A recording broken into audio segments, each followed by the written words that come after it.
Oof. Satyr snorted. He knew very well that her charm would become stronger the more he hesitated. Succubi were the masters of emotions.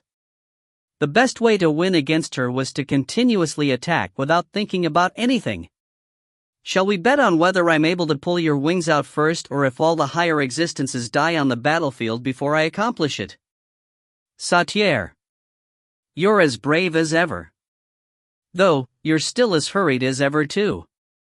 No matter how strong IlHan's charm was, she could not perfectly control a 7th-class being. It was also like that with the 8th wing of brilliant light, Natyr, and the chief gatekeeper Kelatuk of the Garden of Sunset as well. Didn't she shave their will to fight little by little and made them expend their strength on others? Moreover, IlHan's current power was much weaker than before. Satyr lacked the slightest intention to allow her the time to do her thing. This was a battle that had the name of the Army of Brilliant Light at stake. Even if all his subordinates died, he could not damage his reputation. At that time, IlHan suddenly started giggling. Satyr, don't you think you're mistaking something? Oh, my, you forgot everything because I was too pretty, right? If those are your final words, then I'll kill. What? He only thought of killing IlHan as fast as possible before erasing Yoo IlHan, but at that point, he was already being toyed around with. He had forgotten about the most important thing. Think about it, why did IlHan show up in the first place? I found a trace. Yes. It was to buy time for Kong Mirai to create a gate that leads to the main headquarters of the Army of Brilliant Light. Satyr's expression turned pale in an instant after realizing that. This, damned. Kaya ha ha ha. You're so cute when you panic like that. How could he forget? He had originally come here to prevent the case where higher existences flocked to the main headquarters of the Army of Brilliant Light. You bitch. Even if you look at me with such heated eyes, IlHan already has an owner. How unfortunate. You dare toy around with the 4th wing of Brilliant Light. It's a cheap price for having a look at my face, no? IlHan's smile that leisurely looked back at his killing intent was more evil than anything. The succubus queen that played around with the hearts of men, there were no words on losing in her dictionary. Kong Mirai soon shouted. I'll open it now. Don't you dare. Satyr, who had realized his mistake a little too late, hurled all sorts of attacks towards Kong Mirai, but Yoo IlHan had already returned to the flying fortress at that point. HBBBBBBB. The soul flame chains that comprised falling down had tangled itself up to form a gigantic shield and defended against Satyr's attack before disappearing. Yoo IlHan felt his falling down domain being forcibly cancelled and shook his head helplessly. Phew, he's insanely strong all right. I can't even touch him for now, Dot. It's amazing that you blocked his attack in the first place. Darling, you're so cool. I really don't like her. I'm sorry to say this, Liara, but you're not that much different usually. Damn. Blocked by magic from a mere lower existence. Although it was from Kong Mirai, the gate had formed an independent sentience and formed itself automatically in midair. As long as the magic was complete, even Satyr couldn't forcibly destroy it. Not to mention destroying, it was becoming an even bigger gate by using the magic power he emitted as fuel. It's opening. It really is opening. The world of the Army of Brilliant Light. The Netherworld. All beings in the battlefield were shocked. The Army of Brilliant Light was shrouded in more secrecy than the Heaven's Army. Never did they imagine the world where they mainly resided in was revealed like this. From the moment the gate opened, they could feel a transcendental power twitching beyond it, but the Destruction Demon Army did not care as instinct was on a higher rank than reason for them. It's the gate that Lady IlHan has opened. Kahahahahaha. That side looks fun too. Let's go, let's prey on the flesh of fallen angels. You damn maggots. The moment a gate leading to the Netherworld was connected, the alliance crumbled. Although it was unstable from the moment of its construction, who would have known it would have collapsed like this? The fallen angels guarded the gate in panic, but that was no different from raising a shield to defend against the waves. Not to mention the destruction demon army, even those from the Garden of Sunset jumped in on the ride very soon. Things are becoming very interesting. Fufu, is this the time to choose the place of my death? Mine will be over there. I think a sunset in the paradise of the fallen is quite a way to die too. Matters were enlarged in an instant. When hundreds, thousands, and even more higher existences flocked to the gate, an endless stream was formed. The destruction demon army were led by their instincts, while the Garden of Sunset were driven by whim. The fallen angels quickly came to a decision. Return. We need to go back and block the gate ourselves. Kook. Destruction demon army. We will not forget this. The figures of fallen angels started disappearing from the battlefield. They had given up on attacking the Heaven's army and opted to protect the world they resided in. The main enemy in the War of the Wall of Chaos, the Destruction Demon Army, had already formed a flood that headed to the Netherworld, and as two factions had given up on the attack, there was no reason for the Garden of Sunset to attack the Heaven's army as well. They also decided to join and watch what the world of fallen angels looked like. Yoo IlHan, IlHan. Even Satyr, who remained until the very end in attempt to block the flow, in the end, decided to give up on it and chose to retreat. Even while his body integrated into a different dimension of space, he glared at the two. I will not forget this insult. I shall definitely snap your necks personally. Don't go, and play with me a little more, Satyr. You should notice my charm if you stay with me more. The insides of Satyr's head blanked for a moment when IlHan winked. She hadn't said that for nothing. If he stayed here anymore, he would be affected by her charm. Kook. Satyr provoked and instead gotten damage, and decided to leave hurriedly. When that happened, the chaotic battlefield had become considerably quiet. The gate still hadn't closed yet, and the stream of destruction demon army members did not stop, but at least, there were no more that tried to invade heaven by going over the wall of chaos. You really did it. Titira muttered in disbelief. Even though she was one of the ones who formulated this plan, she had no confidence in her ability to carry it out. Just as Yoo IlHan was about to nitpick with her, Titira abruptly turned her head towards him even though she shouldn't have noticed what he was thinking. And so? What is that succubus? My name is IlHan. Eek. IlHan's demonic charm couldn't be avoided just because one was female. Titira desperately tried to ignore IlHan and complained to Yoo IlHan. She should have definitely died. But how can she be alive in this place? Moreover, I can feel the aura of the destruction demon army from her, but how can she kill those of her own faction without any drawbacks? How is she not chased out of the destruction demon army even though she had gone against their rules? No, in the first place, why is she listening to you when she's from the destruction demon army? Think about it, Miss High Angel. Yoo IlHan shrugged his shoulders and replied. Do you think I have any obligations to reply to your question? Fu.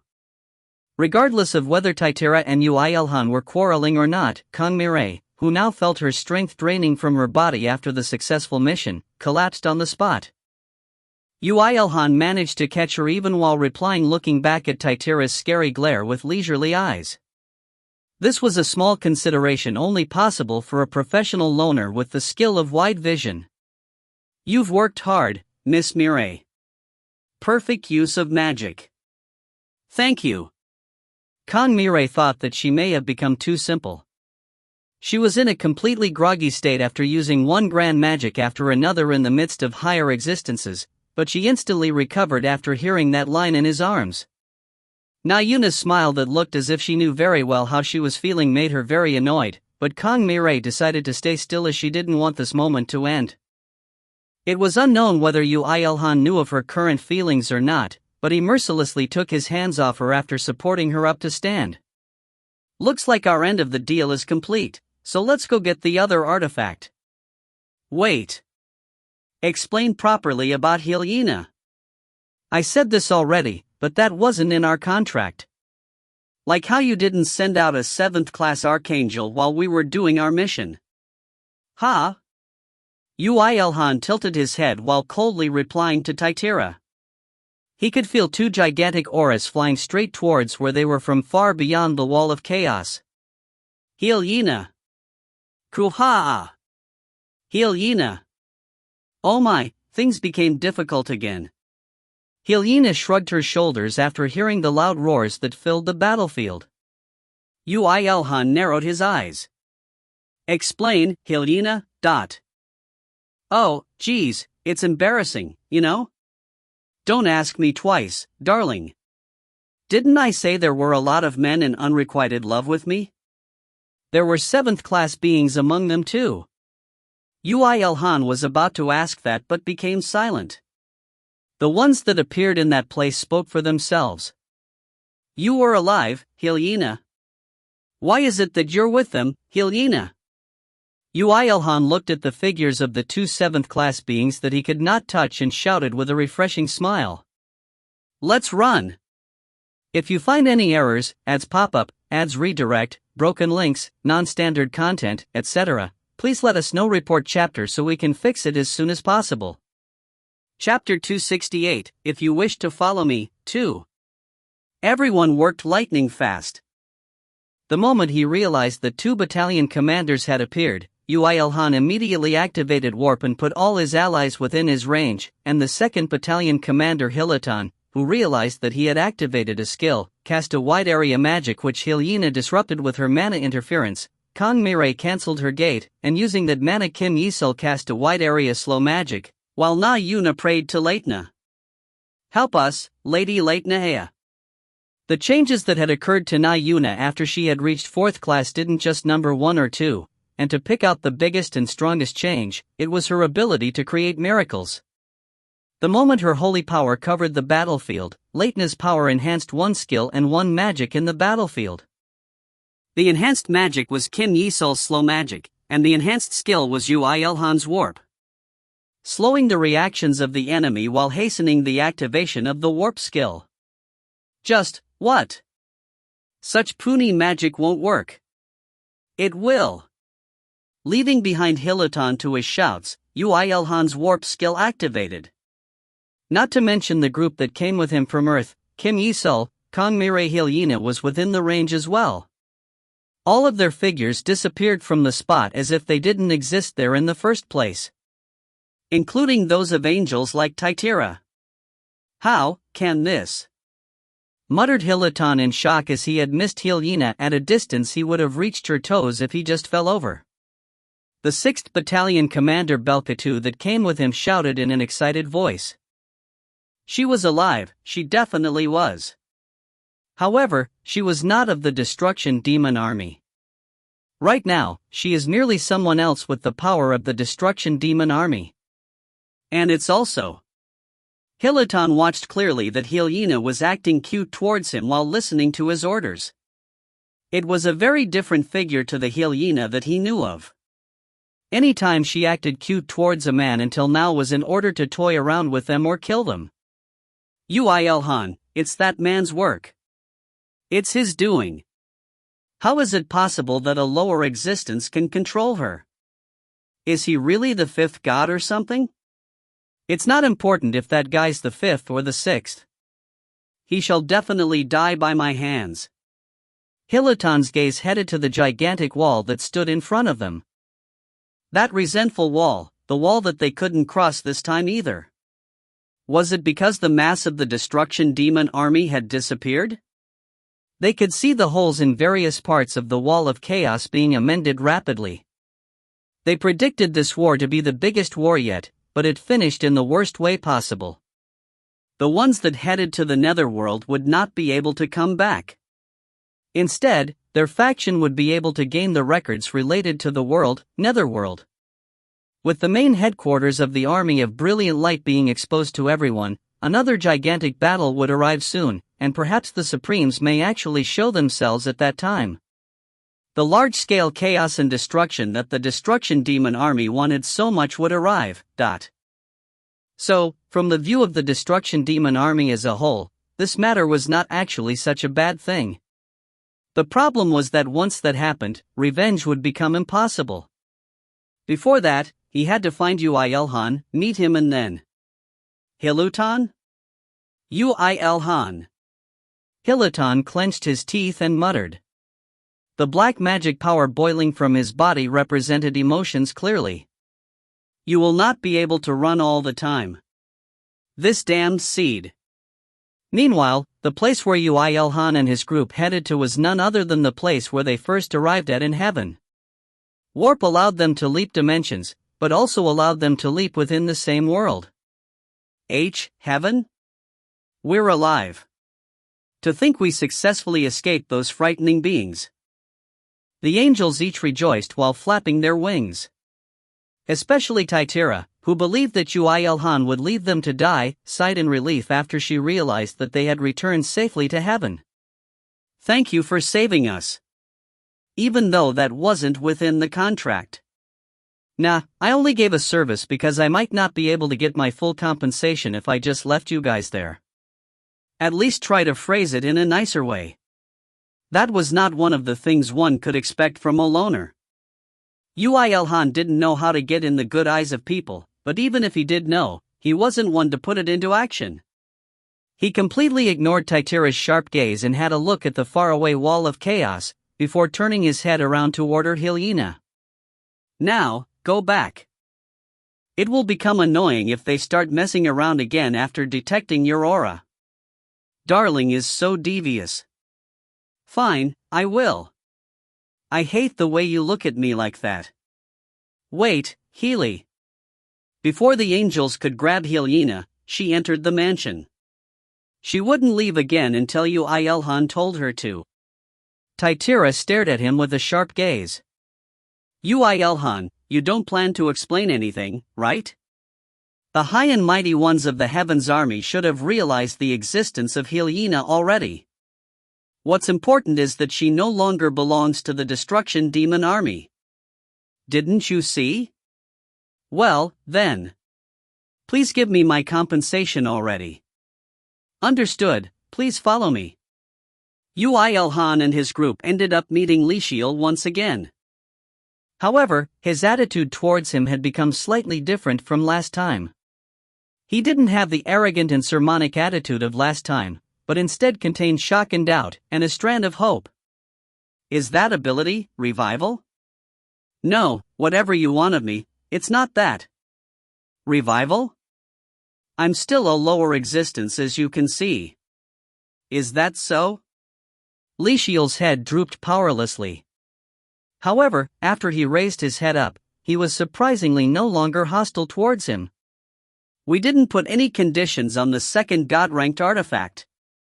Of course, not that there are that many God-ranked artifacts in our treasury. I'll give you the most suitable one for you. This is compensation for decreasing the casualties of angels as much as possible during the conflict, and successfully ending this war. The treasury opened again. Looking at what popped out, Yoo IlHan subconsciously muttered. A magic stone? A red jewel compressed into a packet that was the size about Yoo IlHan's fist. The raging hot mana inside was provoking the power of fire that Yoo IlHan possessed. Pure crystallization of energy, especially the energy of fire, was concentrated to the limits. Magic stone was the most suitable word for it. However, the archangel shook his head at his words. It's an artifact made with a magic stone. It looked like someone tried that before Yoo IlHan did. Yoo IlHan accepted it with a curious gaze. When he realized one thing.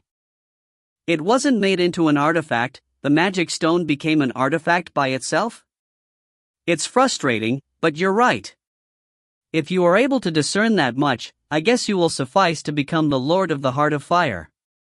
The Heart of Fire. It was quite a meaningful artifact for Yoo IlHan, who had received the blessing of the Goddess of Fire. No, to be exact, this was meaningless for anyone other than him. Heat of Fire. Rank, God. Durability, indestructible. User restrictions, must be blessed by the goddess of fire. The magic stone of a phoenix that had stepped onto the realms of 7th class had absorbed the mana of a higher world for countless years to give birth to this. Just who would be able to control and use the heat stored inside? Yoo IlHan asked Talisiel with a bright smile. Do you guys perhaps have artifacts that are only usable by the ones that received the blessing of the god of curse, the goddess of beauty, or the god of love? I know why you are asking that, but there are no more. No, why is that there are so many beings that have received blessings in your group? Originally, the blessings of a recorded god aren't that common. Perhaps. Talisiel had a look at Yoo IlHan's face. It made Yoo IlHan feel bad and take a step back, when he snorted with a humph. There's no way that's true. It's suspicious if you keep throwing bait so blatantly. I'd appreciate it if you just be out with it already. Ha! Talisiel raised his middle finger to Yoo IlHan since he was so annoying. Be on your way already. I'm sending you off like this, but the other archangels may not like you reviving a destruction demon army member and being with them. So they can't make any time to protect the wall of chaos, but have the time to see me? I'm quite honored. Ugh. Talisiel closed his mouth. Even 7th class archangels lacked training to win against Yoo IlHan in words. After making him silent, Yoo IlHan turned around to his companions and declared. Then let's go to Earth. We still have a lot of things to do. Go away, Shu. Amazing, he inflicted so much mental damage to a 7th class being. Ignoring Liara's awkward impression, Yoo IlHan activated warp again. Since he had reunited with Kong Mirai, it was now time to look for the other people of Earth. This was the true start of what Yoo IlHan planned to do. Titira, see you next time. Yes, Liara. May you be happy in the future as well. I really want to get working on my armor right now, but should I delay it for a little more? The cooldown was over and the warp skill successfully activated. That was the moment when Yoo IlHan thought up of one thing. Now that I think about it, I wanted to decorate the final form of the armor with the dragon heart. However, he suddenly acquired an exception material, a heart of fire. Then what did he need to do now? Make something else with Ekjar's dragon heart? No, I can't do that. Both fire and dragons were perfect materials that suited him. If he couldn't let either of them go, he would only use both of them. That was the moment Yoo IlHan decided on making a dual-core artifact. When Yoo IlHan designed the concept of the unprecedented dual 7th class magic stone cores, a literal hell was being depicted in the main headquarters of the Army of Brilliant Light, the Netherworld. Krawarar. Hui. It hurts. Kuguga. The countless higher existences that flocked to the Netherworld during the short time the gate was open, started messing up the Netherworld as if they had set out to do that beforehand. First, the predators of the Destruction Demon Army ate all they saw, and the gatekeepers of the Garden of Sunset tried their best in attempt to analyze any information about that world. There were a few angels as well, and their objective was not that much different from the members of the Garden of Sunset. You maggots! Satyr, as well as other 7th class battalion commanders of the Army of Brilliant Light had hurriedly wiped them out, but the information leak about the world was unstoppable, not to mention the damage on the residing 5th class fallen angels by the sudden invasion of the Destruction Demon Army. Destruction Demon Army, you foolish creatures! Being toyed by the enemy even while knowing you'll meet your doom. Kiki, we always head for destruction. Everyone, including our great lord, loves that the most. It was a mistake to have them join in invading the Heaven's army after destroying the Wall of Chaos. The fallen angels grit their teeth and attacked them. For the foreseeable future, they would not join hands with them again. It is very noisy. And at one moment, a beautiful voice resounded across the battlefield and the entire world suddenly became dark. The already dark world was now devoid of any light, and even the mana in the air were frozen. Oh, my! Satyr, who instantly recognized what was happening, folded his wings and kneeled on the spot. The other wings of brilliant light and the fallen angels all followed him. The other beings were, of course, unable to move from the spot. "We intended for you to never unfold your wings," spoke Satyr as if making an excuse. The beautiful voice replied back. "No, no. I was only curious about how things came to this. Yes, so the netherworld has finally gotten guests. It looks like things will become noisy from now on. There are none that requires the Lord's hands. We shall take care of it by ourselves. But it will be more annoying for me if you all die." Natyr's death was unexpected too. "No such thing shall happen again." Hearing Satyr's guarantee, the beautiful voice became silent for a moment. Soon, the voice replied shortly. "Yes, I shall believe you. Thank you for your grace. And give us any order. That guy, don't touch him." "By that guy, do you mean Earth, human, Yoo IlHan?" Satyr's breath stifled. There was no way their lord didn't know, but he actually had an interest. "He's the fifth, I'm sure of it. I can't let the lower ones ruin my interest after such a long time. So leave that guy be. I'm really curious about what will come out of this." "Understood. Good, if needed, I permit a full frontal clash with other factions. Especially those damned pigeons." "Yes, sir." With that, the voice was never heard again. Satyr immediately stood up after feeling that their ruler's aura had gone. The figures of the invaders had all disappeared as if they were never there in the first place, or perhaps as they had melted into the darkness. If you find any errors, ads pop up, ads redirect, broken links, non-standard content, etc., please let us know. Report chapter so we can fix it as soon as possible. Chapter 269, if you wish to follow me. 3. I will now talk about what I have planned for the future. Earth. Yoo IlHan spoke with a voice that was neither loud nor soft, to the ones who were looking at him, including his mother and his son. As you can feel right now, the growth speed of Earth is very, tremendously, a little annoyingly fast. Everyone nodded their heads.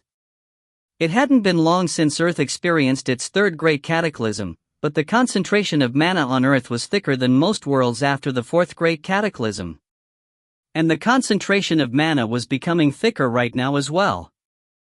From the moment the Hell Dungeon, where all sorts of demons roamed about, was fused completely with Earth, its growth had accelerated even further. The fourth-class monsters, which were once considered disaster level, could now be seen frequently if you walked about. Originally, I tried to accelerate the growth speed of Earth. I wanted to give the privilege of returning to Earth for the people of Earth currently residing in other worlds. However, it worked a little too well, and from the current state of things. At this rate, Earth would enter the realm of higher worlds in a few years, and the seal on Earth will be lifted, allowing the people of Earth to come back, though they would be wiped out by the horrifying monsters of Earth. This was the perfect situation of too much is worse than too little. So, he needed to tweak his plans slightly. There are two major things we have to do. First is to slow down the growth of Earth, and I think I can solve this to an extent with the artifact I designed and will create with the help of the mages here. I'm also going to activate the Hourglass of Eternity whenever possible. This is about slowing down the growth of an entire world, but you're saying it like it's no hard job, huh? I accelerated the growth like without much difficulty, so it's nothing new to me. Yoo IlHan wasn't familiar with magic before, but right now, he had exceptional mages on his side with Kim Yisul, Kong Mirai, and Erta. Although it was annoying to talk to her, Helena was also superb in her abilities. He had the confidence to succeed if it was with them. The second is to form and raise as much battle force as possible before Earth becomes a higher world. Only like that could we able to defend against any invaders. One of the forces is the Dragon's Army N. From now, I'm planning to go around various worlds connected to the people of Earth to procure allies. My dear, IlHan said he'll actually look for allies of his own accord. Please don't look at me like a child debuting at a playground. One of the biggest forces, Kim Yi-sul, was quite difficult for Yoo IlHan to act against. Yoo IlHan retorted to the best of his abilities to his touched mother and continued speaking. Naturally, it will be impossible to visit all worlds that the people of Earth were scattered to. First, I'm planning to search the ones belonging to the Frontline Alliance first. Fortunately, that will become a lot easier thanks to Miss Mirai acquiring an ability to move across worlds. Does that mean dash? Yes. Kong Mirai's expression immediately darkened as she had predicted what his answer was. However, Yoo IlHan was merciless and continued speaking without any hesitation. I'm planning to split up the members. I will be on the Guardian Fortress, and Miss Mirai will be on the Flying Fortress. For concealment, Mir will also be on the Flying Fortress, and as for the rest, you will be suitably split up between the two. When Yoo IlHan set up to that point, a fierce battle of wits started. A warlike psychological warfare. As if to pour cold water on all of them, Yoo IlHan took out a piece of paper. Fortresses as I've listed according to level and class on this paper. Yoo IlHan won't always be done in. Everyone looked at Yoo IlHan as if they'd been betrayed, but he did not allow for any objections or arguments. Yoo IlHan made all members that had reached 4th class other than IlHan and Kim Yi-sul onto Kong Mirai's side, and he forcefully proceeded with it despite Liera's strong protests. Please take care of any danger, Liera. Ugh. I'm fine with everyone else, but why are you taking that succubus? Oh my, Miss X-Angel is quite worried, eh? IlHan smirked at Liera when she protested. Her leisurely smile made Liera even more angry. Of course I am. Why do I go with Kong Mirai but you take that succubus? Do I really have to put it into words? It's obviously because my darling likes. It's because the very existence of this thing is a bomb, so only I can treat it with caution. And since IlHan and I are here, I can only put the majority of the rest with Miss Mirai. Yoo IlHan told her the cold and hard truth in place of IlHan's teasing. IlHan pouted since she was treated like a ticking bomb. You should have just said you wanted to protect me. Darling really is embarrassed. Then we'll depart like this. Oh, before that, communication devices. Yoo IlHan distributed new communication devices. Although it didn't look that much different from before, the aura inside it provoked a few X-Angels. IlHan, this is the Angel's Ring. Just as Liera was about to say something, Erta shouted instead. Yoo IlHan only gleefully smiled at the two shocked angels. I couldn't find a better alternative to send intentions through dimensions. Thanks to that, we can call each other however and whenever we want, even if we're in different dimensions. Yoo IlHan, you should really learn what consideration is. You. It does nag me a little, but I guess it's fine since I can talk to IlHan even when we're far apart. No. I can't accept this. Things were wrong since he started using dragon-made equipment when he was with a dragon, Ymir. Liera thought it's fine since we've already come this far, but Erta still couldn't accept it. Yoo IlHan licked his lips and extended his hand towards Erta. Then you give it back. That's. Erta pondered for a moment, but she still put the communication device in her bosom in the end. Reality always required one to look away even when you know something. This was such a moment. Yoo IlHan laughed and cleared up the situation. Then we'll depart immediately. I guess it should be better if Miss Mirai and the others check up on your own families first. Thank you for your consideration. We shall do that. You must at least give me a comb 3 times a day. Aside from that, please tell me whenever something arises as well. I'll immediately go there. Understood. IlHan, I'll kill you if you cheat on me. I'll know with the blessing of the god of love. Needless worry, you're the only one for me. The group split up. The reason he left the Flying Fortress was of course because the gear was better in the Flying Fortress, and also because Mystic could control it of her own accord even without him around. The Flying Fortress is originally supposed to be under the control of the Flying Fortress, but it also had the function to be operated by Yoo IlHan if needed be, so there were no problems. Then where are you planning to go first, son? Seeing Kong Mirai and company going over the gate on the Flying Fortress, Kim Yi-sul asked her son. Yoo IlHan shrugged his shoulders and replied. I'm going to gather the people with the most responsibility I know of, at the same time being as strong as the elite guilds. As strong as the elite guilds? Even though you told all of us that you'd gather them first, the first target isn't a guild? Yeah, these guys are the only exceptions. The people he was referring to was none other than the proud strong friends of Korea, Suppression. If they, who maintained their places to protect the citizens even while being treated poorly by the country, there was no need to doubt about their personalities.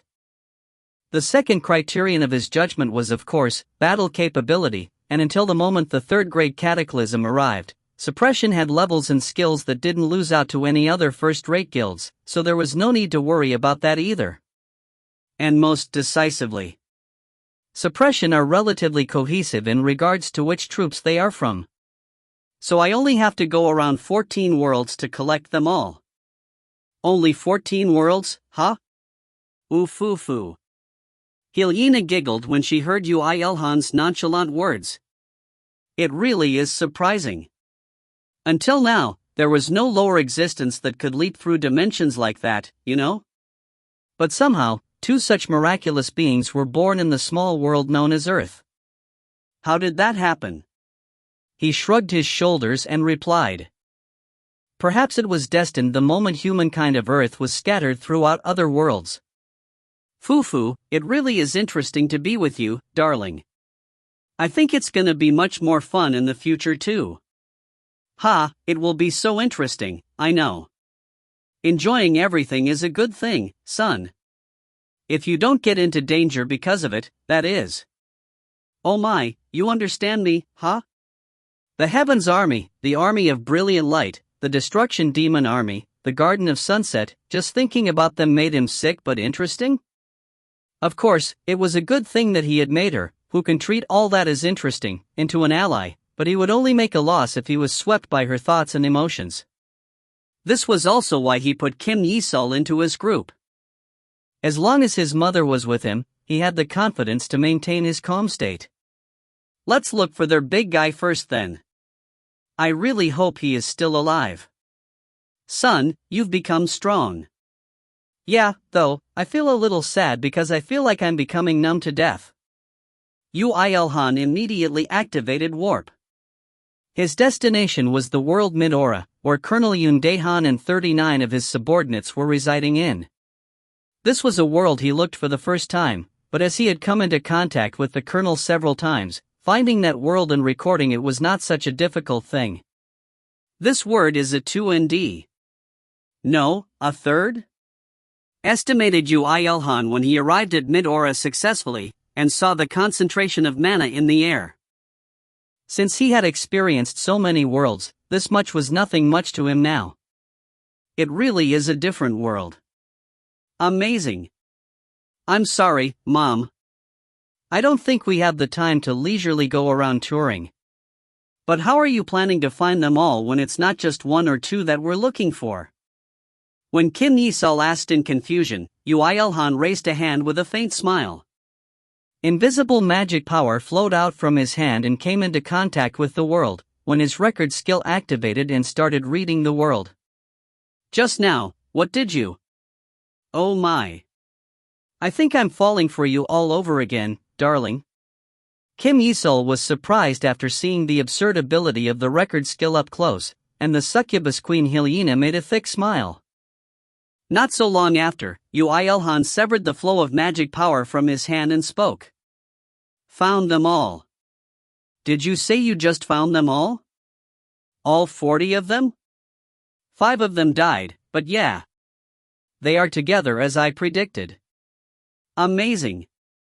While Kim Yi-sol renewed her evaluation of her son's capabilities, Yoo IlHan activated warp again to the place where Colonel IlHan was battling with his subordinates. Crow a wire. Don't retreat. It's aiming for that opening. We can't kill this. It's impossible for us. We can. The reason we've crawled into this forest is right in front of us.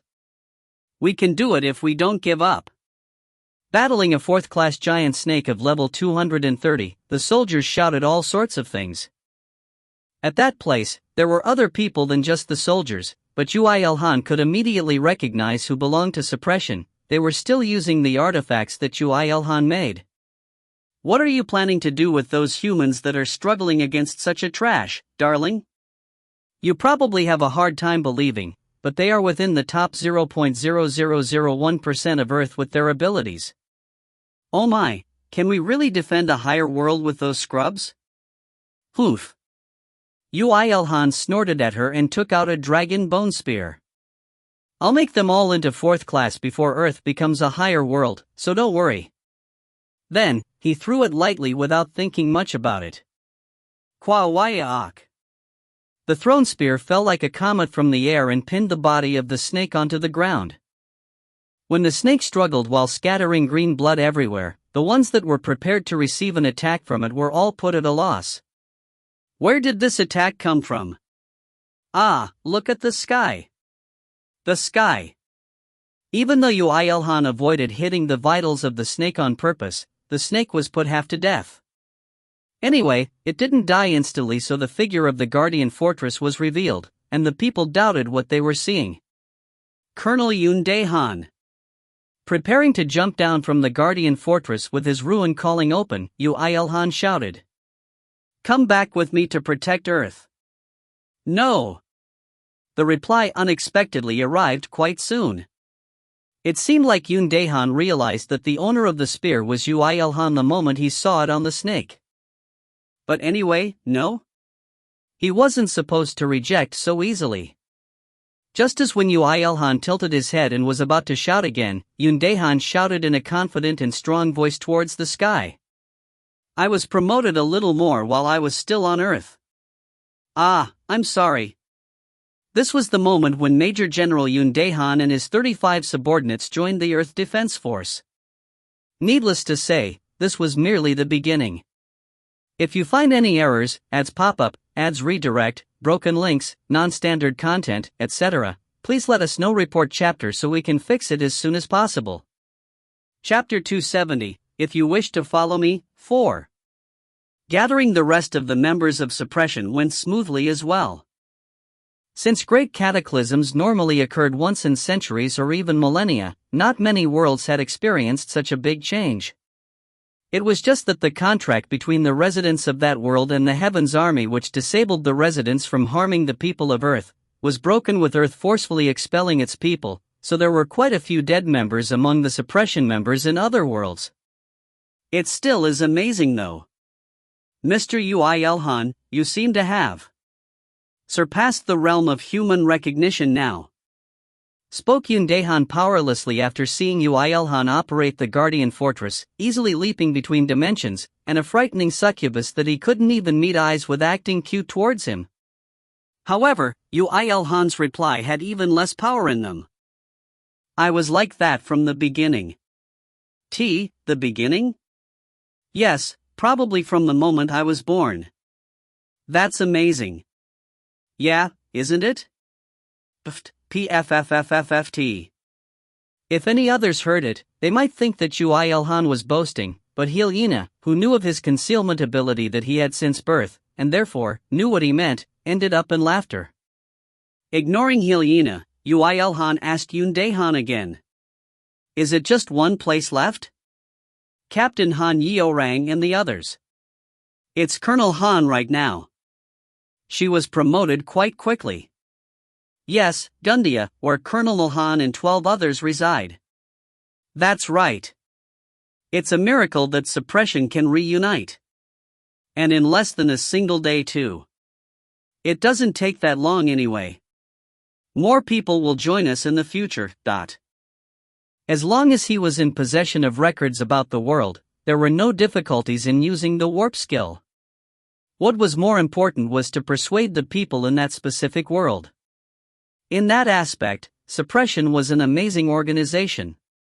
All the members of Suppression he had gathered from 13 worlds, with the exception of those that died, expressed their intentions on joining him even after he explained to them the hellish situation on Earth.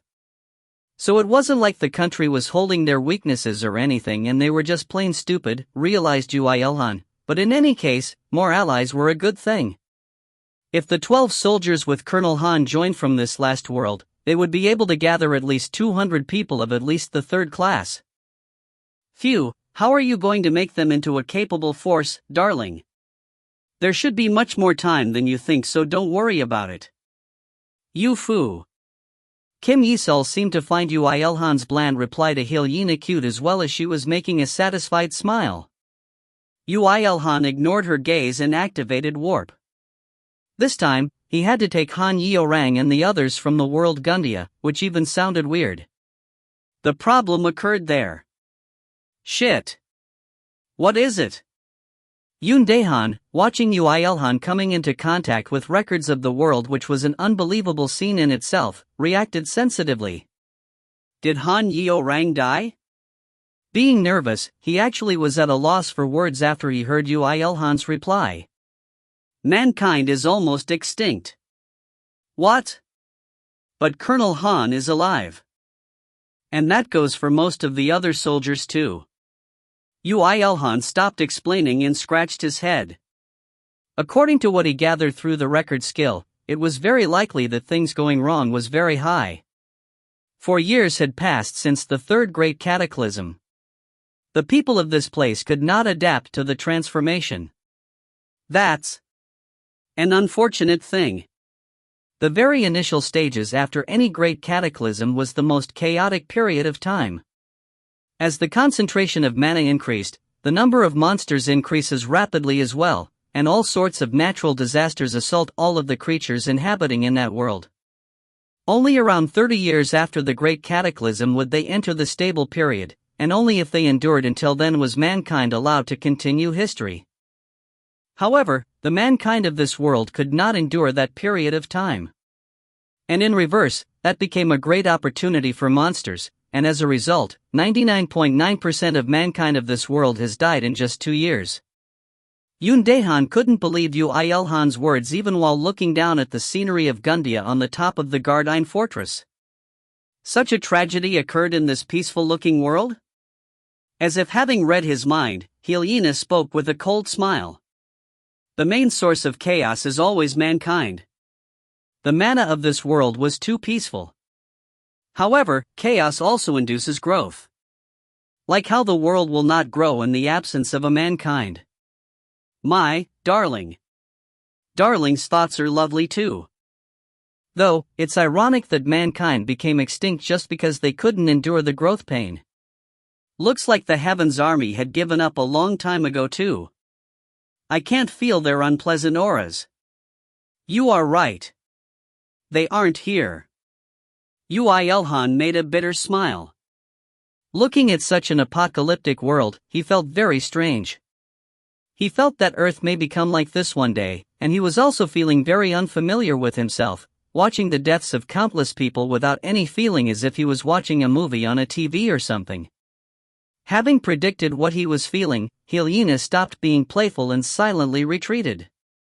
Considering how she normally treated mankind, civilization and worlds, her current actions proved the depth of her love for IlHan. Then what do we do? Unfortunately, there is not much we can do. It is possible to erase all the currently existing monsters in this world, but that does not prevent monsters from appearing again. Yoo IlHan thought for a moment before adding. And so? Perhaps Colonel Han may not come back to suppression. Han Yeorang's level was 190. She had one of the highest levels among the survivors of mankind in Gundia, and was much higher than any of the members of suppression here. Other than her, the Major General Yoon Dae-han was level 173 at second place, so it could be seen how much suffering she had been through. In other worlds, Colonel Han is She may have become the central pivot of mankind here. Let us first go check. Having checked the current status of the surviving mankind, Yoo IlHan immediately activated warp. It did not take that long. The place they arrived at was a battlefield where a merciless battle of resistance was occurring. On the right. It's coming over. Eek. Calm down. If our morale stays strong, the enemy will retreat. Yoo IlHan's predictions were exactly right. She was the woman at the front line of the battlefield and had the biggest voice. Wearing half-tattered Yoo IlHan craft armor, swinging a greatsword to make the enemies retreat, and a full head of black hair, all of this indicated the woman to be Han Yeorang. Colonel is so handsome. She's insanely strong. But they're in the disadvantage overall. The members of Suppression twitched after looking at the people resisting against monsters. Wouldn't they all jump down from the Guardian Fortress once IlHan shoves charge? Just as Yoo IlHan was thinking that, one of the members shouted, "Major General, don't we need to help?" Major General. Mr. Yoo IlHan? You don't need to move, so everyone stay still. Yoo IlHan made a bitter smile before raising up his hand. At that moment, the Guardian Fortress changed trajectories before smashing down towards the ground at frightening speeds. Kwa wak. What Yoo IlHan did was simple. He only selected a place where there were no people, and had the most monsters to smash down on. Critical hit. Critical hit. Critical. The Guardian Fortress showed itself after obliterating the monsters around the vicinity with its tremendous weight and magic power, and the people who were defending against the monsters with a poorly constructed stone wall were flabbergasted and widened their eyes. What is that? A comet? No. You should have told us beforehand. It's not like you can prepare for it, so it's fine. It's not fine. Well, then. Yoo IlHan made a slight smile towards the members of Suppression that were rolling around the ground due to the shock from the impact, and started using the power of the Guardian Fortress against the monsters. Of course, the Guardian Fortress lacked artifacts compared to the Flying Fortress. That was because the focus of this fortress was not on its own battle capabilities, but to transport troops. However, the minuscule amount of artifacts on the fortress was enough to clean up the monsters in this place. Quack. Kaak. Gagak. Screams of monsters couldn't move Yoo IlHan's heart even by 1 micron now. Akin to a conductor in an orchestra, he lifted his 2 hands and played a symphony composed of monster groans, shouts, and screams. The greatest disaster of mankind had instantly become a toy. This happened several times on Earth as well. Don't tell me it's Han Yeorang, who was met with such a scene while she was commanding the other people, awakened a woman's instincts after such a long time. Mr. Yoo IlHan? Who's that? No. The ones who heard her mutter by her side asked in confusion, but she only shook her head. Not only was there a very low probability that he had appeared, even if he really did appear, she could not show herself shaking as the one at the front most of the mankind in this world. She was no longer the hysterical lieutenant that said, "I want to get married," all the time. It's nothing. Don't put down your guard and drive out the monsters. And don't approach the castle if possible. The battle ended not long after. Well, if you call the Guardian Fortress wiping out the monsters without allowing anything to approach, a battle, that is. They really are gone. The frightening horde of monsters were all. Although this was nothing to Yoo IlHan, who was used to fighting higher existences, it was no different from a miracle to those residing in this world. The survivors only looked at the Guardian Fortress, which stopped moving after obliterating the monsters, with admiration and fear and did not dare approach it. We've cleaned up this area. I'll clean up the rest, so Major General Yoon can go explain to Miss Han. I shall. The barrier on the Guardian Fortress was dispelled, and a few members of suppression including Yoo IlHan, appeared. The people immediately went on guard, but Han IlHan stopped them. It wasn't because she didn't realistically realize that there was nothing good in antagonizing them when they have wiped those frightening monsters so easily. It was because the ones that showed up were so familiar to her. Major General? How can this be? It's the Major General. The other members of suppression that resided in Gundia with Han IlHan until now also recognized Yoo IlHan and rejoiced. Of course, as Han IlHan's position was very high, she tried not to show her emotions, but she couldn't help but tear up slightly when she saw Yoo IlHan. The battle that she had led during the past few years were too cruel for her, when she had many companions on Earth. Major General, how did you? As you probably guessed, this is not my ability. I'm here with Mr. Yoo IlHan. Ah! The moment she heard that, she could not hide the joy from surfacing on her face. She tried to suppress her expression in consideration of her subordinates, but it didn't work out so well. Yoo IlHan wondered about telling her the cruel truth. It is impossible for you as long as he has the succubus queen by his side, but he eventually decided not to.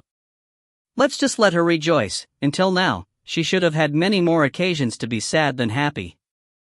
But Major General, why is Mr. Yoo IlHan not coming out? He is.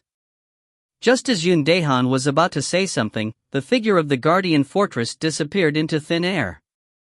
Just as everyone became dumbstruck at the scene, he explained with a bitter smile. He said he will clean this world up a little.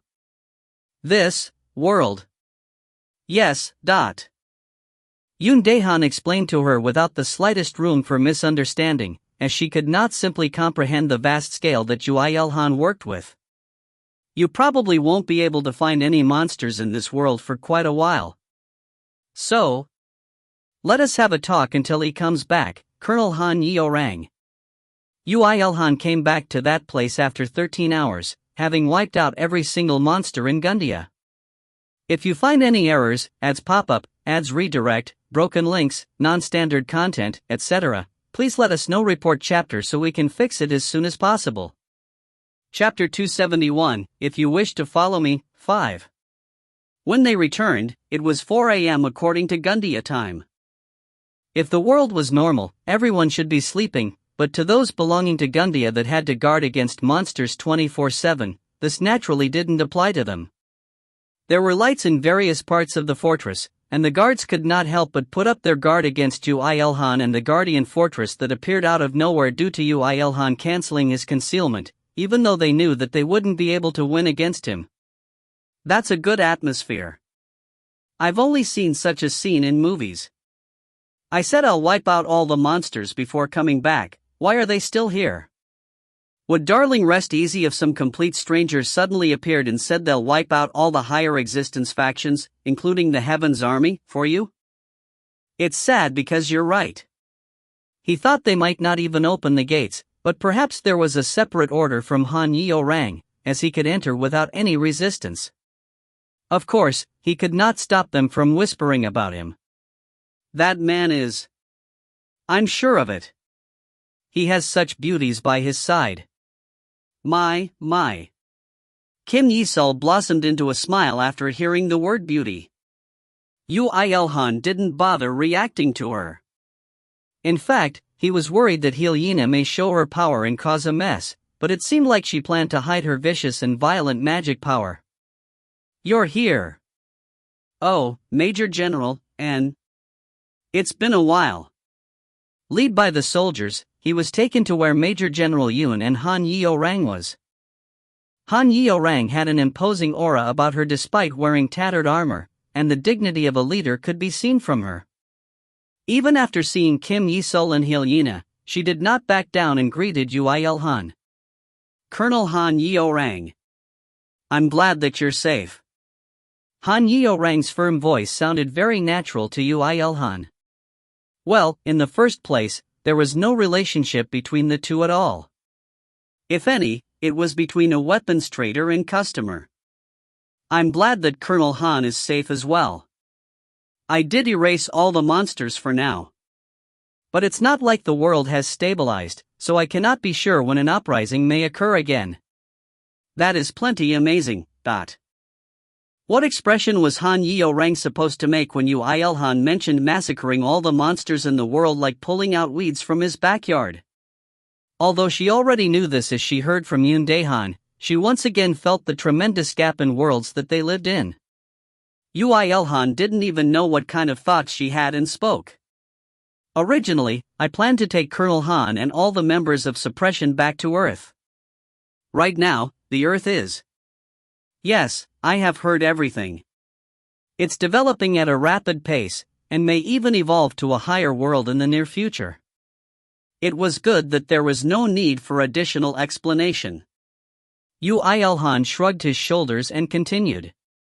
But I feel that Colonel Han is a very important figure in this place. Of course, if you wish for it, I'll take you back to Earth. No. She shook her head without hesitation. It was exactly as Yoo IlHan foresaw. As long as there are people who believe in me, I cannot run away to Earth alone. It should not be considered as running away. The environment of Earth is harsher than this place. But there is you, Mr. Yoo IlHan. Just with that one fact alone, Earth will be much safer than this world, as well as a more productive place. The exaggerated evaluation made him shiver. However, just then, Han IlHan dropped a bigger bomb. So? Can you not accept us all? Sorry? Yoo IlHan questioned if he heard wrong, but the reply was the same. The surviving members in this fort only numbers 30,000. Right now, we have it tough just surviving, and even if we do survive and live on, we do not have much hope in life. He did not deny that. Fighting against monsters, and preparing for war whenever they could, that could not be called life. But an entire 30,000 people. We will make our settlement by ourselves. There are plenty of land on Earth without an owner right now. I just want to receive your protection, Mr. Yoo IlHan. I want to stay where your eyes can reach. Yoo IlHan couldn't reply and only looked at Yoo IlHan. However, just as when he thought that he would help him persuade Han IlHan, Yoo IlHan instead tried to persuade him. In fact, we've decided already. If you permit it, everyone will follow you back to Earth, Mr. Yoo IlHan. You simply do not know what a higher world signifies. Didn't I say that Earth will become a war zone? It will become a battlefield of beings with absurd power that cannot be compared to the monsters in this world. Even so, we have thought that it is better than drying ourselves out to death in this place. How can you possibly? He could not understand what these people were thinking at all. However, Kim Yi-sul had a satisfied smile all this time, and IlHan also giggled. It really is interesting. Darling is witnessing why humankind can only bring themselves to destruction. Even though they're struggling to escape the current status quo, they're running in a worse direction, thinking that new things will be better. That's no different from you destruction demon army guys. Oh my, is that really so? The objective of the destruction demon army is literally destruction, darling. Destruction that swallows everything up, even themselves. That's why the destruction demon army is not going against their raison d'etre. They really are screwed up. However, darling is different from those things. IlHan's seductive smile tried to grab Yoo IlHan's heart. Darling isn't planning to let Earth run to meet its maker, right? Well, that is what I hope to do, but well, yeah. You're right. Right? People are attracted to your power that makes your beliefs into reality. Receiving the servitude of the inferior as the great one, it's a natural thing. And as such, as long as they believed and followed Yoo IlHan, they did not pick the wrong head. Was this what she meant? It was really complicated. Fufufu, how can your pondering face be so cute too? Oof. He pushed away IlHan's face that closed in on his without hesitation, but his hand lacked some strength. IlHan recognized that and a smile hung on her face. Very well, then. 30,000 people. We shall all go to Earth. It's not that hard anyway. Thank you. Han IlHan's expression darkened after seeing IlHan, who had a might incomparable to hers, acting cute towards Yoo IlHan, but as soon as his permission was given, she smiled brightly as if she never had a dark expression and bowed towards him. The her that acted upon emotions did not exist anymore. Yoo IlHan walked up to the walls of the fort with his companions. A slow ringing bell resounded out, alarm magic activated, and the ones that collapsed due to the fatigue of battle all woke up and walked outside. When all members, including the non-combatants, gathered below the wall, Han IlHan raised her voice and declared, "From now, we shall go to Earth. It's the place I was born on, and it's the place where a supreme being rules." Loud cheers filled the place. Supreme being referred to him? Yoo IlHan became dejected. However, the reaction of the people was filled with vitality, and he didn't have any strength to refute that statement. Then let's go immediately. Everyone gets on board. We shall all go at the same time. This many members. All at once. Sure. He warped to Earth many times already. No matter how many people he brought, it didn't use that much mana. Yoo IlHan dispelled the barrier on the Guardian Fortress, and let every remaining survivor of this world into the fortress. Then, he put the crucial items into his inventory. Everyone got on board the fortress. The abandoned fort, the abandoned lands, the abandoned skies. Yoo IlHan muttered while looking at Gundia that were devoid of monsters, and will also be devoid of humans very soon. What will happen to such a world? Well, it will probably stay abandoned forever, no? It's not like mana has disappeared so monsters will keep appearing, but they will only go through a cycle of appearance, disappearance, and destruction, so there will be no future for this world. Perhaps that has the same meaning of a world where time no longer flows. The world where everything has stopped. It's an unfortunate thing. Kim Yi-sol muttered. She felt sadness from IlHan's words.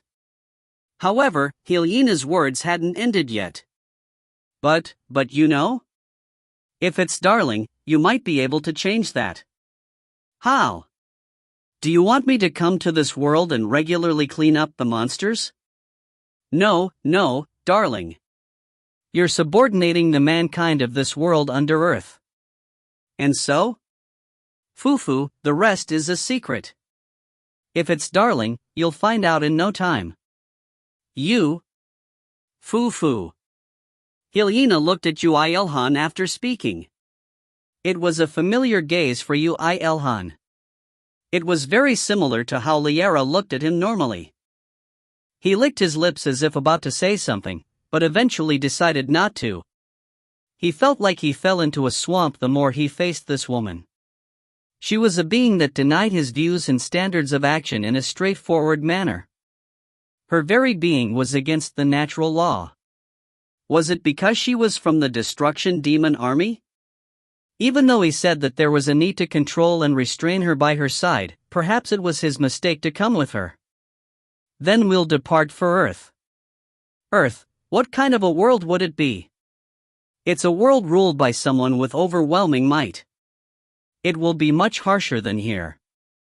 But a different life will be waiting for us there. Lady Han IlHan is with us. We have nothing to fear. Belief in Han IlHan, as well as the admiration for the Supreme Being, these two were strongly embedded in the people's minds. Even while thinking that they were doing everything in vain, Yoo IlHan activated the warp skill. Whoa! This world is. When they arrived on Earth after leaping over the dimensional wall, the ones on board the Guardian Fortress all burst out in exclamation. Thick foliage everywhere, as well as absurdly high cliffs.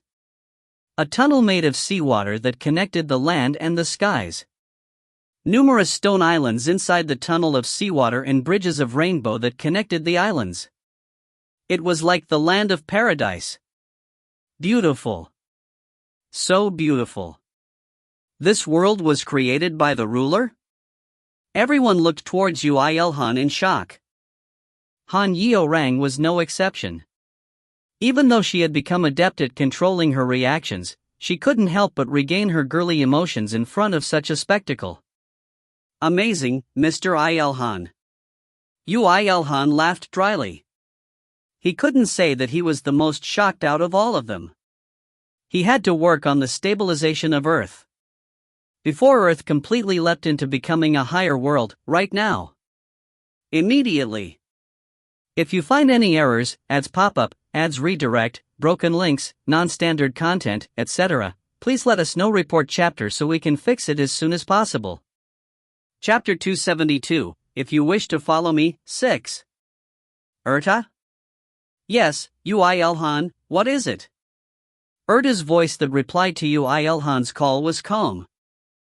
It seemed like this teen was not aware of what had happened to Earth yet. Can you ask Miss Mirai to create a gate so you can come back to Earth first? So it's urgent. I understand. Erta had countless good points about her, but her best points were that she was wise and was quick to start working. Yoo IlHan cut off the communication there, and looked around the world before putting mana into a clap to gather everyone's attention. As you see, the mankind of this world, Earth, were scattered across various other worlds. We don't know when they will be able to come back, but I can't let you live in their original habitats. However, there are plenty of locations where the population was wiped out due to dungeons or large-scale monster attacks, so I'm planning to choose one of those places for all of you to live in. Thank you for your consideration. I'm planning to work on fixing Earth immediately due to an unforeseen error. So, in the meantime, I hope that the members of Suppression will be able to help Miss Han Yeorang. As you wish. Major General Yoo IlHan nodded with a bright smile as soon as he heard that. It seemed that he thought that Yoo IlHan was being considerate of them. Well, let him misunderstand all right.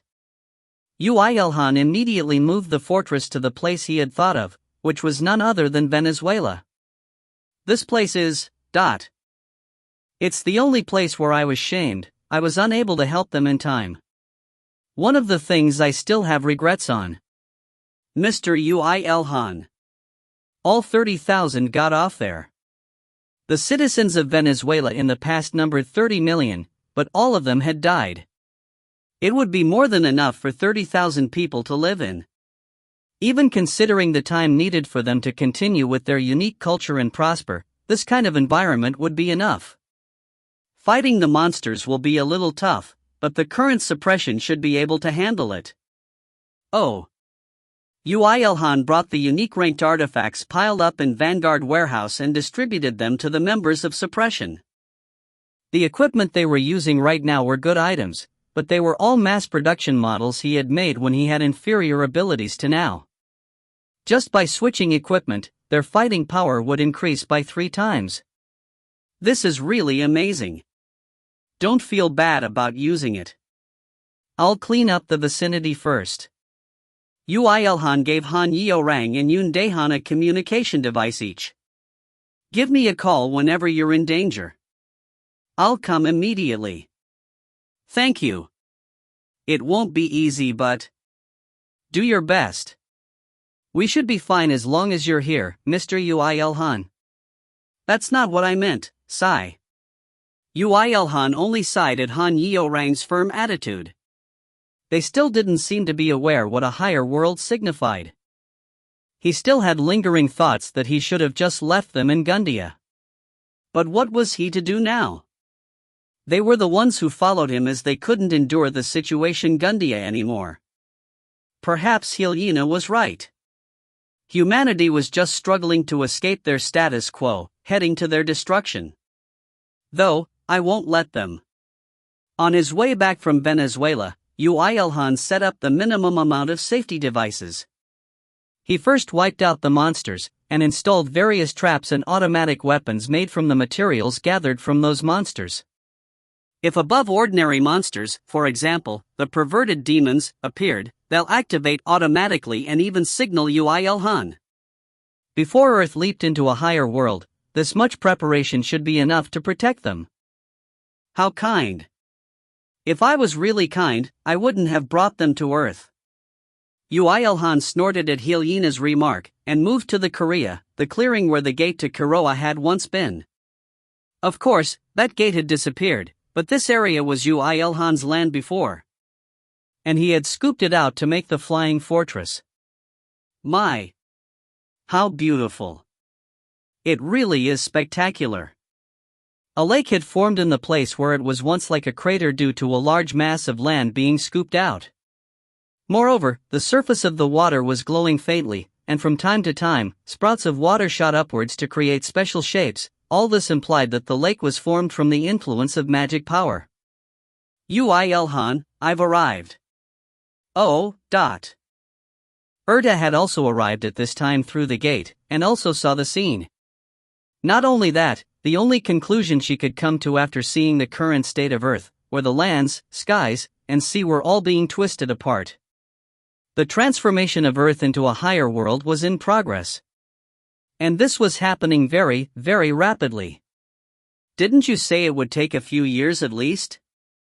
Yeah, I hoped so anyway. Well, there's no way a human like you can accurately predict the transformation period. But it's good that we found out before it was too late. And so? You've prepared something, right? The reason you called me should also be related to that. Indeed. Yoo IlHan thought back to the time when he borrowed Paide's power to bring IlHan's body back to life, and explained his plans. The magic he was planning to cast on Earth was fundamentally not that different. I'm planning to slow the time and space supplied on Earth by borrowing Mom's magic. The mana needed will be supplied by the mana being generated from the Earth itself. Although it was like always, this was one of the most absurd declarations by Yoo IlHan. Erda couldn't retort and only turned her head around to Kim Yi-sul. Just from words, it sounds absolutely impossible. So how is it, Kim Yi-sul? Does it seem possible? Wouldn't my son be able to do it? I believe in my son. This will be interesting. I want to hear the specifics, darling. Good, I'll explain it to you in steps. If possible, he wanted to get Kong Mire's help as well, but he could only do with these members as she had other important things to do. Yoo IlHan first put a boat on the lake and rowed to the center with the others. I'm going to make a magic formation here. On this lake? Would that suffice? No, of course not. I'm going to use the artifact I created to draw a magic formation over the entire Earth. Making a magic formation on Earth with an artifact? The entire Earth. Erda remembered something after hearing that. The ancient elven magic formation in Daru. My god. Yes, this is the enhanced version. So, I'm going to make what Miss Han Yeorang said, not that far off from the truth. If he was the only one that could take responsibility for Earth, all he needed to was to conquer it. Yoo IlHan was planning to become the ruler of Earth. No one permitted him to, but he didn't plan on getting their permission either. Noticing what he was thinking, IlHan's face blossomed into a smile.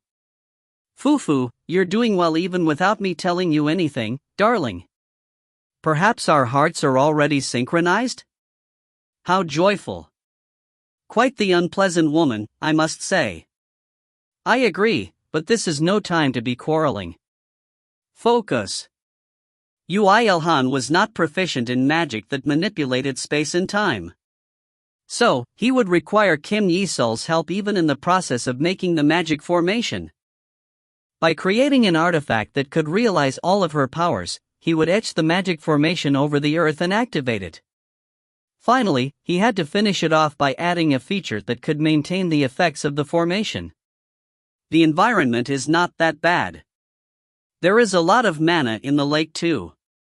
When Yoo IlHan shook his hand, the surface of the lake shot up according to his lead, and froze in the form of a delicate statue. A beautiful angel with 2 pairs of wings extended. It was none other than the figure of Liera when she was a 6th class high angel.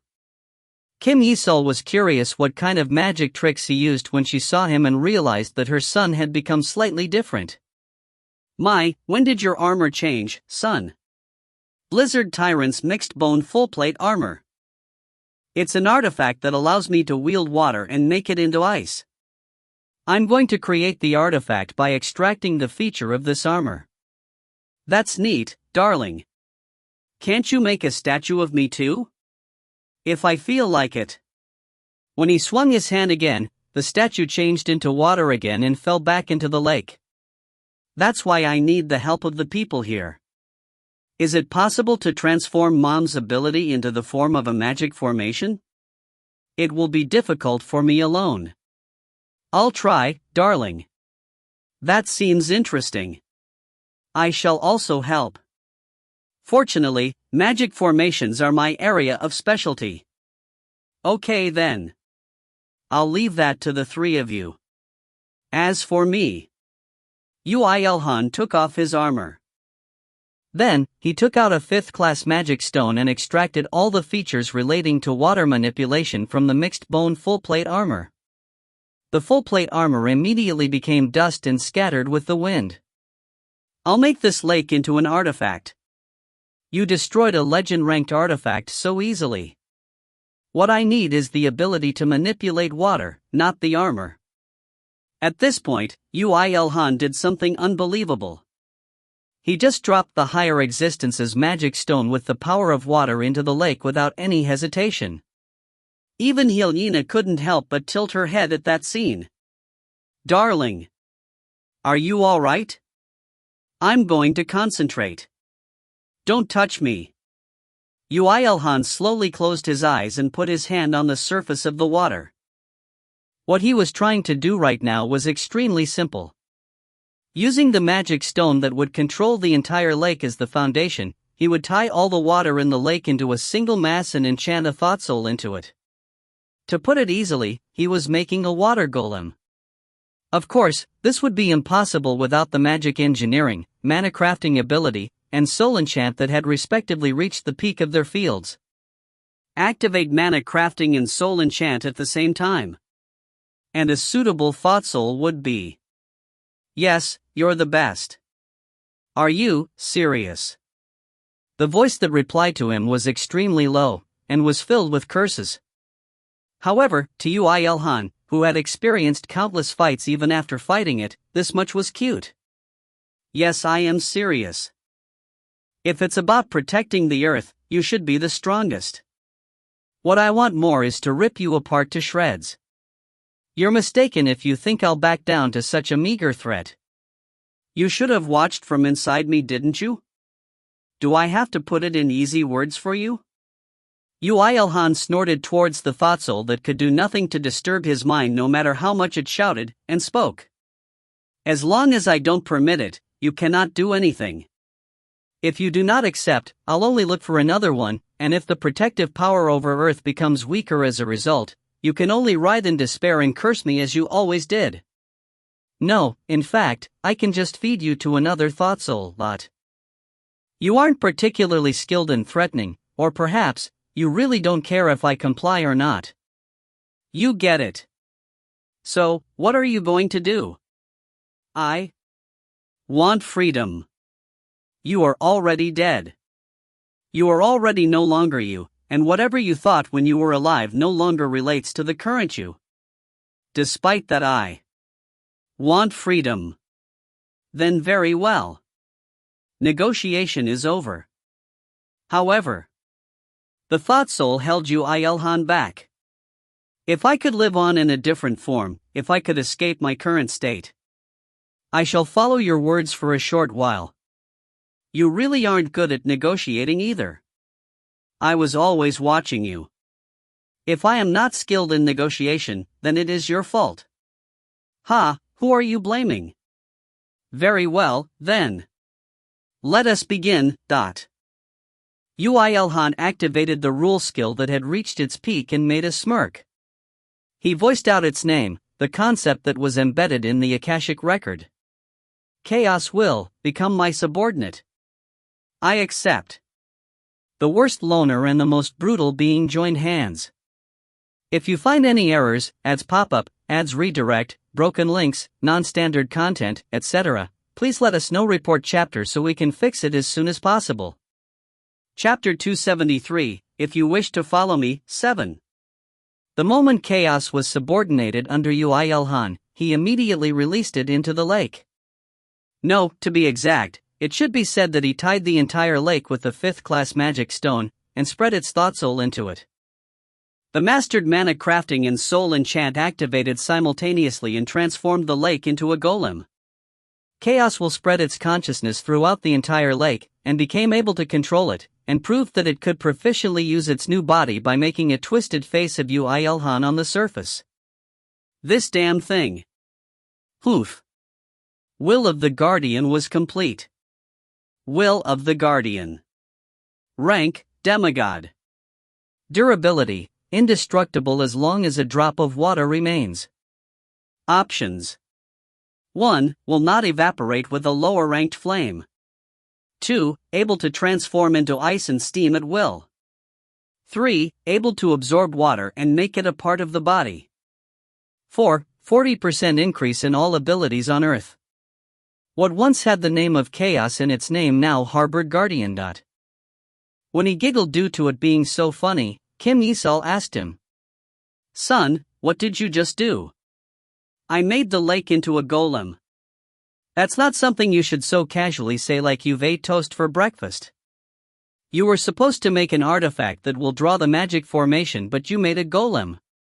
How is that different from claiming to be a vegan when you're cooking meat?" "But I never lied. The will of the Guardian will draw the magic formation by itself." The smart Erta immediately realized what he was trying to do with that. Kim Yi-sol and IlHan were the same. "Oh, how did you think up of such a thing?" "Well, this golem may actually be able to do it. And it can move as it wishes to as well. Seeping into the earth and carving it would even be possible if necessary." "I wondered what you were thinking, but this is really absurd. That's why the only remaining thing is the magic formation." Yoo IlHan checked the state of the lake golem, will of the Guardian, that just came to be and told his companions, "We need to make a magic formation that can hold back the flow of time on Earth as soon as possible. Leave it to us. We found a hint now." However, it wasn't as easy as it was said. This was not something that could be solved with just Yoo IlHan hurrying, so he decided to focus on making an artifact that would reinforce the magic formation while he was waiting for the magic formation to be finished. Although this was obvious, he couldn't have complete faith in the magic formation in order to delay the Earth's leap into the realm of higher worlds. Wouldn't he have to do everything he could? For that, Yoo IlHan started pulling out the feathers of angels and fallen angels. Is it a similar device to 100 Eyes? Well, the principle is similar since I'm using the feathers, but their objective is completely different. Feathers belonging to angels and fallen angels had the power of transform the energy into a specific attribute, compress it, and eject it out. What Yoo IlHan focused on was none other than the absorption and compression. The reason Earth was evolving, in the end, was because the concentration of mana on Earth was getting higher. Then, if he prevented the mana concentration from increasing, wouldn't the evolution be delayed as well? Compressing the mana with the feathers and making it disappear. And where would it disappear to? Daru. Master. The war in Daru is settled for now, and there's still a lot of time until the 6th Great Cataclysm there, so it should not be a problem. And it's not like I'll release it immediately into Daru. I'm going to make a separate device that gathers mana. Leaving everything aside, is there a method that can make mana leap over dimensions? Good question. However, that will be solved if I just imbue the functions of my warp skill into an artifact. Isn't it simple? Yeah, right. Yoo IlHan ignored Orochi's sarcasm and first created the artifacts that would be placed in Daru. As this had to compress and store large quantities of mana, the material he went with was of course, the 8th wing of brilliant light, Natyr. He dismantled all 3 pairs of wings that Natyr had and pulled out her bones and ground it. What he chose as submaterial was the 6th class dragon, Taraka. He pulled out the hardest bone he had and mixed Natier's bone powder and shaped it with eternal flame to make a gigantic cylinder that was over 3 meters in diameter and over 50 meters tall.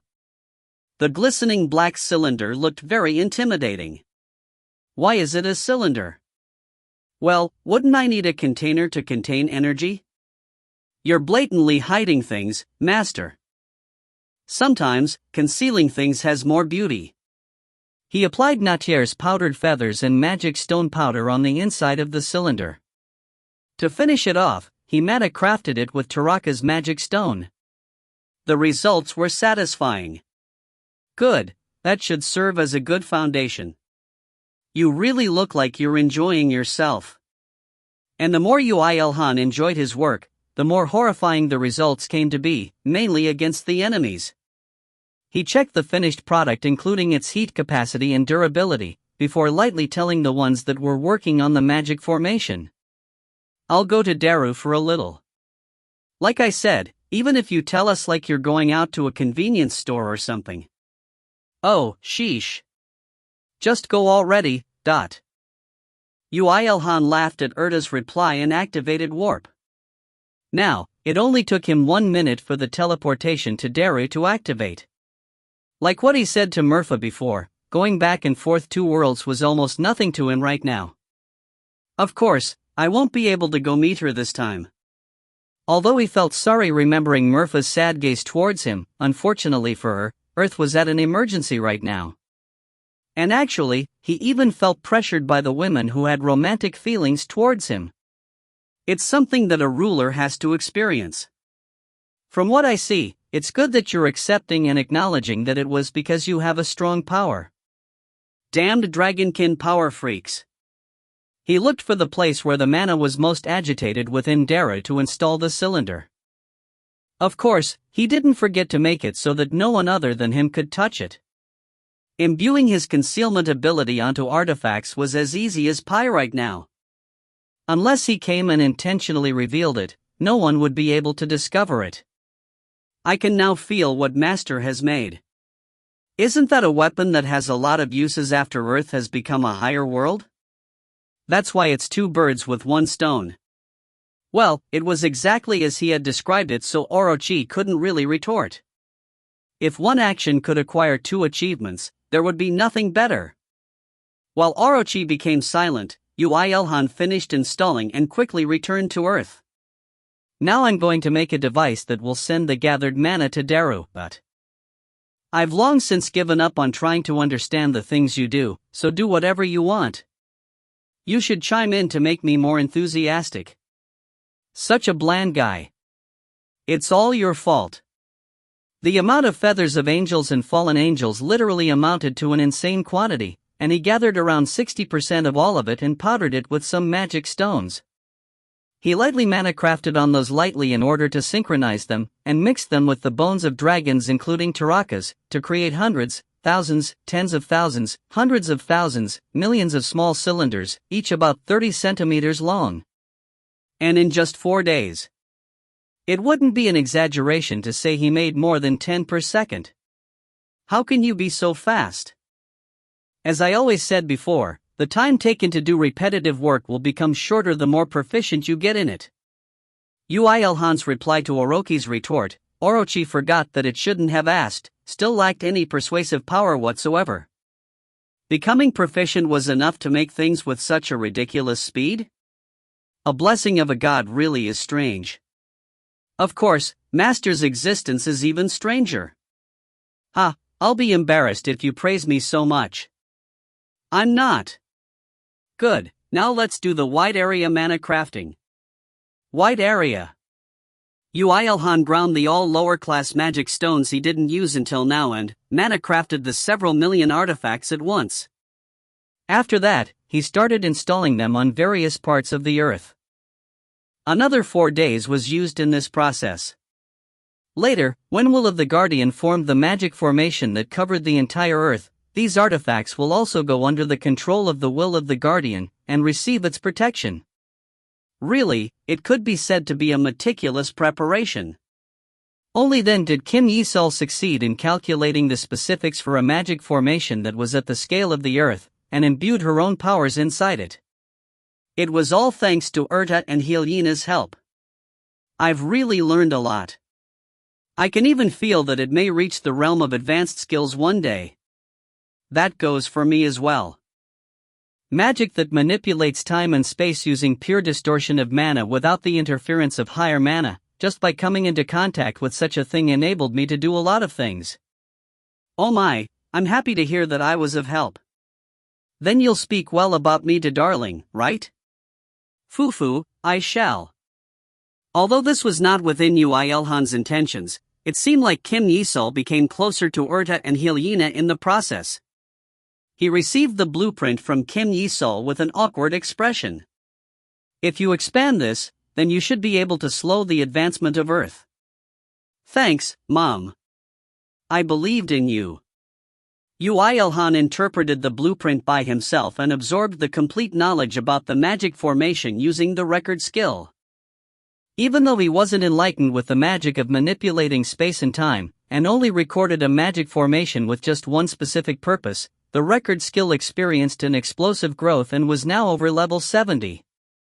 The value of this blueprint was that high. However, you know that it will be useless without my mana, right? Of course, that's why I'll need your help, Mom. Yoo IlHan transferred his knowledge he acquired from the record skill to the will of the guardian who was waiting in the form of a lake. So I need to apply this on Earth, you mean? Of course, it won't be perfect. However, you should know the lay of Earth better than most of us do, no?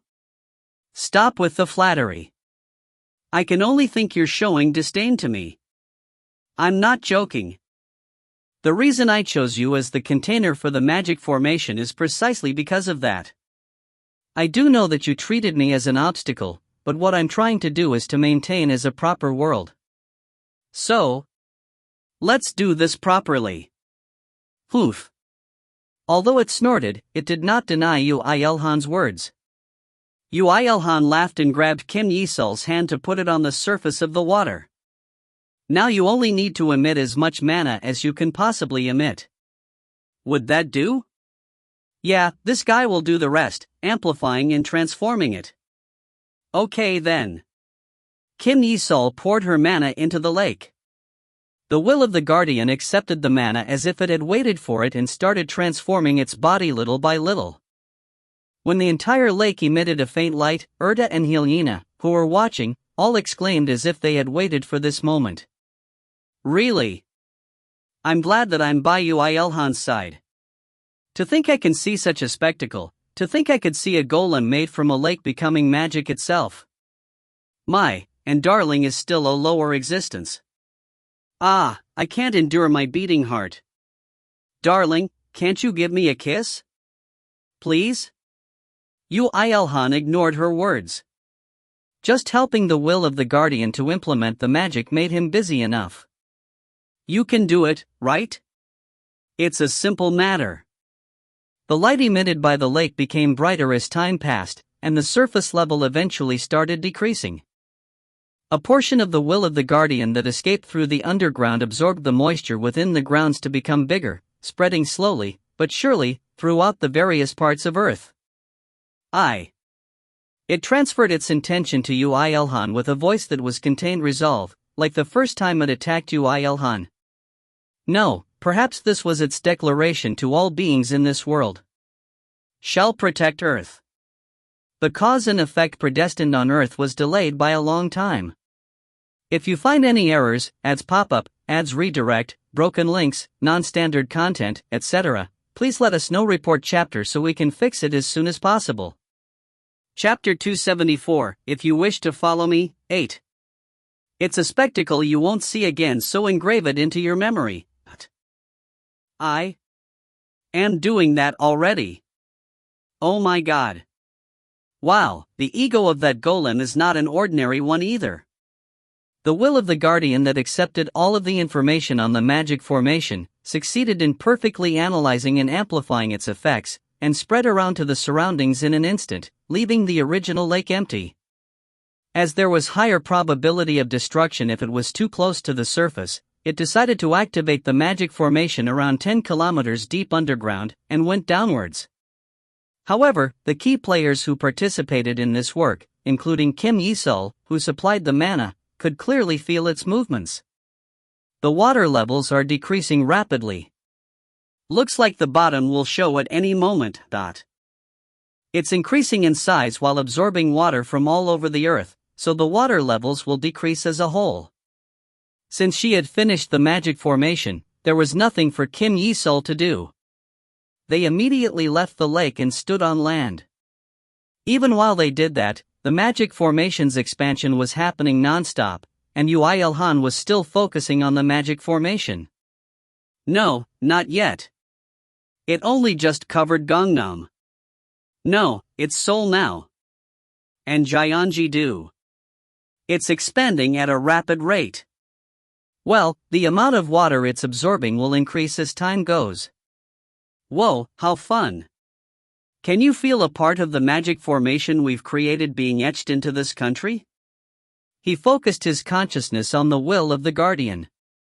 No matter how far apart they were, as long as its foundation was a thought soul, it was possible for Yoo IlHan to communicate with it. There are no problems. Something always happens to those that are overly confident. Be careful and concentrate.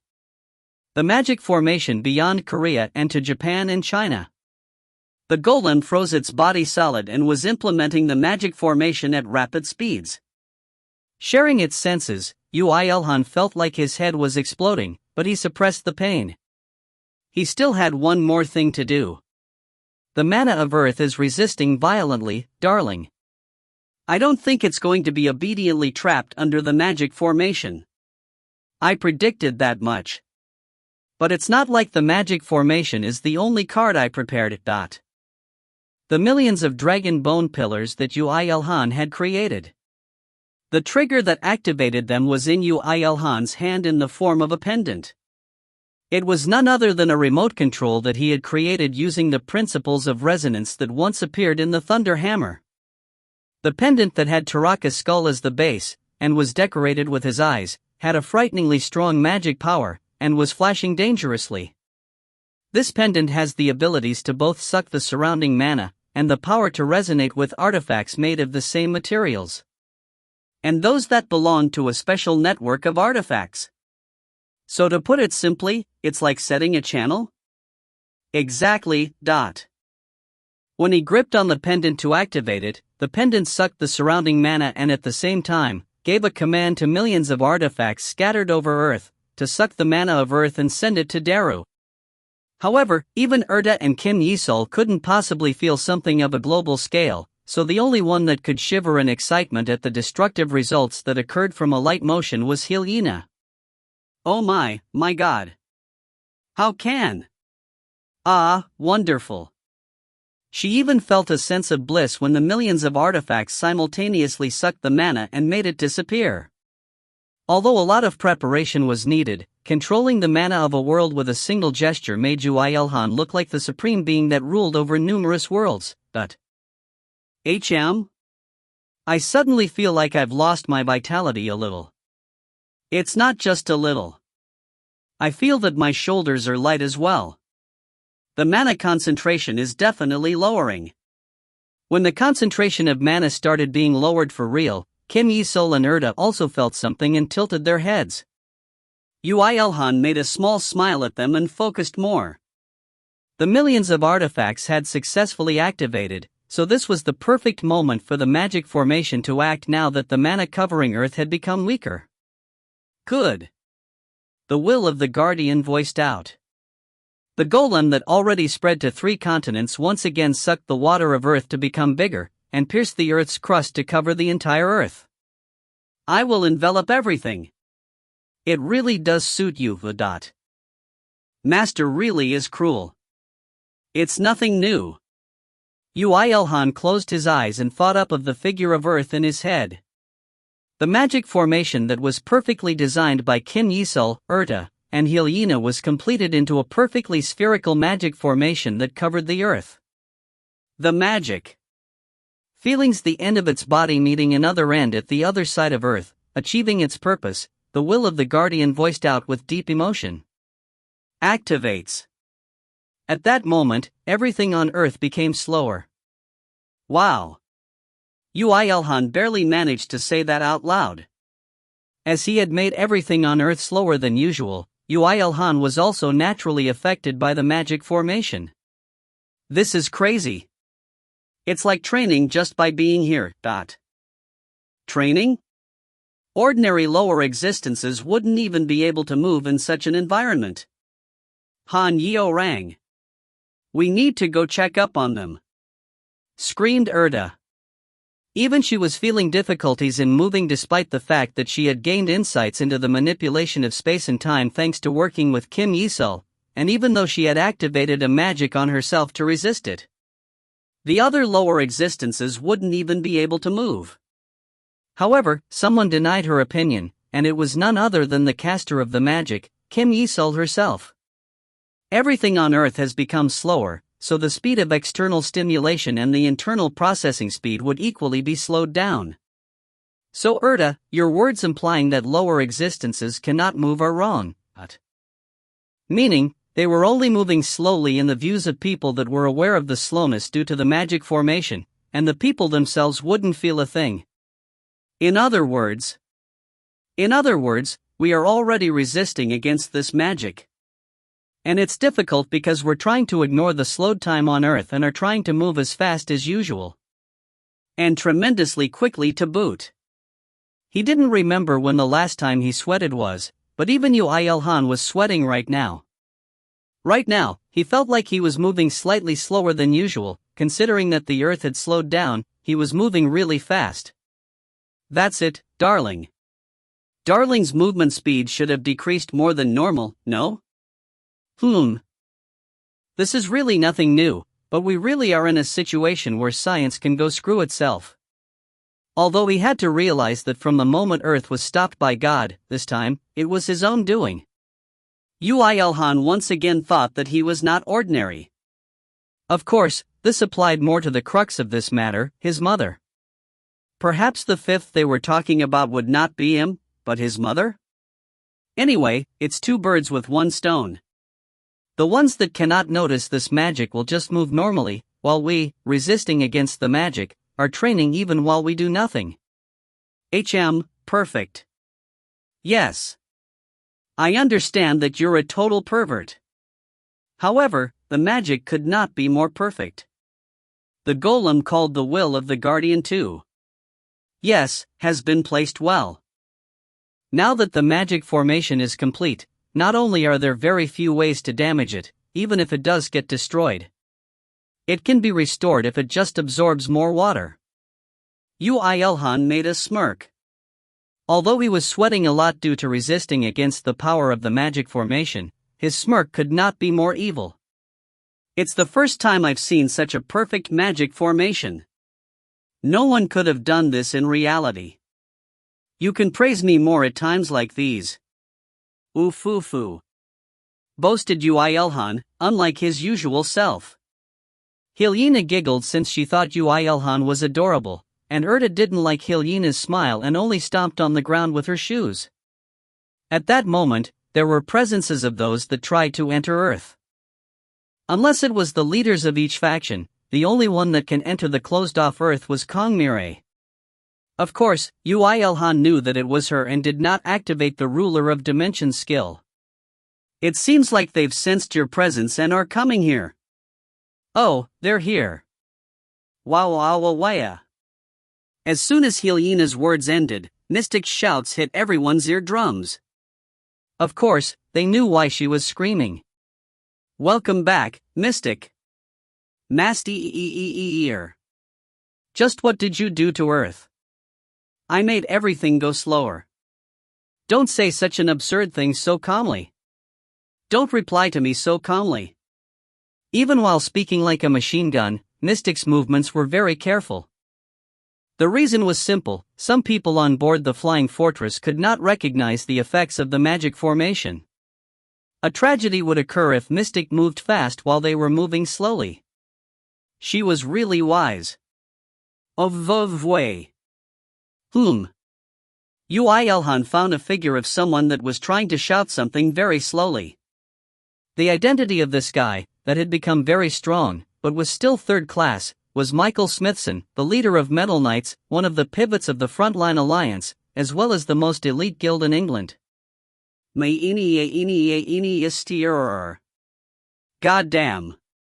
But he was too slow. Moving his lips so slowly, Yoo IlHan subconsciously gripped his fist. He wanted to smack this guy on the face. Even though he knew that this guy had done nothing wrong.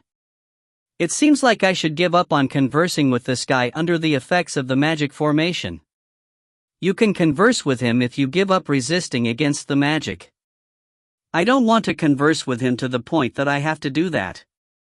My son, you're quite cold. They're coming. Perhaps it was set beforehand that Mystic would be the one that would transport the members of the Frontline Alliance, as Yoo IlHan's party members all resisted against the effects of the magic formation and jumped down. Yoo IlHan caught Ymir, who came down first, and patted him. Mir, you're holding out well. It's amazing, Dad. I feel like I'm training just by standing here, but... As expected of father and son, they said the exact same thing. Mr. IlHan. IlHan, is this that magic? I thought you were planning to do it later, but you did it already? Fu. Erda made a surprised expression after seeing quite a few members resisting against the magic formation, and not just Nayuna, Liara, and Kongmire. It's amazing that a lower existence is resisting this magic formation in the first place. Yoo IlHan, this means that the ones by your side are all unusual. Of course, if they were normal, they wouldn't have held out until now. Yoo IlHan gave a chic reply to Erda, and laughed when he saw the members that gathered around him. He ignored Liara and Helena having a staring contest. There's around a week left, so please do your best until then. Let's meet again after that. 1 week left until what? Yoo IlHan was about to reply that it was the cooldown time of the Hourglass of Eternity, but thought up of something and took it out. The hourglass was still flipped, indicating that it could not be used. Once all the sand fell to the bottom, he would be able to activate it again. But... what's this? Unlike usual, the sand particles fell at very slow speeds. Of course, as this was a god-ranked artifact, it was resisting against the magic formation, but at this rate, they wouldn't be able to use it even after 1 month passed, not to mention 1 week. However, this also indicated one other fact. This will be interesting. He has an evil smile again. Yoo, that smile is so cool. My ex-angel. We agree on one thing at least. Yoo IlHan looked forward to the time he could activate the barrier again and made an evil smirk. Perhaps a profit he had never expected, and one that was huge, may be waiting for him. If you find any errors, ads pop-up, ads redirect, broken links, non-standard content, etc., please let us know. Report chapter so we can fix it as soon as possible. Chapter 275, Why Only Me? 1. Of course, not all of the Frontline Alliance clans were willing to return to Earth, especially those who knew the capabilities of higher existences. These people did not like the fact that they would have to put their lives on the line to return Earth to normal. I don't think this way of living is bad, but this clan from the Frontline Alliance, which he did not know the name of, but the master of this clan shrugged his shoulders as he spoke. I don't feel the need to risk my life. Oh, I'm not treating you like a fool, nor do I think that this is hopeless. However, a lot of things have already changed. Returning everything back to how it once was sounds, well, inefficient to me. Efficiency, you say?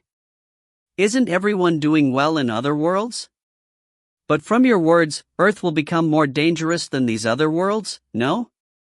If so, staying here will be the happier and safer alternative.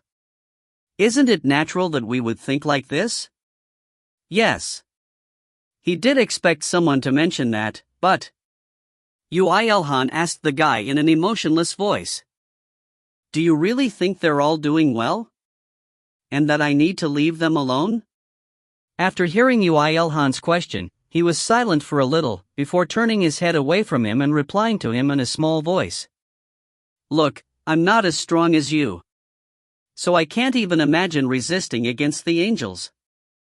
If I had absolute power like you, I would have been able to act just and cool like you. But I'm not, am I? Insult me however you wish. But the vast majority of humans, including me, have something called limits in their courage and talent. Yoo IlHan decided to give up on persuading him. Perhaps they were similar to their clan leader, or perhaps they wanted to stay by his side. The clan members wished to remain in that world as well, so he had to leave without any gains. His companions only chatted while looking at the scenery from the Guardian Fortress, since he didn't put any of his emotions on the surface, but Orochi, who could share his complex feelings to a little extent, spoke to Yoo IlHan, which was very unlike him. You haven't forgotten that you are a very special case, right? His reactions could be said to be reasonable. In fact, those that follow you without any hesitation are the strange ones. Of course, I'm also aware that I'm very lucky, but... Although he didn't want to consider his millennium alone on Earth as luck, he could not deny the fact that he reached his current level of ability through a very special process. Perhaps that was precisely why something nagged his mind. However, Orochi didn't seem to like his reply and heaved a sigh. I will not say anything if you want to say that is luck, but you have no confidence in your own ability. I think that you can have more assurance in yourself. I get what you're trying to say. I didn't know there would come a day I would say these words to you, but thanks. Everyone keeps changing for as long as they are alive. Although I cannot say that I am alive right now. I also feel the slightest bit of thanks when I feel my transformed self. Do you really have to say the slightest bit? If you know that I'm not in a position to be completely thankful to you, you should be aware that my expression of appreciation is a miracle in and of itself. Ha ha. PFF. Yoo IlHan subconsciously laughed while conversing with Orochi. Once, he had fought against him with his life on the line, but it was funny that they were having a heartfelt conversation right now. Everyone changes, whether slowly or rapidly, through encounters with other beings, and Yoo IlHan was no exception. He was simply unable to feel it when he was a loner. If he had known this before, then perhaps he would have treated his 1,000 years he spent on Earth with Liara a little differently. That was the only disappointing fact. Putting that aside, Orochi, don't you need a body? For now, I feel the most joy rampaging around is your weapon on the battlefield, so I do not see the need just yet. I see. I shall request it at a later date. Later, okay. I'll remember it. He thought that he would get an interesting result if he used Ekjar's body, but to do that, he had to raise Orochi's league a little. As Orochi grew as Yoo IlHan did, it seemed like there was indeed a method to do that. It was impossible for now. Possessing a 4th-class dragon right now didn't mean anything after all. So it wasn't kindness towards me but your desire to make something strange again. Please take it as killing 2 birds with 1 stone. At that point, the warp skill activated and transported the companions to Earth again. Immediately, the magic formation started pressuring Yoo IlHan and his companions. If he brought someone else back, he would have to slow the speed of the Guardian Fortress to protect them, but unfortunately, he had none. Then should we go to the next world right away? Son, don't you need to open that barrier soon? Wait a moment. Yoo IlHan checked the state of the hourglass. As he had been to several worlds that were not Earth, the cooldown time of the hourglass of eternity was decreasing without being affected much by Earth, and from the looks of it, another 4 days were required for him to reuse it. Good, I think I can go to around 30 more worlds in that time. Phew, darling likes to work so much. Don't you want to enjoy a date with me once in a while? Don't even dream of it. Yoo IlHan can even endure Liara's seduction. But I'm not that scatterbrain ex-angel. Darling, play with me, please? Oof. Yoo IlHan pushed away IlHan's face after she lightly ignored Erta's remarks and tried to hit on him. Then, he checked whether the will of the Guardian was still in place, as well as the millions of artifacts scattered over Earth, before activating warp to his next destination. That world had met its doom. Damn, this looks worse than Gundia. Darling, the people of Earth. Yoo IlHan landed on one of the civilizations that had burnt to the ground and activated the record skill. After reading through the records slowly, he shrugged his shoulders and shook his head. There is not a single person belonging to Earth in this world anymore. And they were quite a strong clan too. Belonging to Earth? You mean that there were other people? Yeah. Yoo IlHan acknowledged Kim Yisul's sharp remarks and activated the warp skill once again. He couldn't help it since he didn't know, but it wasn't like he could just ignore the surviving people suffering due to monsters, so he planned to do everything he could do for them. When he moved with warp, there was a war between a patch of humans and a field of monsters. Argh. Run. Everyone. Ho Iowa. Disgusting humans, bad tasting and weak things. End them all. End them all. The majority of the humans could not understand monsters' speech, but Yoo IlHan felt disgusted whenever he heard monsters speaking. They were the same wherever he went. Perhaps there was no development from them because they had no creativity, thought Yoo IlHan as he shot out all the artifacts. The group of artifacts that swept the monsters looked akin to an army of Valkyries on orders of a god. There's no need to hide anything here. Wipe them all out. Darling, want some help? I'll appreciate it if you do. Let's finish this quickly. As soon as Yoo IlHan gave the permission, IlHan unfurled her wings and flew upwards. Erta and Kim Yisul also used their abilities to wipe out the monsters in the surroundings.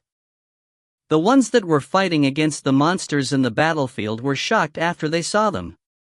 Critical hit. Critical hit. The monsters are disappearing. Critical hit. Critical hit. CRI. Who are they? Aya. God.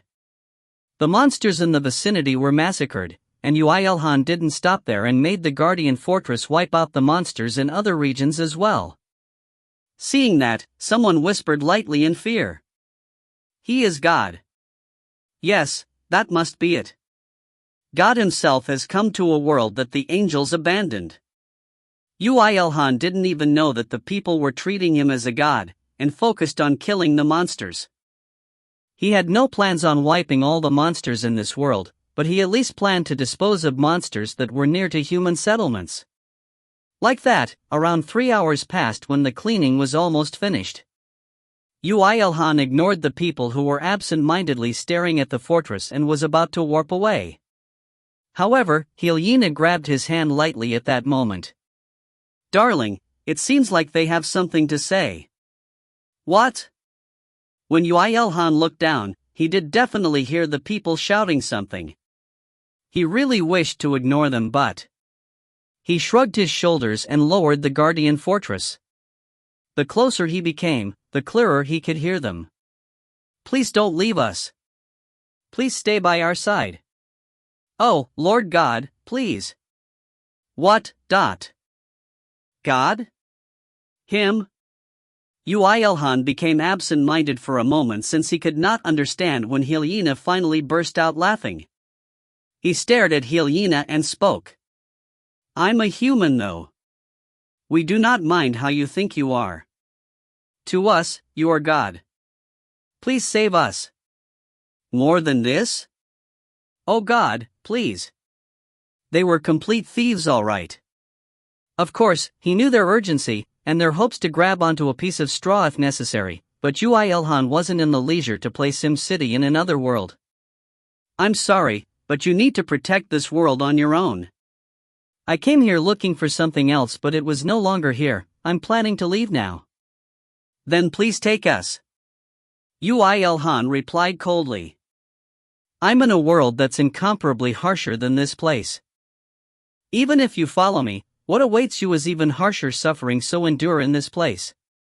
But isn't God in that place? Please save us. God, please. The people eventually got on their knees and put their heads on the ground, which made Yoo IlHan dumbfounded. He somehow felt like he felt something similar not too long ago. It's going well, isn't it, darling? IlHan only smiled suspiciously. Yoo IlHan was agonized for a moment, but he couldn't find a way to stop the people who were courting death, so he could only reply like this. After that, Yoo IlHan had traveled many other worlds as well, but a portion of them had already met its doom, or were heading towards one. The majority of the survivors wished to go under Yoo IlHan, and he brought them back to Earth, even while not understanding why. Kong Mirai and company experienced the same thing, and the ones that were brought to Earth by them bowed their heads towards Yoo IlHan and the others, even while moving slowly due to the effects of the magic formation. Well,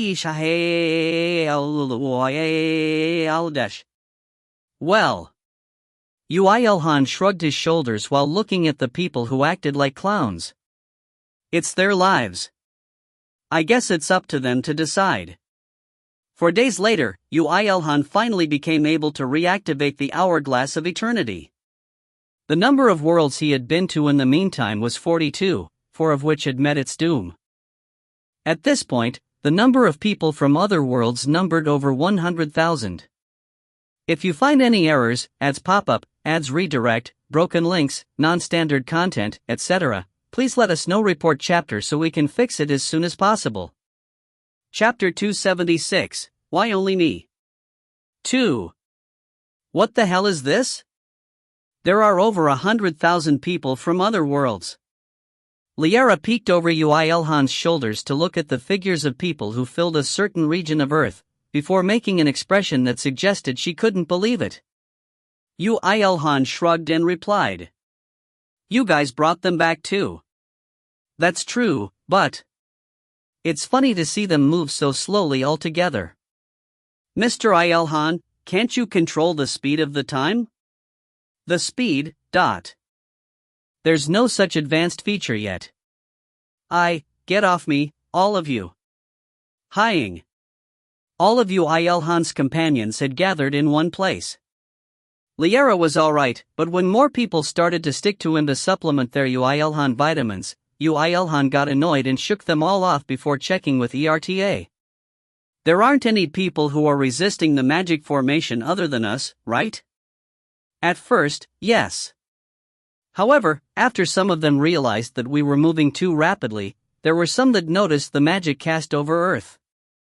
Of course, that does not change anything, but there are exactly 3 people who have regained 40% of their normal movements by resisting.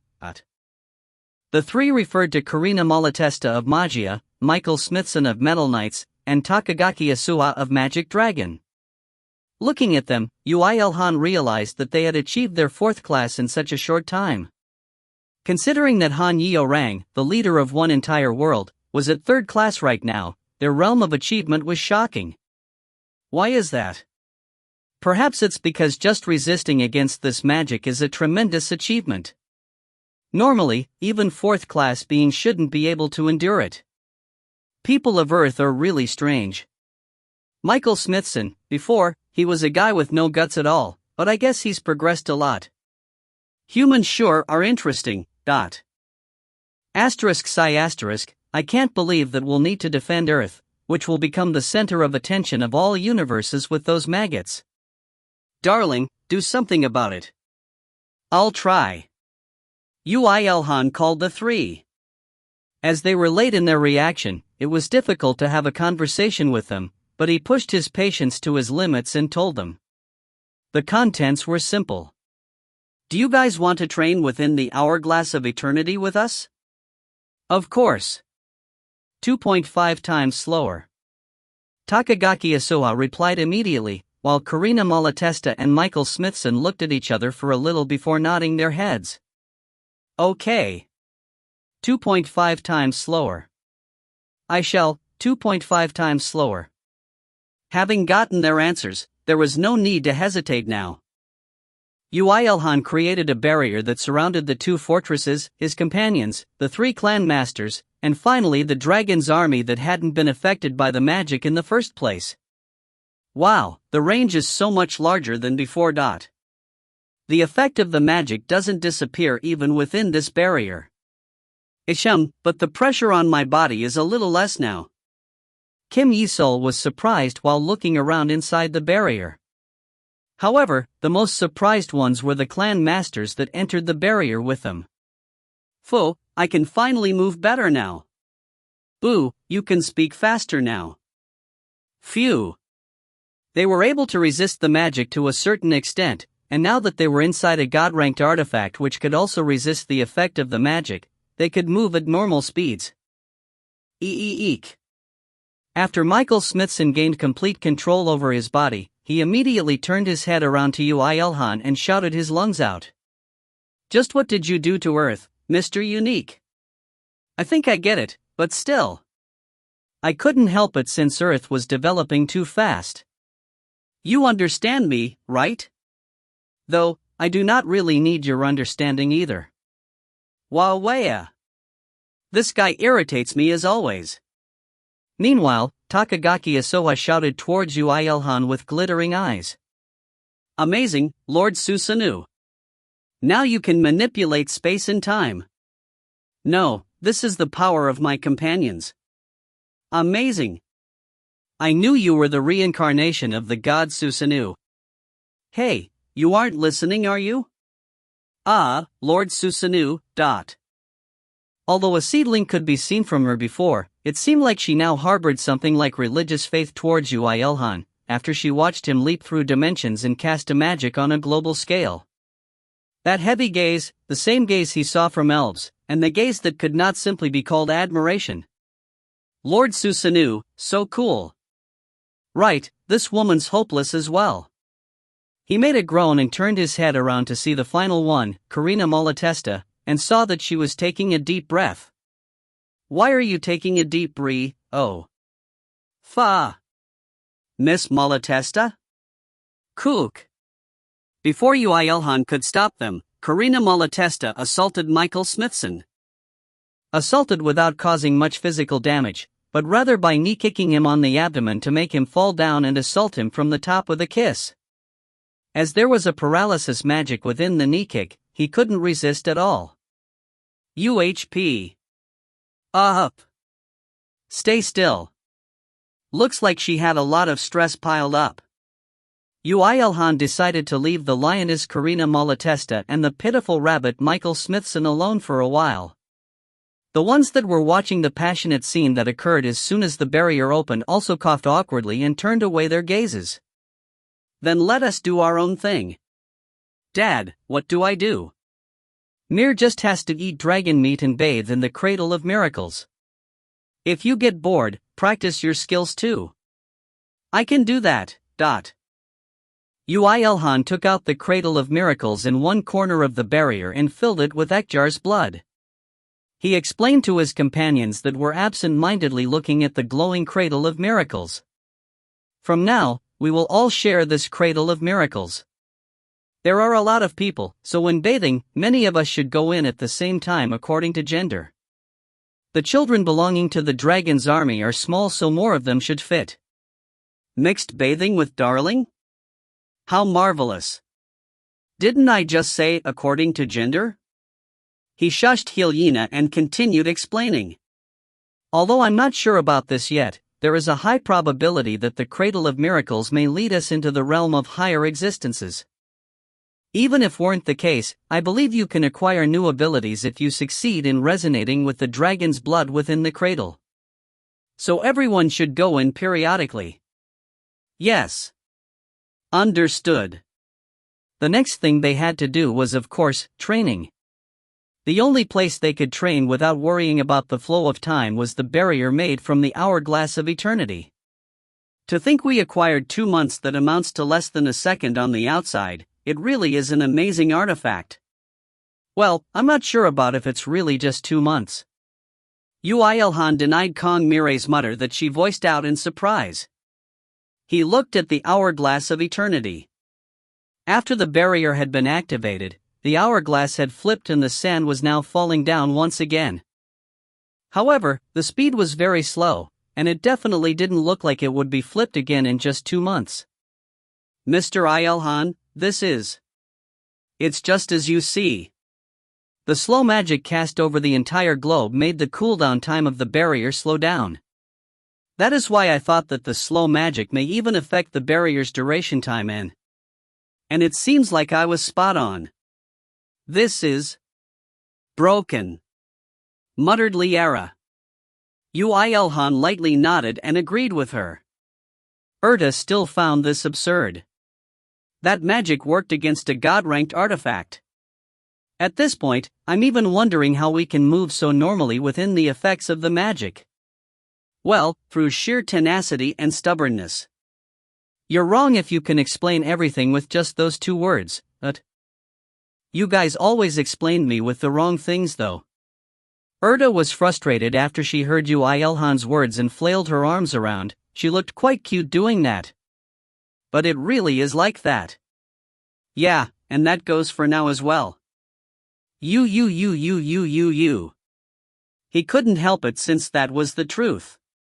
One may think that non-life forms may endure better against this magic than the life forms, but that wasn't true as the higher monsters that were late 4th class were all affected without exception. Just as Erta's mind was about to be tangled into a mess, Yoo IlHan raised his thumbs up with a uselessly fresh smile. Have more confidence in your tenacity. Shut up. And so? IlHan, who regained her calm relatively faster than the others, looked at Yoo IlHan and asked. This barrier, how long do you think it'll last? Just looking at the state of the hourglass now, around 1.5 years. The barrier can be activated once every 2 months, so under the assumption that Darling will keep patrolling other worlds, we would have several more opportunities to be inside this barrier before Earth becomes a higher world. Well, yeah. Darling. Really amazing. This was the first temporal advantage Yoo IlHan had gained ever since he lived 1,000 years alone on Earth, as he had to move around very busily after the first Great Cataclysm. Inside the barrier, he at least had the time to train his skill proficiencies and work on his crafting, but when Yoo IlHan was about finished with explaining the duration of the barrier and what they all had to do, Karina Malatesta finally let go of Michael Smithson, seemingly satisfied. Phew, TSSP. Even though she had just assaulted a man, she licked her lips calmly, which looked very scary. Looking at Michael Smithson trembling below her, Yoo IlHan felt pity for him for the first time. Miss Malatesta. Call me Karina, okay? Karina. Very good. Our family only allows parents, teachers, and family to call us by our name. Now that my family are all scattered across other worlds and my teacher is in another world, the only one that is allowed to call my name on Earth is you. Please remember that. I understand. Please call me Michael as well. That's the answer I wanted, Michael. Karina Malatesta's figure that won what she wanted with force was very bright. Perhaps it was the few years of separation and suffering that had made her strong. In the past, Michael Smithson had romantic feelings towards Kongmire, but looking at things now, it seemed that Karina Malatesta's bold approach was quite effective. Only after she fished up a man's life, did she look back to Yoo IlHan once more? Although my greetings are late. Thank you, Mr. Yoo IlHan.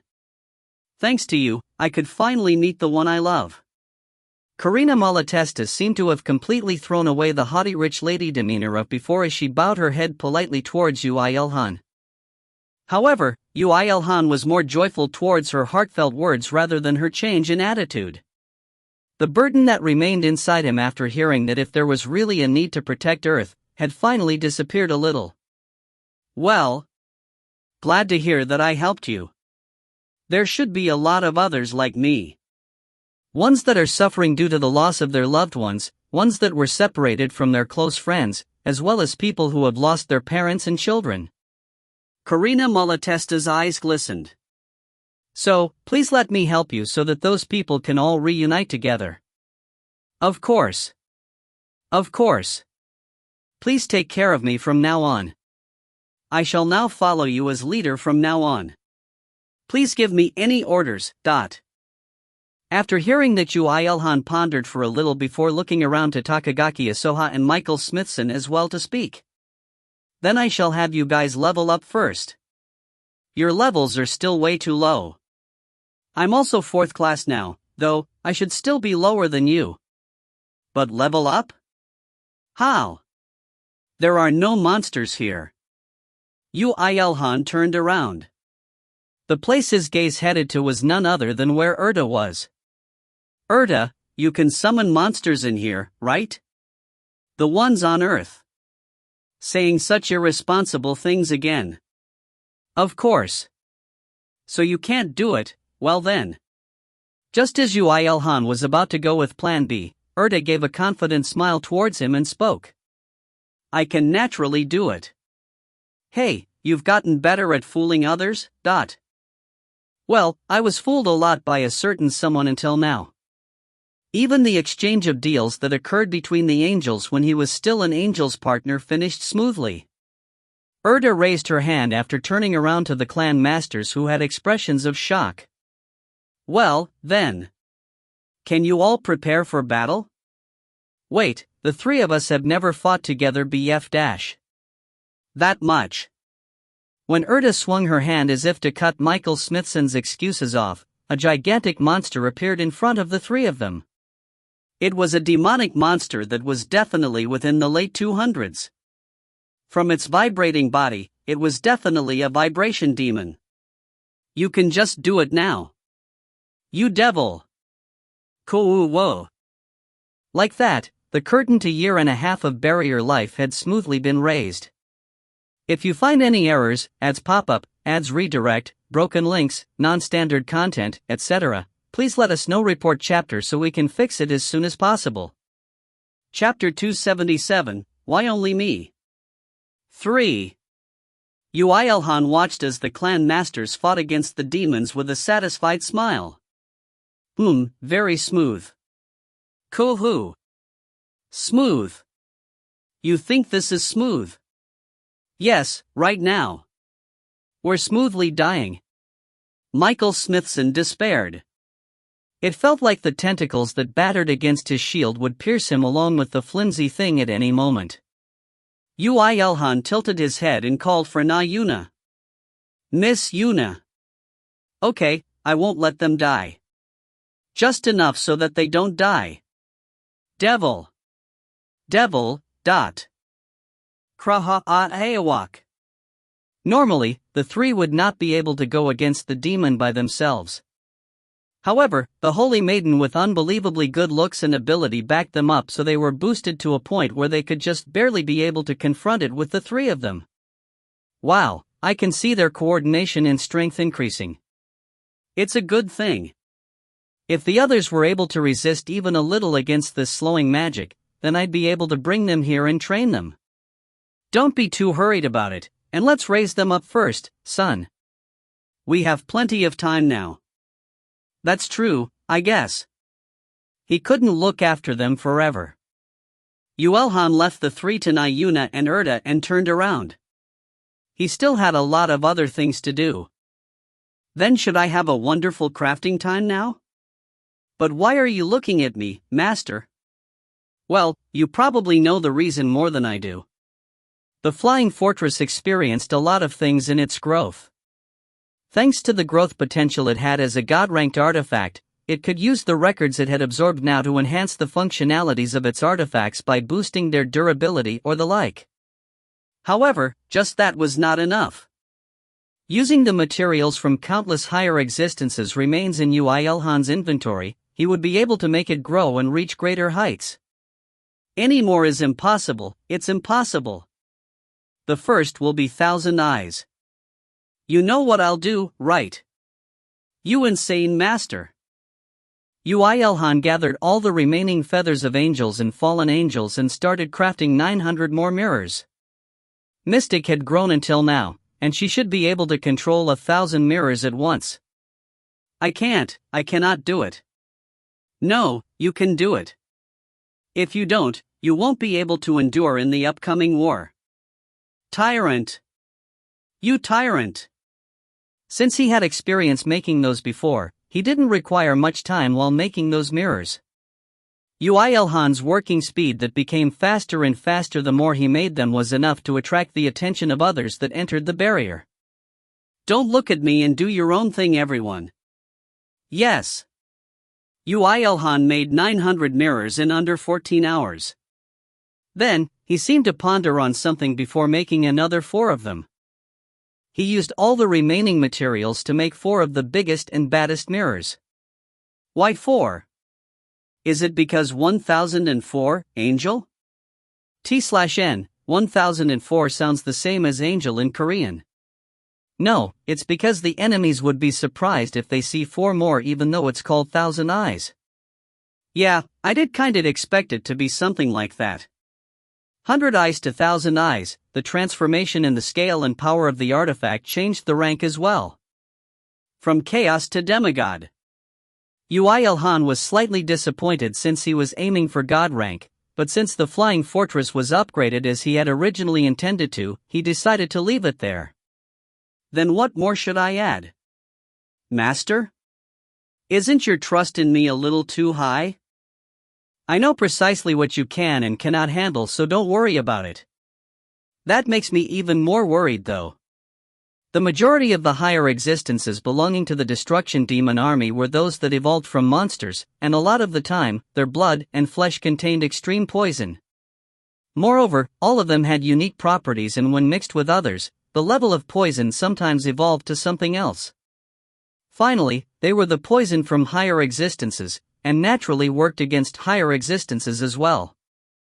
Among the destruction demon army members, there were many that attacked their enemies with the poison they possessed. Of course, Yoo IlHan had the evolved version of extreme poison resistance, falling down, so wasn't affected by any of them. Yes. The second method to upgrade the flying fortress was poison. There were plenty / of destruction demon army bodies in his inventory, so he had enough materials as well. There are too many samples. Should I try mixing them as I go along? How are you going to test the toxicity? Yoo IlHan replied with a smile at Mystic's very reasonable question. Simple, I just need to eat it. Falling down contains extreme poison resistance, so if I eat poison, I can train falling down as well. Isn't it killing 2 birds with 1 stone? Such a perverse plan. Oh, it's nothing new since its master, I guess. First he classified them according to the type of poison they had, and squeezed their carcasses dry of blood. Like that, he acquired a total of several millions liters of blood of a few thousand different types. At that point, Yoo IlHan believed in his instinct and just randomly started mixing them. No, this is too weak. This too, and this one is too weak as well. Don't throw it on the ground. The fortress is dissolving. This is weak too. NHM, is this a little stronger? He put aside the mixtures that showed strong capabilities, then mixed them with each other, and with weaker ones as well. It was literally finding the most toxic poison in the infinite possibilities. Yoo IlHan's work flowed on like that. What was shocking was that when he got used to mixing the poisons, his hand movements became absurdly fast. You aren't normal. Yes, I'm not normal. Don't be so proud of it. 3 or 4 poisons appeared and disappeared every second. The weaker poisons were thrown away, the stronger poison was mass-produced, and new poison, with the stronger poison as the base, was produced again. There wouldn't be so many poisons being created and destroyed in a single place throughout the entire history of the universe. No, in the first place, there was no precedent of someone killing so many higher existences with poison in their bodies. I came to see what IlHan was up to and why do I see hell in one part of the flying fortress? Liara, I get that you want to watch, but right now I'm busy, so go spar with the others or something. Tens of thousands of jars of different colored poison boiling alongside each other looked frightening, and Liara approaching him could be said to be an act that required a lot of courage. Even she could not approach him past a certain distance. IlHan, that thing over there that's twitching by itself. Is poison, right? Don't worry too much. It's just that a strand of life is about to be born in the poison. How is that a small issue? I can stop it, it's fine. Monsters being born from mana was a common occurrence, and therefore, monsters being born in highly concentrated mana poison was not rare either. Yoo IlHan stirred it to mercilessly trample on the sign of life and drank a ladle of it. The moment he inhaled it, a spicy smell that was perhaps what a 1,000-year-old mature fart would smell like hit his nose and his larynx, and the strong wave of hot poison that came along with it twitched like an eel and messed up his digestive system. When Yoo IlHan opened his mouth as he couldn't bear it, a thick green burp came out. 1,000 years of love may suddenly disappear when one saw this. Hike. I give it a 10 out of 10 death points. Are you alright? Well, yeah of coup dash dot. Just as he was replying, a completely unexpected text appeared on his eyes. You have mastered the skill, cooking. You are proficient in all kinds of cooking containing magic and mana. Water and fire attribute resistance and attack power increased by 30%. Ha! What is it? Yoo IlHan looked at the ladle on his hand silently before shrugging his shoulders. Although it was quite surprising, this wasn't the first time something like this happened if he thought about it. In any case, his ability to come up with poisons increased, and his fire attribute and water attribute controls became stronger as well. So it was a good thing. Liara sensed the change that occurred to him and asked him in confusion. IlHan, I feel like you've become stronger just now. You'll be frustrated if I say it, so I'll keep it a secret. Of course, not that anyone would eat poison just because the final element in training the cooking skill was poison.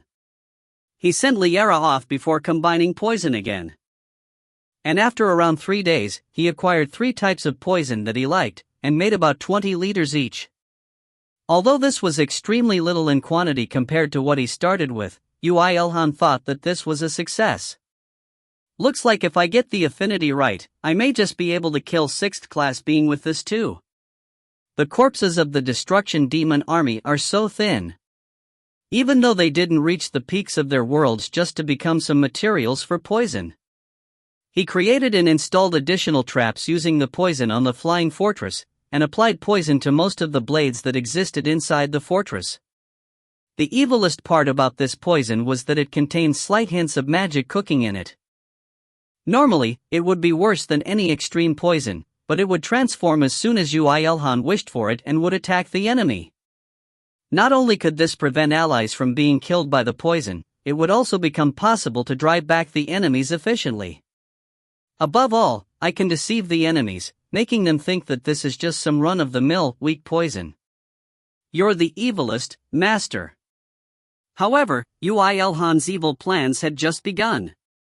After he created the poison, he used the dried-out bodies of the destruction demon army to reinforce the flying fortress. As a result, the outer wall of the fortress became stronger, all artifacts became sharper, the weapons in the mansion were reinforced, and the number of traps increased as well. Even after all that, there was not much difference in the information about the flying fortress. Still no good. The flying fortress is the first one that made me dance so much. You want to transcend the god rank, right, master? It's impossible, so give it up. Of course, I should give up if it's impossible. But I haven't tried the impossible until now. You're being too stubborn. If the destruction demon army didn't work, then he would only use the remains of higher existences from other factions. He upgraded the flying fortress using angels, fallen angels, and garden gatekeepers. The already absurd power of the flying fortress continued to increase. Hundreds of 5th-class magic stones were added, and the holy region was enhanced as well. Right now, there was no meaning in counting the number of artifacts anymore. Despite that, the flying fortress stayed at god rank. I said it's impossible. Phew. Only then did Yoo IlHan accept reality. Wasn't even the Heaven's army unaware that there was something above god rank? It was no wonder since Yoo IlHan, the master of blacksmithing and mana crafting, couldn't do it either after all this time. You'll give up now, right? Yes, now I should, muttered Yoo IlHan with a depressed voice. Do the impossible. Are you going to tell me that you didn't do the impossible until now, master? Of course. Yoo IlHan nodded seriously and raised his hand in the air. At that moment, a body that filled one region of the barrier appeared. Impossible refers to a situation where I have to invest this guy's remains. My God. That was none other than a chief gatekeeper of the Garden of Sunset, Kelatuk. If you find any errors, ads pop up, ads redirect, broken links, non-standard content, etc., please let us know. Report chapter so we can fix it as soon as possible. Chapter 278, Why Only Me? 4. Really? How did I manage to kill this guy? That's what I want to ask you. It really is horrible now that I look at him again. I'll be instantly crushed if I went against this guy head-on. Well, he was considerably strong even among the 7th class ones. If it was me, I couldn't have killed it one-on-one. It was only possible because Natier was there as well. Hyena was having a bloody fight with Liera until just a moment ago, but when Yoo IlHan took out Kelatuk's body, she didn't lose the opportunity to appeal to him and flew towards him. She wanted him to pamper her since it was thanks to her effort that he acquired this body. Yes, thanks. Thanks to you, I have another opportunity. Oof. In the past, he was affected by Hyena's charm, and fought with the 8th wing of brilliant light, Natier in vain, and in the end, took his own life. However, the magic power remaining within the body was enormous and the body had repaired itself, and right now, it had completely recovered and made people wonder if he was really dead. For now I need to dismantle this. You look more serious than ever before, master. Sometimes, I envy your useless passion. Don't say it's useless. Yoo IlHan raised the 8-tailed dragon spear and put on a fire. This was the translucent flame that Yoo IlHan only became able to use after receiving the blessing of the goddess of fire, and with the effects of all sorts of titles and skills as well. The compressed flame that stayed at the tip of the spear was very faint, just enough to be visible, but the power it contained was frightening. Just this could be the reason why Yoo IlHan could receive the blessing of the goddess of fire. I can feel the energy of dragons as well. This is blaze enhanced by dragonic blood, plus Orochi's flame, the purple flames, as well as the eternal flame put together.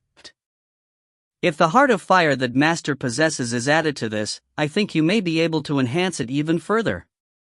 Let's talk about that after I finish this. He held the spear by the end of the shaft and pierced the blade into Kelatuk's head. If he was alive, even that would have been hard, but right now it was unable to resist. The blade went in smoothly like it was cutting tofu.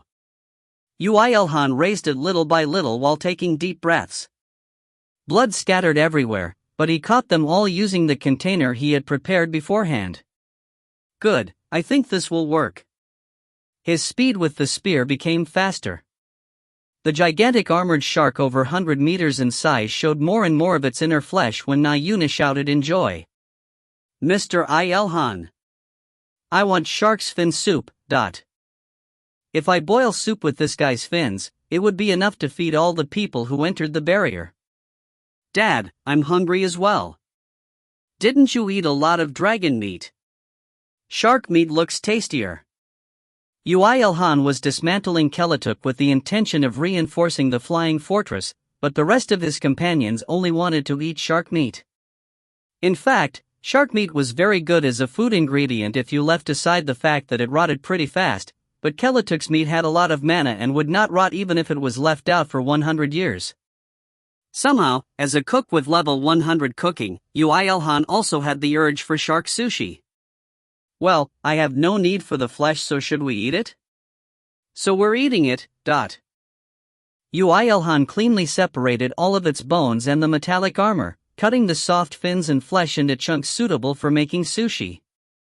He cut the fins into pieces to boil it into soup, cut the flesh into sashimi and thicker slices, grilled it, boiled it, etc. Looking at the cooking, Yoo IlHan, Kangmire, and Na Yuna somehow felt a sense of defeat. I still can't make doenjangguk. It's good that Mr. IlHan is cooking for us, but this somehow feels wrong. Is this really fine? Dad, quickly! Quickly! Cooking also became faster when he got used to it. Yoo IlHan used a mere 3 hours to cook enough shark cooking to feed even the 8,000 children of the dragon's army. Since he used the cradle of miracles to cook, the toxicity was not that high either. Kayak, so delicious. Kangmire and Na Yuna were feeling awkward, but all that flew away after tasting the shark meat food, and they started focusing on the cooking. The others were the same. Son, how did you get the fishy smell out? A drop of breath works wonders against shark smell. It's Mom's loss. Even Kim Yi-sul admitted her defeat. Kelatuk didn't become 7th class to end up as a bowl of shark's fin soup. Life would be no fun with a set destination. It should be more fun than becoming sushi at least. Ah, so delish. Darling really can do anything. Kelatuk's body was very huge, and even though they had their fill, more than 95% of the body was remaining. Yoo IlHan cut apart the flesh into suitable pieces and stored it inside his inventory, and finally started on upgrading the flying fortress. Mystic, what do you think this fortress lacks as the main system? Well, common sense? Not the one that you lack, but what the fortress lacks. Materials? It was my mistake to ask you. The answer is defensive power. The flying fortress had the ability to cast a barrier over itself at the expenditure of mana. If it came down to it, the barrier also protected the fortress from the shock when it smashed into places to attack. However, in Yoo IlHan's mind, that was not enough when attacking higher existences. Barrier cast by mana could easily be ripped apart even by him as well, but... So, now I'm going to enhance the barrier with the metallic armor. Such an absurd thing again. To say it again, Kelatuk's body was ginormous. Of course, it was no problem to envelop the entire fortress with the armor he possessed. Yoo IlHan first mana crafted each of the metallic scales so that it became transparent, and installed scale shooters on the outer perimeter of the flying fortress so it could naturally launch scales and cover the flying fortress when the barrier activated. It was a device that reacted to a certain type of mana, and it was a very delicately designed engine, but to the master of magic engineering, this kind of device was as easy as pie. Of course, it's also possible to just shoot the scales with the launcher, and it can also shoot out the scales from the barrier when the stress on the barrier is too high. That's not the end, right? There's no way you would stop it just there. Of course, there was one more part left. It was the enhancement of the barrier itself. If rotation was applied to the barrier, the armored scales on top of it would spin like mad like a drill, and once the flying fortress charged forward in that state, it would literally grind apart anything on its path. That's not human. Yes, I'll stop being human. No, I'll surpass all humans. Misty Thie. Stop being so light-hearted at such a serious moment. Yoo IlHan had to consume a considerable amount of 5th-class magic stones for this process. As all the work was done under meticulous planning and design and with over-the-top materials, success was predestined. The most frightening drill across all universes came out of it. Annihilator's flying fortress was complete. And it finally happened, the it that Yoo IlHan had been waiting for.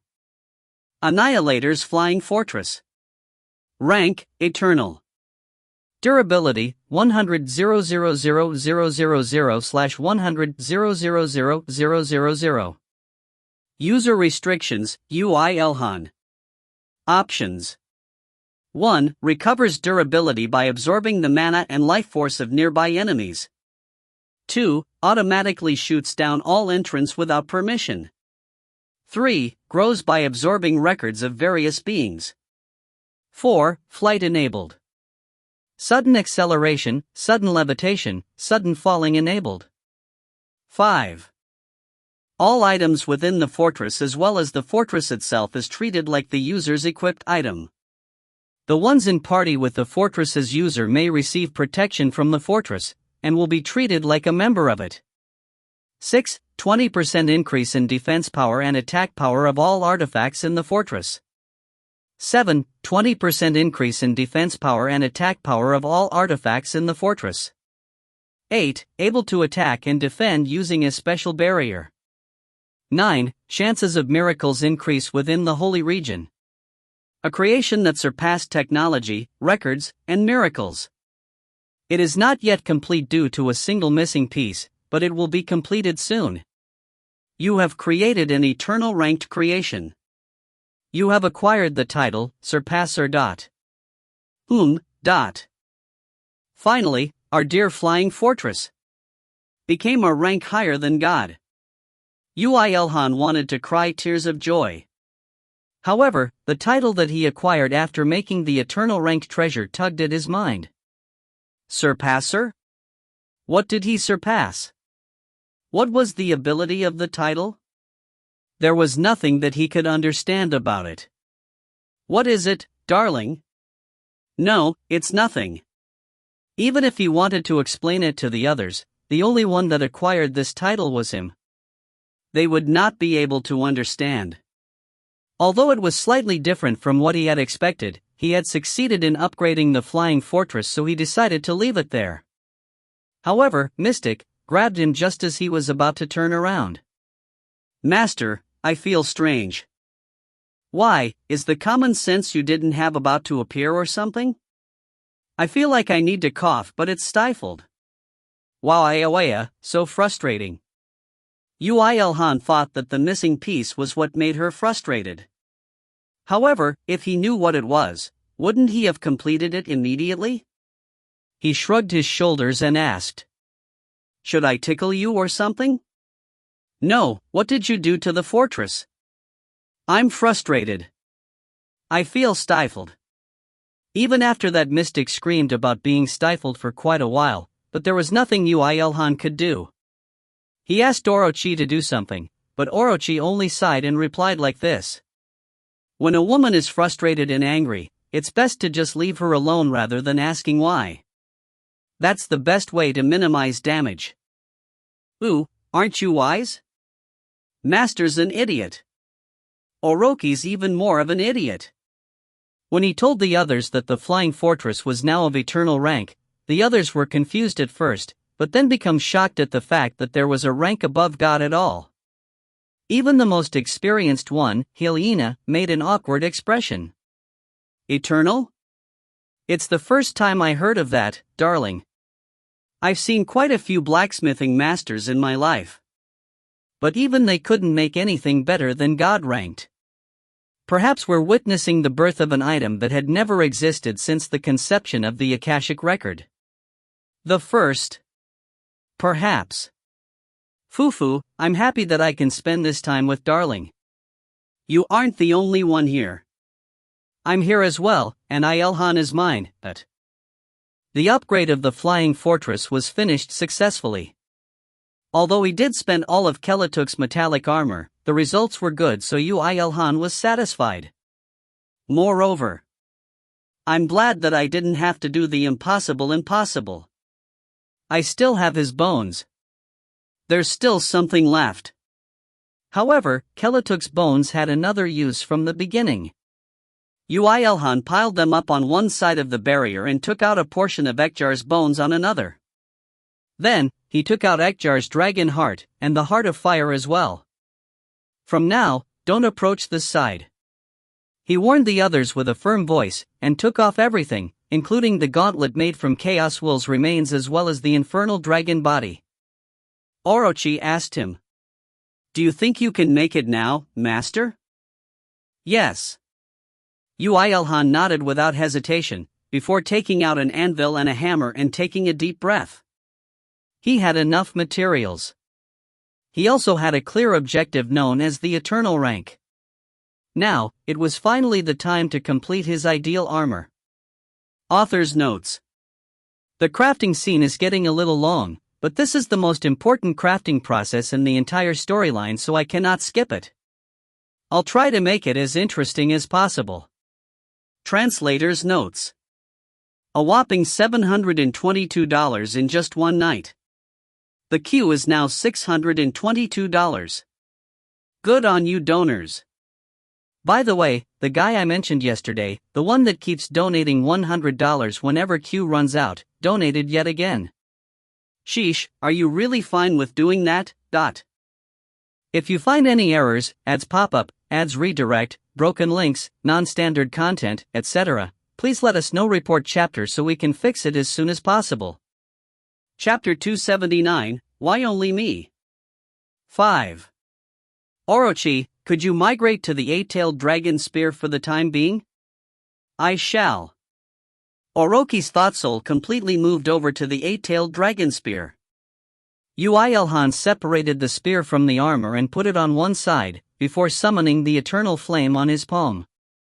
We're now going to melt and combine the most expensive materials across the multiverses. You ready?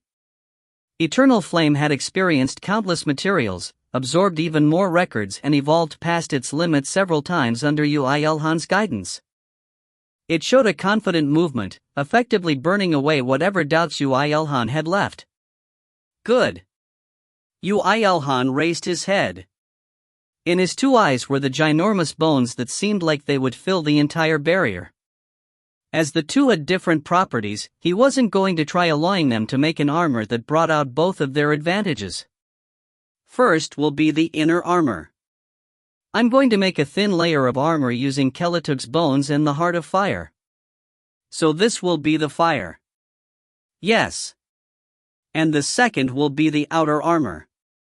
I'm going to melt Chaos Will's gauntlets again and add Ekjar's bones and heart to make a sharp and sturdy armor. So that will be the dragon portion. Well, Master definitely is currently closer to fire than dragons. However, Master, did you not say that you will reach the realm of higher existences through dragons? If so, then why did you not make the inner armor dragon-related? Thanks for saying that, but a dragon's power is one that needs to be emitted outwards. Moreover, I cannot abandon either kind of potential when I become a higher existence. And above all, fire and dragon are fundamentally not that different either. I am inexperienced and cannot comprehend anymore, so do as you wish. Orochi gave up on understanding Yoo IlHan's dialogue. The most destructive and direct power representation was indeed fire.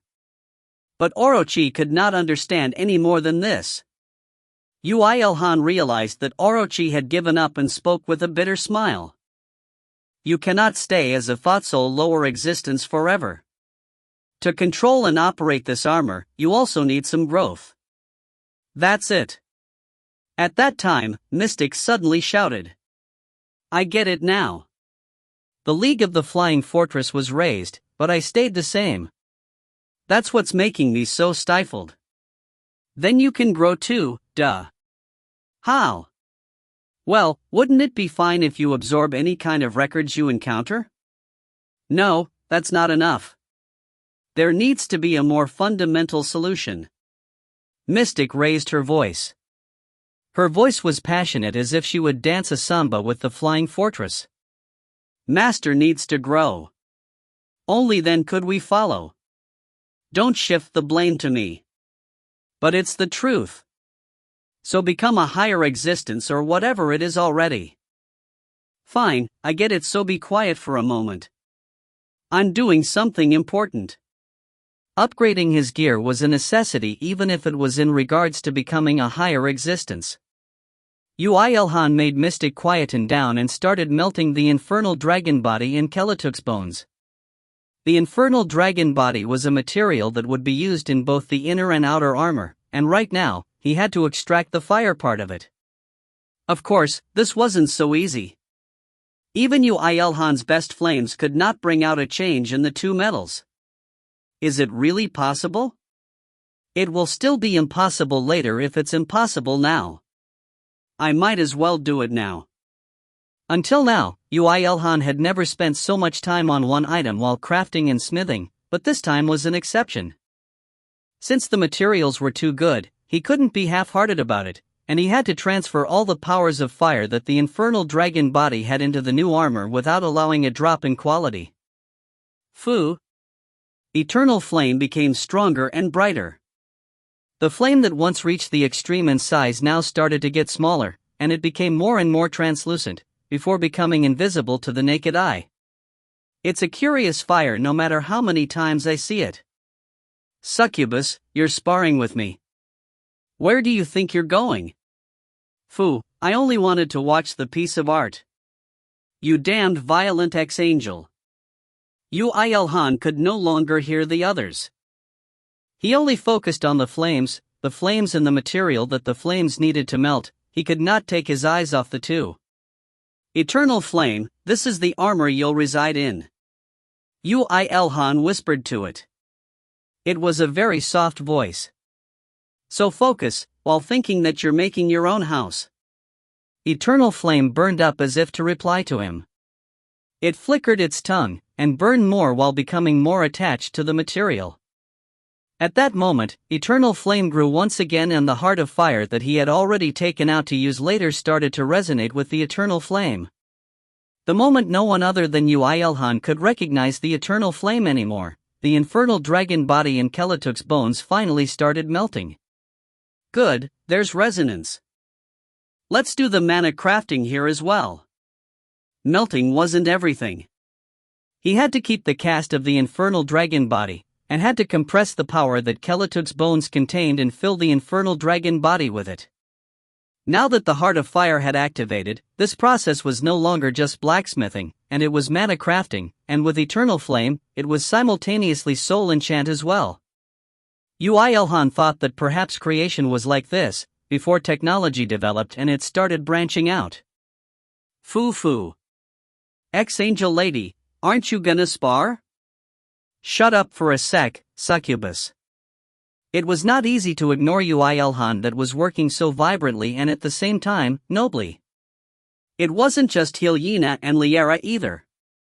The others that were sparring, training skills, eating dragon meat, or fighting against monsters, they all stopped what they were doing and gathered around him. Amazing. It's amazing even though I don't know what's amazing about it. An aura of translucent flames was enveloping Yoo IlHan, and they could not see his figure clearly, but they could see how amazing his work was. The ginormous bones belonging to Kelatuk decreased in size as time went on, and the sturdy infernal dragon body glowed brightly and changed state from material to immaterial before being dismantled. Eternal flame burned with all its power in order to mix the two that were never supposed to be combined. My house. A bright clear voice of a girl could be heard. Yoo IlHan instinctively realized that it was eternal flame's will.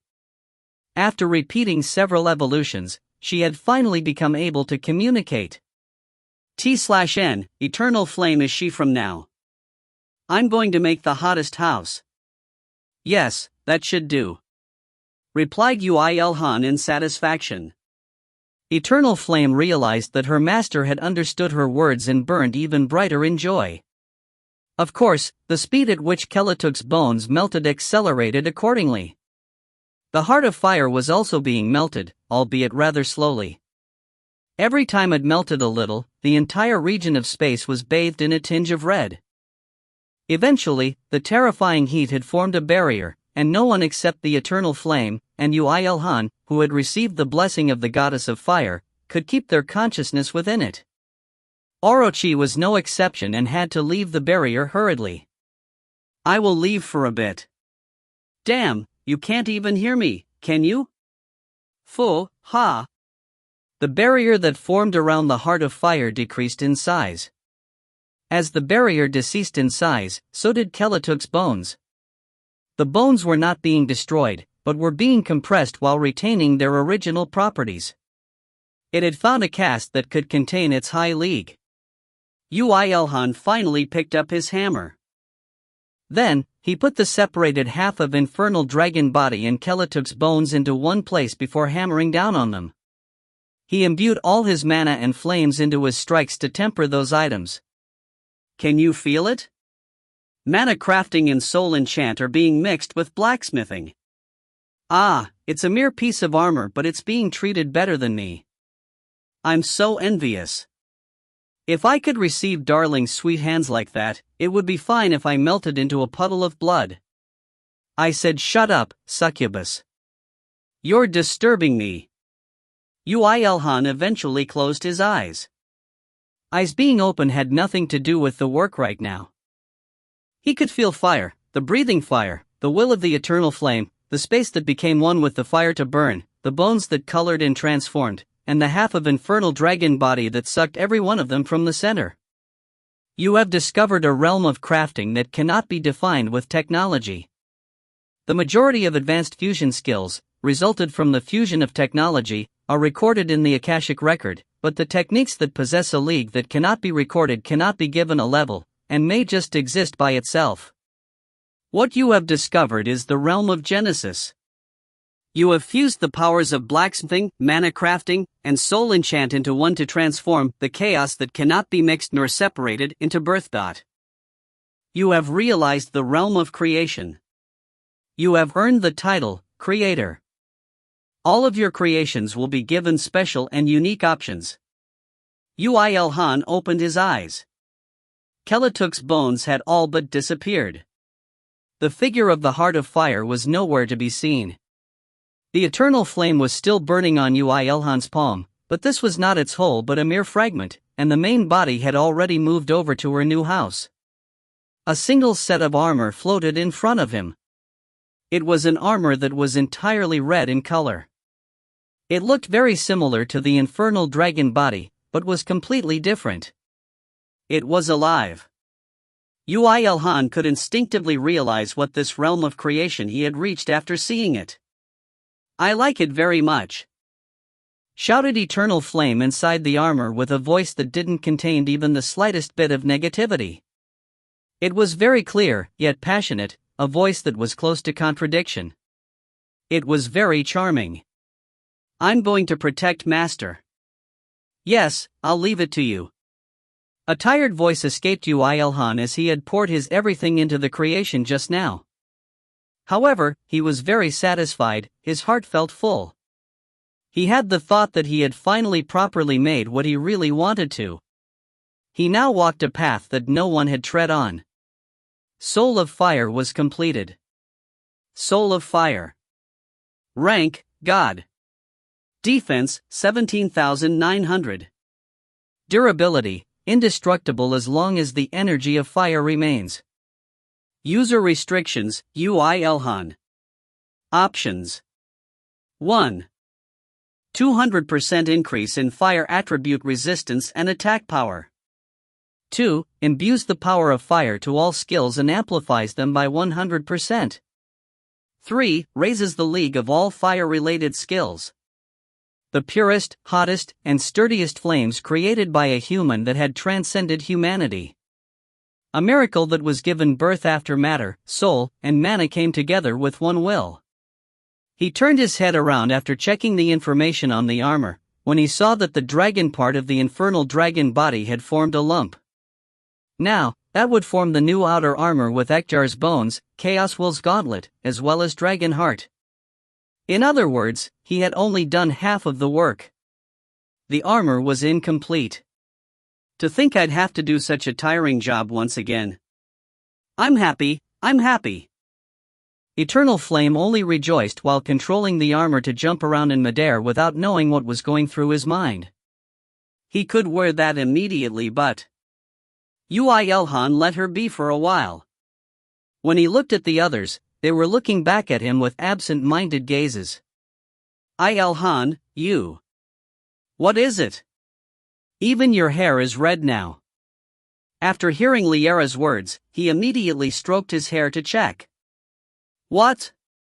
It was true. After he had received the blessing of the goddess of fire, Yoo IlHan's eyes had turned red, and now that he had created the soul of fire, even his hair was dyed red now. What the hell? When did it grow so long? What's more, it even grew down to his waist. Yoo IlHan was shocked and immediately tried to cut them, but Nayuna immediately threw her body and clung to his waist. Long hair is cool as well, so leave it. Leave feet. But it will be annoying in battle, so I'll cut it short. The moment he thought that he wanted his hair to be short, the long hair shrunk back down again. Na Yuna's two eyes had question marks in them. Yoo IlHan thought. Just what the hell am I turning into? If you find any errors, ads pop up, ads redirect, broken links, non-standard content, etc., please let us know. Report chapter so we can fix it as soon as possible. Chapter 280, Why Only Me? 6. Mr. IlHan. Make it longer again.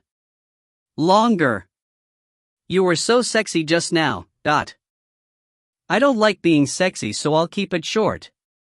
No. Idiot. Idiot. Yoo IlHan realized that his hair now had the properties of fire. Well, fire was immaterial and could be manipulated to alter its size at will, so it wouldn't be strange even if his hair had such properties. In other words, a part of Yoo IlHan's body had transcended the realm of matter. He had reached the midpoint between lower existences and higher existences. He instinctively realized that. It seems like I can aim for higher existences in this field. Congrats on getting many ways to become a higher existence. But Fire and Dragon, rather than pursuing just one of them, it would be better in the long term to fuse the two together to pave his way to the realm of higher existences. Although he was surprised at the unexpected gain, he quickly reorganized his thoughts in his head and returned his hair as the same as before. Now, it was the time to make the other armor part, the outer armor, that contained the power of dragons. Come here. Yes. Yoo IlHan took off all the clothes he was wearing and put the soul of fire on his body. It was custom made for him and had the pure properties of fire, so even when he wore it, it gave him a comfortable sensation as if he wasn't wearing anything at all. I don't think the outer armor is a problem with this. I'm happy. Eternal Flame repeated the same words like a child that just started to learn a language. Yoo IlHan laughed and lightly tapped on the armor before picking up his hammer again. A flame blossomed on the tip of it very naturally. Yoo IlHan and the Eternal Flame has already deeply synchronized, and it was a foolish thing to attempt to differentiate between the two anymore. Orochi, it's your turn now. I thought I was being melted along with the spear last time. I'm going to melt the spear as well. It's time to throw away the name of Eight-Tailed Dragon Spear. Is that for real? Didn't you see what Eternal Flame was capable of just now? You just need to do that yourself. I thought you'd use Ekjar. I'm going to switch you with him once I become able to control him at will. You just need to take care of it until then. Yoo IlHan still didn't have the power to manipulate the violent 7th class dragon to his will. Orochi made a bitter laugh when he heard Yoo IlHan's honest words. Then I can only do my best. Although, I'm fine with that and will not complain. Then should we start? Understood. Eight-Tailed Dragon Spear, half of the infernal dragon body that became an armory to numerous weapons, Chaos Will's gauntlet, Ekjar's bones, and his dragon heart as well, treasures that would shock worlds just by themselves gathered in one spot. Yoo IlHan slowly closed his eyes and simultaneously activated mana crafting, soul enchant, and blacksmithing to enter the realm of creation. Since he had already done it once, he was more proficient with it now. You dare to do that to my body, and my heart. You just shut up, Ekjar. Although it was impossible to control him, shutting him up was no problem. Yoo IlHan utilized all his powers as a death god to bury Ekjar deep inside his consciousness and continued working. Ekjar's ginormous bones glowed in red and started decreasing in size. Orochi's thought soul left the Eight-Tailed Dragon Spear and moved to the remaining half of infernal dragon body, while Yoo IlHan melted all the other materials with fire while simultaneously activating dragonic blood. I'm going to forge a body that can bring out the power of dragons to the best. It's an easy thing, and it should be one. Master, focus. Everything melted down, and Ekjar's dragon heart reacted. The mana crafting process commenced successfully. Orochi. I shall try. Yoo IlHan raised his hammer before striking down. The outer appearance of the armor appeared for a brief moment before being buried into chaos again. However, Yoo IlHan did not get disappointed. This meant that Chaos Will's gauntlet had officially been melted in. I do not plan to entrap or suppress the power of dragons. Transform and roar as you wish. That's what I wished for. Orochi and Yoo IlHan's senses melted and mixed into one. Although he was one with the soul of fire right now, his training in manipulating thought souls were not for nothing and he could adapt to it without much problems. The soul enchanting process was smooth as well. Good. Very good. There was resonance. The power of dragons that always reacted when Yoo IlHan entered the cradle of miracles had awakened again from the stimulation of the materials here. A violent wave rippled through Yoo IlHan's body. If he couldn't endure even this, he may as well give up the dream of becoming a higher existence. Let's start working then. He struck down with the hammer. The eight-tailed dragon spear snapped perfectly, before being melted by translucent flames and being absorbed by the remaining half of infernal dragon body. Now, it was time to utilize the power of blacksmithing to cast it into a shape. Fu. Ha. Fu. Ha. Yoo IlHan and Orochi's breathing synchronized. The more he hammered on, the louder Ekjar's bones screamed in pain before being compressed. The size of Dragonheart also decreased in size as time went on and enhanced the materials with its magic power. With such complex processes happening simultaneously, even Erta and Hyena, who were very well versed in magic, could only watch the breathtaking scene without being able to comprehend much. I'll give up. I can't understand a thing. Watch even if you cannot comprehend anything, lady. The figure of Darling stepping onto a new realm, the records that are not recorded. The only non-draconic material here, Chaos Will, was the last one to cry out within it. That had to be used in enhancing the characteristics of dragons, and in unchaining the restrictions in strength. Yoo IlHan transformed that power and lead it. He used the mana from Dragonheart to form the power into that of a dragon's to make it one with the armor. It is starting, Master. Yes. It's starting. He struck down with the hammer. He struck down with the hammer.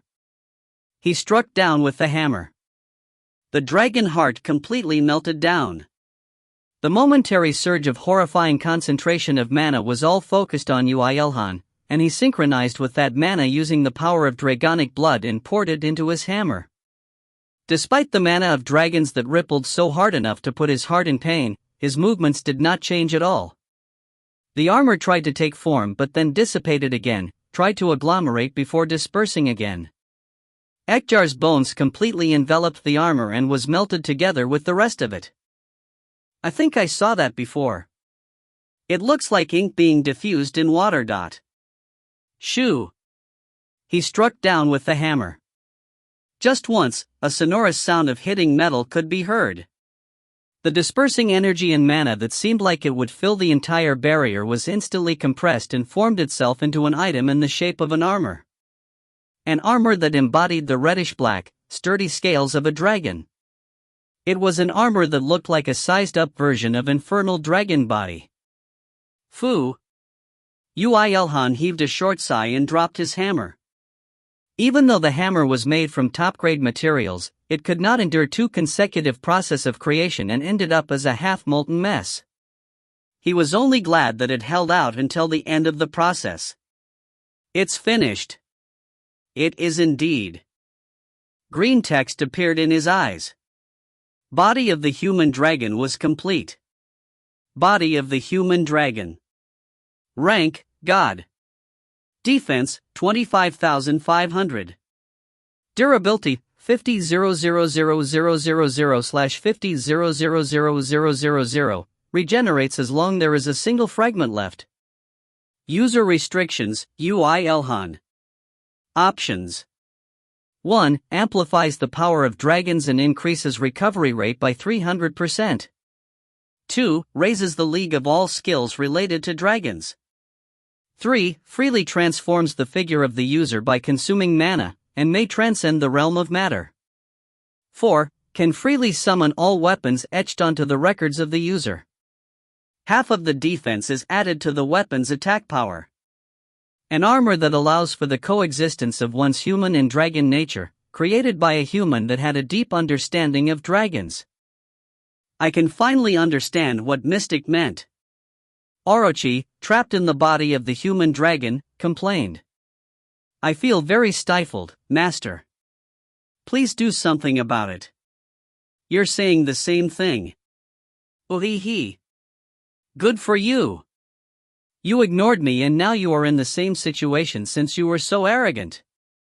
It frustrates me so much that I'm in the same state as that woman. But it's not over yet. A dual core only had meaning when they worked together. The heart of fire that is controlled by eternal flame, and the dragon heart operated by Orochi had to gather around the hardware known as Yoo IlHan to be truly considered complete. Orochi, you know what to do, right? Ugh, I do. When Yoo IlHan flicked his finger, the body of the human dragon floating in the air transformed itself into a black fog. Chaos Will's properties had been implemented on a new level after borrowing the powers of dragons. The fog swirled across the air and enveloped Yoo IlHan that was wearing the soul of fire. It materialized again and naturally settled on top of the soul of fire, when Orochi, eternal flame, and Yoo IlHan became one. As if having waited for that moment, a few lines of text quietly appeared on Yoo IlHan's eyes. The eternal ranked artifact, Flame Soul Dragon Body, was complete. There are artifacts that are perfect by themselves, but may transcend perfection by merging with other items. Soul of Fire and Body of the Human Dragon belong to such a case. Artifacts that cannot be complete with the two artifacts, and the user had formed a perfect harmony to be reborn into an eternal ranked artifact. An additional effect is added to the Flame Soul Dragon Body. The equipper of the armor become the master of all flames and dragons.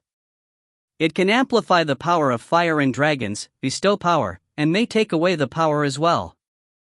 However, the league of the user is still low and thus, the ability cannot be activated to its full extent. Yoo IlHan, who had gone through a simple awakening process through the imperfect fusion with the artifact, heaved a deep breath. Inside it was all the power of fire and dragons. Some call it breath. There was someone who was looking at him with a dumbfounded gaze, and it was none other than Ymir. Dad ended up becoming a dragon. Not yet. Then when are you becoming one? I don't know either. Anyway, amazing. Dad is amazing. Yoo IlHan softly embraced Ymir as he rejoiced with glittering eyes, before he shook his hands at the others that had their gazes fixed on him. All right. Show's over. Go do your things now. When I look at how you work, I feel so useless. If you don't want to die uselessly later, then please continue doing those useless things.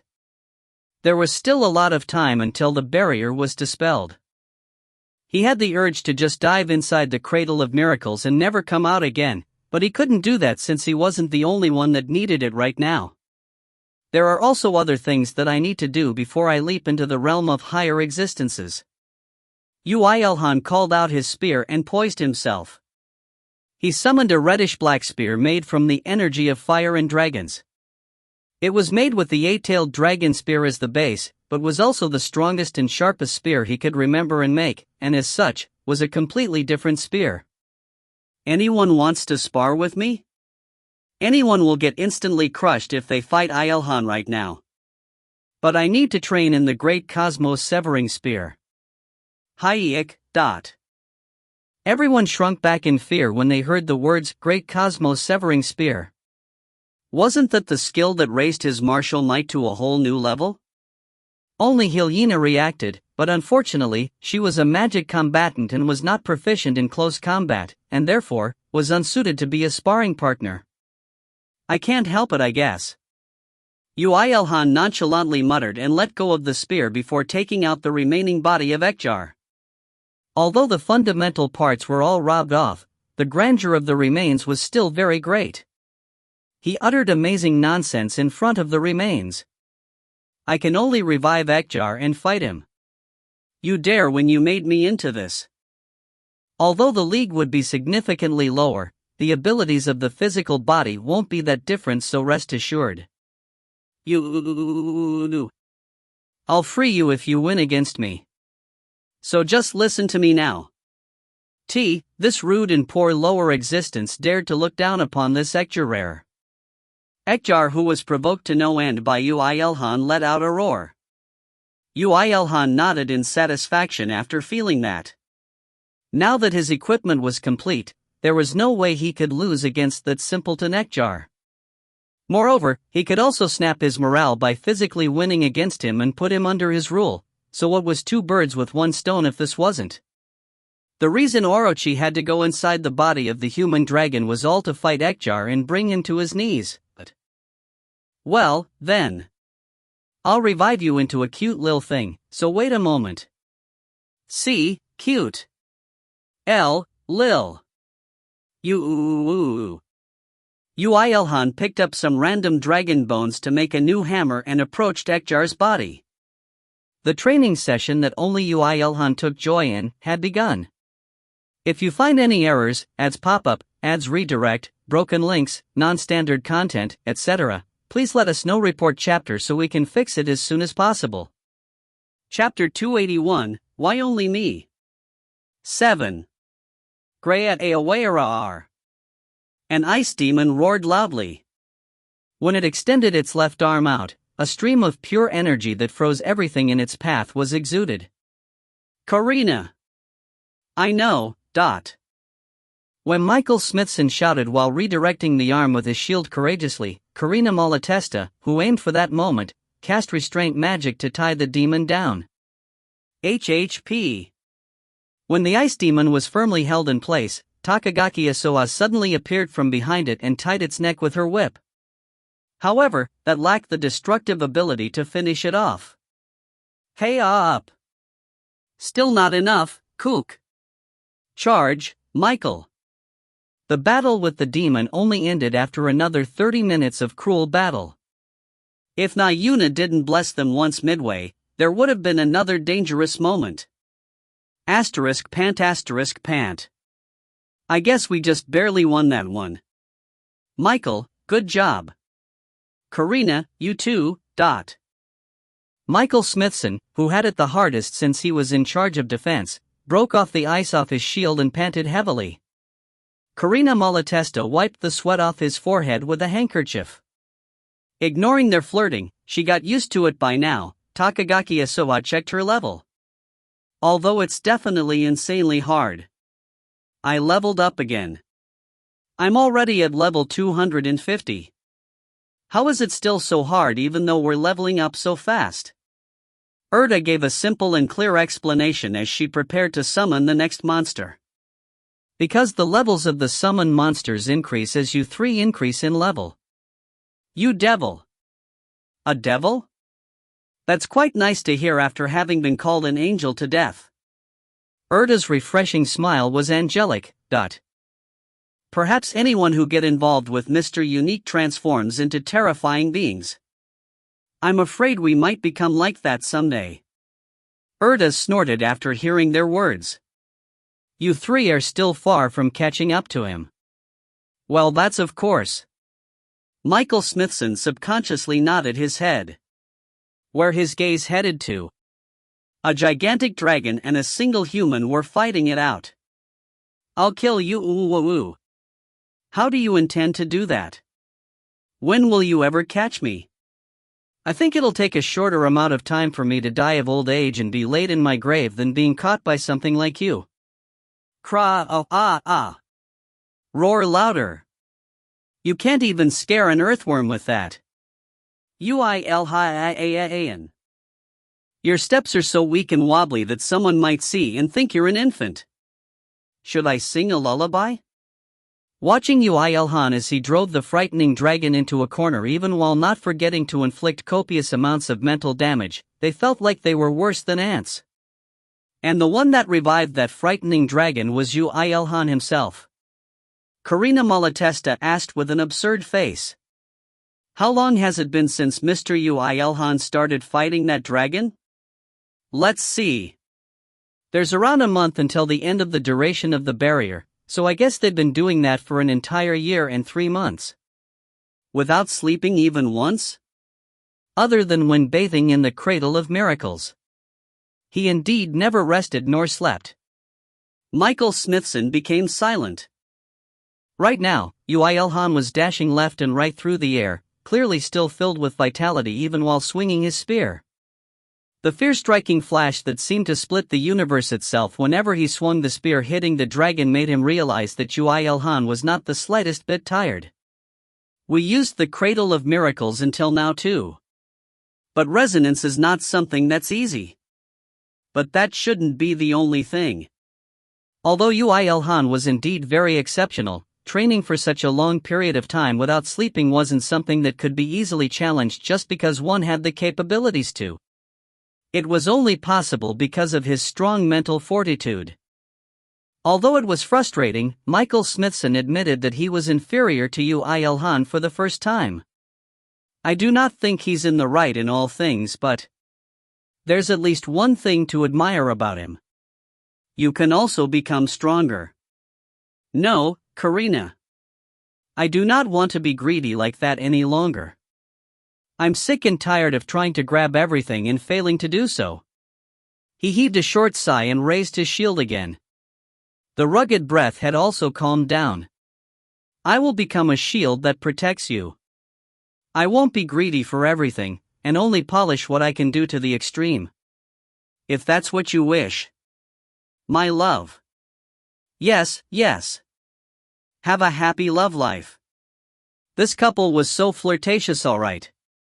Whatever they did eventually reached a pink-colored ending. Takagaki Isuwa, who had to watch the two flirting for more than the past year, looked away from them and towards Yoo IlHan.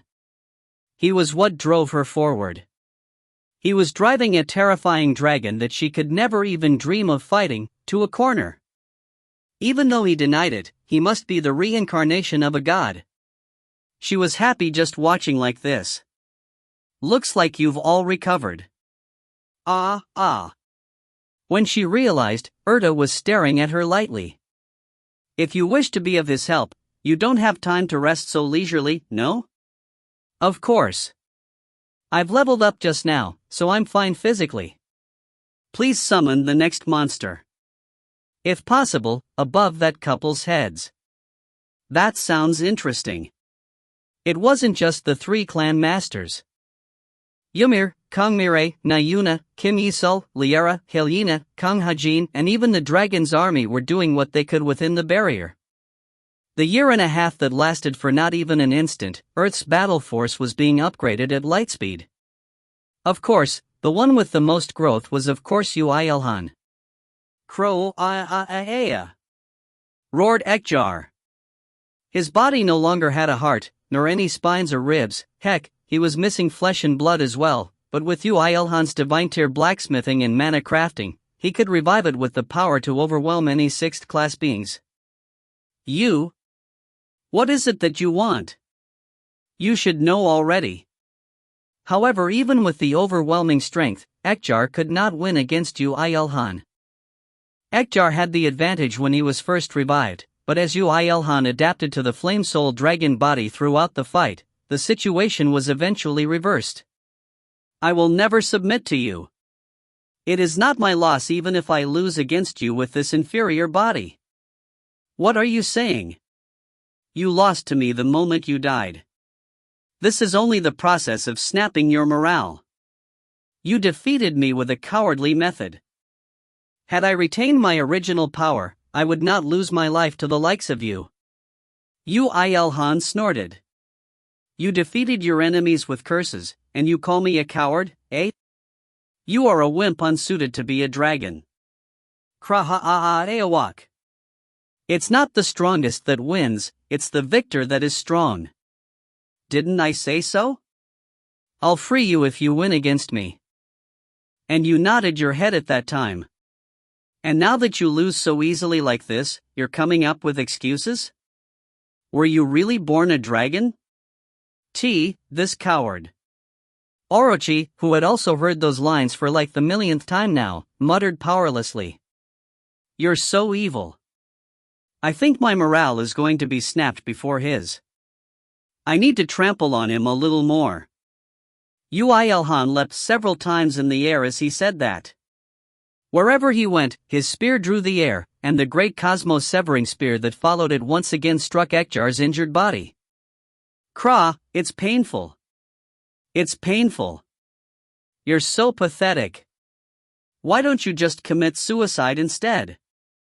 If you have the pride of a dragon, then why don't you just do that? Kra-ha-a-a-a. Once, he was called the Dragon of Despair, Ekjar. He swung his tail to attack Yoo IlHan, but as Yoo IlHan had recorded all of its movements in the past, it only looked like he was acting cute. In fact, he even traced the movements of the tail and flew towards where the tail would lose its force, and grabbed the tail when it completely lost its power and twisted it apart. Cook, ka-owak. At that moment, Ekjar cried. I lost. He admitted defeat for the first time. After such a long period of battle, his mentality had finally snapped before his body did. I will acknowledge you as the master of dragons. Unsatisfied with his tone of voice, Yoo IlHan twisted a little harder and checked again. Say that again. Khhhh. I acknowledge you as the ruler of us dragons. Yoo IlHan let go of the tail and floated upwards. At that moment, new text engraved itself on Yoo IlHan's retina. Although not complete, you have received the declaration of defeat from the thought soul of the strongest dragon in existence, the Dragon of Despair. The records you possess as a dragon become enhanced. The power to rule over dragons activates a little more. There was no way the high and mighty 7th class dragon would admit defeat just because Yoo IlHan beat him up a little. It was all possible because he had acquired the qualifications as the ruler of dragons by completing his armor. In any case, Yoo IlHan had achieved what he had set out to do. Now, Ekjar was his. Good, then you're on my side as well from now. You finally did it, you malicious master. The rule skill at the level of mastery covered Ekjar's entire body. With both his body and mind tattered, Ekjar threw away the pride it had piled up over countless years and agreed to become Yoo IlHan's subordinate. Ekjar, let's get along well from now on. I acknowledge you as my master. So you must become the strongest. Ekjar has become your subordinate. He finally succeeded in all of his objectives that he aimed to fulfill within the barrier. Yoo IlHan's lips curved into a smile. Good, then let's switch your places now. That body of the terrifying dragon is uncomfortable in itself, but I guess I can't help it. Phew. For me, this is more comfortable. There was no need to hesitate anymore. Yoo IlHan immediately activated creation to switch Orochi and Ekjar. Ekjar would be able to adapt better to the body of the human dragon that contained his very own essence, and Orochi would also find the simpleton 7th class dragon's body a better fit than a god-ranked artifact. Orochi, what should we do? Leave the body as it is? It is insanely uncomfortable. Make it a humanoid form instead, master. Good, leave that to me. I'll compress the power without losing any of it. Just as Yoo IlHan was about to commence his last piece of work in the barrier, Mystic, who stayed obedient until now, raised her voice in complaint. Master, me too. I also want a body. You can just wait a little more. You're too much. You idiotic master. I also want a body like Orochi. A cute and little girl. Haha, brat. Go break dance or something with that gigantic body of yours. Orochi, you idiot. Mystic's young-sounding voice filled the barrier. Yoo IlHan laughed and picked up his hammer. There was still a month left until the barrier was dispelled, plenty of time to create another masterpiece. If you find any errors, ads pop up, ads redirect, broken links, non-standard content, etc., please let us know. Report chapter so we can fix it as soon as possible. Chapter 282, Why Only Me? 8. Everyone stop what you're doing and gather up. Yoo IlHan shouted. When his voice that carried with it an air of assertiveness filled the barrier, yet in a fashion that was hardly domineering, the ones that were struggling inside the cradle of miracles, the dragon's army that were having a large-scale fight, Ymir who was practicing his skills, Takagaki Asuha who just killed a demon, as well as Liara and IlHan who looked like they had a fight to the death, but were actually sparring, all stopped what they were doing. Yoo IlHan explained to them. The barrier will disperse shortly. The moment it breaks, the effects of the slowing magic will increase greatly, so we need to be prepared for that. Ugh, there was that, wasn't there? I wanted to adapt to my body better. I'll tweak it in the future, so don't worry about it, Orochi, but that sounds very unsettling since it's you who's saying it. What was that? Yoo IlHan cleaned up the various equipment within the barrier and collected the cradle of miracles. Although he couldn't reach the realm of higher existences during this time, he had an enormous harvest, so he decided to leave it at that. Even excluding him and Ymir, a few people, including Liara and IlHan, succeeded in resonating with the power of dragons, and the outlook for the rest of them was anything but bleak. Ah, the barrier. I can feel my body becoming heavier. It's breaking. The moment Erda, who was sensitive to mana, said that, the barrier of time that looked like it would last an eternity shattered in vain. The majority of the people who spent a year and a half within the barrier felt dizzy after feeling the flow of time that started again. My God, it really was less than an instant. I feel extremely heavy now. Although Yoo IlHan did warn them beforehand, the slowing magic cast over Earth wasn't something that could be avoided just by being aware of its existence. The three clan masters could now move normally under the effects of the magic, thanks to their training in the past year and a half, but they had to clench their teeth due to the overwhelming pressure. They even had the urge to just let go of everything and go with the flow of magic. Our clan will be confused if they see us. Just with you three acting at your normal speeds, it would help them recognize the existence of the magic. By then, they would be able to grow as well. This is hellish. However, they knew that this was what was best for Earth. They could not complain anymore. Yoo IlHan handed the three a few weapons and other equipment that he had made in his spare time in the barrier. Arm your clan members with these. They're legend ranked for the most part, but well, they should suffice. I'm frightened myself by not flinching despite the appearance of several legend ranked artifacts. I'll gladly take the items though. Thank you, Lord Yoo IlHan. I shall loyally serve you in the future as well. Well, no, I don't need another loyal servant. Since he had already told them the code of action, there was no need to hesitate. The clan masters all quickly went to their places. They had a lot of talent in the very beginning, so they should be able to endure in this insane Earth and in the future as well. That went especially for Karina Malatesta and Michael Smithson, who had to protect each other. As for Takagaki Asuha, Yoo IlHan didn't want to think about her for the time being. Well, then. Should we keep doing what we were doing before? Master, do I really go around like this? The one that called out to him was of course, Orochi. Orochi, having been enchanted to the body that was slightly modified from Ekjar's remains, could proficiently control the body now, but it seemed like he had become embarrassed after exiting the barrier. To think that I have to walk around in this embarrassing form. Embarrassing form? It transcendentally surpasses your original body of a lower existence.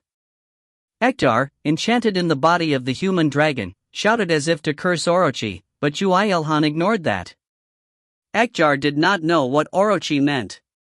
What Orochi meant by embarrassing was not referring to the physical body. You're embarrassed since you can't control the body properly yet, aren't you? That's it. These muscles, these bones, these flesh, they're all leagues above mine. I can still feel creaks here and there.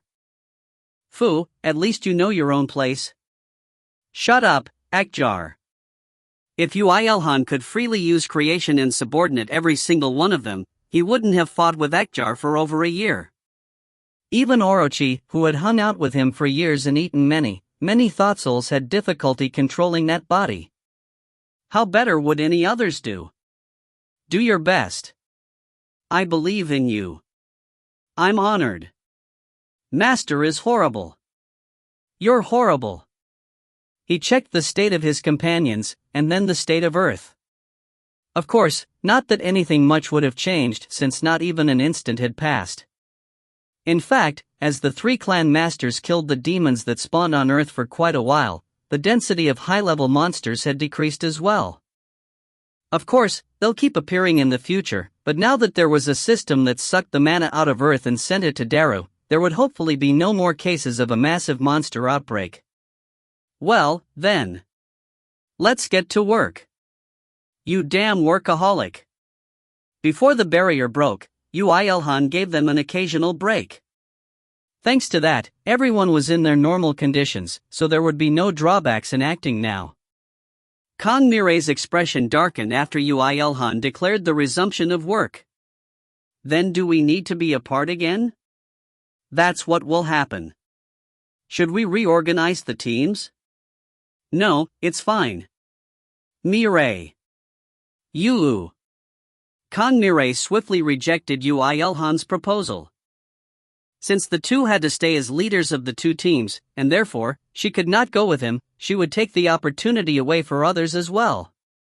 Na Yuna clung to her with narrowed eyes, but her expression was very firm. The flying fortress was enhanced as well, so you also need to train to get adapted to the holy region too, Yuna. Such a sneaky excuse. You just made a sneaky excuse just now. His Majesty. I cannot protect His Majesty by his side. Calm down, Pate. The undead are going berserk. Fu, it's the same teams again. If it's Master's wish, I shall follow. Fu. The reactions from his subordinates weren't that good either. So many people didn't want to be apart from him. Well, it was an emotional thing, but Yoo IlHan felt like he was losing his sense of identity and felt awkward. If he called himself a loner now, then he'll get beaten up, probably. Damn it, we all became stronger, so can I at least go to IlHan's side? I don't know what will happen, so please. What do you mean by what will happen? There are only trash. Liara also grumbled. No matter how long she was with him, a lover's heart made her wanted to be by his side at all times. Will it really be 2 months until we meet again? This is not some fairy tale. It's better than meeting once a year. Next time, let's take it a little slow. God, did I quit being an angel to do this? It's because I trust in you the most. I'll switch you out as soon as Orochi gets adapted to his new body. Really? Really, I promise. Then okay. Kiss me here. Quick. Liara only got off Yoo IlHan after getting his confirmation and a kiss. Then she got on the flying fortress along with the others that all glared at her. When Mystic left for another world without being able to acquire a body until the end, there were 4 people on the Guardian Fortress: Yoo IlHan, Kim Yisal, Hyena, and finally Orochi with Akjar's body. It was a strange composition of members. My son's popular alright. I don't need it though. Mom's new dream is to make a baseball league with my grandchildren. You mean nightmare. Fufu, if you leave it to me, I can do my best. That's reassuring. Welp, this was bad. He put her mother in his team to restrain Hyena, but somehow, the two were getting along better as time went. Yoo IlHan looked at his next hope, that was Orochi. Orochi avoided his gaze. My new body sure doesn't listen properly to me. You? Perhaps he had to call Liara back right now? Yoo IlHan seriously pondered, but he still drove the Guardian Fortress anyway. His destinations were the other worlds where survivors of the Frontline Alliance may live. Once he gathered them all, it would be the turn for other big clans. How many more people would come with us? Well, I'm curious about how many more moths are there too. Hey, watch your words. I only wanted to say that Darling is as bright as the sun. Oof. Thanks to you, I could finally meet the one I love. Yoo IlHan remembered Karina Malatesta's words. He wanted to believe that there were more that thought like her, and had the same intentions and will as her. There were those that wanted to return, and those that wanted to protect them. If that was the case, shouldn't he at least give them the opportunity? He couldn't let himself play on the palms of others for so long. We still have a lot of places to go to, so let us hurry. Yes, we should. Yoo IlHan looked down at the slowly flowing earth as well as the ones that were moving on top of it, before activating his warp skill. At that moment, a new thought twitched in his mind, but he quickly buried it deep inside his head since it was too embarrassing. Only IlHan had sensed a change in his expression and let out an adorable smile. After that, the group traveled to many other worlds. Worlds where everyone lived peacefully, worlds where everyone fought desperately in their own ways, worlds where the fighting had ended, worlds where they found a way to communicate with the monsters, apocalyptic worlds, dying worlds, dead worlds. Yoo IlHan's record skill greedily found and sucked new records, and numerous people were saved by Yoo IlHan as well. More moths that wished to protect Earth joined, but the ones he encountered the most weren't them. Please take us in. We plead you. Oh, Lord God, please be with us. They were the ones that were struggling to survive in a world where mankind had lost hope. The moment they found a new hope known as Yoo IlHan, they tried not to let him go. Uhu, Supreme Being. We shall follow you. You damned SAMPLTONSSSSSSSSSSSSSS. If it was once or twice, he could cope with it, but when the same thing happened for the 7th time, he ended up exploding. How many times do I have to tell you that Earth has it worse? Ha! Even if you come to Earth like that, you'll die with the slightest tickle. But we cannot endure in this world with our power any longer. Even if that place is dangerous, it's better than this place where there is no hope. Don't bullshit me. A false hope is much more cruel than despair. Even when Yoo IlHan over-exaggerated the situation on Earth, the ones that lost their worlds did not back down, and Yoo IlHan had no choice but to take them back to Earth. God damn it. Why are there so many doomed worlds? Well, that's because there are countless worlds, and the people of Earth were scattered across those countless worlds. I feel like I'm collecting Dragon Balls. Ugh. Amongst the doomed worlds, there were surprisingly worlds where elves took the role of mankind. Majority of elves died to the monsters that became stronger after several great cataclysms, and only the extreme minority survived. And somehow, they might have realized that Yoo IlHan had the status of an emperor in Darrow, stuck to him and did not get off. You will lead us well if it's you that receives the love of countless elves. Damn. You damned things. Your Majesty. Why the hell am I your Majesty? Like that, Earth was prospering, in a way that Yoo IlHan didn't intend for it to. Yoo IlHan's size increased as the days went by as well. How many days was it again until I can use the barrier? Around 5 days? I think there will be at least 2 more doomed worlds. Yoo IlHan increased his expression and activated his warp skill. But when he arrived at the destination, he tilted his head. There are no angels in this world either. There aren't? Yeah, but the one before didn't have any angels in it, right? There was none before that either, even though it was a world filled with vitality. There was none before that one either. Of course, it was a world that prospered without Master needing to do anything, though. Yoo IlHan absent-mindedly thought that some internal conflict was happening within the Heaven's army. The War of the Wall of Chaos was not too long ago, but it looked like these higher existences were up to something again. How the hell did they manage to endure until now with the pace at an incident erupts? A curious thing. Well, I won't care about it. You'll have to face it one day, but for now, do as you wish, darling. Well then. Let us look for people to take back. Master. Time passed. Yoo IlHan and his companions had another 10 or so training sessions within the barrier of the hourglass of eternity. Despite that, Yoo IlHan could not reach the realm of higher existences. He still lacked the decisive element. Yoo IlHan finally reached the conclusion that he had to gather records of more higher existences. If you find any errors, ads pop up, ads redirect, broken links, non-standard content, etc., please let us know. Report chapter so we can fix it as soon as possible. Chapter 283, I will prepare. 1. Mystic became serious. Is there really a need for Master to proactively get involved with them? I wanted to avoid getting involved with them for as long as possible. It would have been the best if I never needed to. Once Earth became a higher world, the seal on it would be lifted. However, Yoo IlHan had the subclass Dimensional Traveler. Once he activated his Dimensional Ruler skill, he could prevent other higher existences from entering Earth. Yoo IlHan was only preparing for cases where the Dimensional Ruler skill could not impede the invasion. And so, he thought that he wouldn't be caught up in the conflict for the foreseeable future. But if I want to stop the really scary guys, I think I have to become stronger, much stronger. Just how strong are you going to become?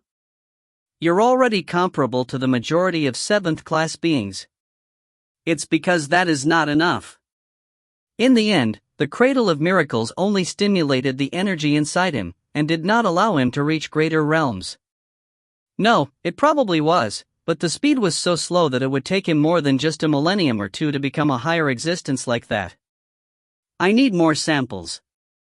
So, what are you going to do specifically, darling? I'll participate in whatever the higher existences are doing. It had been approximately 10 months since he did not meet with the angels belonging to the Heaven's army. Yoo IlHan and the others were going around various worlds to gather the people of Earth, and take in the mankind of doomed worlds other than when they were training inside the barrier. From some time ago, neither Yoo IlHan's group nor Kong Mire's could feel the presences of the angels no matter which world they went to, not to mention other higher existences. However, IlHan suddenly said something completely unexpected. That's likely to be Darling's fault. My fault? Why? Didn't the information about the main headquarters of the Army of Brilliant Light leak thanks to you? Did you really think that they would stay passive? But the headquarters of the Destruction Demon Army is also known to everyone, isn't it? Of course, all the more reason for a mess. They should be having a blast by now. A smile of satisfaction appeared on IlHan's lips. Even while thinking about how IlHan's smile could be so evil, he was afraid of himself that got used to it. Then do we need to go to the HQ of the Army of Brilliant Light? That's a no, darling. IlHan immediately replied. Visiting a world ruled by the leader himself is completely different from visiting a higher world. You can only go after you have, at the very least, become a higher existence. I like destruction and murder, but I would really prefer if Darling didn't die. I'll die with you if that happens. Okay. Yoo IlHan treated the main headquarters of each faction lightly until now, but it looked like there was something that he didn't know about until now. It was alright within the Heaven's army, though. Now that I think about it, I never felt a being that transcended 7th class while I was in heaven. Is that because I cannot sense God? Well, perhaps God does not exist after all? IlHan, don't speak nonsense. God exists. Though, I cannot be sure about whether he really exists in heaven. Liara's reply to IlHan felt dejected for some reason. She herself had her suspicions as well.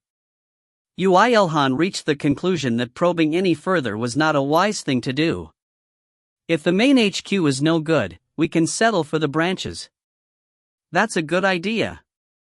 Higher existence factions become stronger according to the number and size of the worlds they own. And so, They should be entering a phase where they nibble away at each other's worlds prior to the big war. Meaning, there is likely to be a war of unprecedented and truly epic proportions in the near future. IlHan's voice was getting agitated as she replied. Yoo IlHan was slightly afraid of her now since she looked like she preferred that outcome above all else, and asked carefully. Then wouldn't they weaken each other out if we just wait? They'll quit their focus on Earth too. What are you saying, darling? This is all a war for Earth, you know? Their final objective is Earth. Yoo IlHan was silent for a moment. He felt very perplexed. Until now, the backstory about this world was always skipped without much attention, but it seemed like he couldn't just pretend to not know about it anymore. Talk about it, IlHan. In the end, he asked. Just what is up with Earth so that makes all those damned bastards aim for it? There was a prophecy. That damned prophecy again. So what happened was, just as IlHan was about to speak, she looked around. A month and a half remained until the barrier of the hourglass of eternity dispersed for the 11th time. Everyone else was focused on training or hunting monsters while those that gathered around Yoo IlHan were IlHan, Kim Yi-sul, Kangmire, Nayuna, and Liara. I want to talk with darling alone, so can everyone else leave? What are you going to do? I'm never letting you do anything suspicious. Liara desperately rejected that, but Yoo IlHan shook his hand. I'm only going to listen to her story, so don't worry. That sounds interesting. Is it a story that I can't hear? No, it's meaningless for anyone other than Darling to hear it. It's best for only Darling, who's the ruler of the earth, to hear it. Then I guess I can't help it. Girls, let us give them room for now. Kim Yi-sul slowly nodded her head and made the others back off. The girls, led by Liara, protested a lot, but they couldn't help but back off in front of Kim Yi-sul's soft yet subtly menacing hand gestures. Then, IlHan checked the surroundings 2 or 3 times again, and even proceeded to make a simple barrier before finally turning around to Yoo IlHan and speaking. The prophecy came from the Garden of Sunset. Have you heard the rumor that the leader of the Garden of Sunset possesses prophetic powers, darling? I guess I did. Yoo IlHan nodded after glancing towards Liara, who was looking at him beyond the barrier. He had heard from her, during the war for Daru. Yup, his power should be real. It was also him that said that I will eventually stand next to the 5th god as well. IlHan's blushing cheeks and meek demeanor was very adorable. She was embarrassed of her emotions even while saying that. Just this made her look pure and naive, but pure and naive were words that were the polar opposite of IlHan, and Yoo IlHan ended up thinking that all girls were horrible liars. That's why everyone is wary of the movements of the Garden of Sunset. But from some time onwards, the leader started focusing his attention on Earth, which hadn't even experienced a Great Cataclysm yet. How did you know that? It was me who found that out. The leader of the Garden of Sunset is a man, and I could seduce any kind of man at that time. I also heard about the prophecy of the 5th god from him then. Oh, I did have to run away right after hearing that. Sure. The war for higher worlds happened because of that? Perhaps the reason the Destruction Demon Army, who only wanted destruction, aimed for the Heaven's main headquarters because of that as well. It made sense. And that made him more frustrated. He finally accepted why he acquired the record skill. Anyway, after I learnt that, I spread the information everywhere. Can you ask me why? Why? For the Destruction Demon Army? No, because only when all the factions got caught up with Earth would I have a chance to meet you, darling. Yoo IlHan became silent. Well, indeed. If the matters surrounding Earth didn't become so big, he would have never come into contact with IlHan. Ha! The moment he realized that, his forehead twitched. The leader of the Garden of Sunset prophesied about the 5th god, and IlHan had spread around the information to agitate all of the factions after finding out. Wasn't that too natural? Were you Yes. I was used by the leader of the Garden of Sunset. He used me as compensation for telling me the information that I will eventually come into contact with the fifth god. Of course, it was much later when I realized that. That simultaneously implied one more thing. Rather than just aiming for Earth, the leader of the Garden of Sunset intended for my growth? Before I was even born? Yeah, that's the conclusion I arrived at. The Garden of Sunset, the leader at least, wanted to make you a god. The reason I could become strong, although it was very annoying, was because I was dropped out on Earth. Then he even foresaw that I will be left alone? Probably. Or perhaps, he may have intended for that. Yoo IlHan was dumbstruck. What was the Heaven's Army in the Garden of Sunset's agenda to interfere with his growth and his life? They just decided to make him a god? And started fighting over Earth all on their own. It felt very unpleasant. He especially didn't like the word prophecy. That was cheating. He could just say, I saw this coming, or I knew this would happen, no matter what the outcome was. But I can't just avoid walking on the path laid out in front of me, muttered Yoo IlHan while gritting his teeth. Whatever they wished for, Yoo IlHan would do his own thing. And if possible, in a way that they didn't expect as well. Now, I spoke about almost everything I could, darling. What are you going to do? What do you mean, what am I going to do? I'll just continue doing what I was about to do. Yoo IlHan's voice that replied to IlHan was freezing cold. We're stealing higher worlds. That's not what Darling originally was going to do though, shouted IlHan in shock. Yoo IlHan ignored her and gathered everyone. It's war. We'll be preparing for war now. Pan-Cosmic Loner was seriously pissed now. If you find any errors, ads pop up, ads redirect, broken links, non-standard content, etc., please let us know. Report chapter so we can fix it as soon as possible. Chapter 284, I Will Prepare, 2. There was a month and a half left until the barrier made by the hourglass broke. Yoo IlHan did everything within his power to prepare for war. With everything in his power referring to spending all of his piled-up materials to create items, from personal equipment to disposable weapons and munitions used in war. He upgraded all the equipment that his party members had, made backup weapons, and added additional equipment to the already terrifying Flying Fortress and the Guardian Fortress, long before he had time to check his own skills and stats. Yoo IlHan, human. Main class, Hellbringer LV-299. Subclass, not applicable, Dragon Rider, Dimensional Traveler. Title, Pan-Cosmic Loner, Untouchable, 1 hit for me, 1 hit for you, Creator of Myths, not 2 hits, nor 3 hits but 1 hit, 1001 hit, Dragon Slayer, Dragon's Ally, the quickest, Hero of Fire, the frog that leaped out of the well, Blessing of the God of Smithing, Blessing of the Goddess of Fire, Surpasser, Creator. Strength, 827 Agility, 766 Health, 635 Magic, 1238.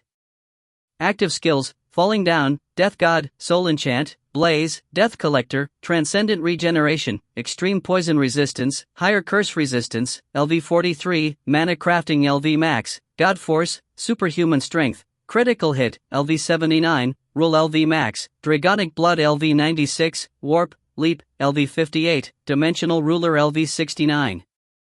Passive skills, Dragonman Resonance LV-87, Dismantling LV Max, Blacksmithing LV Max, Record, Language, LV-82, Magic Engineering LV Max, Excavation LV Max, Spear of Untraceable Trajectory, Spear Mastery, LV-98, Great Cosmos Severing Spear, Spear Mastery, Physical Combat Mastery, Blunt Weapon Mastery, Sword Mastery, Whip Mastery, LV-86. Absolute Accuracy, Throwing, Shooting, LV Max, Cooking LV Max, Unshakable Heart LV Max, Dimensional Adaptation LV-59, Fleet Command LV-66.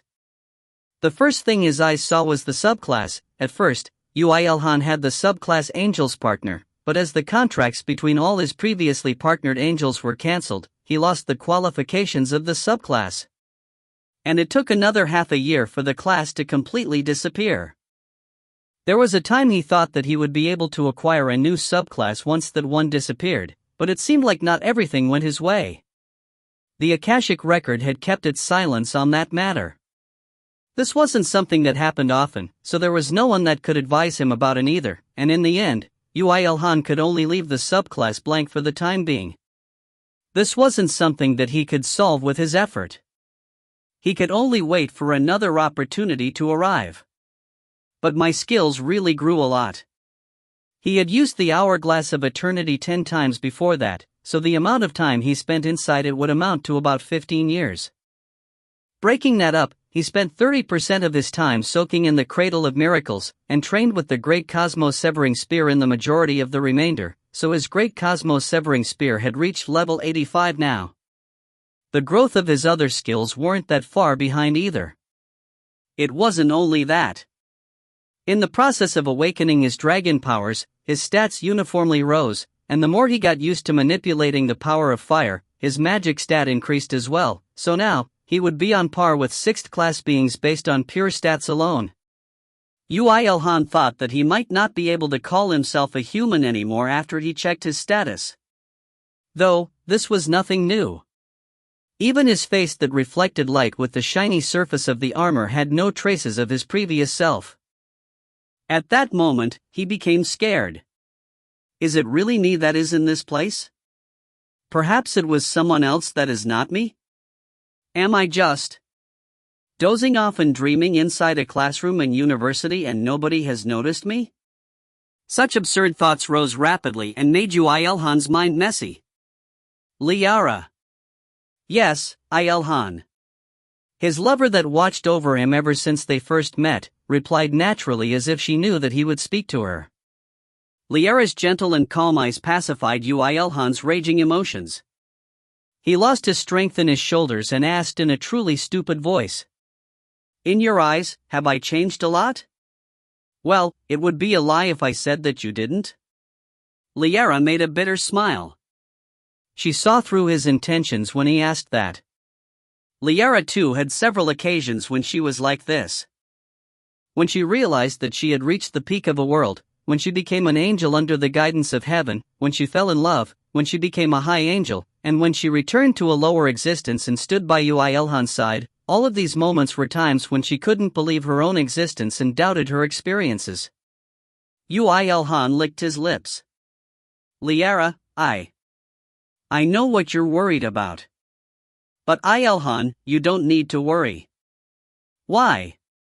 Changing is the biggest proof that you're alive?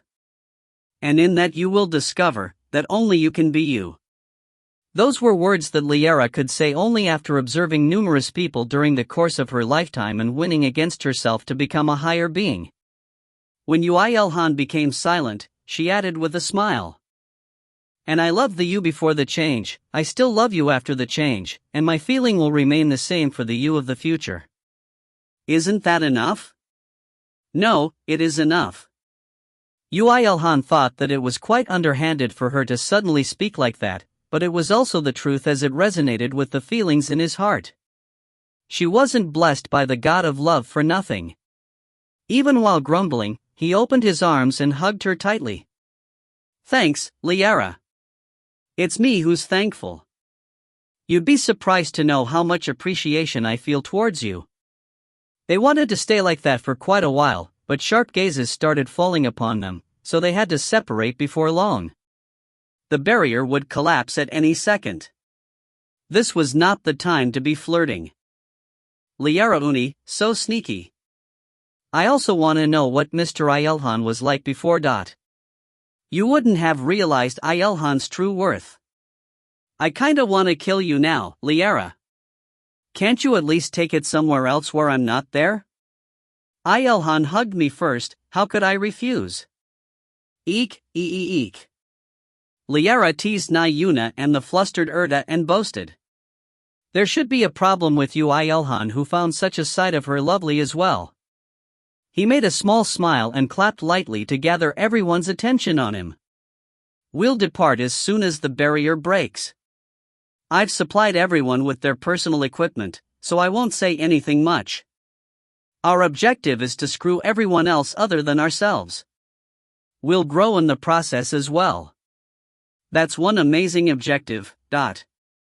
Darling has to become the fifth god. He has to have at least that amount of daringness. Yup, so cool. At that moment, the barrier broke. However, Yoo IlHan didn't leave with them right away. The three clan masters he had invited to the barrier before, as they could resist the effects of the magic on Earth, also had the abilities to fight against higher existences if they were equipped with Yoo IlHan's equipment. He first decided to ask them of their opinions. And then, "We'll go with you, of course. Thanks for calling us, Mr. Unique. I'll follow as well. If it is Lord Yoo IlHan's wish." Although it wasn't like he didn't expect this, quite a lot of the clan masters wished to go with him. They had stepped up even while knowing that their opponents were higher existences, so he couldn't evaluate them as weak. Yoo IlHan faced their stiff expressions and nodded his head as he spoke. "Everyone get on board the flying fortress. We'll depart immediately." The next place he went to was none other than Daru. Murpha, who had waited for him all this time, met him with a blossoming smile on her face. "Your Majesty." However, Yoo IlHan coldly ordered her like a merciless street cleaner putting flower petals into the trash. "Gather the strongest 1,000 of the 4th-class elves and wolfkin and get them on the Guardian Fortress. Murpha, you come this time. Jurl, Myri, and Pate will now go to the Guardian Fortress and command the elves along with Murpha. Irissa, you also command the wolfkin in the Guardian Fortress." "Understood." "Yes. Yes, Master." Perhaps they had anticipated this, but the elves and wolfkin picked the 1,000 members in the blink of an eye, and lined up in the Guardian Fortress with rapid movements. Yoo IlHan felt slightly awkward even while supplying them with new equipment. Was it the mastered rule skill that affected this? Then are we going to invade the higher worlds now? Liara asked with quite an excited expression. Yoo IlHan firmly shook his head. "We need to get our trump card before that." "Ah, that." Orochi, who had trained for 15 years with his new body and went beyond adaptation to developing his own body, shook his head as he muttered like a human. Only Orochi knew the identity of this trump card here. At that moment, Yoo IlHan spoke with a groan. "Good, I'm done." "When?" Even though Yoo IlHan was staying still? Everyone was shocked, but Yoo IlHan made an excuse with an evil smirk. "Oh, it's a little special of a weapon. It would be even worse if he's saying it's a little special." Yoo, I'm glad that we're the ones invading. Master, don't break me with it, okay? Just what the hell do you guys think I am? Can I choose not to answer?" With that, all preparations were done. Before Yoo IlHan activated warp with both the Flying Fortress and the Guardian Fortress, he checked once again with IlHan. "What was the condition to steal a world again? You need to drive out all other higher existences in that world and erase all of their traces. That's not something anyone could do. This was about taking over an entire world, so it would be bad if anyone could do it." However, Yoo IlHan had the abilities of a dimensional traveler, and his abilities were truly suited for taking over worlds. The leaders of each faction should possess a similar or even better ability than the one I have. However, there is something that makes the situation more advantageous for me. That you're cool? That you're handsome? Yoo IlHan was scared of himself for becoming used to such useless flattery, and replied. "No, it's that I do field work unlike those high and mighty heavy asses, but..." He knew exactly where his strengths lay. Of course, this meant that, in other worlds, Yoo IlHan was just completely reckless, but he wouldn't care about that for now. Let's go. I like fairness, so I want to start from the Garden of Sunset and alternate between each faction. Is the reason you're starting with the Garden of Sunset because you don't like them? No, it's because they look like the easiest. Until now, he hadn't crossed the final line. In fact, he had recovered his relationship with the Heaven's Army to an extent as well. However, what he was about to do now was strictly attacking first, and with that, he would not be able to avoid conflict and battle with other factions. Not only that, he had to point his spear at those that didn't have any malicious or hostile intentions towards him, just because they were in the same faction. It would be a lie to say that he didn't feel a sense of dread about that, but if you wish for me to dance on a stage that you guys created. Yoo IlHan activated warp. The number of higher existences Yoo IlHan had experienced until now were literally numerous, and creating gates to the higher worlds they once resided in from the records they had was an easy thing to do. I'll gladly take on the role of a villain. The skill activated. The figure of the Flying Fortress and the Guardian Fortress disappeared as if it was never there in the first place. If you find any errors, ads pop-up, ads redirect, broken links, non-standard content, etc., please let us know. Report chapter so we can fix it as soon as possible. Chapter 285, I Will Prepare, 3. The higher world, Louisa, was one of the worlds ruled by the Garden of Sunset, and there were over 1,000 fifth-class higher existences residing on it at any given time. These guys acted so secretively that it was safe to say that no other factious would invade it, but they had to prepare for the what-if scenario. Of course, if it actually happened, defending themselves successfully was a completely different story. I'm done calibrating the mirrors. You need to take out at least half. Don't worry about it. Good, fire. Roger that. 1,000 concealed mirrors spread out from the Flying Fortress to cover the skies, before all of them spat out strong rays of energy. Since the Flying Fortress had become eternal ranked, Thousand Eyes had also rose in league as well, and by now, just that volley of attacks took the lives of hundreds of higher existences residing in that world. You have earned experience. You have. Yoo IlHan saw the pouring text of experience points and nonchalantly raised a hand in the air. The ones waiting in the two fortresses all prepared for battle. Although they were all merely fourth classes, all of their equipment was at least of the epic rank. Equipment made by the mighty creator Yoo IlHan were all treasures that would cause a stir with a single fragment should they appear in any of the other worlds. I'm going to back them up so that no one dies. If he wasn't prepared for that much, he wouldn't have come here. From now on, the stage is ours. It was time to show them how scary a doll on the stage can possibly be. Everyone. His hand lowered. The two fortresses drove forward. Charge. Lady Leitna Iowa. With Na Yuna's shout, the holy region in the two fortresses expanded and covered the skies.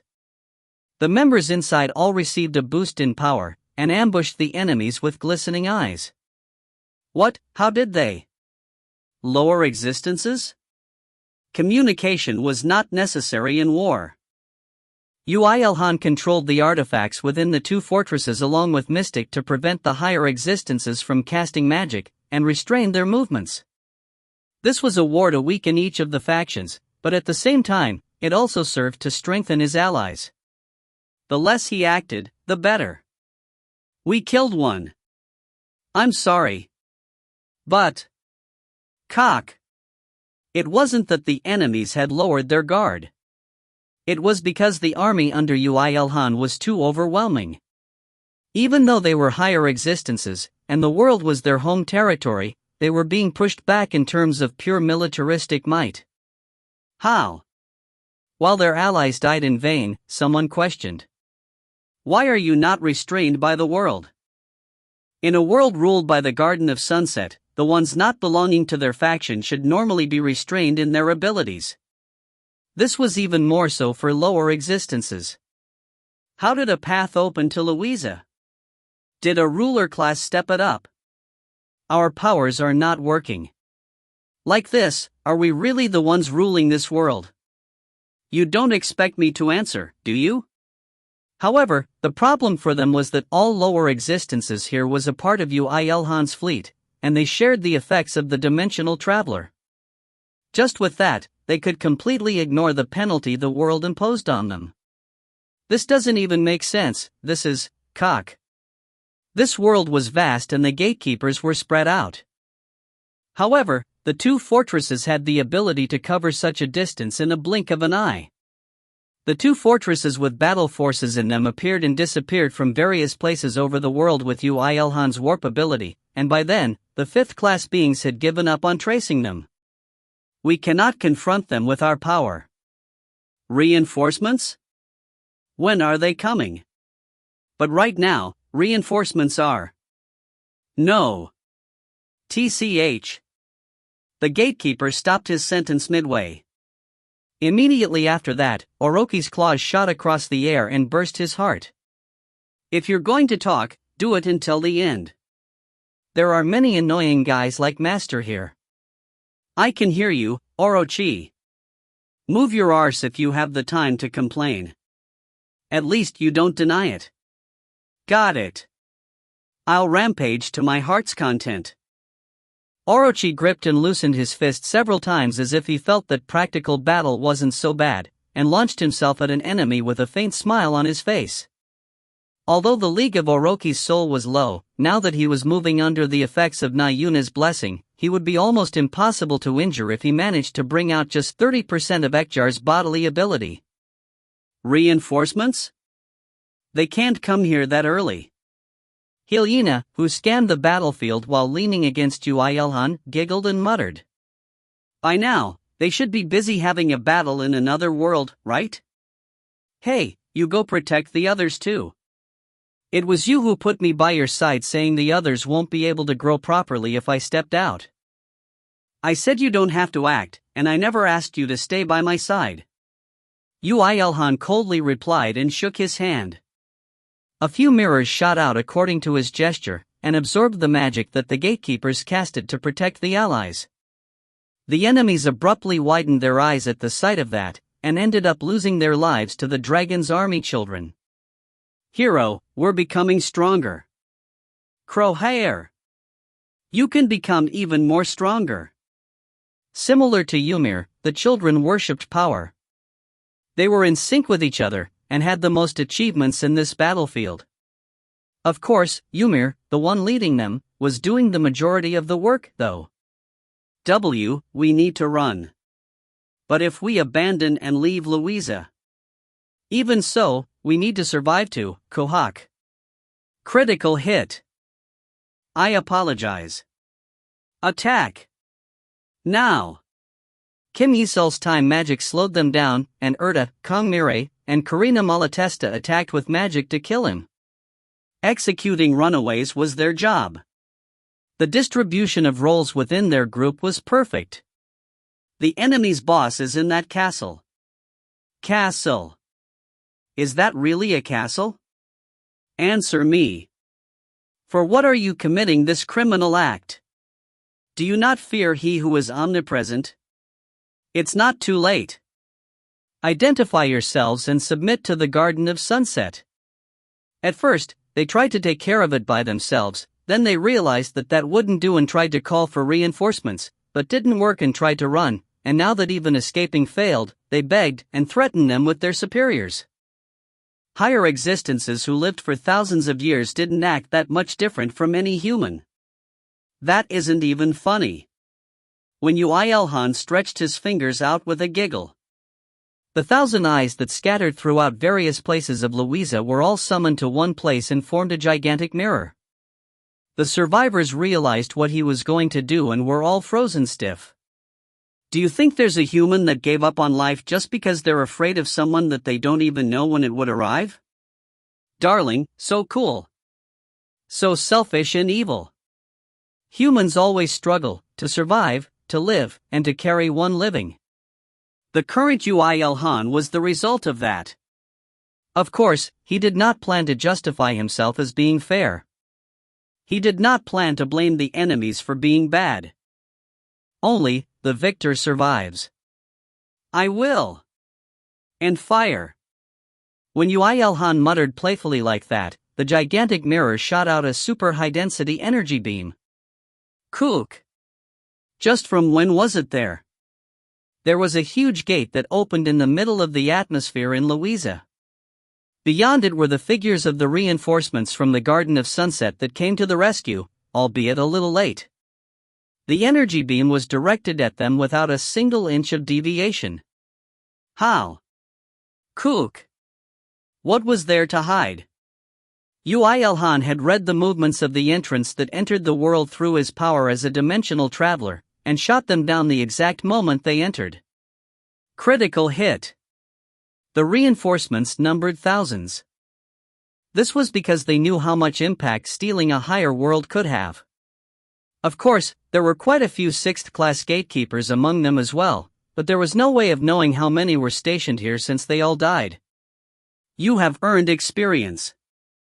You have. The skill, record, has become level 84. Yoo IlHan shook his head to erase all of the text that busily appeared on his eyes. Then, he could see the gatekeepers that were despairing. How can this? This is a nightmare. They are deceiving us. Higher existences, it's the Heaven's army.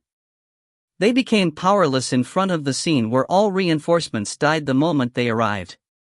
This was a scene that could only be seen in the main headquarters of each faction.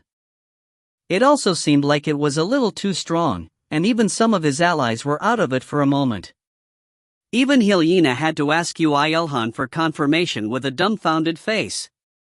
You can't attack like that all the time, right, darling? Of course not. Not to mention the mana in the world, I had to suck up the mana from the dead higher existences to do that. Stealing the power of the world and even destroying the members with it. That's the perfect invasion tactic. The ones making up the Garden of Sunset had more various records compared to other factions, so it helped out a lot in the growth of his record skill. Yoo IlHan judged that he had acquired everything he could from this world and shook his hand. The gigantic mirror split into 1,004 mirrors scattering across the world, and the gatekeepers ended up reacting a little too late because they were focused on that. What are you doing? Attack now. Why, yes. Yoo IlHan ordered coldly. His allies came to themselves and attacked. It didn't take that long for the enemies to be wiped out. You have killed all the members in a higher world belonging to the Garden of Sunset. The skill, Dimensional Ruler, has become level 64. You have acquired the ruling rights to this world. You are lacking several conditions to perfectly rule a world. Only when you fulfill all the criteria can you perfectly acquire the world. Be warned, as until then, the world may easily be stolen back. Some text that was within Yoo IlHan's expectations filled his retina. He read that carefully and nodded. So Dimensional Traveler was one of the keys to becoming a higher existence after all. Now that he had come this far, there was no more need to hesitate. He would only fulfill all the remaining conditions. Wouldn't reinforcements come again? It doesn't matter if they do. I'll need to clean it up later anyway. Well, then. Everyone get into battle formation. You've all leveled up and don't need any rest, right? Truly a devil. Going against higher existences was a gamble that required one to put their life on the line. If they failed, they would die, but if they succeed, they would grow for sure. In truth, all the members making up the fleet had experienced huge level ups thanks to fighting against higher existences, so they couldn't retort that much. There were some that didn't get an increase in level, but that meant that one didn't do much in this battle and could not retort either. Then we'll depart right away. Next is the Destruction Demon Army. Is it because you still hate me, darling? No, it's because they're the easiest after the Garden of Sunset. Yoo IlHan's attitude was as ever. IlHan ended up bursting out into laughter at his nonchalant attitude. He snorted and activated warp. The war had just begun. If you find any errors, ads pop up, ads redirect, broken links, non-standard content, etc., please let us know. Report chapter so we can fix it as soon as possible. Chapter 286, I will prepare for.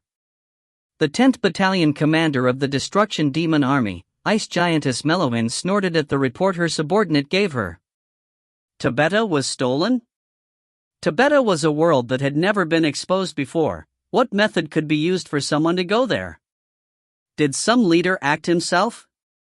Then our Lord must have acted as well. It is not that. The subordinate spoke with a trembling voice. Yoo IlHan of Earth, he has started to act. Did he actually become the fifth or something? IlHan's voice that replied to her subordinate was slightly trembling as well. The birth of the fifth god. If this was true, even she couldn't take this lightly. I do not know about that, but the ones protecting Tabeta were instantly slaughtered and the world was stolen. When the reinforcements arrived, they had already left and they could take it back with ease, but as you felt before, the power of the faction had been consumed. TCH. It shouldn't be just her that was shocked as she felt an entire world being ripped away from them. Because of the temporary loss of the powers as a faction as a whole, they were even driven back by the enemies for a short duration.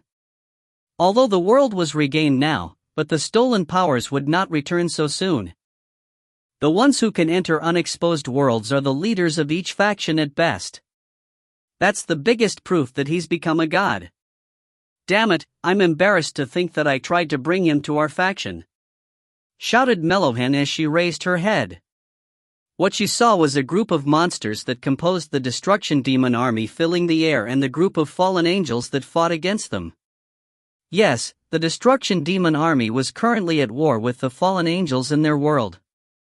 Of course, this world was one they already had information on before. Unless the leader of the destruction demon army stepped up himself, there was no way they could invade worlds where the fallen angels had meticulously hidden themselves in. Perhaps our Lord may act quicker than we expect to. Yoo IlHan, I will definitely kill you. She clicked her tongue and kicked off the ground. At that moment, the magic around her momentarily froze and threw her into the air.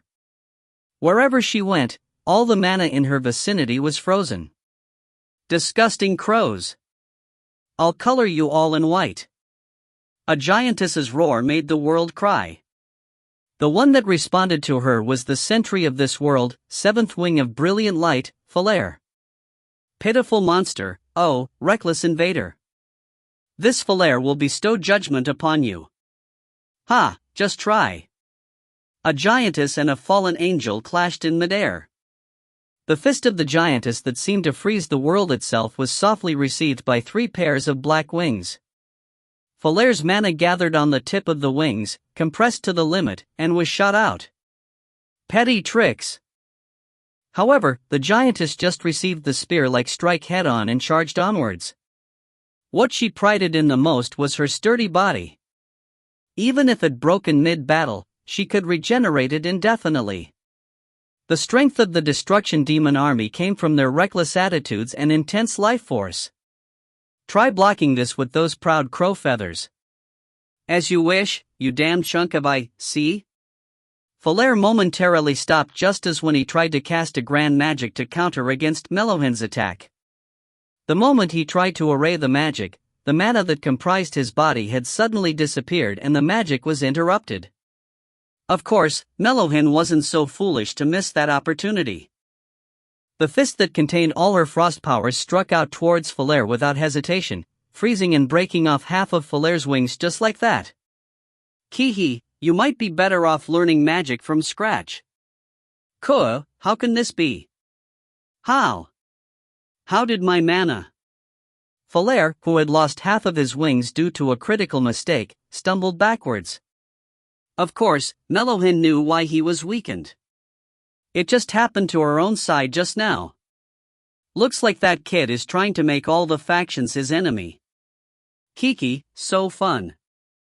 He's such an interesting guy. Kid. Don't tell me it's...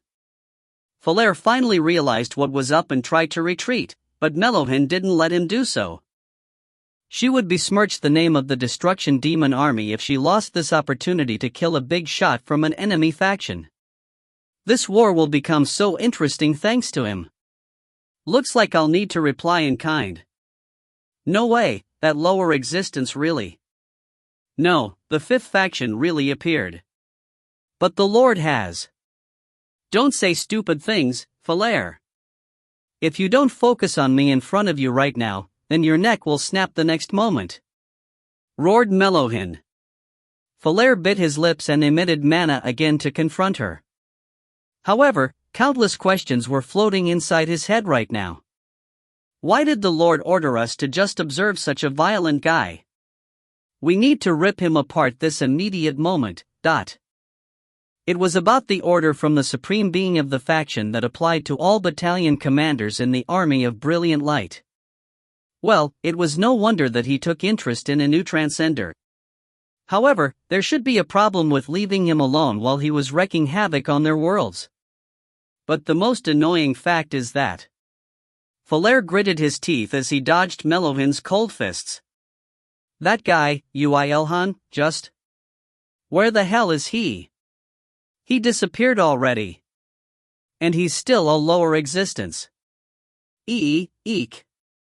The one who's under the protection of the Heaven's army dared to do this. My God, this world has become a complete mess. The members of all four factions that were fighting finally realized what Yoo IlHan was doing after he stole a single higher world from all of them. He knew very well what the higher existences were up to, and was recklessly using this complex situation to. He's lowering the forces of each faction at the same time. A mere lower existence did. That's no longer in the realm of humansis. In the second world belonging to the Heaven's army, the group met a strong opponent. Yoo IlHan shrugged his shoulders while facing the roaring 7th class archangel, Lemuel. Did anyone make rules that lower existences can't go against higher ones? Give them to me, let's play by the rules then. Usually the one that bring up rules is the bad guy. Well, Yoo IlHan's a bad guy, isn't he? You girls. Lemuel, who became speechless at Yoo IlHan's reply, found Liara and Erta whispering to each other and shouted. The sparks around him showed his rage without hiding it. Why are you girls standing on that side? How can you, who have worked for the Heaven's army for countless years, point your weapons at us angels? I also think it's unfortunate. And I would prefer not to do it either. Replied Liara honestly. However, her following words were very firm. But if I want to be by IlHan's side, I knew that I would have to fight the angels someday. How? It's natural since Heaven's army will not allow the existence of the fifth. Erta was the one who finished it off. She was same in the regard that she had a bitter smile. Fifth. Lemuel snorted after hearing those words. I know that he is capable. But the fifth?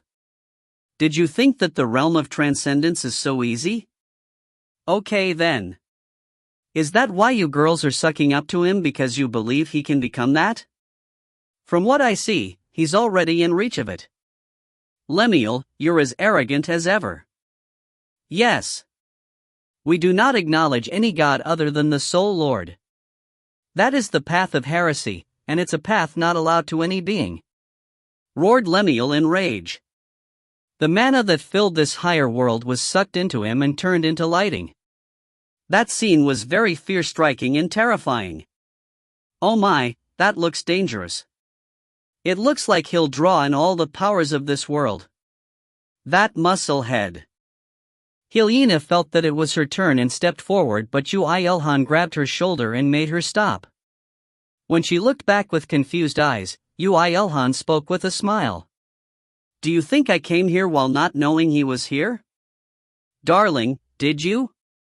Noticing what he was thinking, Helena made a dumbfounded expression. Yoo IlHan nodded his head, gesturing that there was no need for her to speak anymore. Yes. I'm going to fight against a 7th class archangel. Darling. No matter how much the destruction demon army loved destruction and suffering, they would not do what Yoo IlHan was about to do now, and he was doing it so nonchalantly. He was going against a 7th class being frontally while being a lower existence. I am lacking records of the Heaven's army. Well, I avoided clashing with them now in consideration of Erda and Liara, so that's no wonder. But I do not want to delay it any longer. Fight because he needed records? He came here looking for a 7th class being for just that? Helena giggled after realizing that Yoo IlHan was being honest. She was at her happiest moment right now. The man she grabbed was the best, alright. Darling. You might be better off joining the Destruction Demon Army too. Fufu, so cool. I'm falling for you all over again. Don't you dare hit on my lover again. Liara rampaged around in rage, but Helena only snorted. Yoo IlHan stepped forward, while looking back at his companions that were laid back even though he was going to fight against a 7th class being. But it wasn't him alone that went to fight. Mir. I think I'll need your help. I was waiting for that, Dad. Do you think a human could overstep the realm of supremacy just because he's with a dragon? Well, we'll see about that. Yoo IlHan replied with a sharp voice, and hopped onto Ymir, who had changed into dragon form.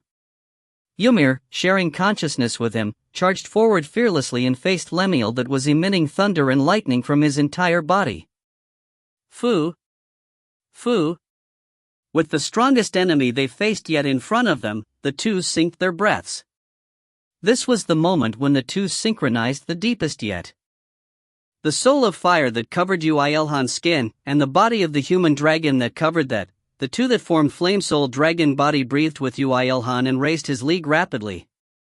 Well, let's fight. The dragon of fire that awakened deep within Yoo IlHan's body and soul roared against the enemy. You. Lemuel's expression changed after he felt a fragment of Yoo IlHan's power. The Lemuel that always looked down on him in arrogance had stiffened up thinking, what if? How can you hide so much power within that body? How can a lower existence? Well, you can find out from now on. Yoo IlHan smirked and picked up his spear. It was a spear made purely of flames. Seeing the mouth of the dragon at the end, Lemuel widened his eyes. Perhaps he has already. I cannot accept this. Fight me, Archangel. The battle between two monsters commenced.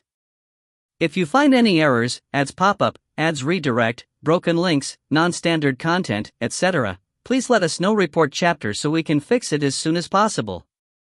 Chapter 287, I will prepare, 5. Having gathered most of the mana that filled the world, Lemuel turned it into a streak of lightning and threw it.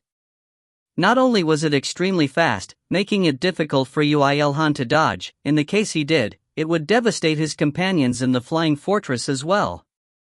This was an attack that forced Yoo IlHan to decide, and the judgment was really lightning quick. He made Ymir rise upwards to just dodge it. Foolish, with this your companions are, what? Immediately after that, a protective barrier appeared on top of the flying fortress to block the lightning. The defensive power of the barrier, covered by Kelatuk's metallic armor, was not so weak to be broken by an ordinary attack from the 7th class. In fact, it even absorbed the mana inside it and recovered its durability as well. Just what is? Seeing a human-made barrier blocking his lightning, Lemuel was dumbfounded for a moment. It didn't take that long for him to realize that Yoo IlHan and Ymir's presences had disappeared. What? He lost track of a lower existence right in front of his eyes. It wasn't that they were in concealment from the beginning, rather, he had just lost the presence of an enemy that he was so enraged at. Lemuel couldn't accept this situation, but he wasn't a 7th class archangel for nothing, and the moment he realized that he might be attacked by his enemies, he imbued lightning into his wings to completely protect his body. His movements were rapid, just as expected of a 7th class archangel. Immediately after that, Yoo IlHan's attack assaulted him. Critical hit. An attack containing an overwhelming amount of mana landed on his wings. However, as if having waited for that moment, Lemuel shot out lightning to wrap it while unfolding his 3 pairs of wings. This is the punishment for your arrogance. The physical force and mana in the trajectory, as well as the sharpness was returned in its entirety. Actually, it even contained high-density lightning from Lemuel as well. Receiving the enemy's attacks perfectly, and returning it with one's own power on top of it. This was none other than the highest tier battle skill that only the extreme minority with meticulous technique could use, counter. Die, mortal. Fall. Fall while filled with your swollen desire. If Yoo IlHan was hit by that, even he would not be able to escape a fatal strike no matter how high his defense was. The strike containing lightning had that great of a power. However, the perfectly timed counter did not bring about any response. Did he die with just a single strike? Lemuel raised his head on confusion, and critical hit. Critical hit. Critical. At that moment, grayish-white blood scattered as his left arm and wings were chopped off. The next moment, the cut-off body disappeared into thin air, and prevented Lemuel from attaching it back. This. Rather than the pain of losing 30% of his body, he was more panicked about the fact that the counter skill had failed, even though it had never failed until now. He hurriedly emitted mana to balance his body and looked for Yoo IlHan's figure. Hi. You. He was right in front of Lemuel. The skill, Spear of Untraceable Trajectory, has become level 99. You have fulfilled one additional criterion of the acquisition conditions of the active skill, counter. The skill, counter, can be acquired after you fulfill one more condition. The text that appeared on Yoo IlHan's retina implied two things. That there wasn't long left until he mastered an advanced skill, and that it wasn't long until he acquired the horrifyingly strong skill, counter, that the Archangel used just now. Honestly, Yoo IlHan thought that he had become as strong as he could until now, but it seemed like he still had his ways to go. He reflected back on his arrogance. So that's counter? Thanks for showing me. I won't be able to show it to you right away, but I'll try my best to learn it in the future. You? As he replied with a smile, Yoo IlHan's hands were gripping onto a flaming spear that was roaring with its mouth open. Since the attack was so sudden, and he did not have any opportunity to activate counter, Lemuel was hit on the neck by the spear. Critical hit. The skill, Great Cosmos Severing Spear, has become level 89. Kuhak. Grayish-white blood scattered in the air once again. Yoo IlHan's two eyes glistened, and Lemuel held onto his head as he unfolded the remaining half of his wings to cover his front. The lightning flashing in blue looked threatening, but was much less intimidating than before. How did you do that? Were you a magic warrior? Is there a need to classify fields? It's because your thought process is from the 90s that you are whining like a puny villain from the 90s. IlHan made Lemuel the villain. But since he said it, he actually looks like he's whining. You girls. Yoo IlHan's first attack naturally was from the Spear of Untraceable Trajectory. The shocking aspect about this spear technique was that he could produce a trajectory that was logically and physically impossible from where he was standing. However, that skill had ended up growing in a shocking direction as he had experienced magic that distorted space and time continuously, and got used to such a flow and pattern. The specialty of this technique was that he could strike out simultaneously into several different directions, and this time, he had realized the strike he had shot from a different direction first, and only after the counter skill by Lemuel activated did he realize and redirected the 10 other strikes to deal critical hits. This was a technique that could only be done when he read the movements of the enemy, but it was also a skill that transcended the boundaries of space and time. It was no wonder his enemy considered this magic. It had the principles of magic contained in it after all. You, don't tell me you have the power to manipulate time. Foo-foo, I wonder about that. Of course, he was just barely able to mix his slight enlightenments he got from experience the time deceleration magic on Earth with his spear, but nothing bad would come out of his enemy shrinking back in fear about that, so he just showed his laid-back attitude. If there was a boasting competition, perhaps he'd take first place in the universe, maybe? Of course, that was under the condition that they were able to find him. Dad is amazing. Mir's movements have become agile as well. I think you can fly faster. I became able to fly a lot faster since I trained to move faster on Earth. Although this was unintentional, the time deceleration magic had given a lot of help in making Yoo IlHan and the others stronger. Enduring the time deceleration magic and training within the effects allowed not only Yoo IlHan but Ymir to bring out more his powers, and the father and son could fight against a 7th-class archangel without being driven back. Fast? Yes, you are fast. Why don't you keep moving fast like that? Lemuel desperately changed all his mana into lightning the moment he felt a sense of crisis that he may actually lose against a lower existence. No matter how weakened he was, the lightning he shot out had enough power to break through the armor with a direct hit. Why don't you dodge this? And this too. This is the punishment from the envoy of God. Mir, can you do it? Yeah, I can do it. Yoo IlHan faced the lightning pouring from the sides and called Ymir with a calm voice. Ymir also replied to him with a similar tone of voice. The two were right now in deep sync with each other, and shared not only their consciousness, but their mana as well while they were sharpening their senses. And naturally, Ymir's movements dodging the lightning became agile. How? You too. How? Even though the two were connected as a dragon and his rider, this was supposed to be impossible. It was only possible because Yoo IlHan had noticed and raised his dragon powers in the Cradle of Miracles. To add, it was also because they heightened their senses beyond their limits since this was the first time they fought against such a strong enemy. Phew, so refreshing. Yeah, it's really refreshing. The energy of dragons and fire in his heart started thumping the moment he entered battle, and was now completely connected to Ymir. This was true resonance. The resonance he could only feel in the Cradle of Miracles until now.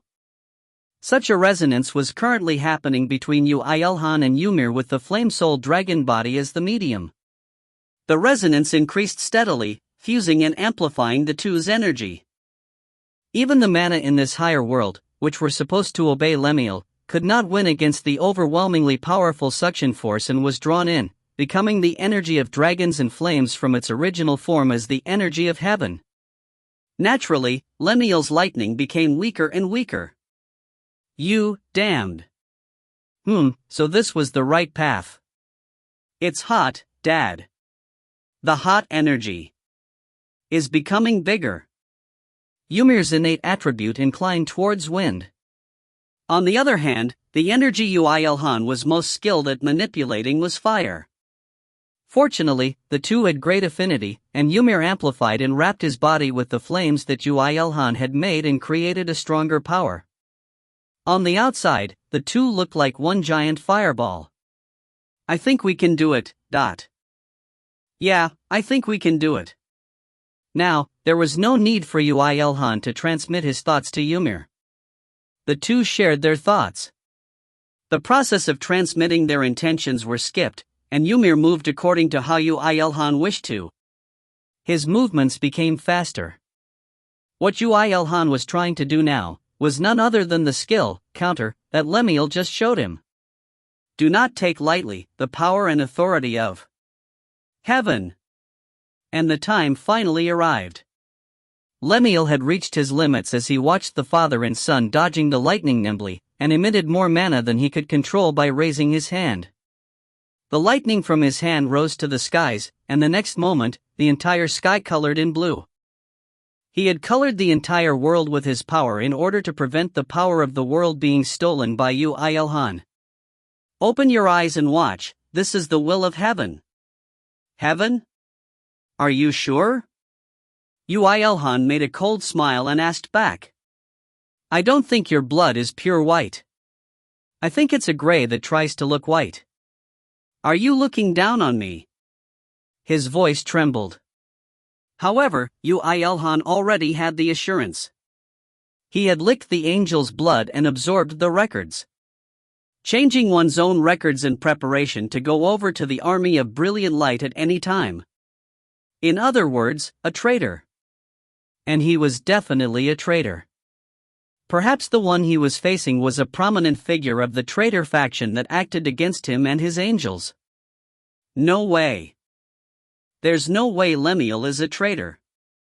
He's an honest archangel that had served God from the past. Liara, who was preparing for battle within the fortress, shook her head in shock when she heard Yoo IlHan. Erda also asked Yoo IlHan with a cold voice. Yoo IlHan, were you a person that tried to justify your actions? No, it wasn't like I tried to kill that guy because he was a traitor. Indeed, it wasn't like that. Erda's cold gaze headed to Lemuel this time. So you were really a traitor, Lemuel? I am not a traitor. I am the will of heaven. A rain of lightning indiscriminately struck everything. A trembling in Mana could be seen as if it reflected his state of mind. This was very suitable for what Yoo IlHan was trying to do. Should we start, Mir?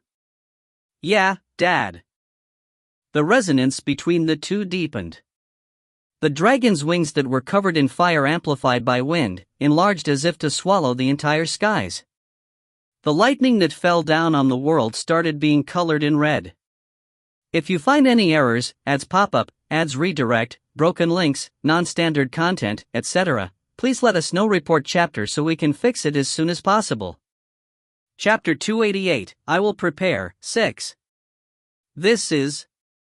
As someone who possessing the counter skill, Lemuel immediately realized what was happening. The rain of lightning that contained immense mana were gathering to one place and were changing into a red flame. In the center of that was one human and one dragon.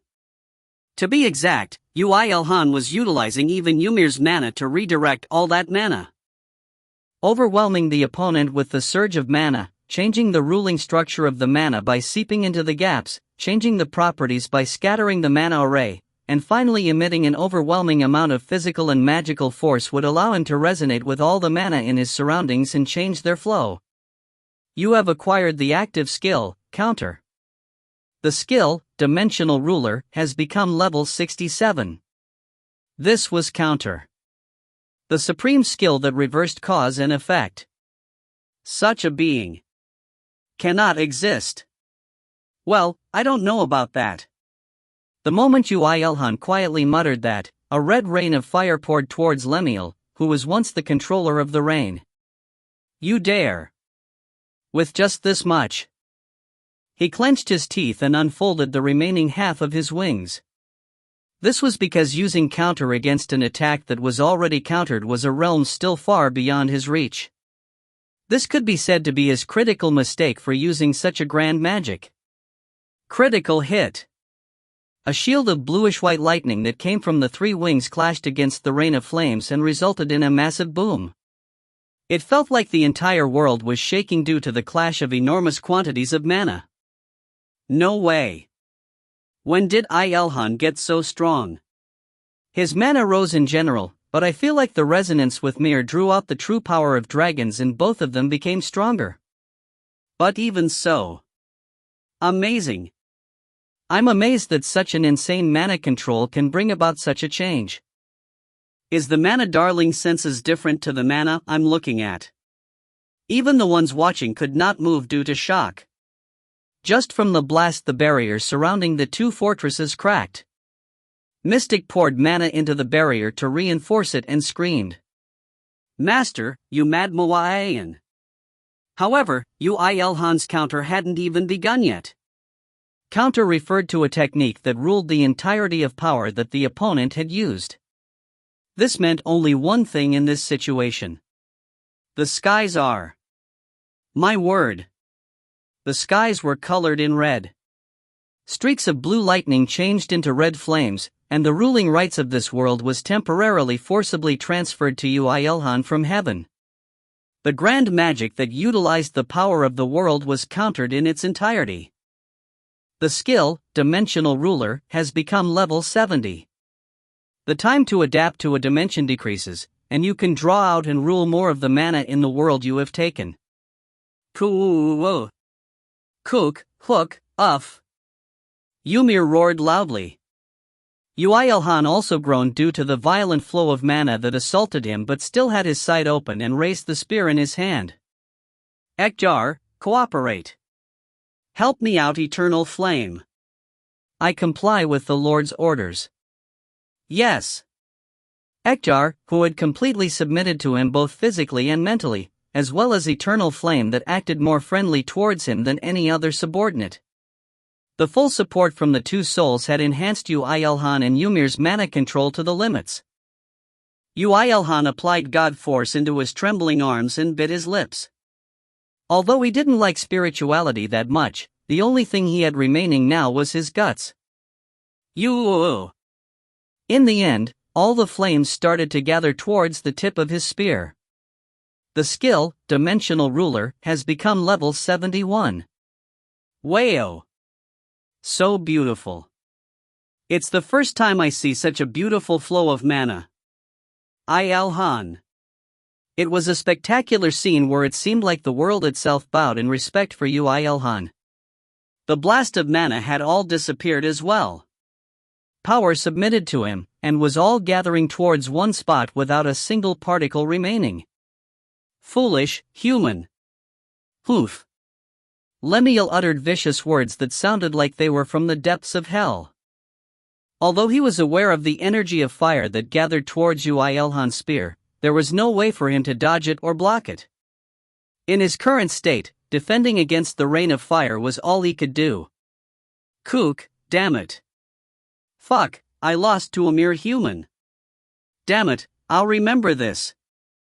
In the end, he clenched his teeth and unfolded his wings. He instantly shook off the rain of fire, and activated another kind of magic even while undertaking some hits. It was a magic that allowed him to leap through dimensions. It's your victory. I'll take your head next time. No you don't, dot. The moment he was about to lose the 7th class angel just like that, Yoo IlHan's Dimensional Ruler skill activated, preventing new forces from entering, but most importantly, it also prevented Lemuel from escaping. Calling for reinforcements and aiming for another opportunity was only allowed to the protagonist. He couldn't allow a mere extra like him any more screen time. The skill, Dimensional Ruler, has become level 73. You.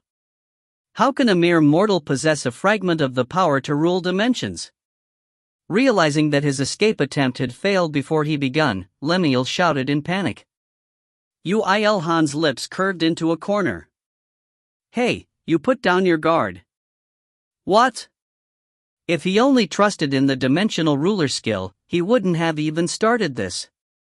The moment he showed the biggest opening, Yoo IlHan literally called out hell unto this world with the flames. This was the biggest falling down he had used yet. Kook. Just where was there to run? The entire world was his enemy.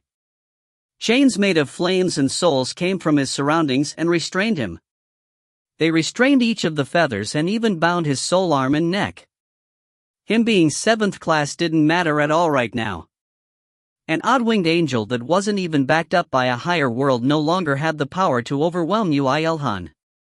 A lower existence. A mere lower existence. I will kill you, I will kill you. The color of his eyes changed to a deep crimson. They were full of viciousness that didn't seem to originate from an angel. The atmosphere changed. And the energy he emitted changed as well. The record skill sensed that and notified Yoo IlHan. You cannot, the Lord has. Who's this Lord you're talking about? Asked Yoo IlHan. He tempered the flames that gathered on his spear and created the sharpest blade, and told the angel as though he was a professor that knew the answer, asking his students a trivial question. Well, go ahead and answer. Foo, ahahahahaha. So laughable, yes, laughable. Yes, I'll answer you. He also felt that and burst out laughing. The words that came out of his mouth next were words that Yoo IlHan had anticipated already. The great traitor, the final god. The one that will cover the heavens and the one that rules hell. Lord Satan. The moment he admitted that he followed the traitor, his white wings started to turn black. This was one of the rarest moments in history when an archangel corrupted himself on his own will. All the mana he possessed reversed and went berserk. The chains that bound him broke momentarily, and the place where his wings were ripped off emitted black foggy energy and started being regenerated. Black blood scattered in the air to create numerous magic formations, while the flames and souls that made up the falling down domain burned upon contact with them. The skill, record, has become level 88. He really was a traitor. Although I did believe in Yoo IlHan, to think such a thing was really happening. Just what is happening within Heaven's army, isn't it bad when you have to acquire the records of an angel but he fell to a fallen angel? While Liara and Erda were serious, Na Yuna worried about something slightly different. However, Yoo IlHan shook his head and denied her words. In fact, it's better. I could record the moment he changed to being a fallen angel, so now I can even inversely change the records of fallen angels into that of angels. You could say that it's a buy one get one free item for multiple products. Wayo! Such a thing is possible. That was Yoo IlHan's simple analogy. I will kill you with all my power as the 11th wing of brilliant light. He gave up on receiving the support of the world and fell to being a fallen angel as compensation for recovering his body. The 11th wing of brilliant light. His mana went berserk and pushed back the mana of falling down. The chains that tried to bind him were immediately colored in black and burst out. The reason he could use more powers than he could before was probably because he was under the awakening process. This would only be a temporary thing. He's trying to kill you even if it costs his life. Eek, at this rate. No, it's over. That's his final struggle. Everyone was trembling, but only Yoo IlHan was quite calm. He poised with his completed flaming spear and aimed for the shoulder blades of the fallen angel that was slowly changing black. Kwawaya.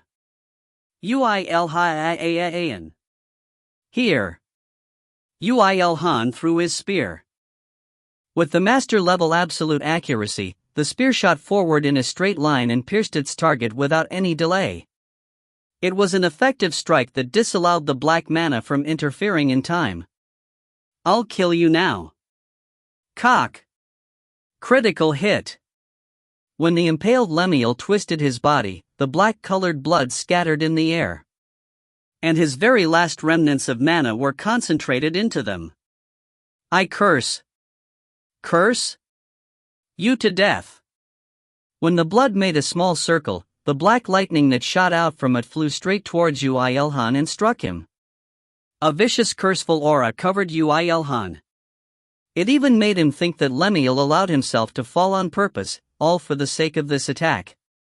Ku, kahahahaha. Come with me, to the infernal depths of hell. Kook. And that was his last. His head drooped downwards with a bright smirk. He didn't have the slightest worry that Yoo IlHan would not die from his curse. You have earned experience. You have earned the records of LV 548 Lemuel. The skill, record, has become level 89. The skill, dimensional ruler, has become level 77. Yoo IlHan dusted off his armor.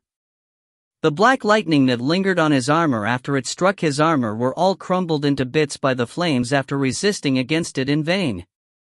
He made a bitter smile. He was a truly good extra until the very end. He didn't throw any baits and left like a dish-a-bag. To think he was insulted like that even after death, such a pitiful extra. IlHan. Yoo IlHan. Liara and Erda, who felt the power of the final curse, called out for Yoo IlHan in shock. However, Yoo IlHan's expression as he returned to them was too normal. Yes, it's all over now. What about the curse? I won against even Ekjar's curse. There's no way I would get killed by such a half-assed curse. Yoo IlHan collected Lemuel's corpse without thinking much about it, and organized the world that was messed up due to the battle by sucking in some of the mana. His companions didn't know how to react to Yoo IlHan, who treated the curse that took all the remaining life force from a 7th class as half-assed, and decided to not say anything at all. Anyway, it seems like things have gotten annoying, but... Skimming through the records he had acquired from Lemuel, Yoo IlHan scratched his head. He did think that Heaven's army was not in a normal state anymore from the moment he found out that Lemuel was a traitor, but he didn't know it would be this bad. The more he comprehended Lemuel's records, the more he sighed about it. It seems like everything is happening according to my growth. Let me just catch whoever's behind this and I'll... What is it, darling? Well, it is a mess already, but I feel like there would be even more of a mess in the future. More than it is now? Why? Liara asked her question. Yoo IlHan made a bitter smile and shortly replied. It seems like God ran away from heaven. If you find any errors, ads pop up, ads redirect, broken links, non-standard content, etc., please let us know. Report chapter so we can fix it as soon as possible. Chapter 289, I will prepare, 7. Ha? Liara was taken aback. Yoo IlHan shrugged his shoulders and repeated his words. I said it seems like God ran away from home. From where? From heaven. To where? I don't know, since Ramiel didn't know anything either. Liara seemed to be in thought for a moment. Erda looked like she saw this coming, and IlHan only made a faint smile. From when? And Liara asked. This was probably the most important question. Yoo IlHan felt that what should have come had finally come and replied with a strange expression. A little before the army of brilliant light formed. That's eons ago. Liara ended up screaming. That's before I was even born.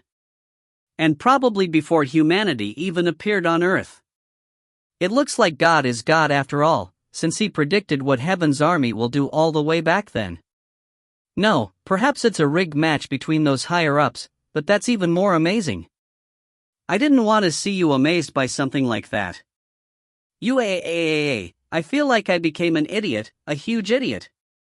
Cries. There. I know you must be feeling sad. Liara ended up letting out streams of tears while in Yoo IlHan's arms. Yoo IlHan understood her well. Rather than just that, he could almost understand the defectors from the Heaven's army. Phew.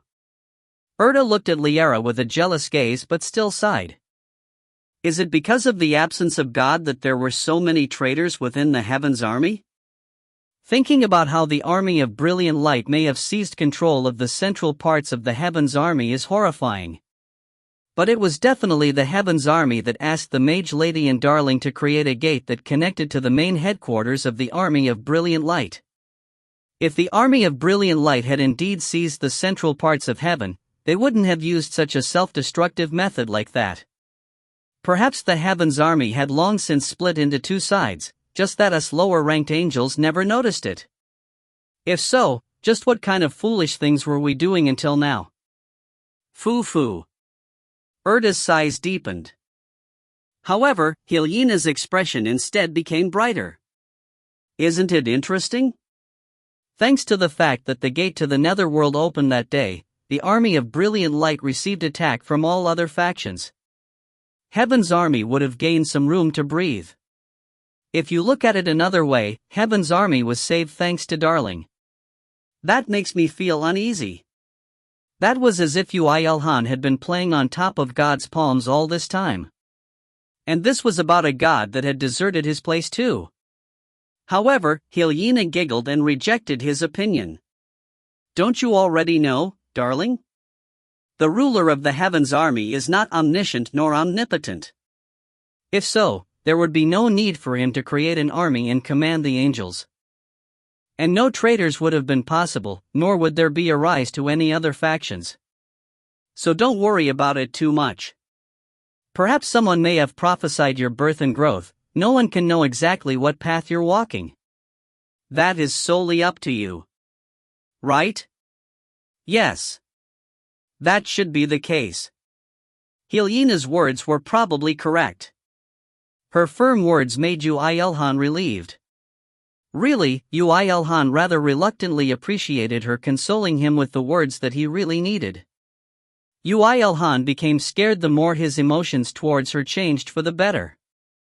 Succubus Queen was great alright, achieving something against him that had the max level unshakable heart. As if understanding what he was thinking, Liara asked him with a slightly worried gaze, So IlHan, what are you going to do from now on? Well, I'll need to think about it. Yoo IlHan creased his forehead. However, from the moment he killed Ramiel and absorbed his records, what he had to do next was pretty much set in stone. I'll need to hold off attacking the Heaven's army for a while. It seems like I need to solve this matter about the army of brilliant light first.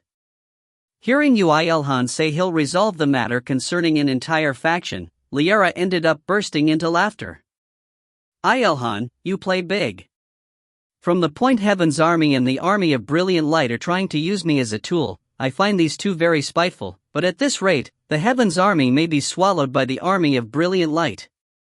And that is not a good thing, Yoo IlHan's eyes sank deep. The hair that extended out from his helmet grew longer and emitted heat. His hair was now covered in fire, affected by his emotions. This was proof that he was slowly escaping the realm of physics. If I attack the Heaven's army now, then I'll only be doing a favor for the fallen angels. Even though they're the most dangerous of the bunch. Then are we going to focus on attacking the army of brilliant light now? No, to be exact, I need to weed out the traitors in the Heaven's army first.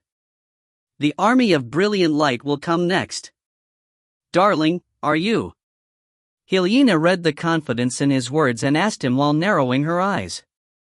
Able to discern the traitors of heaven now? Before they become open about it? That's it. So cool. Unlike IlHan, who just exclaimed, Liara and Erta shouted out in shock. How? Just how? How is that possible? I think the leaders of each faction will be able to differentiate them, but that's none of my business, and anyway, since it's possible for me, I can only say that I can do it. Replied Yoo IlHan as he finished dealing with this world. Still on Ymir's back, the two synced their breathing as they arranged the mana of this world. The group thought that these two had changed from before and just quietly watched. And in fact, he was indeed different from before. I feel like I can see ahead a little now. After the fight with Ramiel, he felt that there really wasn't long until he reached the realm of higher existences now. According to his predictions, he would be able to ascend into a higher existence that can command a faction once he mastered the dimensional ruler skill and the record skill. Though, nothing fits me worse than an organization. Don't you think you've come a little too far for that, son? Yes, I also think so. He replied to his mother with a bitter smile, and scanned through his forces on the two fortresses. Then, he nodded his head in satisfaction and gave a glance to Kong Mirai. Miss Mirai. I have something to ask of you. Ah. Having predicted what he was going to say, Kong Mirai made a fed-up expression. You'll say you want to split teams again, right? You're being too harsh. I'm sorry. But both the Flying Fortress and the Guardian Fortress are unnecessary in tracking and killing traitors. So, Miss Mirai, please go around other higher worlds belonging to the Destruction Demon Army, the Garden of Sunset, and the Army of Brilliant Light. I'll send you the coordinates now. I'll give you a route so that you can progress continuously without any obstructions. You're being too harsh. You're the one who always does the dangerous things. Kong Mirai's eyes were filled with worry. Yoo IlHan let go of Liara, who was still in his arms, then arrived in front of Kong Mirai after sliding through the air. Please. I can't slack on this matter. Ugh. He told her in a serious tone while grabbing her hand. Facing Yoo IlHan's eyes that glowed in red due to thick mana, Kong Mirai could not say anything. How could she refuse? This man was really evil and sneaky. Okay. But I'll be angry if you get injured. You don't need to worry about me. I won't get hurt anymore. Really? Kayak. Yoo IlHan transmitted the records to her while replying playfully with his true heart. Transmitting records to others so naturally was also a part of the grown record skill's power. Kong-Mire was surprised at the newly etched records in her mind, but still accepted all of them while clenching her teeth. Phew. Is it done? Yes. My head aches a little, but it's done now. These records couldn't be received by just anyone. She could probably accept them since she already wielded dimensional magic. Of course, the god-rank circlet on her head should have played a large role as well. Good, thank you. Yoo IlHan once again grabbed her hand before letting go and stepped back. He decided to pretend to not see Kong-Mire's disappointed expression, and spoke to IlHan that was staring at him. IlHan. Please protect them. Oh? IlHan reacted sensitively. Her eyes were smiling. You're leaving me? With these kids? You can't do anything since you're bound to my rule skill anyway. But weren't you unsettled until now? Hearing IlHan's sharp remark, Yoo IlHan was silent for a moment before he revealed the true reason. I need someone to protect them just in case. Foo. Oof. He didn't like IlHan that much since she acted as if she knew everything about him. Her warm eyes didn't sit well with him either. He stuck out his tongue at her and turned around, but he was annoyed since she looked like she even found that joyful. Liara, Mir. Let's go. That's how it should be. Got it, Dad. Liara was one that he could trust his life with, and Ymir was his partner that should become the answer to his path to a higher existence. From now, these two were enough. Any more than this would only affect his concealment, but to Liara, the fact that she was chosen was the most important. Blah. Blee. I swear I'll. In Lady Leitna's name, I hope she gets hemorrhoids. Grow up already. You're being embarrassing. Ouch. Yoo IlHan smacked Liara on the forehead as she was teasing the others, and hopped back onto Ymir's back again. Then see you later. Contact us frequently. Got it, Mom. He lightly waved his hands towards the others and activated the warp skill without any regrets. He traced the tracks of the traders that were recorded in Ramiel's records. The skill, Warp, has become level 66. Why Reapa? This is quite a big world, you know, IlHan? So you know about it. Yeah. I also stayed here a lot. This world is also considerably important since it's gone through the 6th Great Cataclysm as well. Don't tell me you? Correct. There's a traitor here. Yoo IlHan created a flaming spear on his hand and threw it without hesitation. The spear that was flung so hard that it left his field of view disappeared completely after leaving behind its achievement on Yoo IlHan's retina. You have earned experience. You have earned the record of LV 366 Meta. Good. One down. Liara was shocked at his mutters. You killed him? Just with a simple throw? What do you mean simple? It was my full power attack with absolute accuracy. I really can't accept this. Soon the other side of the world became noisy. That was probably not just because an angel had died, but also because that angel was a traitor. Liara sweated cold sweat, but traitors were to be killed on sight even when she was an angel, so she had less objections now when Yoo IlHan killed angels. Are we going to the next world now? No. Yoo IlHan coolly replied and threw his spear once again. It impaled and incinerated the heart of a traitor without fail, and Liara was frozen on the spot. There are that many traitors? Just watch for a moment, Liara. Replied Yoo IlHan as he created 3 more spears. I'll show you that the Heaven's army is in dire straits, much more so than you think. The 3 spears thrown from his hand killed yet another 3 traitors. At that point, all the angels residing in Wairipa had realized that an unknown entity was punishing the traitors. Just, what is? My God. The traitors trembled, but they couldn't do anything since they knew that they would be attacked by angels as soon as they did something strange. Yoo IlHan didn't miss a single one and killed all of them. Murky gray blood scattered in the sky. Traitors. There are so many traitors. Just who? Just who is enacting punishment? Is it the 4 great archangels? Don't move from now on. Anyone that moves is a traitor. The many branching roots of the army of brilliant light started being pulled out one by one. If you find any errors, ads pop up, ads redirect, broken links, non-standard content, etc., please let us know. Report chapter so we can fix it as soon as possible. Chapter 290 I will prepare, 8. If it's really one of the archangels, there would be no need for them to hide, would they? But even if they do not, do we need to stop them? The ones that are dying are only the traitors. How are you so sure that the ones dying are only traitors? If they have a magic that alters records at the moment of death. That does not even make sense. If such a powerful being is our enemy, we cannot do anything about them either. So we simply accept death like this? If you are not a traitor, you need not fear death. I am not a traitor, and hence not afraid. A quarrel broke out between the traitors and the angels existing in the higher world. This was quite an interesting scene for Yoo IlHan since he knew all the traitors. Why are there so many traitors?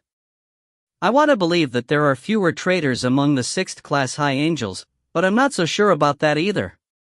Just as Yoo IlHan replied to Liara's words of despair with just a shrug of his shoulders, one angel finally made a big move. So it will be all clear once I die. Look. I am not a traitor. If I die due to a surprise attack, the one that is doing the slaughter right now is an enemy of heaven. White blood scattered in the air. That was proof that he was not a tainted angel. The other angels who watched him all started to harm themselves. White blood scattered here and there. This was worse than a third-rate comedy. Liara's expression brightened. That's good. The ones that show their blood should not be enemies. Nah, they're all lying. It was normal for traitors' blood to turn gray. However, if that was the case, wouldn't all traitors have been found already? For example, if one got injured during a mission or something. The army of brilliant light and the traitors were no fools. They could all cast magic that disguised their records. How dare these guys to try and fool me? Look at me. I'm also not a kook. The head of a traitor that proudly showed off his white blood suddenly exploded, and gray blood scattered, causing all the angels in that world to freeze. Are the angels really being targeted? And their records mutate the moment they die? That doesn't even make sense, but just now. Suspicion spread among the angels. Well, the non-traitors would never imagine that they were using magic that hid their records, so it was no wonder that they panicked. However, Liara's expression wasn't so good to look at. IlHan, at this rate.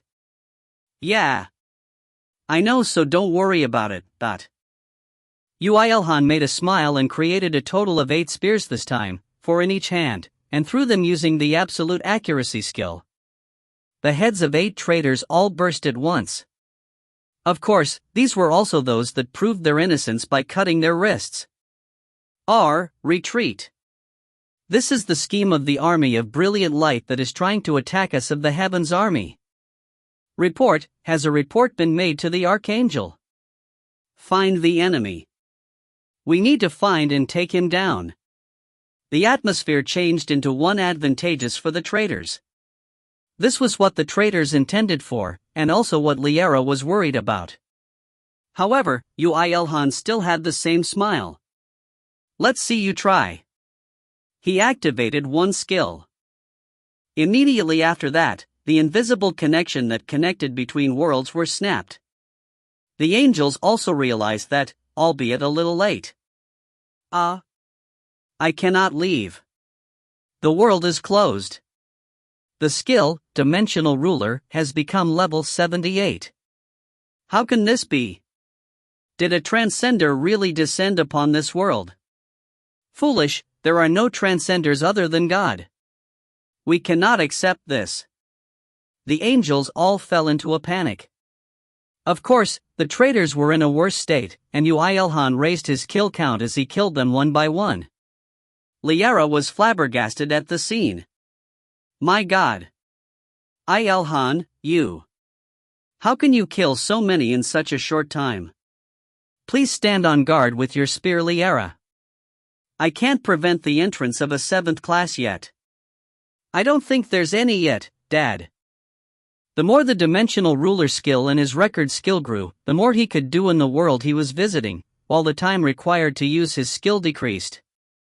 Now that Yoo IlHan had killed many traitors in this higher world, Wairipa, he could now prevent 6th class angels from leaving or exiting through their power. The skill, dimensional ruler, has become level 79. Practice makes perfect, alright. Kaowayak. I am. Not a tray. Kook. The ones that cried out in innocence all started dying. Their corpses were all stored into Yoo IlHan's inventory. The angels could no longer do anything. They could neither run away, nor find Yoo IlHan to fight him, nor could they report to their higher-ups, nor could they pick out the traitors by themselves. Absolutely nothing. Then are we all going to die like this? If that's the case, I'd rather.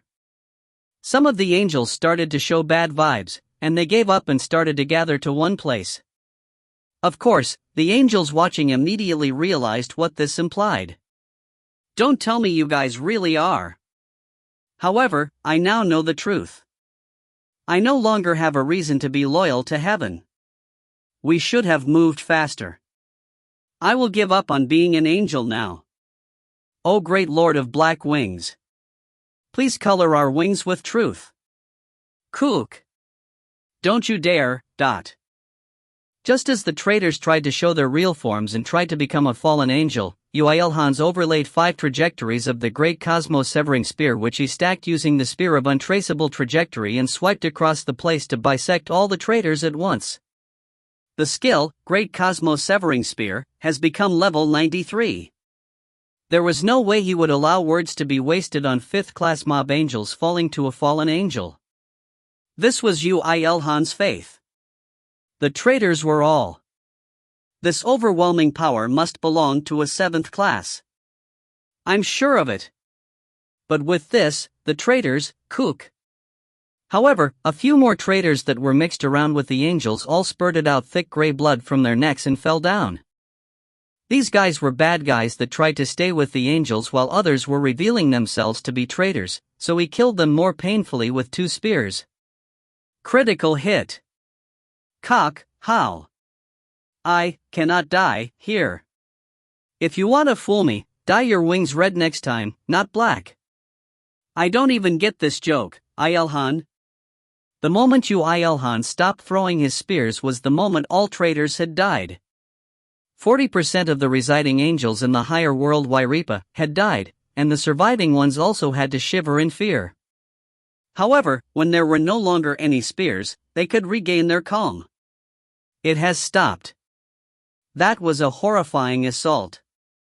Are the ones that died really traitors? What if non-traitors were mixed among them? Oh, how horrifying is this? A spear of fire. Perhaps it was his doing? Don't tell me. Lord Michael? The angels erased the blood of traitors that were scattered around the world with their magic and exchanged conversations with trembling voices. Hearing them, Yoo IlHan tilted his head and asked Liara. Is this Michael the same Michael I know of? Yeah.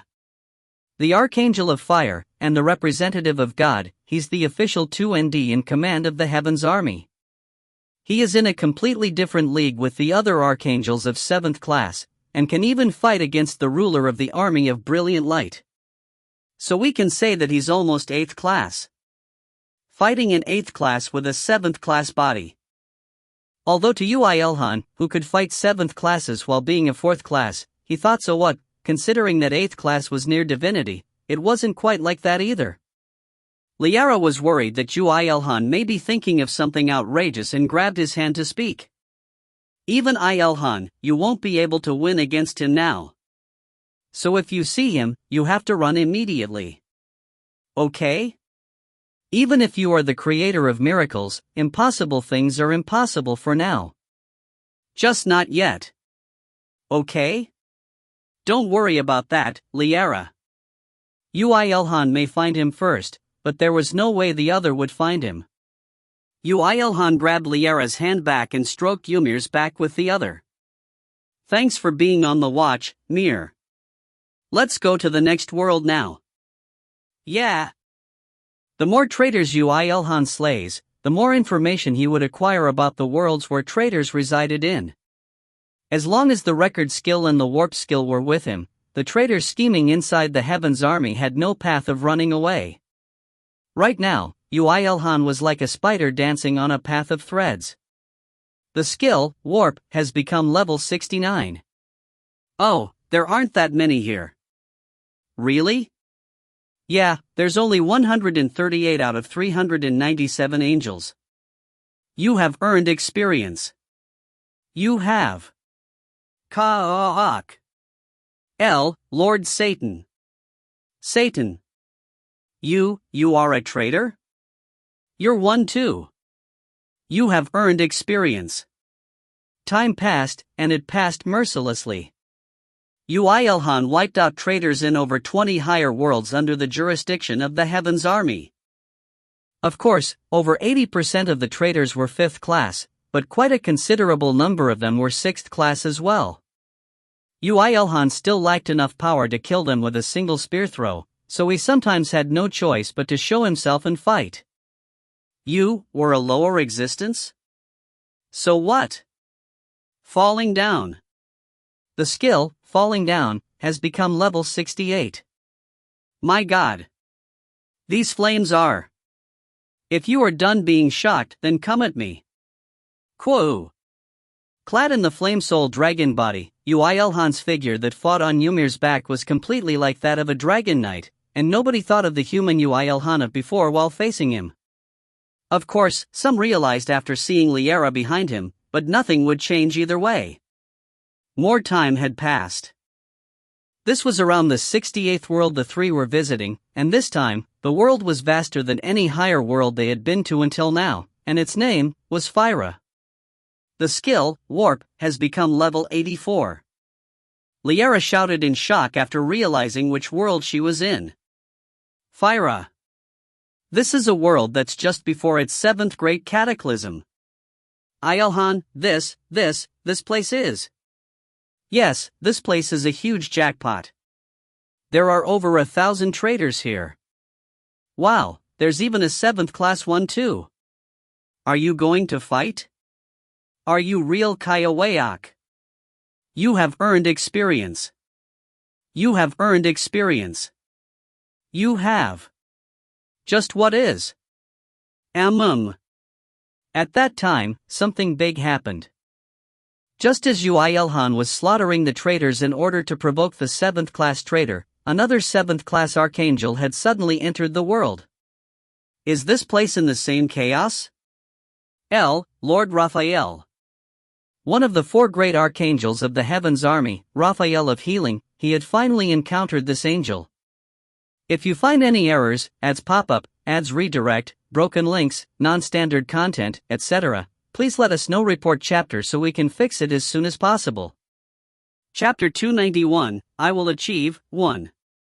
Kaya, it's Lord Raphael of healing from the 4 great archangels.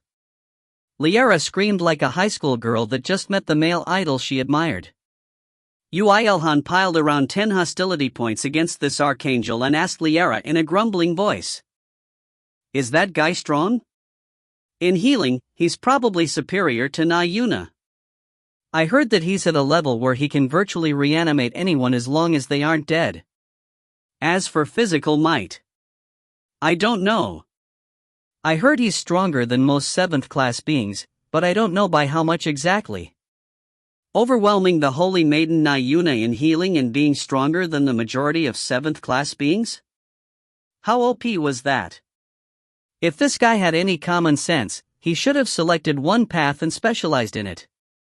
Yoo IlHan, who didn't think about himself when thinking that, shamelessly grumbled like that and piled yet another 10 hostility points into the book.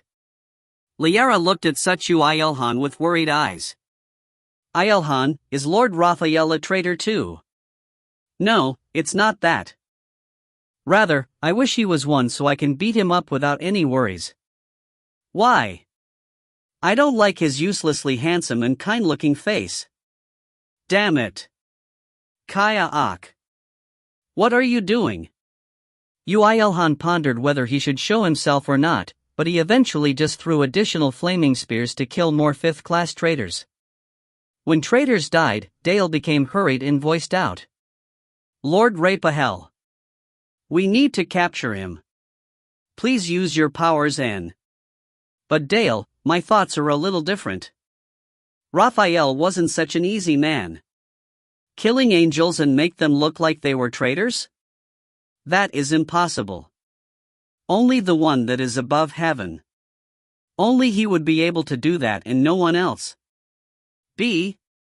But... In my opinion, this little daredevil indeed knows the method of differentiating the traitors and is killing them. Why, and how? Raphael smiled. I do not know the reason. I can only predict that this being has tremendous hostility towards the army of brilliant light. But how, I do know. It is possible for anyone that has the qualifications to become a leader of a faction. So, it is either one of them or... That cannot be possible. Yes. So... It is a newly qualified being. That is even more impossible. Well then. Shall we find out? When Raphael flicked his finger after saying that, a wave of light spread around from him. Even though that magic was intended for detection purposes, Yoo IlHan simply ignored it and threw additional 8 spears to kill 8 traitors. No. Stay still, Liara.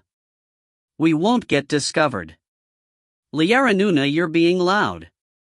Yoo IlHan's presence was not detected. In fact, the heads and wings of the traitors were all being sliced apart even as the magic was deployed, as if to tease the caster. Lord Raphael? However, Raphael instead made an expression that seemed to relay that the result was satisfactory. Good, there's no way he'll be detected with my abilities alone. It's impossible even with Lord Raphael's abilities? Then we have to flip this entire world over to Dash. Calm down, Dale. If you are to become an archangel, you need to have the attitude and qualification that goes with it, don't you think? But even so. Even right now, angels were crying out loud and the blood of traitors scattered everywhere. How could he possibly calm down? Just as Dale was about to ask back, Raphael spoke with a very calm expression while grabbing him. Didn't I say so? No one other than the Lord can make a perfect angel into a traitor. Even Satan cannot taint the blood of those that do not have darkness in their hearts. Well, then.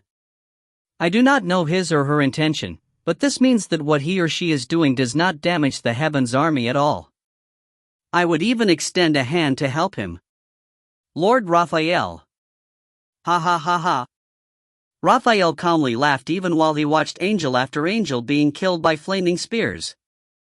He looked quite frightening, even considering that he knew that the ones being killed were traitors. I can't even figure out where he's throwing those from. I can even feel that those flames are on par with Lord Michael's. So mysterious. Is that the new Transcender? Quite interesting. Lord Raphael. We cannot let this be. Wait, Dale. Raphael's eyes became frightening. I said wait. To all the angels here, you shall not move, wait. Understood. There were no angels in Fyra that dared to go against Raphael's orders.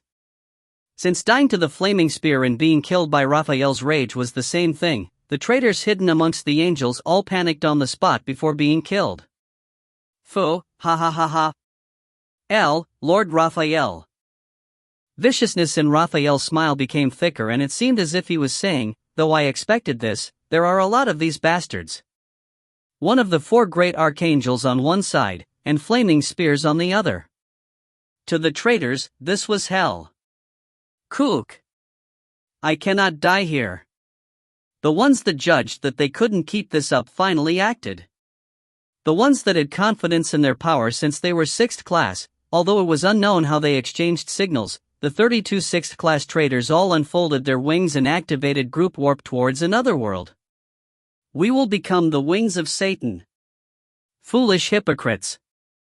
We can finally be truthful to our desires. Oh, so shamelessly appearing now, are we? Well, then, newly ascended transcender. What will you do?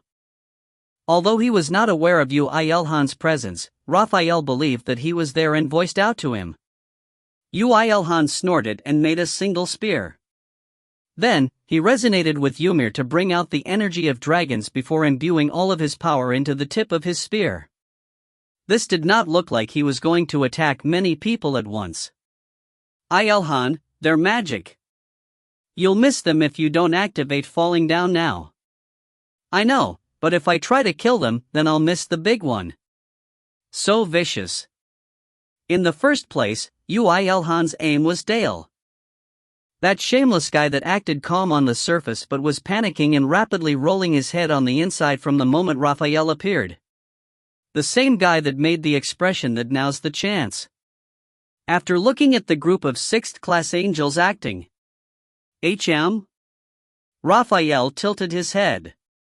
He realized that Yoo IlHan wasn't making any big movements even when the traitors had come out and were blatantly activating warp. Did he go back already? Or was he scared of fighting against 6th class beings? Or was he wary of Raphael's presence? Raphael thought about why Yoo IlHan wasn't acting and eventually came to conclusion. It was a very surprising, and more absurd, thinking, but that had the most persuasive power out of all his hypotheses. So, he raised his hand before it was too late. Very interesting. And foolish too. But, Lord Raphael? I'll play around with you for once. Raphael's mana rippled. The next moment, the mana that composed the entirety of Fyra submitted to his command and created a violent shockwave. That was enough. All the magic that the traitors were about to use were cancelled and their mana spiraled out of control. Cock. Mana is backlashing against us. Oh, Lord Satan, please save us.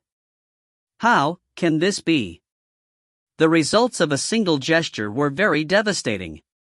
It was the price for looking down on the power of one of the 4 great archangels, as well as the one that commanded the power of the world. The hole to escape the world had been closed, and the wings of those that revealed their affinity were dyed in black. There was no path of escape for them now. Well, then. I can finally see who the traitors are now. Raphael made a cold smile and created a sword with the mana in Fyra. The sword, containing a thick power of wind, also had slight flames in it as well. The traitors all gave up and despaired. Raphael, you clown acting on the grave of the dead god. No matter how hard you try to hide it. We all know. The Great One has enlightened us. Ha, they're properly rotten all right. Why, you evil being? How dare you taint his glorified name with your dirty mouth? The non-traitor 6th class angels also participated in the fight and the world became a mess in an instant. Unbefitting of the name of healing in his name, Raphael scattered his murderous intent, and 6th class fallen angels went against him. The other high angels also blocked their paths. Only 2 people were waiting for this moment. Foo. Dale thought. Although he was unaware whether the intruder could discern his identity or not, this being should not be able to do anything against him with just a surprise attack alone. In fact, if his identity was revealed because of that, Raphael would be the more dangerous enemy. If he was to survive this place, the one he had to look out for was not the intruder but Raphael. The moment I attack Raphael, I will have to give up my position as an angel. So, using the mana of the world is out of the question.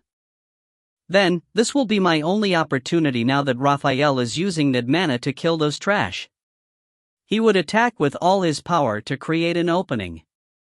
Even though Raphael was of a higher league than him, he would not come out unscathed after his attack.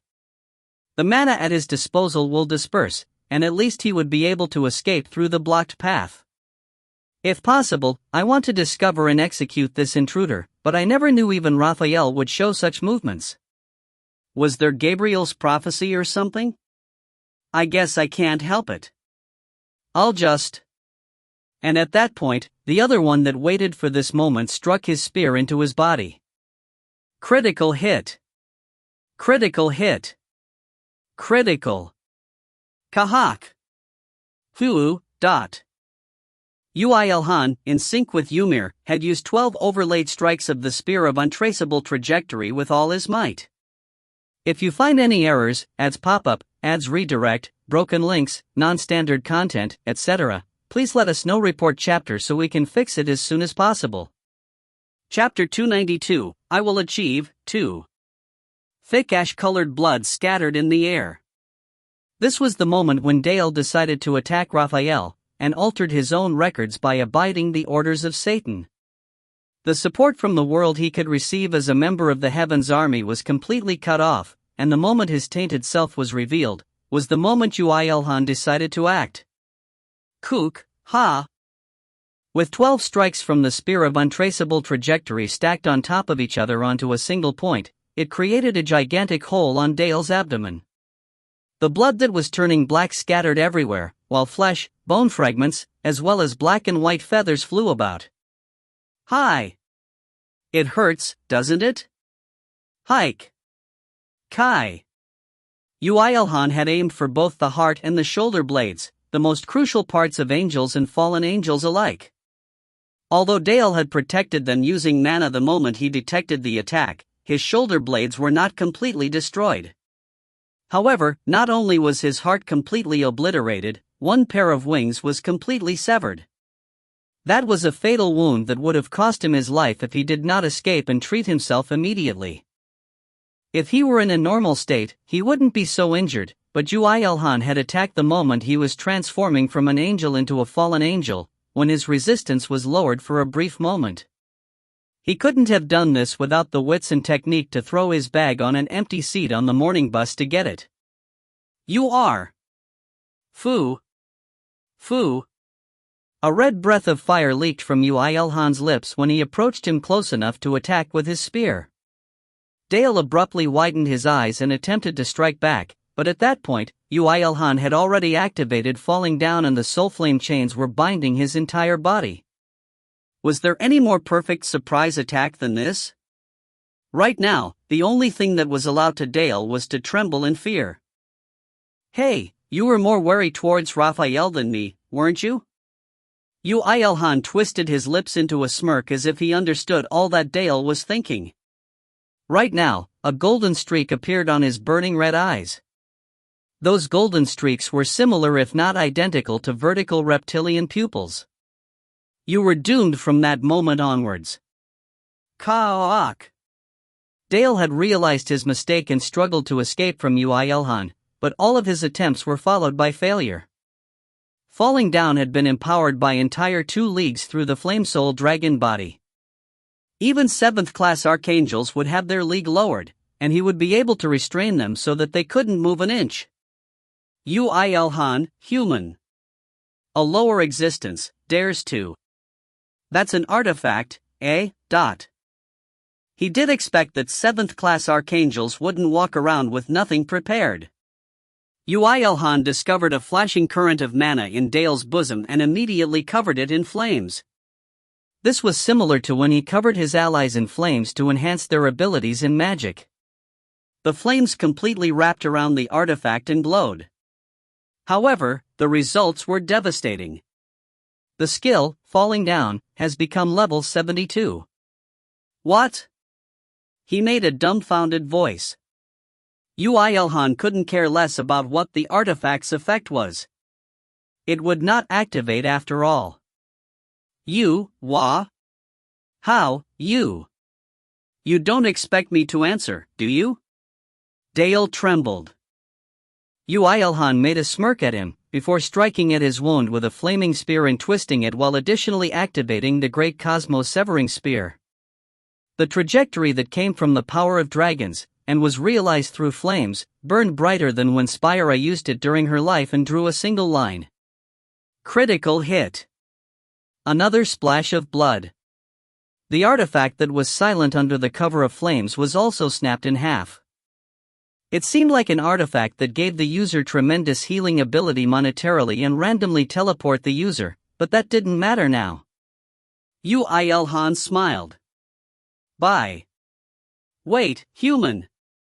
No, the new transcender. Lord Satan has dash. His attitude instantly changed, but this was very, very common. Yoo IlHan swept his spear without hesitation. Tens of additional flaming spears that came out from the Flame Soul Dragon body struck all parts of Dale's body according to his trajectory. And that was the end. You have earned experience. You have earned the record of LV 537 Dale. The skill, record, has become level 93. Yoo IlHan straightened his body as he collected Dale's corpse. Falling down was dispelled, and all mana was taken back into him and disappeared without a trace. The golden reptilian vertical pupils also disappeared as well. Liara, who was prepared for the worst even until the battle ended, also finally heaved a sigh of relief and took back her spear. My God, it ended just like that. Raphael became flabbergasted after seeing Yoo IlHan in action, as he was wary against Dale's movements even while killing the remaining 6th-class traitors. Even he could not attack so explosively like Yoo IlHan despite being one of the 4 great archangels. What if Yoo IlHan had attacked him instead? He could not guarantee his safety either. Though, he wouldn't so easily be killed with his overwhelming healing capabilities. Transcender. As expected, quite the qualified human. Though, you are no longer a human either. You know? Yoo IlHan asked the flabbergasted Raphael. Can I eat them if you aren't going to? The ones Yoo IlHan pointed towards with this spear were of course the surviving traitors. Raphael shook his head with an awkward expression. No, we shall take care of it. The execution of traitors is the mission of us Heaven's army, so please leave it to us.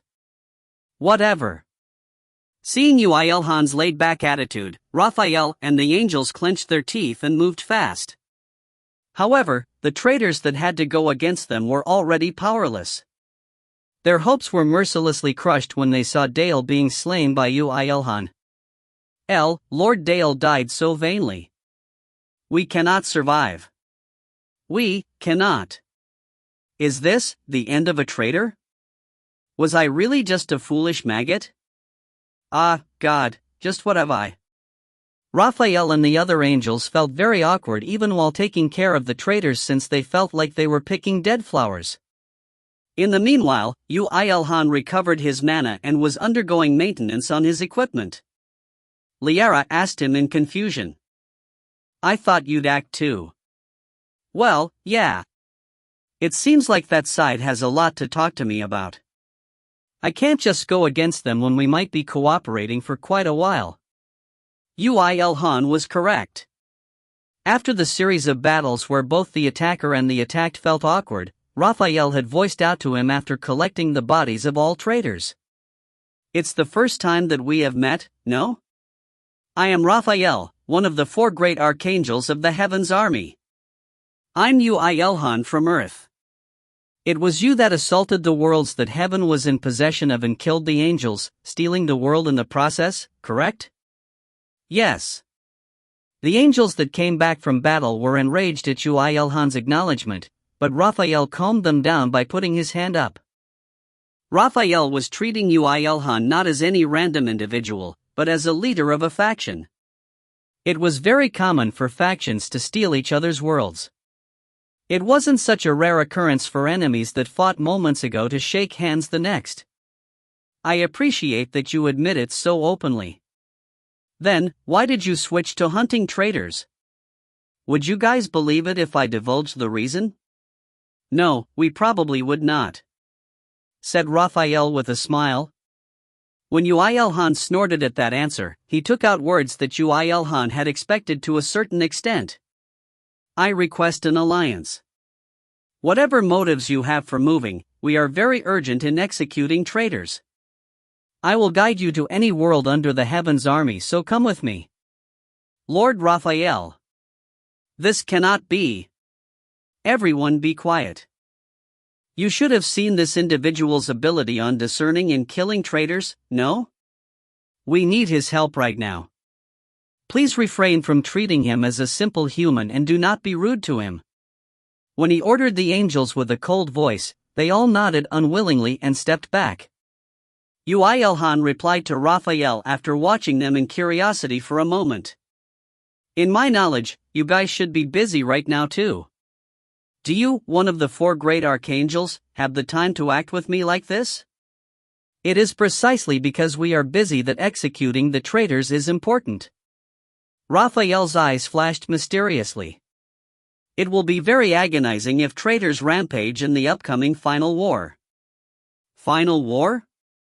That sounds very interesting, but in any case, Yoo IlHan thought for a moment about what he could request from the Heaven's army for this.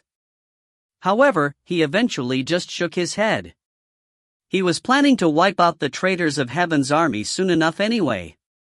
It wasn't like he was going to stop just because the Heaven's army decided to not give him anything, and right now, none of the treasures in possession of the Heaven's army interested him that much. Good, let's do this then. I'm glad that we got through this quickly. Please take care of me. Oh, and also, little dragon and Liara, I will be in your care as well. Raphael offered to shake hands first. Yoo IlHan grabbed his hand without hesitation. Ymir snorted and Liara nearly screamed, but he ignored them. I predict that you know this already, but the scale of the Heaven's army is vast. It will take a lot of time. Don't worry about that and just guide me along. Oh, I gave you the traitors just now, but that won't happen anymore. I'll be the one killing them, so you guys just catch the runaways. If you reject this, then I will not comply. Though I did hear about it, you are very vicious. Raphael made a bitter smile and turned around to the other angels. Concentrate on protecting Phyra. Report immediately if anything happens. Understood. Lord Raphael, that human. Are you real? Concentrate on your work. Raphael split from the angels and accompanied Yoo IlHan. Liara looked at Yoo IlHan with a worried gaze, seeing a gate to another world under heaven opening up, but Yoo IlHan only laughed and stroked her head. He knew what she was worried about. It was probably because there was no way the loyal Raphael will see Yoo IlHan in a good light. There was no way Yoo IlHan was unaware of this. Didn't he already hear before that heaven will not tolerate another transcender? However, Raphael should also be aware that Yoo IlHan was wary against him. He probably had other tricks up his sleeve. That was why it was interesting. Yoo IlHan checked his hand that shook hands with Raphael and laughed. The great archangel that represent God, and the one that received the most of his power. I finally found him. Yoo IlHan's eyes glistened. A flash of green text appeared on his retina. The skill record has become level 95.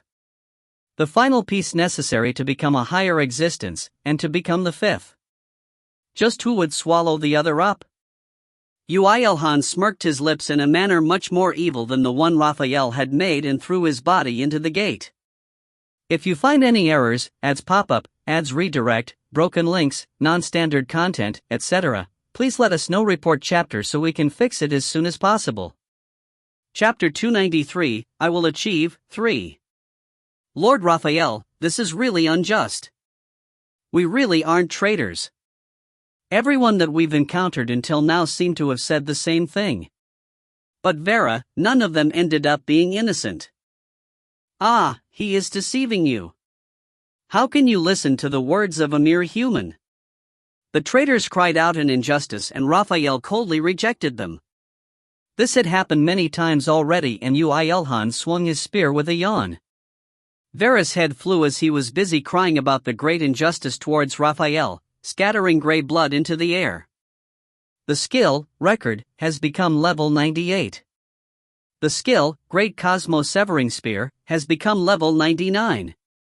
Not only Vera, Yoo IlHan killed many traitors while charging on Ymir's back. Grey blood colored the world. Raphael waved his hand even in this mess to prevent any blood from tainting him, and stared at Yoo IlHan. We were having a conversation? How was that a conversation? It was just him desperately pleading for his life. The biggest problem was that pleading will not overturn the judgment. Yoo IlHan snorted and sucked the corpses of the traitors into his inventory. Raphael made an awkward expression while watching him do that. You are very adept at manipulating interspace. Thanks to a certain someone. That audacity of yours is really... Raphael shook his hand as if he was fed up with him. The angels all gathered in front of him. Traitors have disappeared. Guard this world with all your power for heaven and the sole Lord. Understood, Lord Raphael. We shall comply. The mana that heeded Raphael's commands all returned to their original places in the world. He had closed all the paths connecting to other worlds the moment they arrived and now, he finally loosened the restriction. Well, then, Yoo IlHan. We have a slight problem now. What? It's over already. Yoo IlHan made an expression like a little child that found an empty bag of cookies. Raphael found that absurd. In the past 2 weeks they had been to over 500 worlds, and Yoo IlHan had killed over 10,000 traitors. No one should have killed so many higher existences in such a short time, but what was he so upset about? This is the end of the many worlds under our charge. No matter how large heaven is, the number of higher worlds are limited after all. Then does the alliance end here? It was fun working with you. However, you haven't met all the angels yet. Raphael's eyes shined. You should be aware that many angels are participating in a war against other factions. You are focusing on finishing off the army of brilliant light, aren't you? Indeed. That was also why we had to consolidate our foundation. But what if there were traitors among the ones participating in battle? And what if that angel was a 7th class? Things will horribly go wrong? Correct. So now, we'll be going to them. The method will stay the same. You just need to kill the traitors. Even while angels and fallen angels are fighting it out? Precisely. Yoo IlHan replied with a smile. That sounds very interesting. Quite the intriguing being you are. Then we shall go immediately. Raphael opened a gate.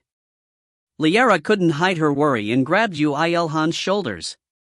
I think you've pushed yourself until now, IlHan. Do you really need to do any more than this? Yeah. Since I started this, I'll see this through to the end. Although he replied in a light tone to Liara, countless thoughts were being generated and discarded in Yoo IlHan's head. What he was about to encounter will be what Raphael wanted, and Raphael definitely would have set some sort of trap ahead. However, if he didn't get caught by it, he would have to wander for a long time to become a higher existence since he would be letting go of the thread that he had just found. Yoo IlHan didn't like waiting around aimlessly. Liara, go back to the others. This may become a little dangerous from now on. Because the other angels may try to use her, he didn't say that to her, but Liara understood plenty about what he was trying to say. Okay. You'll go too, right? No, my skill level rose far enough to just send another person. So I'll go there after this is over. When did it become like that? Just go ahead and wait for Mel. Okay. Yoo IlHan gave Liara a short kiss and activated warp. The level 87 warp sent her to the world where the others were. Raphael made a bitter smile while looking at that. Quite the intense show of affection there. I have lost such feelings a long time ago. Too bad for you then. Yoo IlHan only snorted towards Raphael's complex words and jumped into the gate with Ymir. Beyond the gate was a battlefield between the angels and fallen angels. In a world where thick black energy flowed, a seemingly infinite number of angels and fallen angels were at war. Even Yoo IlHan couldn't help but be shocked at the sight. The sky was too high and large. The lands were expansive and vast. Perhaps Earth magnified by 100 times would be like this? Such a huge world was not the main headquarters of a faction? What was even more surprising was the higher existences battling in various parts of the skies and land. Angels and fallen angels numbered the most, but there were also a lot of those belonging to the Destruction Demon Army and the Garden of Sunset as well. He would even believe it if someone told him that all the higher existences had gathered in this place. Just how many higher existences have gathered here, but ever since your companion, Kong Mirai, had opened a gate connecting to the Netherworld, we could acquire a lot of information about worlds under the rule of the Army of Brilliant Light. This world is the biggest world among the ones we could find. The world that has experienced 7 whole great cataclysms as well as several evolutions. It is also the world that is directly connected to the Netherworld. The reason you didn't go to the Netherworld directly is. You should know about that already, don't you? Of course, it was to lower the power of the Army of Brilliant Light as a whole. That was why it wasn't only the Heaven's Army but the beings from other 2 factions rampaging here. Well, the traitors? Do you see them? Of course, there are a lot. I don't see any 7th class ones yet. You save your suffering allies. I'll just move by myself. With that frightening concealment ability of yours. Oh. Before Raphael could even finish his sentence, Yoo IlHan urged Ymir to head to the battlefield. He resonated with him in high speed, and the 2 concealed themselves with their mana. Raphael found that absurd even while watching and muttered. An ability that even deceives my senses. But, I will not let you go this time. Yoo IlHan was speechless for a moment while looking around the battlefield on Ymir's back. The scene where not only angels and fallen angels, but monsters and gatekeepers scattering their multicolored blood everywhere. Dad, did you not find a traitor yet?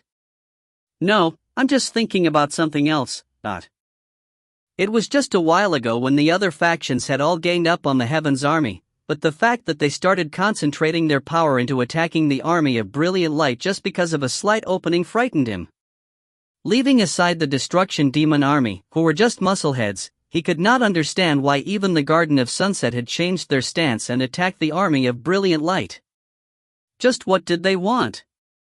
Would all of them just rampage around in joy if it was about destroying factions that they didn't belong to? Like this, it seemed like the Destruction Demon Army rampaging honestly without any excuses seemed to be the most honest. One sure fact that they were all those that Yoo IlHan had to screw up one day. Let's start, Mir. Got it, Dad. Yoo IlHan's assault began. Charging throughout the battlefield, he immediately impaled the hearts of traitors as soon as he found them to kill them. Of course, he didn't kill just them. There were many higher existences he could kill with a single strike here after all. Although he focused on traitors and the Army of Brilliant Light, stragglers from the Destruction Demon Army and the Garden of Sunset did not escape his attacks. Kook. Invisible. Kahak. Deaths occurred everywhere. Since the battlefield was in such a mess, there wasn't anyone that could notice the presence of Yoo IlHan, and this made him more joyful. Wasn't this the perfect battlefield for Yoo IlHan? You have earned experience. You have earned experience. You have. Dad, I keep getting experience. It's not a glitch, so don't worry about it. Having battled with Yoo IlHan for so long, Ymir had become level 299 long ago. Not only that, if they weren't restricted by levels, the two would have surpassed level 400 a long time ago. Of course, their real capabilities were way beyond any 6th class now. It's about time for a change.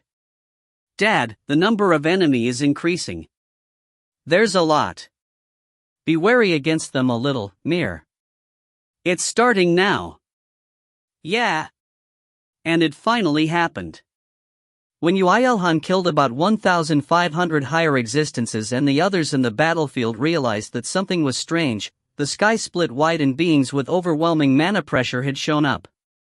The second wing of brilliant light, Anafir, has come. Foolish pigeons.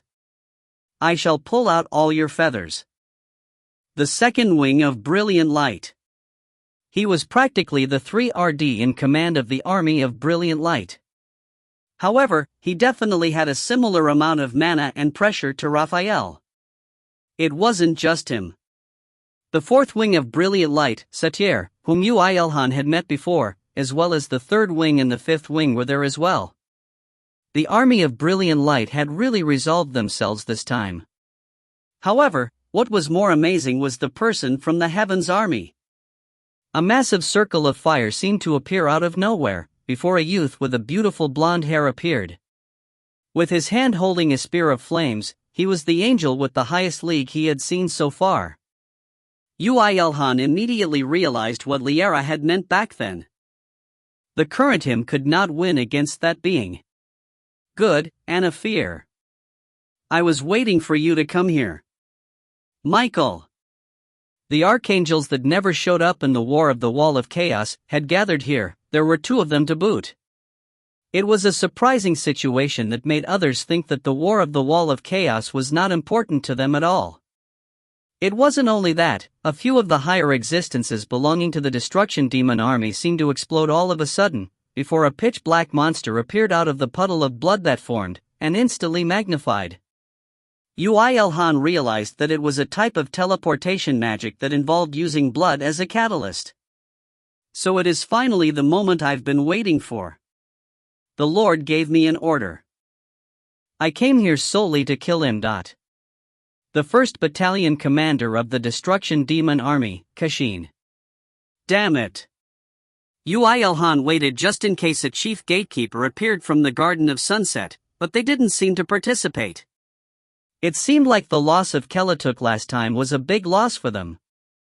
Well, even without them, the characters that gathered here were more than luxurious for a single world. Anafir. The power of the netherworld will decrease considerably if you lose the power of this world.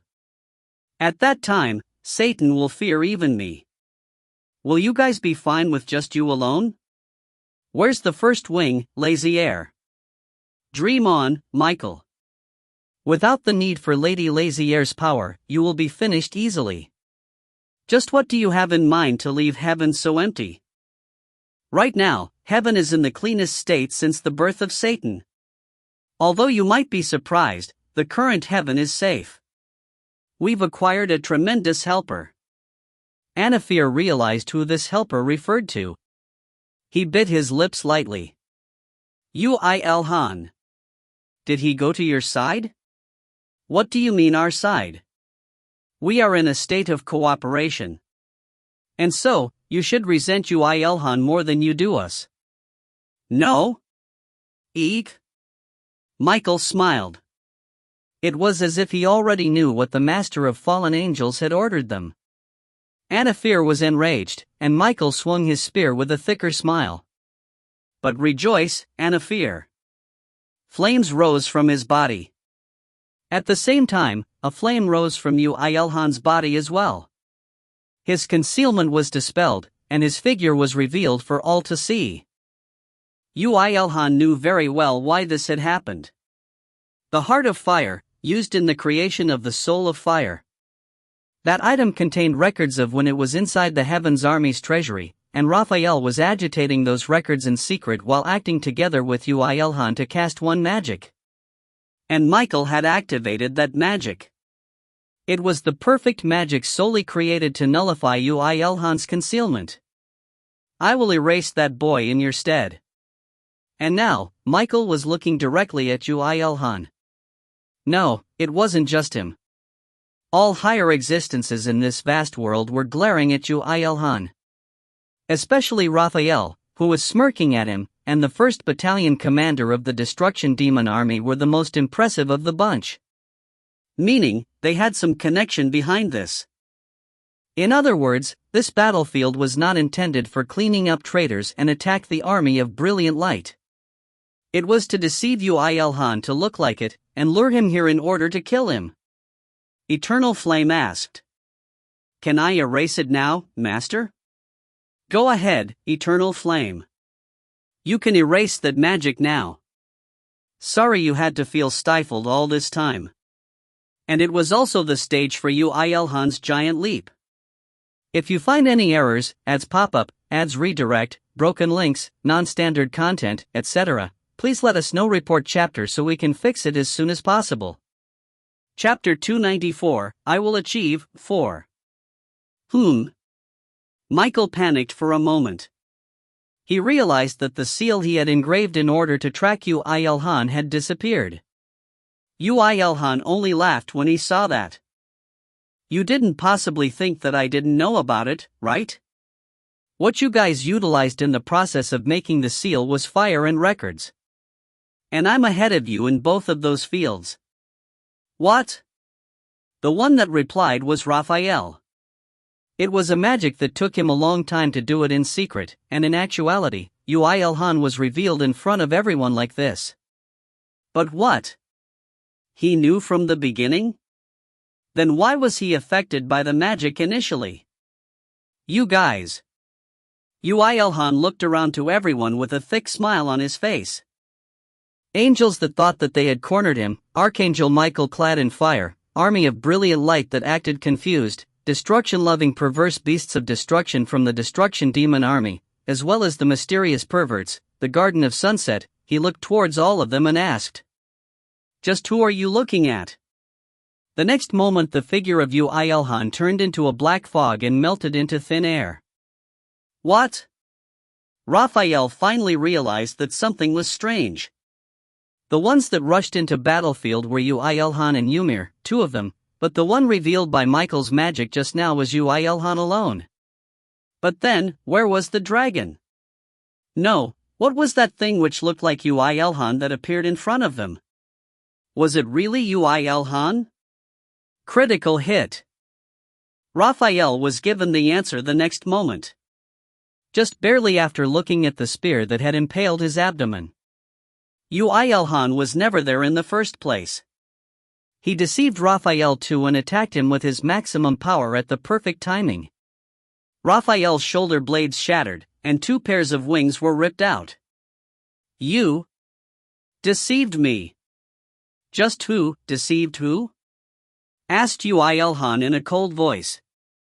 Raphael became speechless at that. At least, he didn't have the qualifications to denounce him. He coughed out blood and asked, "How did you do it?" Though I hate to say it since the feeling is like I'm a villain from a movie if I explain in this situation, but it's an artifact. Flame Soul Dragon Body, to be precise, it was the power of the body of the human dragon. He separated a portion of his mana as well as the combined magic from Michael and Raphael to make it look believable, and while that attracted the gaze of all beings here, Yoo IlHan had brought out all his powers as a death god to attack Raphael with Ymir. It was a very simple process. Simple? The technique that deceived all 7th-class beings including me is simple. It was simple for me. Well, then. How long are you going to act like you were done in? Raphael had an innate recovery power. Of course, Yoo IlHan's attack was strong, but that wouldn't make him immobile. In truth, Raphael clicked his tongue the moment he heard Yoo IlHan's words and disappeared only to reappear in another place. The place beside the strongest man here, Michael. Raphael, your body? I am fine. Michael also met him with a slightly nervous gaze. He probably felt something after seeing that his proud flames didn't work against Yoo IlHan. He's an ominous guy. He just accepted the magic even while knowing about it. It shouldn't be for a petty reason like to attack you. Kook. Be wary against him, Lord Michael. We do not know what else he may be hiding. That's amazing. Yoo IlHan was amazed after seeing Raphael relatively fine even though he looked to be on the verge of death just a moment ago. However, that was enough. The guts, bones, flesh, the white blood, as well as the white feathers on his flaming spear allowed him to get whatever records necessary from him. Michael, don't tell me the reason you came here was. The second wing of brilliant light, Anafir spoke in a voice of disbelief. To kill Yoo IlHan? To be exact, it's to prevent you from protecting Yoo IlHan. If you do not stop us, then we are only thankful. How is it? Although we are fed up with Yoo IlHan's actions, he's nothing compared to your mindset and actions. Did you shake hands with the destruction demon army? Even though you're the prided heaven's seeds? Michael shrugged his shoulders and nodded his head. I do not like the idea of borrowing power from those filthy beasts, but I can't help it if it's to stop another disturbing element from rising.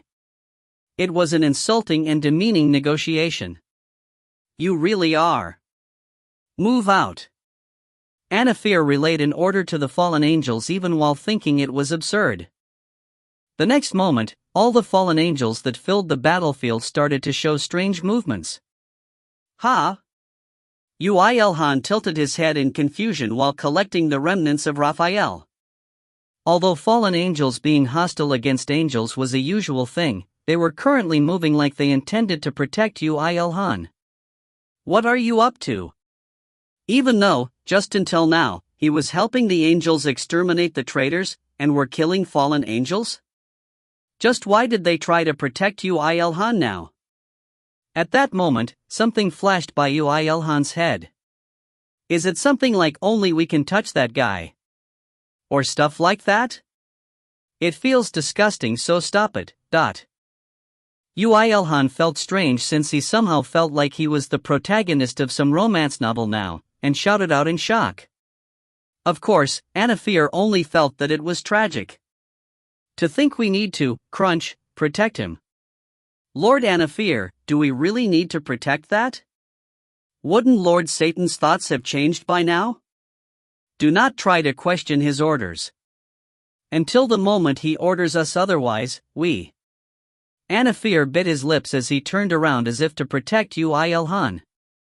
In his hand was a gigantic bloody great sword. Need to protect Yoo IlHan. Cressier, Sautier, I presume you know what to do? Yes. Yes. The third and fourth wing of brilliant light stepped against the one from the destruction demon army, Kashin, that appeared through blood. He only laughed. You guys are too weak. I only want to hunt that human over there. Let's see you blab on. They all charged. Flashes of light and blood flew. The fifth-class higher existences also acted according to their factions as well. Even though the objective of this war had completely changed, its intensity only rose in scale. That's an interesting scene. The Heaven's army that executed its traitors through Yoo IlHan's power was now trying to kill him with the help of Destruction Demon Army, and the army of Brilliant Light that had received tremendous damage from Yoo IlHan now had to protect him just because of orders from Satan, while the most objectively inferior group in this battle, the Garden of Sunset, watched on in curiosity. Although he didn't want to agree with them, it was very interesting scene even to Yoo IlHan as well. It was very interesting, but you have mastered the skill record. You have acquired the qualifications. All of your records gather. You are newly recorded in this soul world. Hey! Yoo IlHan called out the cradle of miracles in the air and spoke. Since when was this your stage? Yoo IlHan. Someone, who realized the intentions behind his movements, shouted. However, it was too late by then. "Dad, I'm ready," reported Ymir quietly. Yoo IlHan replied with a smile. "Yes, Mir. I'm also ready." The cradle of miracles explosively expanded in size and enveloped Yoo IlHan and Ymir. They resonated with it while emitting intense amounts of mana, and the flame soul dragon body followed soon after. The energy of dragons, and the energy of fire that were all under Yoo IlHan's rule amplified within it, compressed after, then repeated the cycle of amplification and compression. All titles disappear with their effects remaining intact.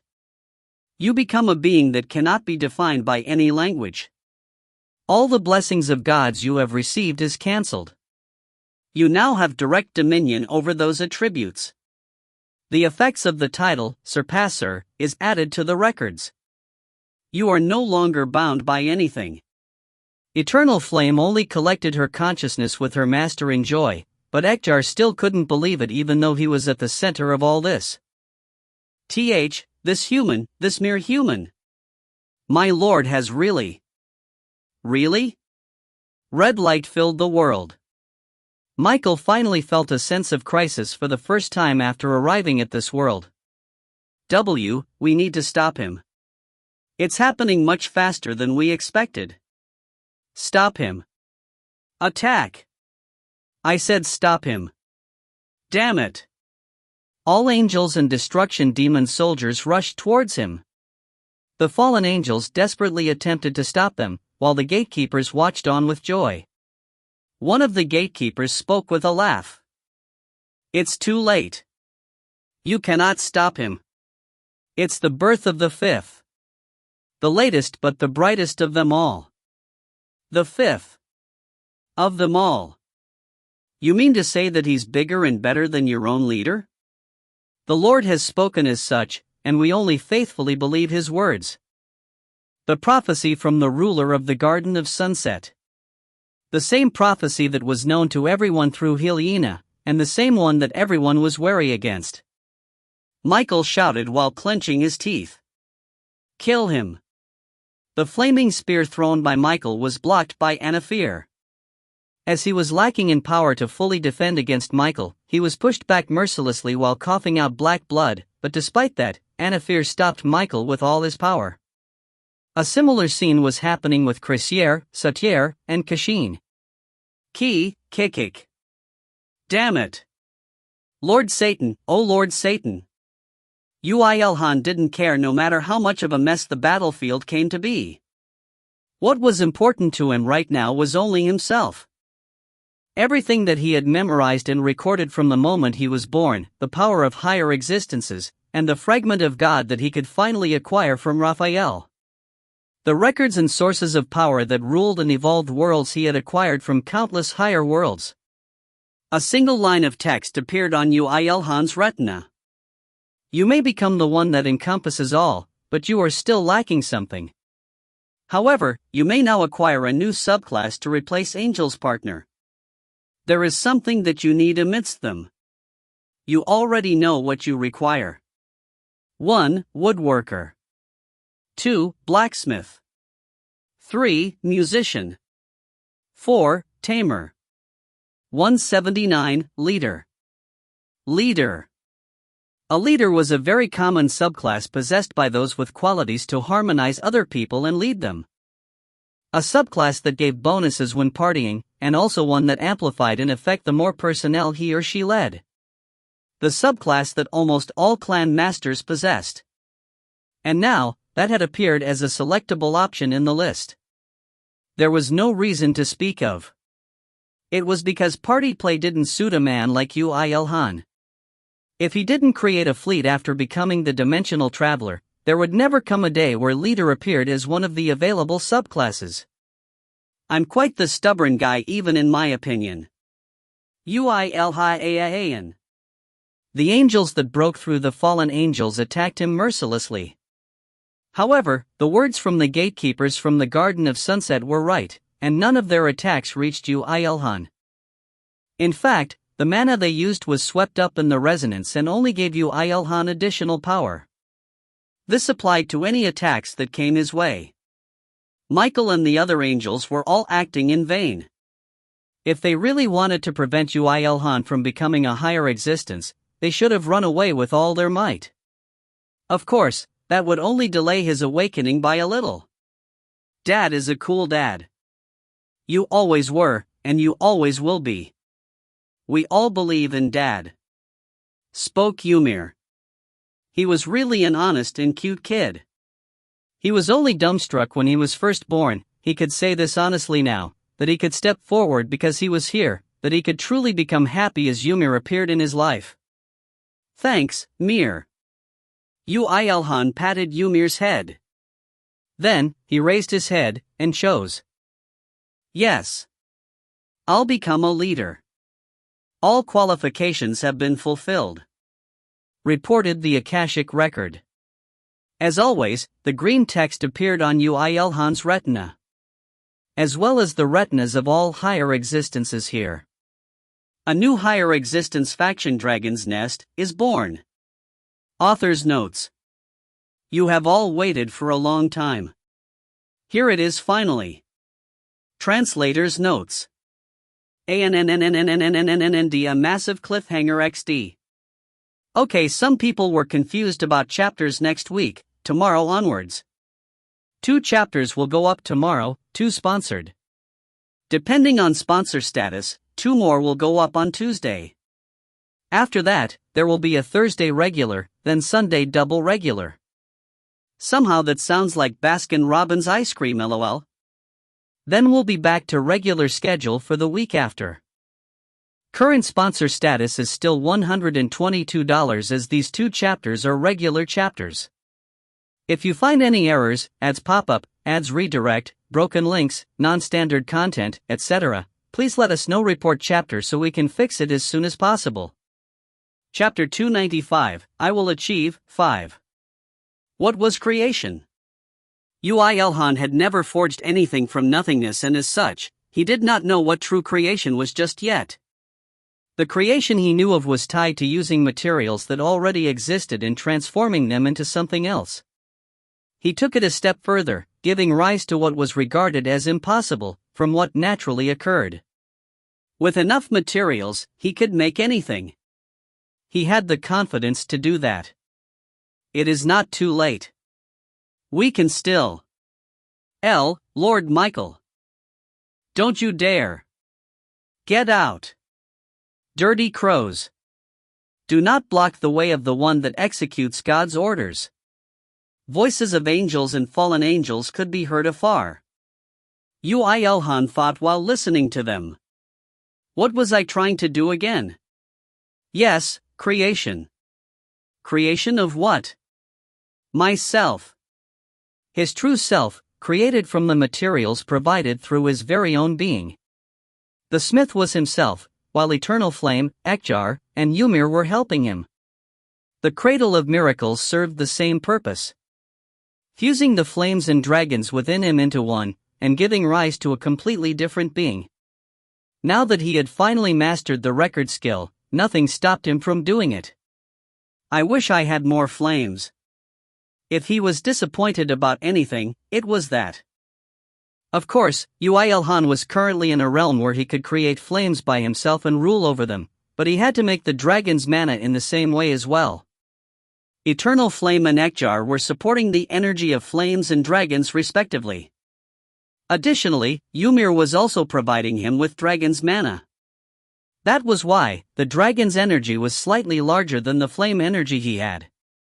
He wanted to balance those two out. What could he do? How? When he thought up until that point, he discovered an external source of flame approaching him. So that's it. The one that was burning in intense hostility was Michael, a god's deputy. It seemed that the fallen angels were insufficient to block him. He could feel the aura of flames approaching him in a straight line. He would have finished earlier if the fallen angels didn't block him. Those guys really didn't do anything good. Although I think it is very unfortunate. We cannot allow your existence. We shall take care of Earth. So, die in peace. Shaking off the second wing of brilliant light, Anafir, Michael flew towards him and threw a flaming lance that contained all his mana. The fourth wing of brilliant light, Satyr, tried to block it before it reached Yoo IlHan, but the 1st Battalion commander of the Destruction Demon Army, Kashin, swallowed the fifth wing and held Satyr back. You damn monster. He's grilling him for me to eat. I can't allow you to stop him before he is cooked to perfection. These guys were imitating an orchestra all by themselves. Yoo IlHan laughed and watched the many fights going on, before eventually shifting the position of the Cradle of Miracles slightly. The next moment, the flaming spear flew straight into the cradle. The flaming spear should have destroyed the cradle as well as Yoo IlHan within it, but it had lost all its force and was only left with intense energy, which filled the Cradle of Miracles. The skill, counter, has become level 39. No. I'm not reflecting it. That's it. He had countered the strike from Michael, who was even called the God's Deputy. It was natural for the counter skill to leap in levels. However, even though Yoo IlHan had acquired an opportunity to injure Michael, he cancelled the skill midway. It was to absorb the raging flames held within the attack. Thanks. You filled the last piece of the puzzle. My God.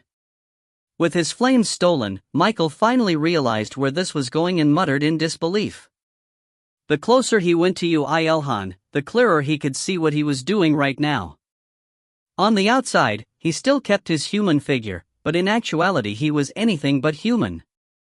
Right now, the elements that made up the person known as Yoo IlHan was decomposing. They broke down into the most basic units, and were subsequently reconstructed into the most perfect combinations and structures. You are all ready. Yes. Yoo IlHan replied with a smile. You guys are too late. I cannot accept it. Michael made a new set of flames and threw them. Yoo IlHan's very existence had become loose, and Michael had lit a fire in the heart of all of it.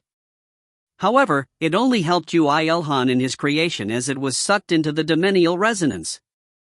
If Michael was an angel that manipulated not fire, but water or ice, he could have delayed Yoo IlHan's creation by a little, but now that Yoo IlHan had ascended to a new realm of being, all of his flames were instead ruled by Yoo IlHan. This cannot happen. Gabriel definitely told us that we will not be too late. His foreknowledge has not yet. Foreknowledge.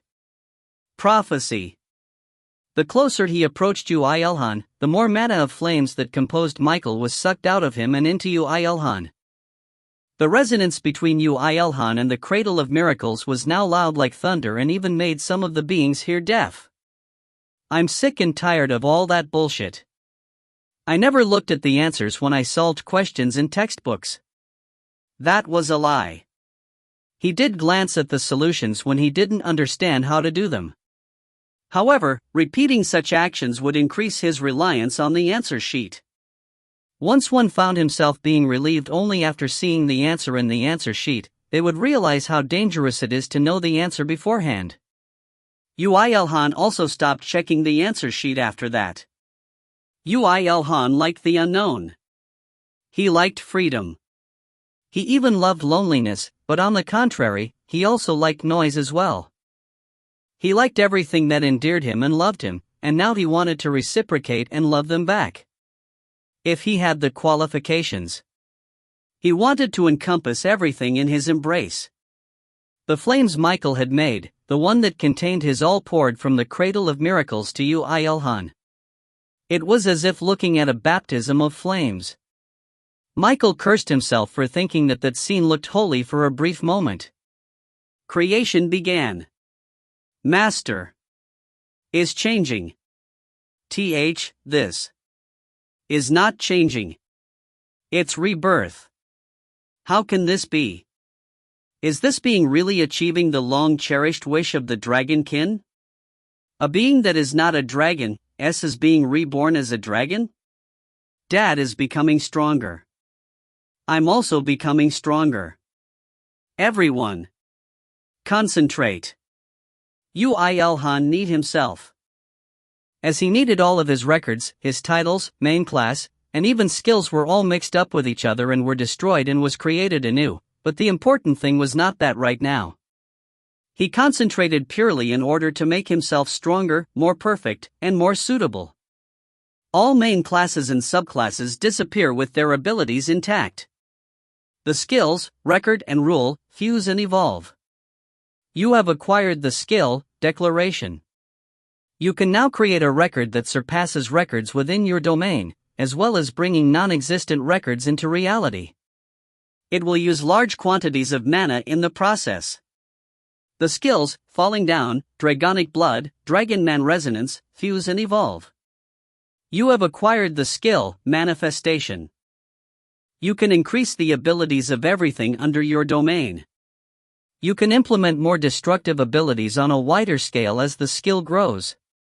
The skills, God Force, Spear of Untraceable Trajectory, Great Cosmos-Severing Spear, Dismantling, Excavation, Absolute Accuracy, Fuse and Evolve. You have acquired the skill, Transcendent Trajectory. Seeing the strongest being here, Michael, being easily swept up in front of Yoo IlHan, no one could approach him. Of course, the Destruction Demon Army did not care for that and rushed in, but they were akin to moths rushing into a firestorm, only to be sucked dry of their mana and shriveling into nothingness under the domineering might of the turbulent resonance. Kook, like this. I can't eat him. Damn it. Wow Aawaya.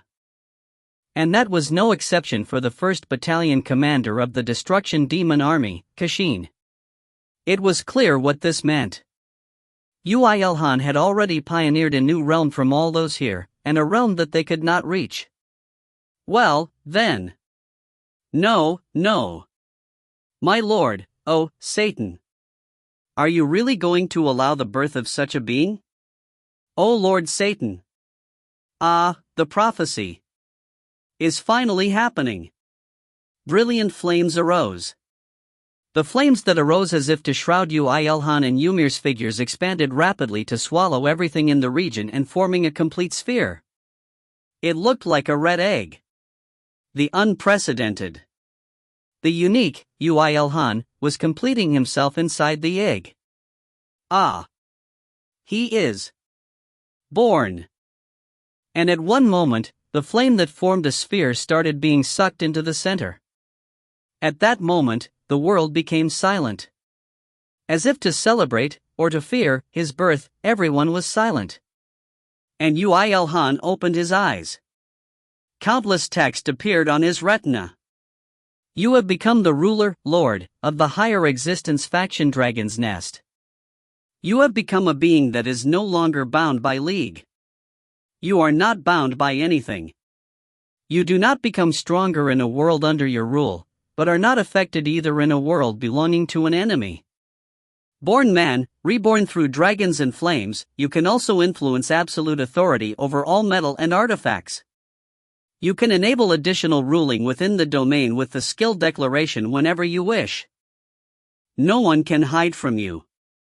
You have become level 519. Yoo IlHan. Lord of Dragon's Nest LV 519. Strength, 1113 Agility, 1067 Health, 1035 Magic, 1528. Active skills, Manifestation, Falling Down, Dragonic Blood, Dragon Man Resonance, LV1, Transcendent Trajectory, Great Cosmos-Severing Spear, Spear of Untraceable Trajectory, God Force, Dismantling, Excavation, Absolute Accuracy, LV1, Mana Crafting LV Max, Declaration, Rule, Record, LV1, Warp, Leap, LV87, Dimensional Ruler LV88, Counter LV39. Passive skills, Blacksmithing LV Max, Magic Engineering LV Max, Cooking LV Max, Unshakable Heart LV Max, Dimensional Adaptation LV79, Fleet Command LV86. Fu. Master. My God. My Lord, my ruler. The most difficult work ever since he learned creation was finally over. Yoo IlHan sighed in relief and shrugged his shoulders. A small translucent flame lingered in his breath for a moment. The soul of fire in the body of the human dragon, that hadn't taken form yet, covered his naked body again. While everyone was looking at him absent-mindedly, Yoo IlHan patted Ymir's head and checked his status. Mir, are you alright? Yeah, I grew a lot. Ymir awakened as soon as Yoo IlHan did. Since he was connected to Yoo IlHan more deeply than anyone else, he had evolved the moment Yoo IlHan was reborn as the Lord of Dragon's Nest. I became a lot stronger, Dad. Did I do good? Of course. You did very well. He. Right now, Ymir was a much bigger dragon than before. With his level limitation removed, he grew instantly into a 6th class dragon of level 451. Right now, he could wield flames in conjunction with his wind. Naturally, that was thanks to Yoo IlHan's help. Oh, and Michael's help too. You bastard. Michael clenched his teeth while facing Yoo IlHan that was reborn into a lord. The flaming lance in his hand could not maintain itself and disappeared. In front of the Lord of all fire, Yoo IlHan, no one could use the power of fire without his authority. I am the deputy of God. O false transcender. You do not think that flames are all that I have, do you? Of course not. I also know that you're very strong, replied Yoo IlHan slowly as he raised his hand. A spear of pure flames appeared in his hand. The appearance was so natural that no one could feel anything awkward from it. And so, Michael. Yoo IlHan flicked his finger with a smile. Come at me. If you find any errors, ads pop-up, ads redirect, broken links, non-standard content, etc., please let us know. Report chapter so we can fix it as soon as possible. Chapter 296, I will achieve, 6. Such impudence. Michael called out a new weapon and grasped onto it tightly. Although its origins were unknown, the spear was made from an ancient metal. Just looking at it was enough for anyone to tell that it was a god-ranked artifact. The light that clads you. It is a mere coating that will peel off with a few scratches. That's an interesting claim, But what was more interesting was the god-ranked artifact he was holding. It wasn't like he only had one god-ranked artifact despite being the god's deputy, and he was also the de facto leader of the 4 great archangels. Though, he did have to be cautious about the god-ranked artifact's power. Whoops. Why are you in such a rush? A spear of flames and a spear of metal clashed in midair. Like how Michael's fire didn't work against Yoo IlHan, Yoo IlHan's own fire was not 100% effective against an angel that manipulated fire. As a result, the first clash was a draw. Or so it seemed. Michael was about to step back after exchanging light blows, but he found himself unable to take a step back, leading to a look of confusion. He could not withdraw his spear after the clash. What's wrong? You? From the outside, it looked like they were having a friendly conversation. Michael's expression stiffened fearfully. What did you do? You think I'll tell you? When Yoo IlHan pulled his flaming spear towards him, the metallic spear slid to his hands as well. This was not just any epic or chaos rank, but a god-ranked one. Michael couldn't let it be stolen and desperately pulled on it, and as a result, even his body was flung forward. Yoo IlHan's cold and sharp kick hit him squarely on the chest. Critical hit. Kook. Lord Michael. If it was the lower existence Yoo IlHan had before, he couldn't possibly deal any damage to Michael with a light kick, but right now he was a ruler class being with a level that surpassed 500. With a single kick containing God Force, Michael's body was pushed across the air, and the god-ranked spear fell into Yoo IlHan's hands. Do you think physically taking it away will make it yours? Oh, this is a splendid spear. It inflicts the enemy with a wound that cannot be cured, and the wounds caused by this will never stop bleeding. And the one that is acknowledged as master of this weapon can heal himself by injuring others. Isn't this quite the vicious weapon for an angel? Yoo IlHan swung it a few times to read the records from it, and struck it into the flame-soul dragon body without hesitation.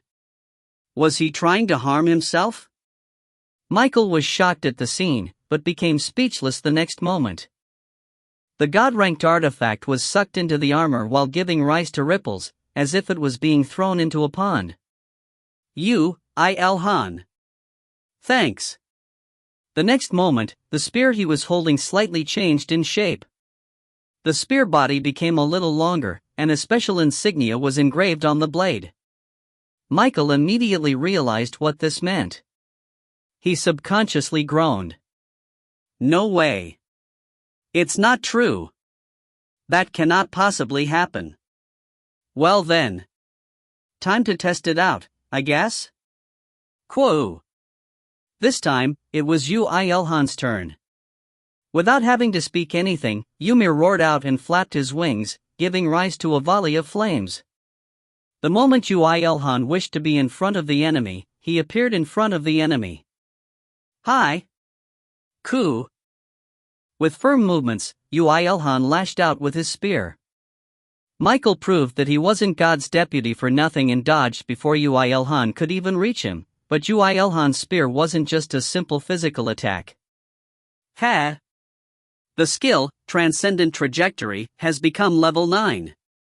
With numerous techniques fusing into one with the Spear of Untraceable Trajectory and the Great Cosmos-Severing Spear as the foundation, it had reborn into a trajectory that surpassed cause and effect, space, and fate. That was why the name was Transcendent Trajectory. It was not avoidable by dodging, nor was it defensible by blocking, undetectable by sight, nor could it be heard by listening. Critical hit. Kulu. Kook.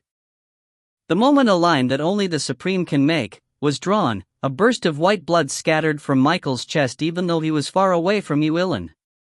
Endlessly. Don't tell me, you really copied the artifact. It was what the Lord gave me. Lord Michael. Raphael couldn't just stay still and used his power on him. The unparalleled ability of healing shrouded Michael. However, Yoo IlHan only laughed. It's not stopping. Lord Michael's blood is cook, obviously. The power of a god-ranked artifact cannot be ignored by you, Raphael, or even me. Yoo IlHan once again rushed towards Michael and swung his spear. Michael knew that it was useless to dodge, instead summoning another artifact to meet it head-on, but the artifact was instantly crushed and another injury appeared on his body. Michael held back his groan, but Raphael couldn't endure anymore. A spear of wind appeared in his hands. Impudent being. How dare you covet the authority of heaven just because you became a little stronger? Yes, come at me. You won't be able to recover so easily like last time. Quo. Ymir cried along with Yoo IlHan's intent. The wind generated from his body made the fire burning on Yoo IlHan's armor stronger.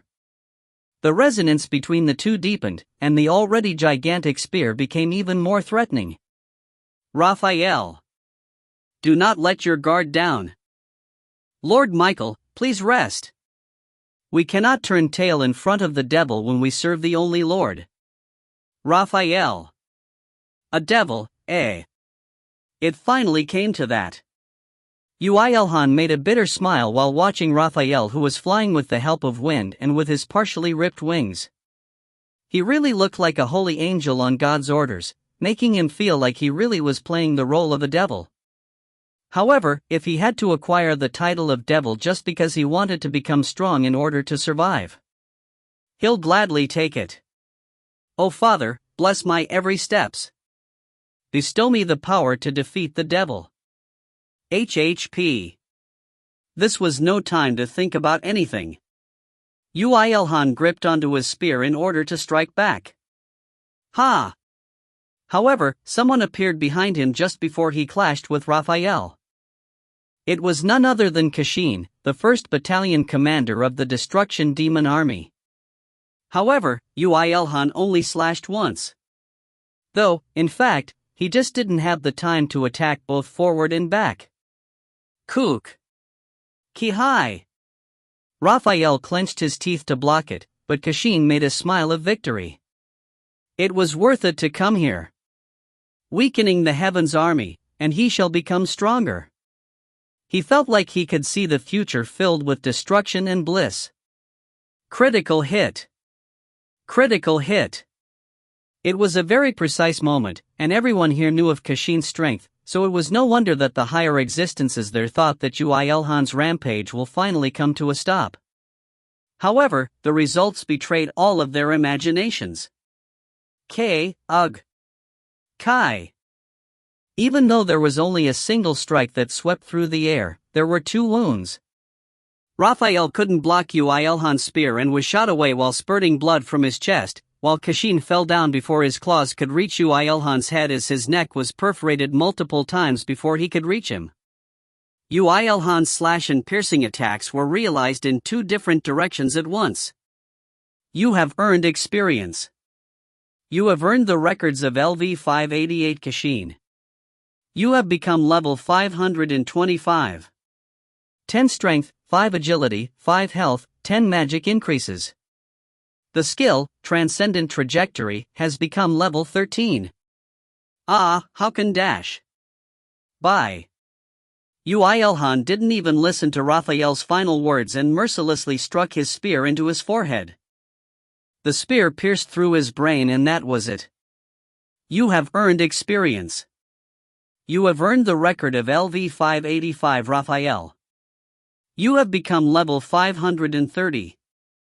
8 strength, 7 agility, 5 health, 5 magic increases. The skill, Declaration, has become level 19. The numerous higher existences residing in that world were momentarily awestruck. They didn't understand what had happened and just watched on with dumbfounded expressions. However, after Kashin and Raphael's corpses were sucked into Yoo IlHan's inventory, they finally realized that the 2 had met their deaths. Phew. Dad, I leveled up a lot again. Well done, Mir. The father and son exchanged smiles that didn't fit in this situation and praised each other, and this scene looked very out of place to the onlookers. In fact, it looked very vicious and fearful as well. They felt as if the entire world had been frozen and was broken into pieces. Even Kashin and Raphael were. One of the 4 great archangels died? The 1st Battalion commander of the Destruction Demon Army was so easily. Yoo IlHan raised his head. While everyone retreated a step back in fear, only Michael, who had to witness the death of Raphael right in front of his eyes, despaired. Damn it. It's as if that being is. Everyone was paying attention to Yoo IlHan. However, their gazes were now fundamentally different from how they viewed him before.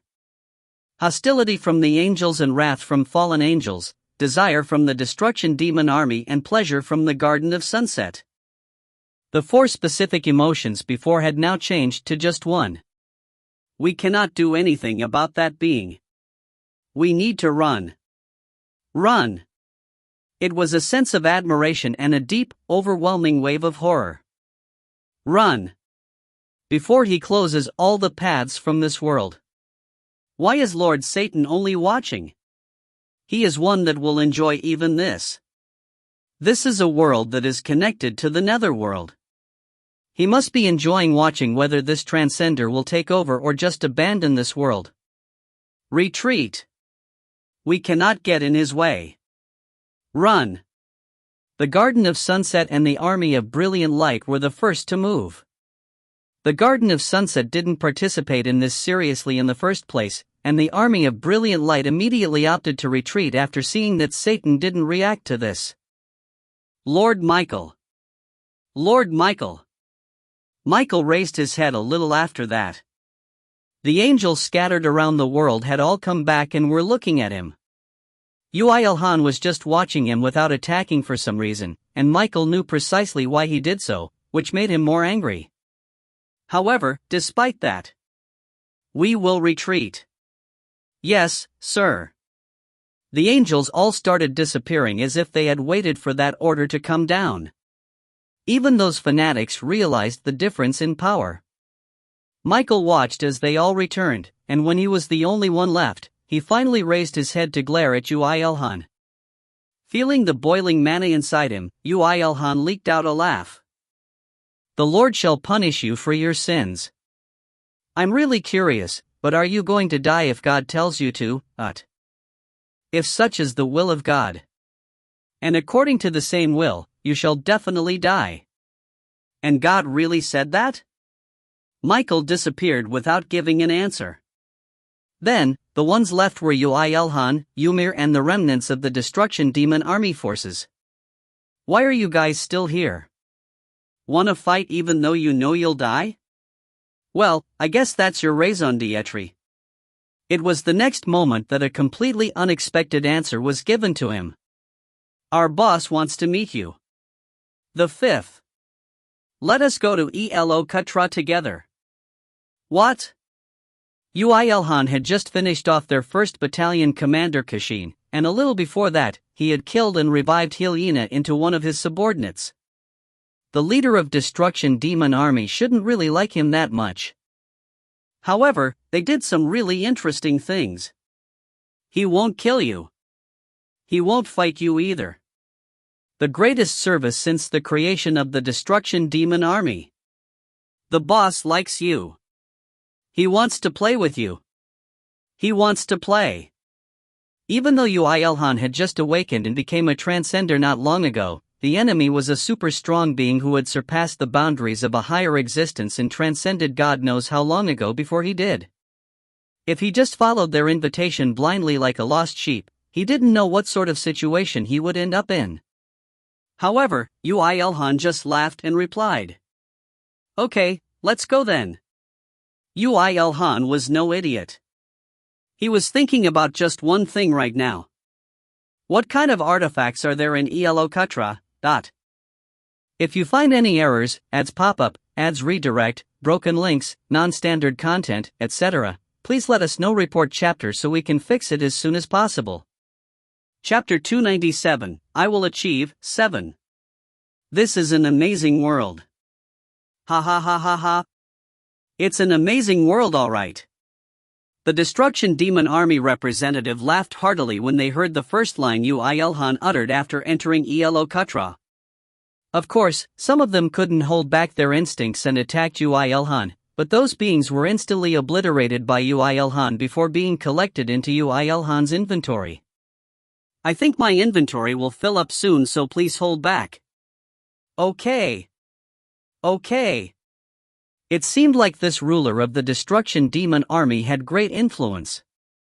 Just with Yoo IlHan, who was the invitee here, saying that, the predators at the top of the hierarchy prevented the others from attacking him. The others all just chattered noisily around him. You seduced Lady IlHan, didn't you? Tell me how you did it. Lady IlHan. I want to see the beautiful Lady IlHan.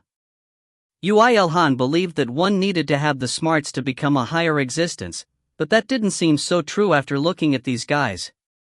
Perhaps being insanely strong was all that mattered. Perhaps Yoo IlHan had taken a very roundabout way in order to leap into the realm of higher existences. The more he thought, the more believable it became, so he just decided to stop thinking about it. There's still a long ways until the castle. I want to see Lady IlHan. It's very rare for the Lord to wish to see another being. Even Satan didn't attract his attention. Just what are you? Who knows? Vaguely ignoring the loud predators around, Yoo IlHan looked around in IlHan. Both the skies and the lands were pitch black, the distance between the two were great, magma boiled here and there, and the air contained a concoction of potent poisons. There was no way any life form would grow normally in this environment. Perhaps Earth will become like this one day. I don't want it to be. Ymir didn't seem to like IlHan. Yoo IlHan also agreed with a laugh. Yes. Dad also doesn't want Earth to become like this. It won't be such a good environment for the people of Earth. We'll be there soon. A gigantic castle that no one could see until just now, even to Yoo IlHan who saw through all concealments, had shown itself. The aura of destruction that can be felt at the center of all this made even Yoo IlHan, who had just awakened to become a higher existence, momentarily feel a sense of fear. leaders are a completely different class of its own, alright. I think he's stronger than Michael. But that angel was weaker than Dad. The reason Dad could overwhelm Michael is because of our affinity with fire, Mir. The more they approached the castle, the stronger the pressure became. Rather than blocking it head-on, Yoo IlHan focused on striking them back with the counter-skill. He had unexpected gains when he did that. The skill, counter, has become level 42. The skill, counter, has become level 43. Phew, that's some fast skill growth. At this rate, I want one of those in my house too. Really the vicious lord. Ekjar felt that he knew why Yoo IlHan could become so strong. No one else would ever say that they wanted an incarnation of the leader of the destruction demon army in one's house other than him. The skill, counter, has become level 45. Ha!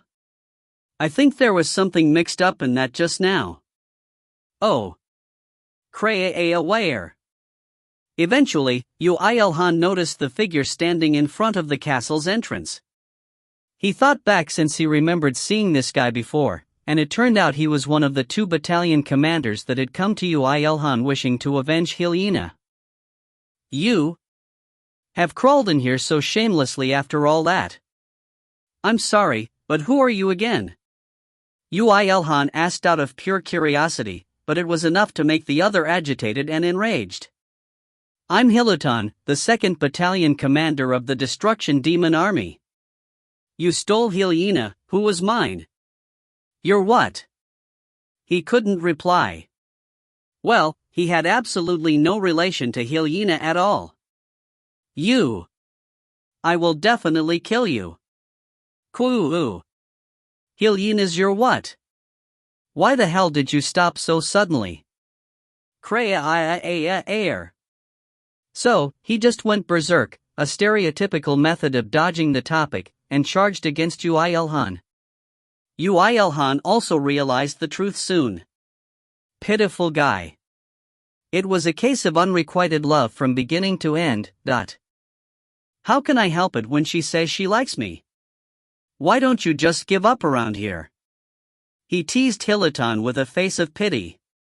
He was the number 1 in the universe in regards to having a contradicting expression to what he was saying. Perhaps it would be different if Yoo IlHan met IlHan outside, but this was Elokutra, the main headquarters of the Destruction Demon Army, and right in front of the castle where the ruler resided at, so his abilities had amplified massively in this place. Home territory advantage was really at play here. Phew. But even so, Yoo IlHan didn't think the slightest that he would lose this fight. The leaders of a higher existence faction, the ones that pioneered their own paths, were just that different. They were in a completely different realm than those that followed another's path. I can kill that, right? Kikik, Destruction Demon Army does not ask such questions. Well yeah, I guess. You guys would do stuff just like that. I asked just in case. Black magic power shrouded IlHan's body. Unlike Michael, who had a mana of fire, the curseful magic power formed from pure killing intent and hatred, sharply arose and aimed for Yoo IlHan and Ymir's necks. Ymir attempted to dissipate the mana by releasing a roar that contained his own mana, but it couldn't be blocked by Ymir's attack alone since he was still at 6th class. Of course, that was without Yoo IlHan's help added into the mix. Mir, now. In the past, when Yoo IlHan was just Ymir's dragon rider, they only increased each other's abilities by 30% when fighting together. Of course, that was plenty amazing in itself, but it would be a stretch to call it true resonance. However, it was different now. A higher existence faction known as the Dragon's Nest had been born, and in the process of becoming higher existences, the two were connected more solidly and more deeply than ever before, and now they could share each other's mana as well as use each other's skills. So, it was not difficult at all to supplement Ymir's roar with the high-density magic power from Yoo IlHan's over 1,500 points of magic. Critical hit. It was just a single roar. With just a shout, all magic in the surroundings disappeared as if they were washed clean, and IlHan spurted blood from all over his body. Even the dragon of despair, Akjar, couldn't bring about such destructive power when he was alive. You. Stop there, IlHan. A voice of a middle-aged man could be heard. It was probably the master of the castle that this barking dog was guarding. Nothing good would come out of disturbing him when the two were going to meet soon. However, Who says you can run? However, Yoo IlHan threw his spear without hesitation with a smile. Cock. Transcendent trajectory didn't just apply to the strikes he did with his spear, and it applied to throwing as well, and it pierced IlHan's body before the lord of the castle could do anything. There was no way IlHan could endure that when he was practically nullified by Ymir's roar already. You have earned experience. You have earned the records of LV 571 IlHan. You have become level 533. 5 strength, 3 agility, 2 health, 5 magic increases. The skill, Transcendent Trajectory, has become level 17. The 2nd Battalion Commander, IlHan, had died. Even though he had amplified his strength to the limits at the very heart of the headquarters, he just died without being able to do the slightest thing. Even though their practical commander had died, the predators belonging to the Destruction Demon Army only laughed their hearts out. Really, these guys were all screwed up. Yoo IlHan snorted and spoke. Shouldn't he pay the price for trying to test me? You really are a man suited to join the Destruction Demon Army. I told him so many times to restrain himself when it came to you, but he still shortened his life in the end. A pity. The gates to the castle opened. Beyond it was thick darkness as well as a transcender shrouded in it. The 5th Transcender. I welcome you. I welcome you gladly. Even though I killed the 1st and 2nd commanders and stole the 3rd? It's fine. His answer was a masterpiece. Just as many battalion commander level beings have died in the other factions. It was a blissful time of destruction. Just with the pleasure and delight I felt from that is enough for me to welcome you. Yoo IlHan was reassured that the one waiting inside the castle was truly a madman and tapped on Ymir's back. Understanding his intention, Ymir immediately changed to human form and grabbed Yoo IlHan's hand. Growing into 6th class at once, he grew up to be a youth around the same height as Yoo IlHan, but his actions were still no different from a child's. Perhaps no one had ever reached the 6th class at his age. Let's go. Yeah. The father and son entered the castle while holding hands. There was nothing inside. As the master of the castle, it wouldn't be surprising for him to utilize some maids or butlers, but when he thought that and saw the scene inside the castle, he immediately put that thought away. Ymir gripping his hand tight in fear was quite cute. No wonder nobody ever approaches this place. Are you surprised? A little. No one could be dishonest here after looking at the being that was staring at Yoo IlHan from the distance. Well, if what he saw was indeed his eyes. I welcome you, Yoo IlHan. I call myself Greed. You're the 3rd being to have laid eyes on my true form. And the 1st and the 2nd? Michael and Satan. I had a really great fight against those two. It's a pity that I couldn't devour them. Inside the walls of the unfathomably giant castle, there was a monster bound by chains made of ancient alloyed metal that even Yoo IlHan had a hard time recognizing as the one who embodied the god of smithing. Feathers of a bird, scales of a dragon, air bladder of a fish, manes of a lion, fangs of a viper, skin of a troll, muscles of an ogre, angel's ring, and black feathers of a fallen angel, he was composed of anything that formed life across the many worlds, and after countless merges, he was at a state of saturation. I am Greed. One who desires. After endless desire and greed, I have reached this point. Greed was insanely large, and was still increasing in size. Did Yoo IlHan think Akjar was big? That Kelatuk was big? Yoo IlHan horizons broadened after looking at the being that split his own magic to create a castle, and even cast a spatial distortion magic and squeezed himself into the tiny space.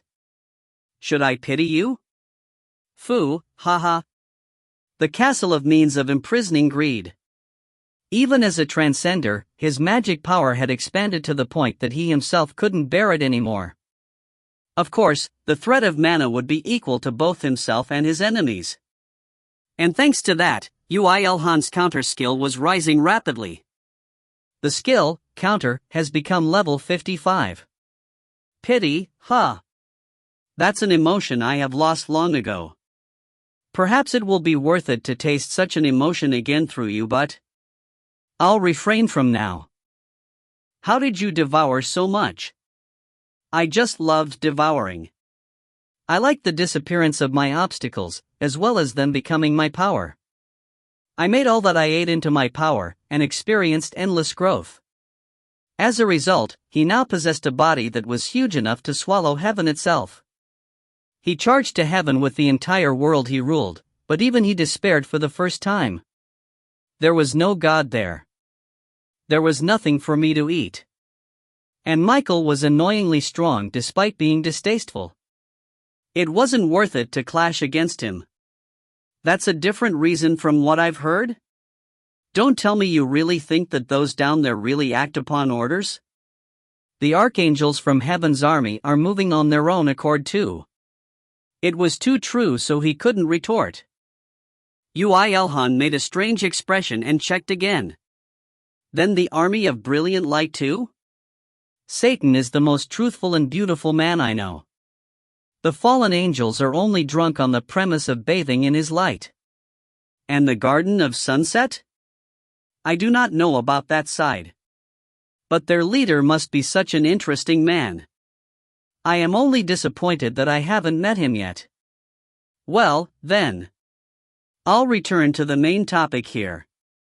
The ruler of the destruction demon army, Greed, the man who Yoo IlHan expected to be the most muscle-headed and destructive, spoke to Yoo IlHan in a calm voice. Are you aware of the upcoming destruction? What? Yoo IlHan asked back. The monster smirked so widely that his teeth could be seen. I should have said just now that God does not exist in heaven. In other words, God has died. If Yoo IlHan had never read books about Nietzsche before, he might be quite shocked by that statement. Such a simple conclusion can't. There were no new worlds born after Earth was created, while many worlds were ruined or are on their way to ruin. Even higher worlds are decreasing in number. Even if they fuse to become a bigger world, they will eventually reach ruin. Like the world belonging to the army of brilliant light that you have destroyed. And so what? You want to launch some interdimensional peace campaign or something? I wish for destruction, but once everything disappears, there will not be a thing left for me to eat. That is also why I have to bind myself. So, there is a need for a new god. A new creator. There is a need for one to rule over all worlds and create them anew. So you can eat to your heart's content again? Precisely, and I. Greed uttered some nonsense again. Think you will become that new god. If you find any errors, ads pop up, ads redirect, broken links, non-standard content, etc., please let us know. Report chapter so we can fix it as soon as possible. Chapter 298, I will achieve, 8. Ah, okay. When Yoo IlHan turned around, the monster giggled. You think I'm lying? Yeah, duh. God is dead. I will eat him, while Satan is the only one that remains subservient to God until the end, while the Garden of Sunset are just onlookers. Ever since the beginning of time, only you, Yoo IlHan, have reached the realm of creation other than God himself. I was sure after watching the revival of IlHan. For that, I only infused half of her soul into Dash. Yes. You are still lacking. Your league, your mana, your records, everything. Of course, you have done plenty enough to shock us all. It was good that he was aware of that.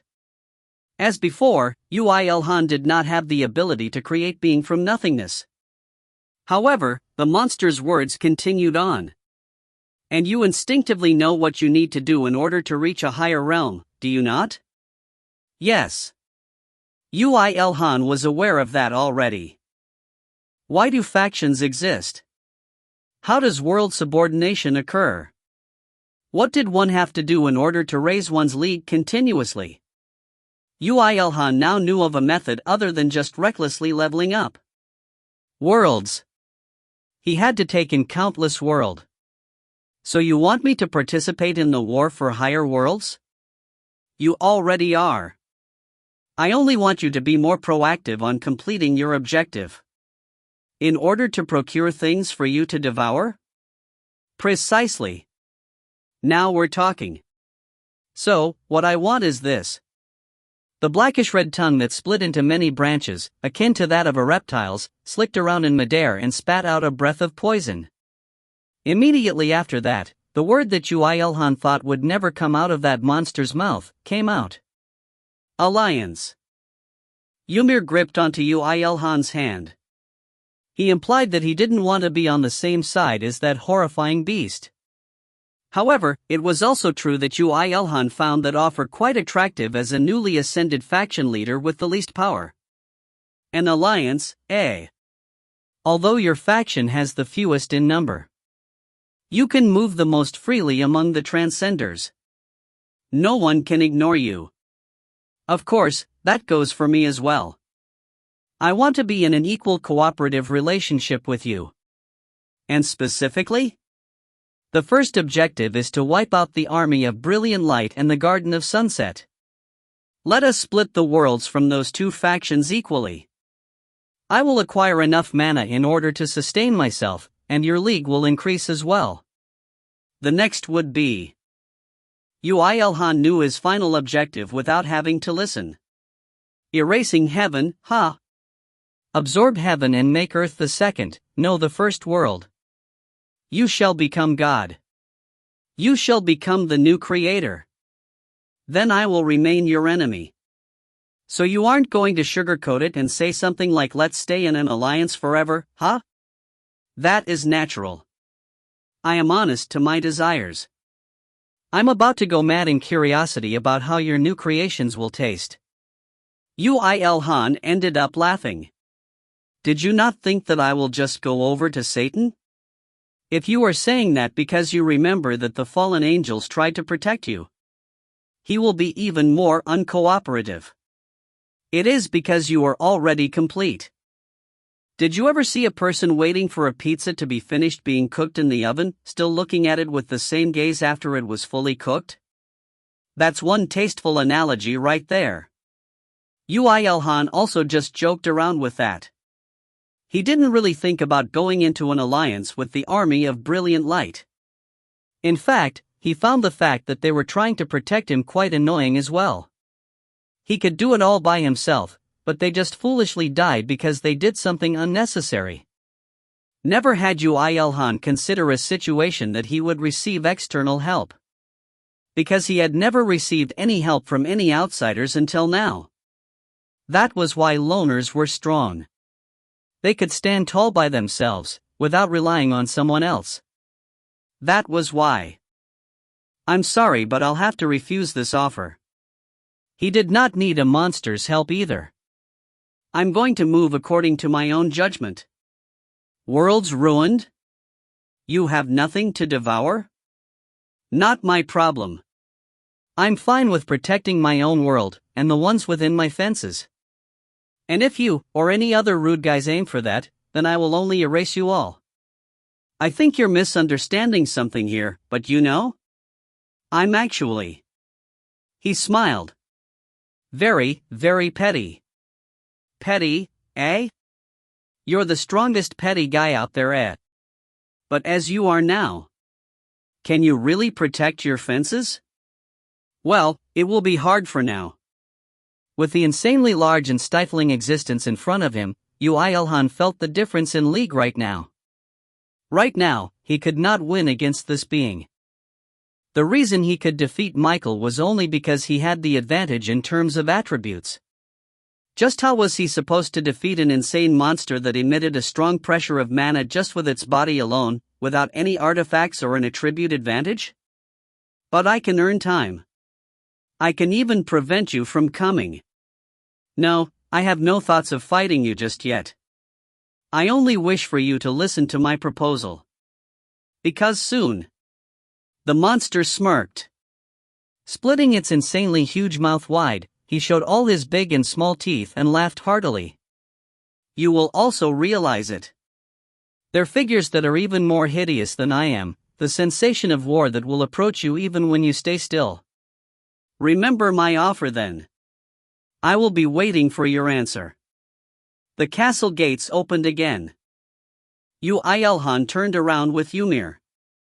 The monster's hearty laugh was very disturbing. It probably won't take long. Poof. The castle gates closed, and the horrifying pressure also disappeared along with the castle itself. Yoo IlHan's counter skill had reached level 69. It's over? It's over?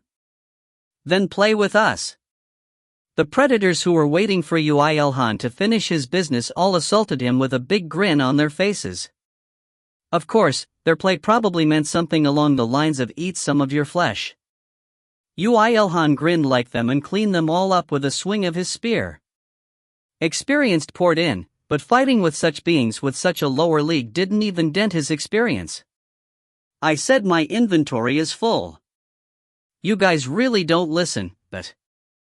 Dad, let's go back now. I'm sleepy. Yes, Dad is also tired now.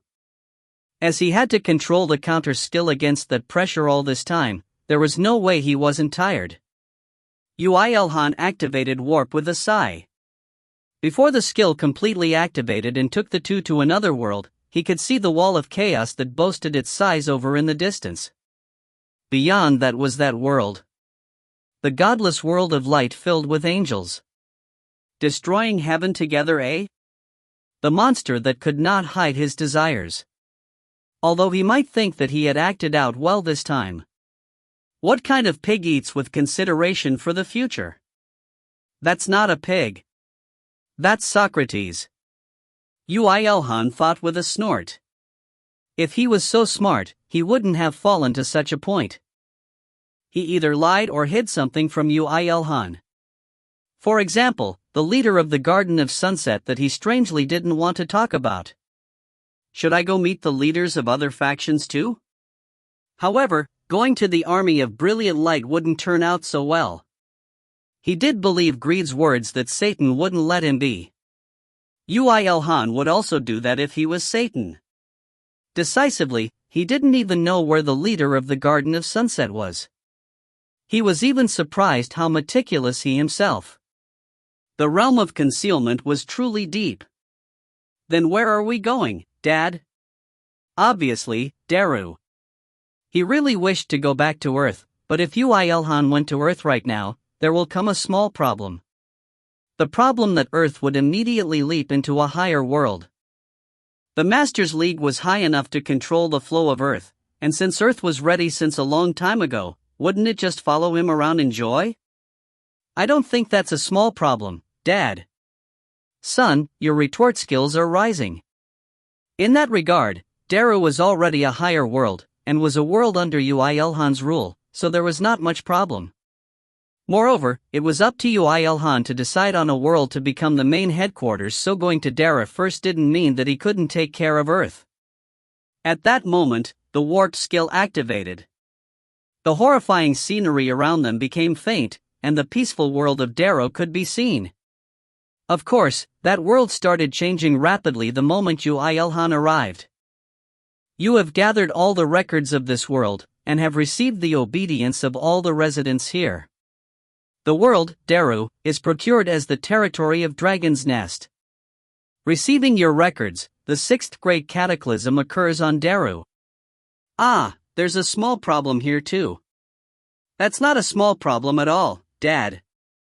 And it really became a not-so-small problem.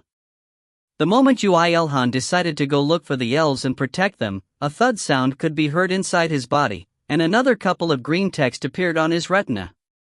Your power as the Lord of Dragon's Nest activates. The world under your rule, Gundia, fuses with Daru. Gundia was still a lower world and not a higher world yet, but it's fusing with Daru? Then will Daru really experience the sixth Great Cataclysm or regress instead? Moreover, if it was possible for a lower world and a higher world to fuse, there was no way the four factions would have let the lower worlds be. This meant that this power was only possessed by Yoo IlHan. My head hurts. However, the Akashic record did not give him any time to sort things. As if the fusion of Gundia and Daru was just the start, countless messages started pouring onto his eyes. The world under your rule, Typhon, fuses with Daru. The world under your rule, IlHan, fuses with Daru. This is outside of my expectations. Look, Dad. Whoa, the dimension is splitting. That's a world we've been to before. Were worlds so easily fused like Power Rangers? Yoo IlHan abruptly widened his eyes, but that was not the end. The world under your rule, Tarajua. The world under your rule. The world. Whoa. What? The world split and a new world appeared beyond it to expand the land and the skies. From the east, west, north, south, skies met and created new skies. Really, the world expanded at an insane speed. Accordingly, the ruling authority Yoo IlHan could exercise over the world also increased, but he couldn't even laugh after looking at the transforming world with the expansion of mana, and the newly generating monsters. Dad, what do we do now? I don't know either. That's it, elves. I need to protect the elves and wolfkin in this world. The moment Yoo IlHan came to himself and started to move, the worst possible scenario he expected had finally occurred. The world under your rule, Earth, fuses. No. The fusion of Daru and Earth was cancelled. I can cancel it. Yoo IlHan was relieved after this brief enlightenment. However, by this point, all the other worlds, except Earth, were being fused into Daru. This was the birth of the world that belongs solely to Yoo IlHan. If you find any errors, ads pop up, ads redirect, broken links, non-standard content, etc., please let us know. Report chapter so we can fix it as soon as possible. Volume 4. Chapter 299, I Will Achieve, 9. Oh shit. Muttered Yoo IlHan with a fresh, vitamin ad-worthy smile. The enlightenment that came when one gave up everything. It was the truth that giving up was good for the heart. No wonder. The unshakable heart was activated. Dad, I want a skill like that too. It's a skill you are better off not having. The various continents had expanded by tens of times while mountains rose and collapsed, valleys sunk deeper into the ground while their peaks rose, seas dried up while others formed. There was no way ordinary people will keep their sanity in front of such a scene. However, he didn't dare turn off unshakable heart due to the fear of consequences that it will have on him later. Yoo IlHan just decided to maintain the skill. Anyway. Are you guys alright? We're fine, Your Majesty. KRRR woof. Woof. The elves and wolfkin, who were shocked due to the sudden transformation in Daru after a long period of peace, were all rescued by Yoo IlHan and could not hide their awkwardness. The rescue method was very out of this world as well, since Yoo IlHan activated the magic formation cast over Daru to make a portion of it rise above so that it won't get affected by the Great Cataclysm, and gathered them there. His Majesty sure is amazing. Look, His Majesty is changing the world. Ooh, so beautiful. Daru is blossoming under the hands of His Majesty. Daru is blossoming under Yoo IlHan's hands?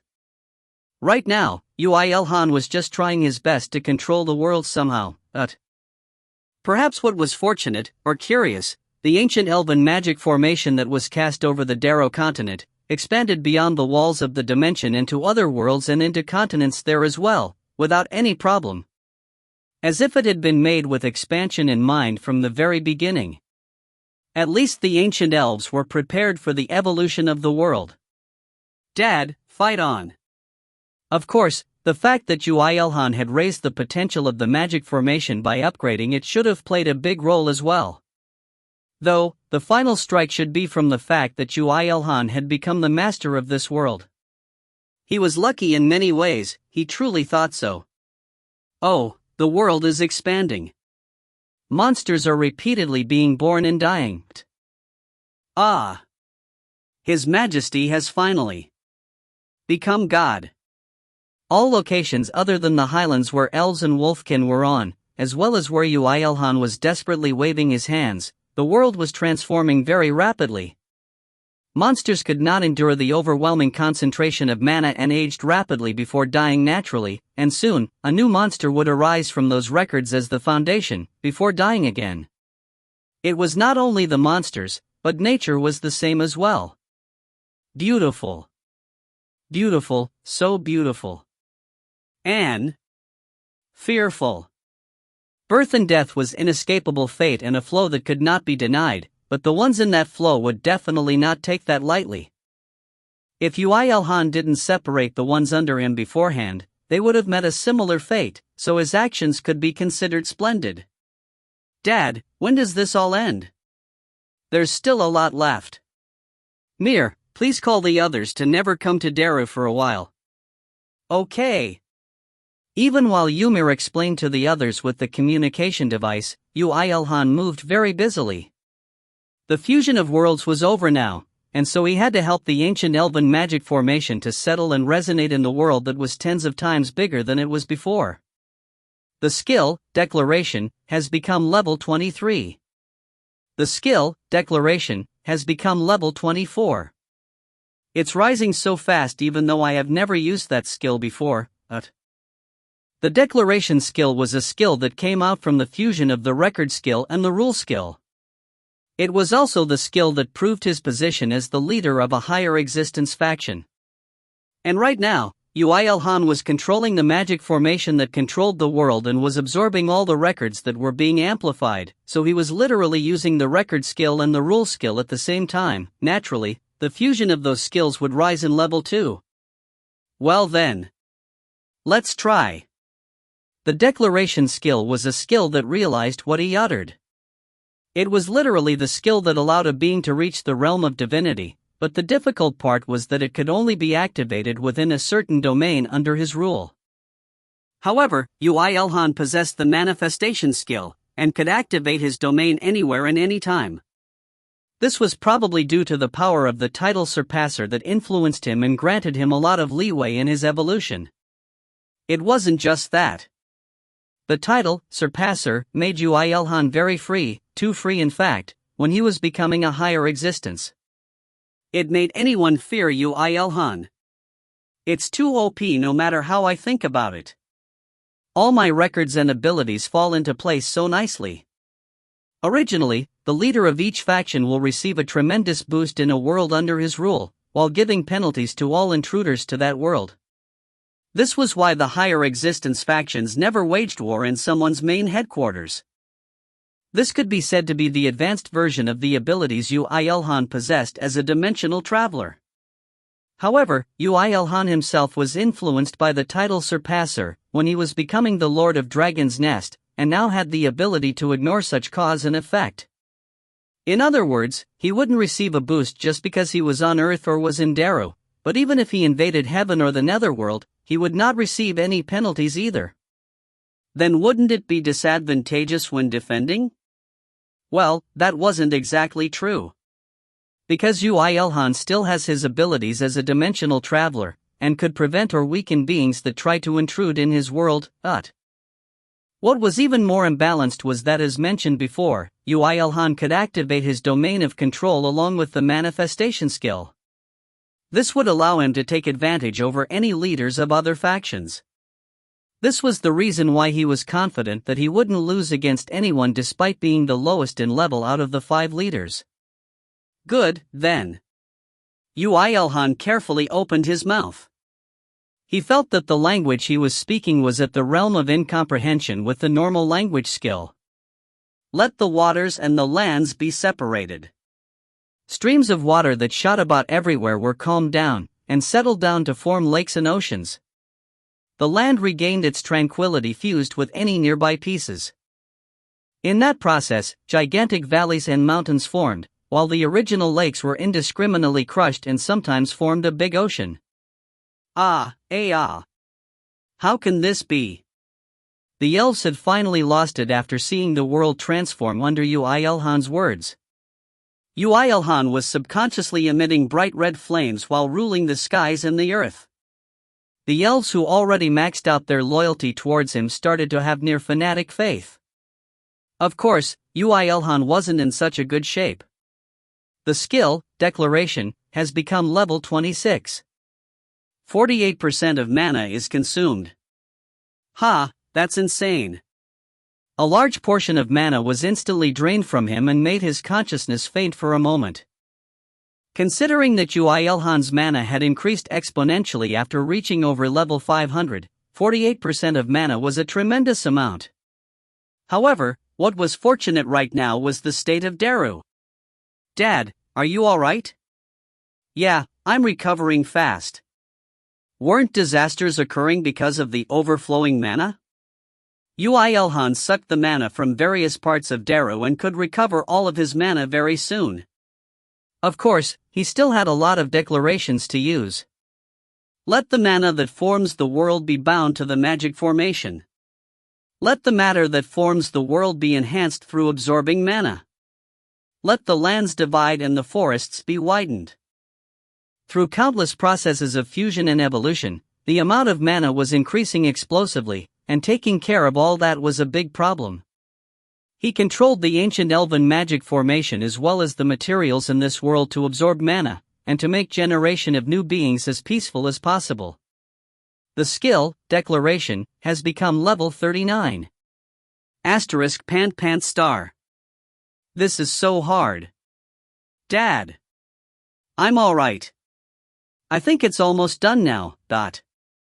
Thanks to Yoo IlHan draining his psyche and mana by rapid-firing the Declaration skill, forests with trees of insane size, the likes that couldn't possibly be imagined on Earth were formed, as gigantic drops of water scattered outwards from bodies to water to places far away by floating around in the air, and everything was absorbing the natural mana. Many elements that formed the world became large, transformed overwhelmingly, and became more beautiful. No other world Yoo IlHan had seen before, perhaps save for heaven, boasted such an overwhelming scale. To think it was possible to fuse lower worlds with higher worlds. Then what about 2 higher worlds? Yoo IlHan thought about that. The simulation inside his head was positive. Perhaps it wouldn't be possible for the other leaders, but with Yoo IlHan's, albeit incomplete, creation ability, it would be possible to fuse 2 higher worlds into a stronger world. This was a cheat that was allowed only to Yoo IlHan. Dad, I think what you're thinking is insane. I also feel scared of myself now, replied Yoo IlHan honestly to Ymir, who narrowed his eyes at him. Of course, he wouldn't do such an insane thing right now. Just Daru, formed with tens, no, hundreds of lower worlds, was tolling on him. There was no way he had any room to fuse another higher world.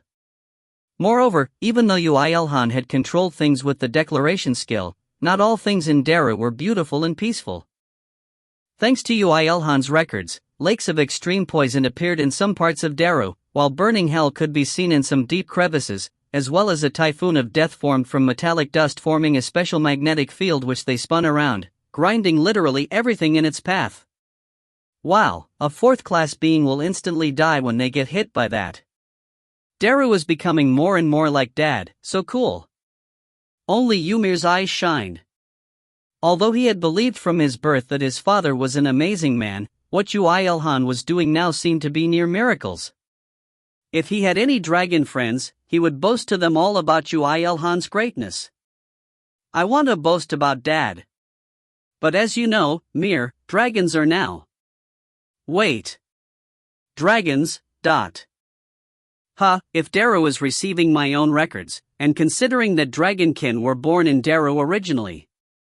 Considering that the monsters that were repeating birth and death and the process of evolution. Dad. Ymir felt it slightly faster than Yoo IlHan and muttered with a dreamy face. I can feel the existence of dragons. That's true. Yoo IlHan swallowed and replied. In Darrow, where the biggest sixth Great Cataclysm to date had arrived thanks to fusing with all lower worlds he had subordinated until now. New dragons were being born. If you find any errors, ads pop up, ads redirect, broken links, non-standard content, etc., please let us know. Report chapter so we can fix it as soon as possible. Chapter 300, I am your father, 1. For I have gained life, the bright light of sunshine dawns upon my ego. I can see, I can touch, I can hear. The fragrance of new life, the sweet taste of air. I can feel it. As expected of dragons, their cries as they hatched were extraordinary. Perhaps they were the only race whose newborns became emotional at the fact that they had senses. My Creator. My Lord who hath bestowed upon me intelligence. I give you my greatest praise. Such awkward cries could be heard throughout the continent. Of course, not all the monsters born on Darrow were dragons, but due to the characteristics of Darrow itself as well as the presence of the ruler of all dragons, Yoo IlHan, a large majority were dragons. In other words, around 1 million were born. My word, I think even more will be born soon, Dad. What was even more frightening was that they were not third-class dragonkin but full-sized adult dragons at level 200 or higher. And that was just the minimum level, and there were even more monstrous dragons who were born with levels exceeding 270 or even 280. Birth is very unfair. Didn't you say that life was like that, Dad? Yes, I did. However, their skill levels would be just as low compared to the ones who had reached level 280 after a long period of time. Yoo IlHan just decided to let it go at this point. Well, the matter that really was unacceptable for him occurred the next moment. He resides over there. Our Creator, our parent. The great and shining ruler. Wah! Yoo IlHan voiced out his panic. Minute reactions of mana could be felt from all over the Darrow continent, which now expanded endlessly. These mana reactions were mana vibrations from all of these dragons flying up into the air. To the Lord. To the Supreme. The dragons seemed to have instinctively felt where Yoo IlHan was upon their birth and all started flying towards him. The ones that were born relatively closer arrived the quickest, and the one who were born far away flapped their wings endlessly while calling out his name. The dragons with massive bodies all singing in harmony like that made the others feel nothing but fear. What the hell? Are they crazy? What are they up to? Lord is the Lord of all dragons as well as my parent. I will meet them firmly. Ekjar's voice was more serious than ever. He had the feeling that he always had slight complaints towards Yoo IlHan in his manner of speech, but now, he sounded very serious and even sacred. Lord declared after making me submit. Now that the Lord has really become the Lord of all dragons, proceed with them. Do what I couldn't, this is my wish and request as the loser. Your wish and request, you say? Ekjar was once the dragon of despair who terrorized many beings, but even he wouldn't have been so terrifying from the get-go. He should have reached that position through countless years of hard work, as well as his hopes and desires he harbored throughout the period. Honestly, Yoo IlHan didn't think much about Ekjar before, but he was slightly moved for the first time after hearing Ekjar feeling emotional at the birth of the countless dragons on this land. The dragon that was once colored to the bones with curses and desires could finally recover his original intentions that shone like a bright pearl amidst the dark and muddy emotions. Yes, I got it. It wasn't like he wasn't at a loss what to do when all the dragons were calling out to him despite being just born. However, this was pretty much predestined the moment he became the ruler of all dragons, so he had to take responsibility. Abandoning the dragons that called him father was the same as him abandoning Ymir. I promised you when I entered a contract with you, so I shall take responsibility of those dragons. You have my thanks.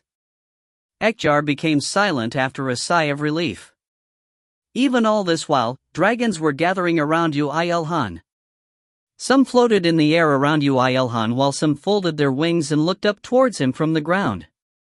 Since this world was very large, the sky stretched endlessly even with hundreds of thousands of dragons joining this fray. Father. My father. The great and beautiful Lord. He's powerful. Ah, he is truly strong. The dragons all gazed at Yoo IlHan with admiration.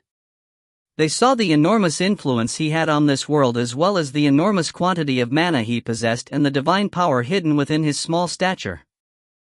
Yoo IlHan felt very awkward with the gazes of admiration from a million dragons, but Ymir seemed to like it. Dad, they are all weaker than me. Yes, Mir became a lot stronger now. I'm happy. The reason Ymir was happy was probably not only because he was stronger than the other dragons. He should have a sense of feeling unsatisfied even with all the love he received from Yoo IlHan and the others. Until now he couldn't say his feelings towards Yoo IlHan since Yoo IlHan was in a hostile relationship against dragons, but the longing for his own kin was a natural thing. And now that so many dragons following Yoo IlHan were born, he was happy about that. What do you want to do? Say it honestly. Although they were just born, they were able to move as they wish and were capable of reason as well, so Yoo IlHan judged that it was correct to let them do what they want. They all replied to him without hesitation. I wish to become stronger. I wish to be with the Lord. Well, yeah, it was pretty much set in stone what they were going to say. Yoo IlHan only shrugged his shoulders since he expected all this to happen and nodded his head. Fine, I will make you stronger. We thank the Lord. A million dragons roared simultaneously. Yoo IlHan nodded his head and took out all the meat of dragons from his inventory. The majority were from 4th-class dragons, but there were quite some 5th-class dragon flesh, as well as the meat from the 6th-class dragon Taraka, and finally a minute amount of the flesh from the dragon of despair Ekjar. This is your first meal. You will have to work out after the meal, so you should all take your own share. The dragons could know that Yoo IlHan's working out wasn't any ordinary exercise even though they were born nearly 20 minutes ago. As they were beings created from Yoo IlHan's records, they could all perfectly understand Yoo IlHan's vague, nonsensical words. In other words, from now. This is the first mission. Countless dragons all flew upwards and burned with passion. The amount of dragon meat which would make them stronger was limited and there were a lot of competitors, so they could only fight it out. But no one shall die. Now, you are all siblings, and those who kill your siblings will not be forgiven. Understood. Understood. From their brave answers or the advanced flame magic, they seem to be willing to beat each other half to death. You don't need any of that now, do you, Mir? No. The young ones should eat a lot and grow a lot. Ymir smiled in satisfaction while watching the baby dragons, though, they were huge, fighting each other.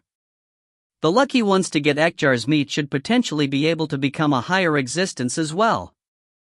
Yoo IlHan felt slightly strange while looking at the million or so dragons waging war for their first meal. The aerial and territorial war filled with countless magic and massive physical clashes was definitely more thrilling than any other battle he had seen until now, but their objective was a mere chunks of food. It looks like everyone is hungry. It shouldn't be just that though.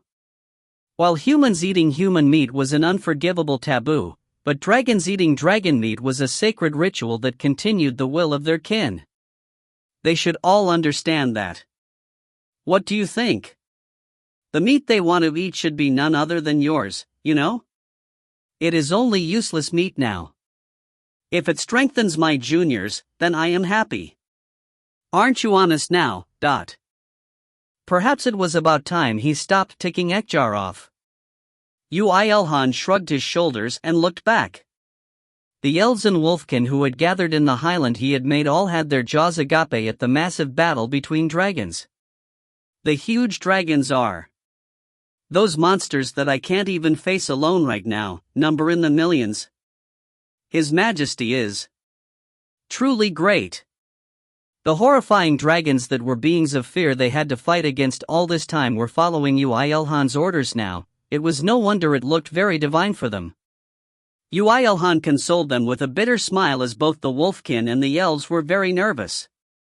Those of you who want to become dragon riders should apply early. There were so many dragons, so perhaps he could get around 100 dragon riders at least. If they didn't like it, then he would only force it.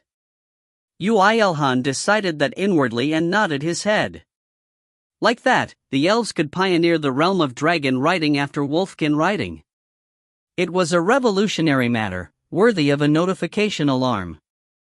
I did come to Daru because I feared about what may happen on Earth, but this might have been the best choice I could have made.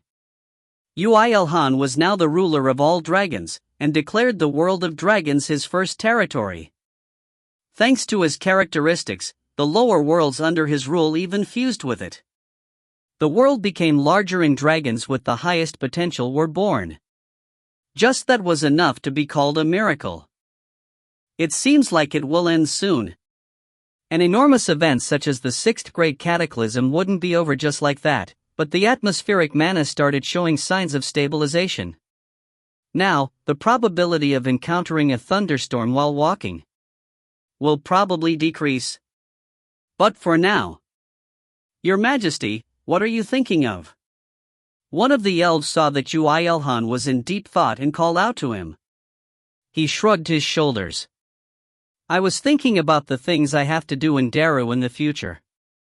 So many things have changed in an instant.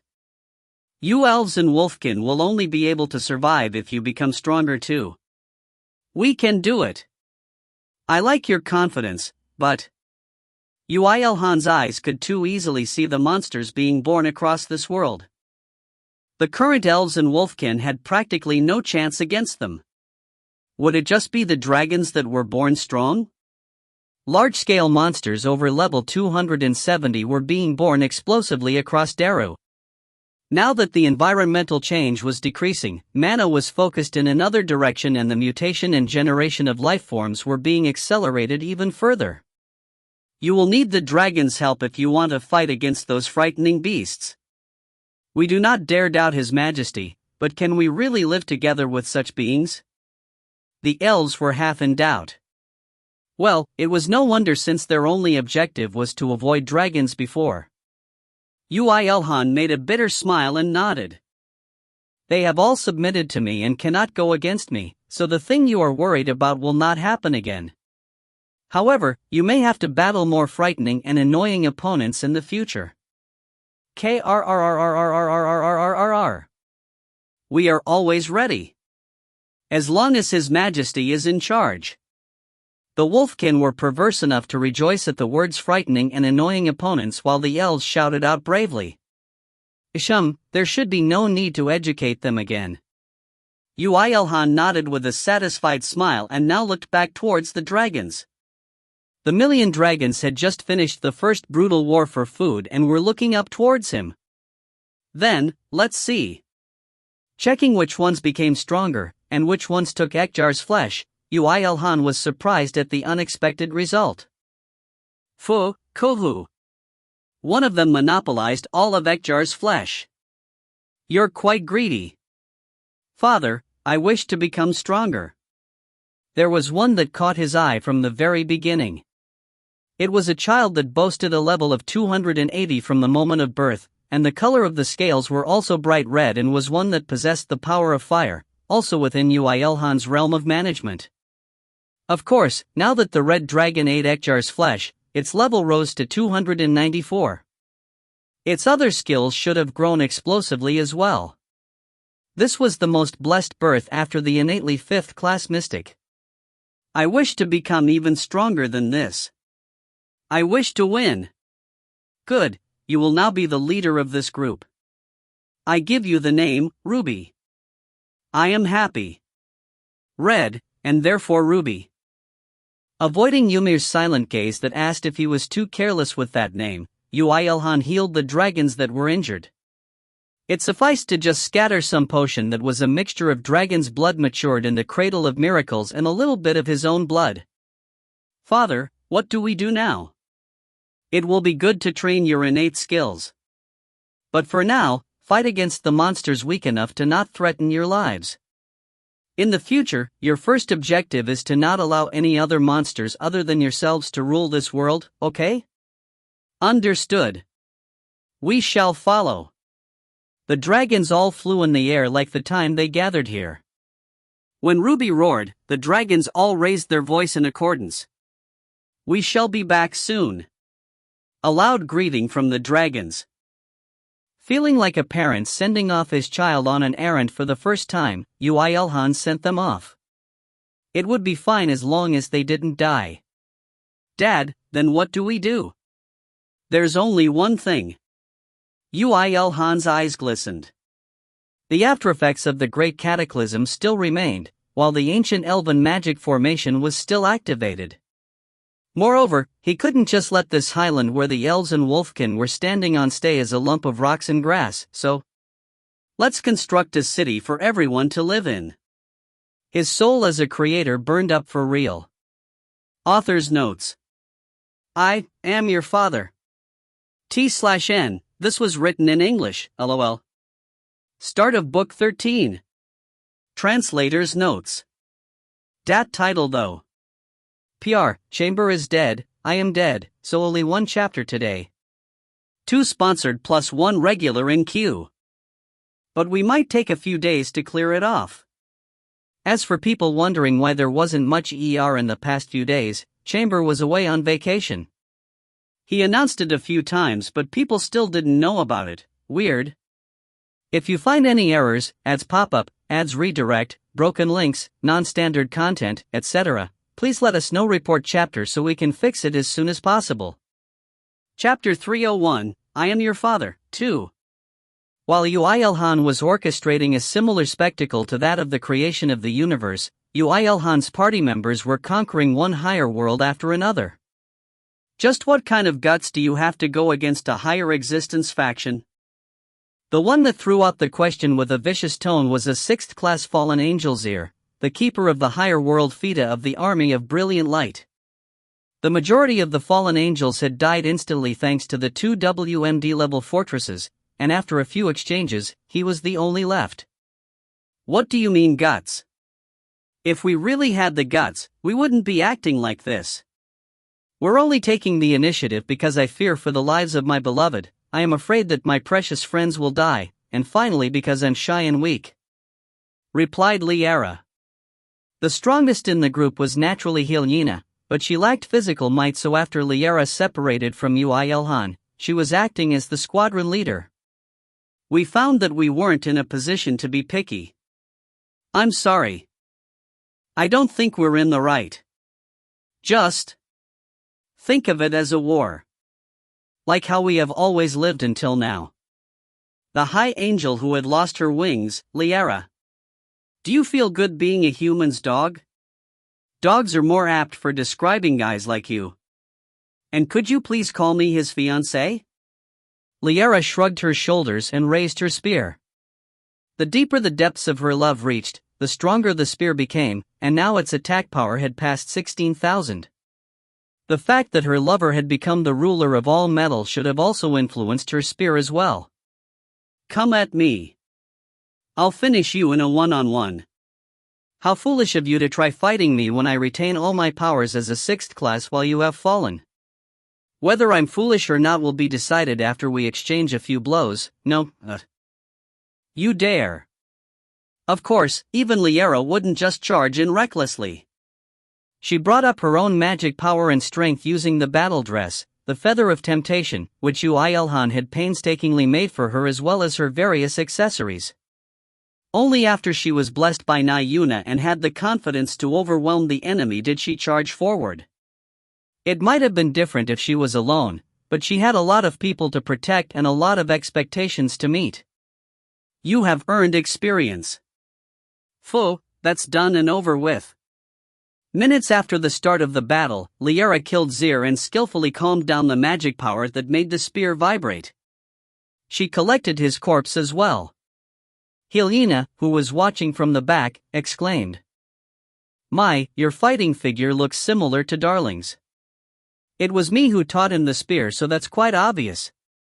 But how do you feel to be left behind by Darling in an instant?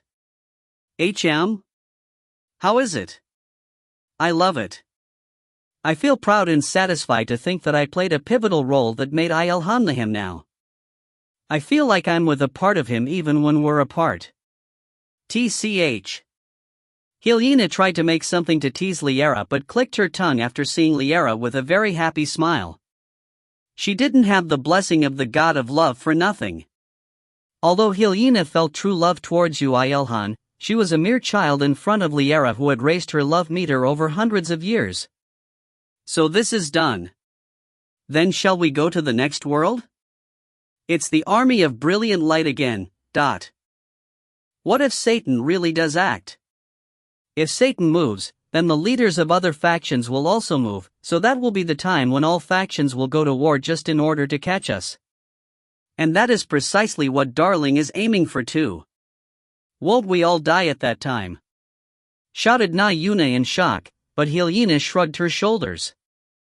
"I'm saying that even at this rate, everything will be finished on Earth. And that is why Darling's plan of weakening these leaders as much as possible is the correct choice." "And you didn't forget about it, right?" IlHan's eyes glistened mysteriously.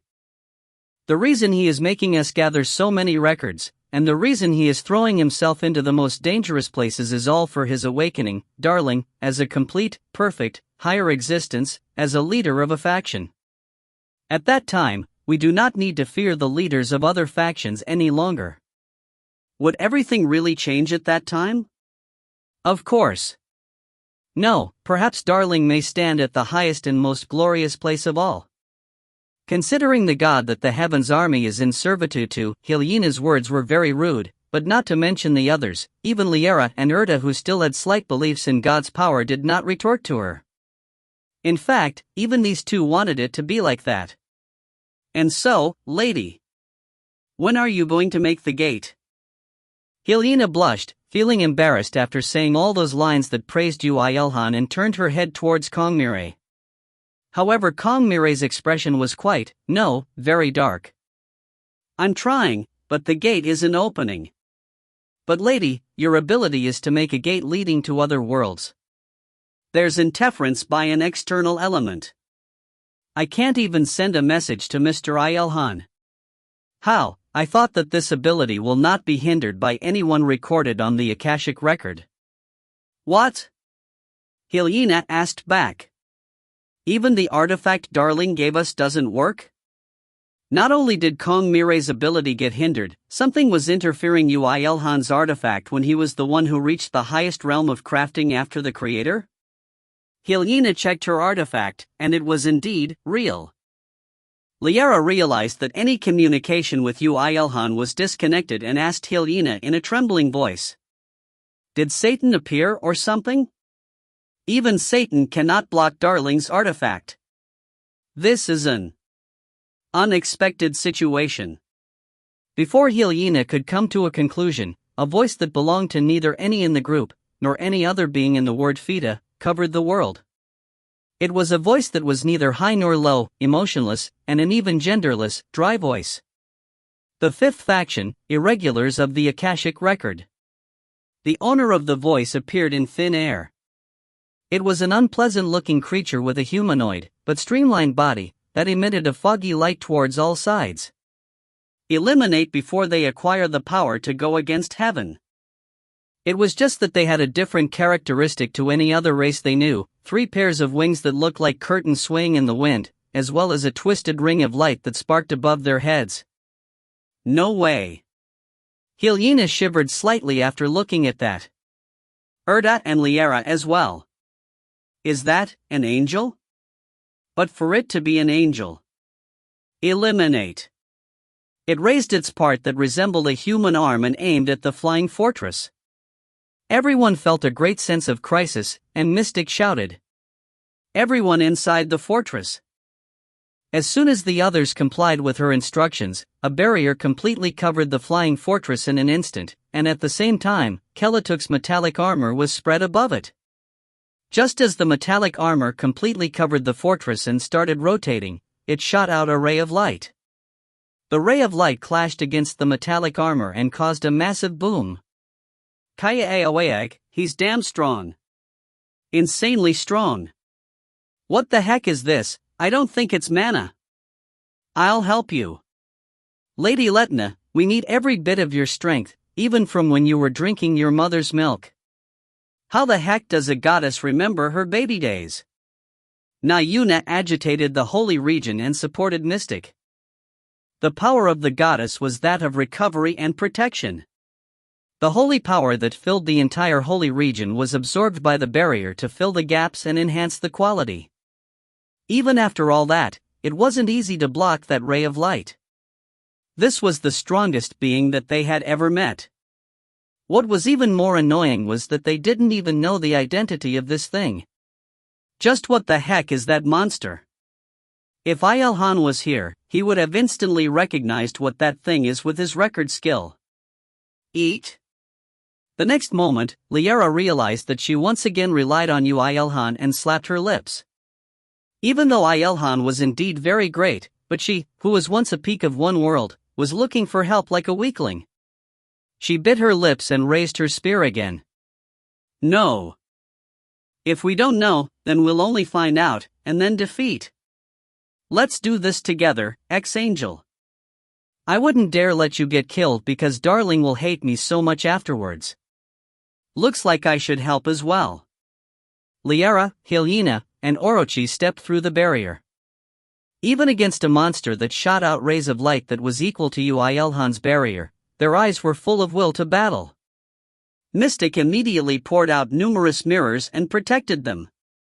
Although it should be mana, it feels slightly different, so be careful. I will try to analyze and reflect it.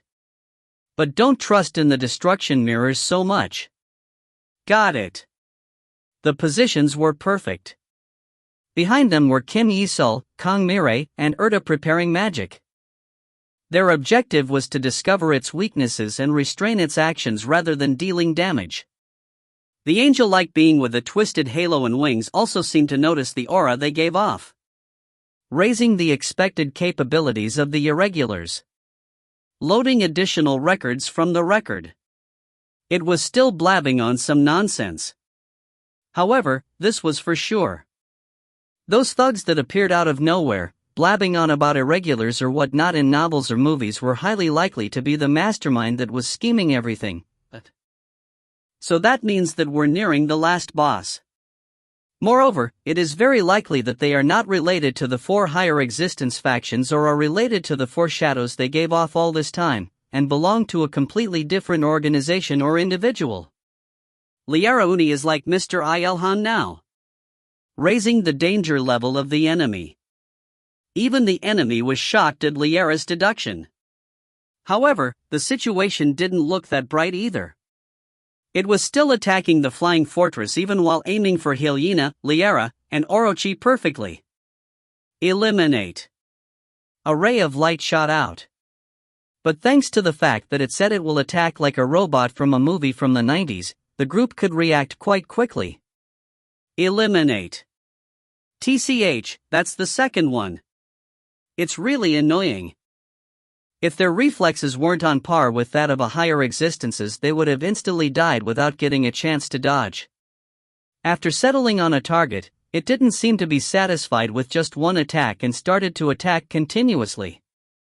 It was as if they were facing against thousand eyes. They couldn't find a chance to retaliate. I'll make a path.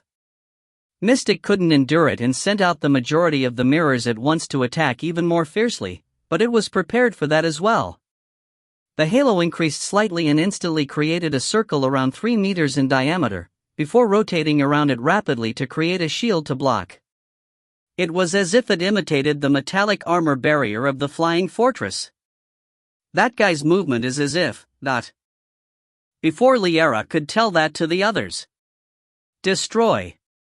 Kaya Wayaak. Something finally happened. The curtain wings all expanded outwards at once to shoot out rays of light to instantly destroy a few of the destruction mirrors. The number of the destroyed mirrors was exactly 4. Mystic shouted in a sobbing voice.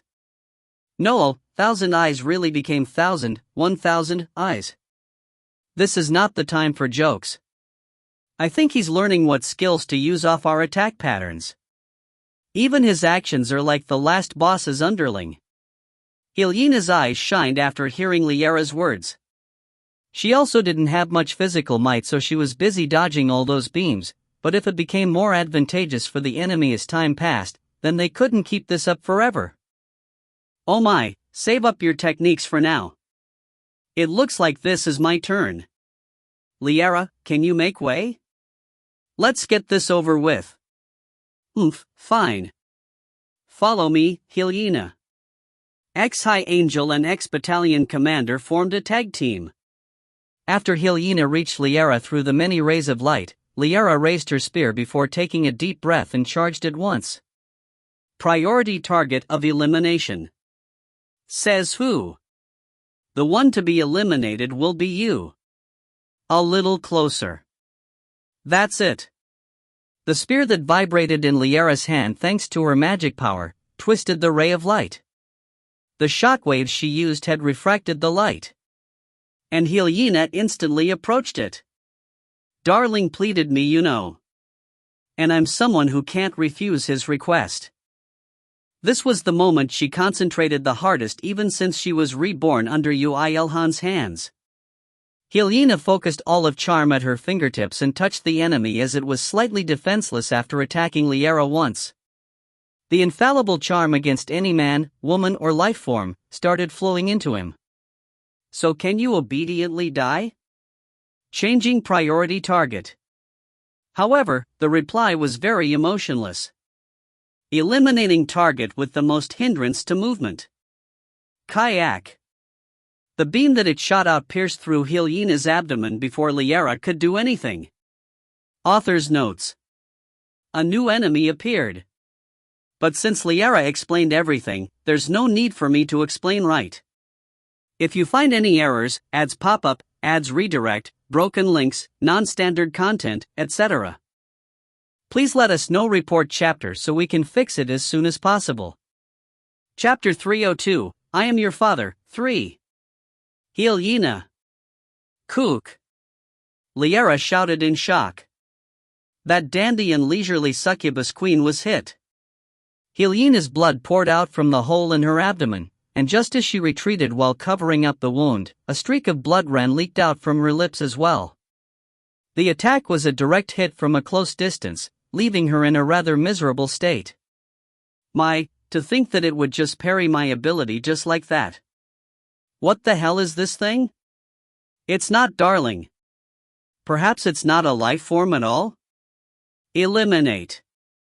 Eek. Seeing that thing raising its hand again, Liara bit her lips and swung her spear. The shockwave from her spear distorted the trajectory of the beam. It finally turned around to Liara and raised both of its hands. Eliminating obstacles of higher priority. I don't like it since every single line it's spewing out is really like the last boss's underling. All magic power from Liara's very being focused on the spear and vibrated. She wouldn't care even if her attack was copied. Her shockwaves turned magic power into pure physical force, and applied to both magical power and physical force. Did someone say that it didn't use mana but something else? That didn't matter either. As long as it was a form of energy, it would not escape the effect of the vibrations. Liara, just with you. Retreat and get yourself healed. Quickly. Kook. IlHan couldn't continue speaking after hearing that and turned around. At that moment, the rotation of the halo that covered it reached the limit and shrouded its entire body. Eliminate. Why don't you try? Liara clashed with it without having a single bit of room to breathe. Although she was worried since IlHan's charm didn't work at all, but fortunately, Liara's power was the perfect counter to fight it. This was clear from its transforming voice patterns. Priority elimination target. Raising priority to first. You're noisy. Checking for enemy weaknesses. It was at that moment. It reacted to Liara's noisy comment and started emitting endless amounts of noise. Liara once again felt that the mouth was the source of trouble for everything and made a crying face. Yoo do something already. Liara was feeling really serious. Of course, not that her shockwaves would be hindered by its vibrations, but the bigger problem was the mana she needed to use in order to fight it. Even though she could bring out more power than her class, her mana was still that of a lower existences. Now that she was focusing all the magic power in her body at the tip of her spear, she would be able to hold on for about 3 minutes at most. We also want to do something, but it doesn't work that well. They should have realized from the moment it resisted against the charm. While Liara was holding it back up front, Kim Yisul and the other mages at the rear used magic in order to restrain it, but annoyingly, none of their magic worked properly. Erda shouted while biting her lips. It has resistance to magic power. That is why your power that changes magic power into pure physical force works the best against it. Ah, god damn it. It really does things weirdly. And what do I do? Erda and Kong Mirai spoke while casting a magic formation with desperate faces. We're looking for a solution. Please wait a little. This was no good. They weren't of any help. If so, Liara once again spent a small portion of her mana in order to refract the enemy's beam and shouted sharply. Orochi, what the heck are you doing? I am preparing for the most effective means of attack using the data acquired from contact. Isn't it the basics to analyze the enemy right in front of them before attacking them? That's for when this side is in the advantage with concealment. Liara wanted to shout that, but closed her mouth after realizing what Orochi was trying to do. Wait a little more. Hold back the enemy a little more. That guy acts somewhat like IlHan. Although Orochi was made into a humanoid form by Yoo IlHan, in no way was he a human nor was he a dragon. After a long period of adaptive training within the barrier, Orochi could now move his body as if he had been born with it, and the extent was a little too much. A little more. HHP. No, he's a lot more unpleasant than what IlHan does. Right now, he had gone beyond the realm of controlling minute body movements, and was transforming the body itself. Its abilities from when it was the 8-tailed dragon spear had blossomed into a more destructive power in the body of flesh, muscle, bones, and blood of a dragon. On the outside, it was not that different from a human, but molding its muscles and bones and the like and turning his arms into cannons would make anyone unpleasant. I'm finished. Tie him down just like that. Detecting danger from behind. He said, tie you down. A strong shockwave from Liara's spear momentarily forced not only the beams into one streak, but even paused the rotation of the halo as well. The next moment, Orochi, who had transformed one of his arms into a cannon like Megam N, rapidly shot across the air. Nayuna, who had just finished treating IlHan, raised her head and shouted. Ah, that's a Mega B*****. It's a pile bunky ear. Orochi shouted to deny Nayuna's predictions. Yes. The moment Orochi's arm, that seemed to shoot a beam cannon, touched the halo, a sharp bone spear shot out from his arm from the powers of the contraction and expansion of the 7th class dragon muscle fibers, as well as the explosion of magic power to pierce straight through the halo and strike into its body. Critical hit. Kook. It stumbled for the first time. Even Liara's attack merely deflected its attack, but Orochi's bitter strike had caused a piercing wound.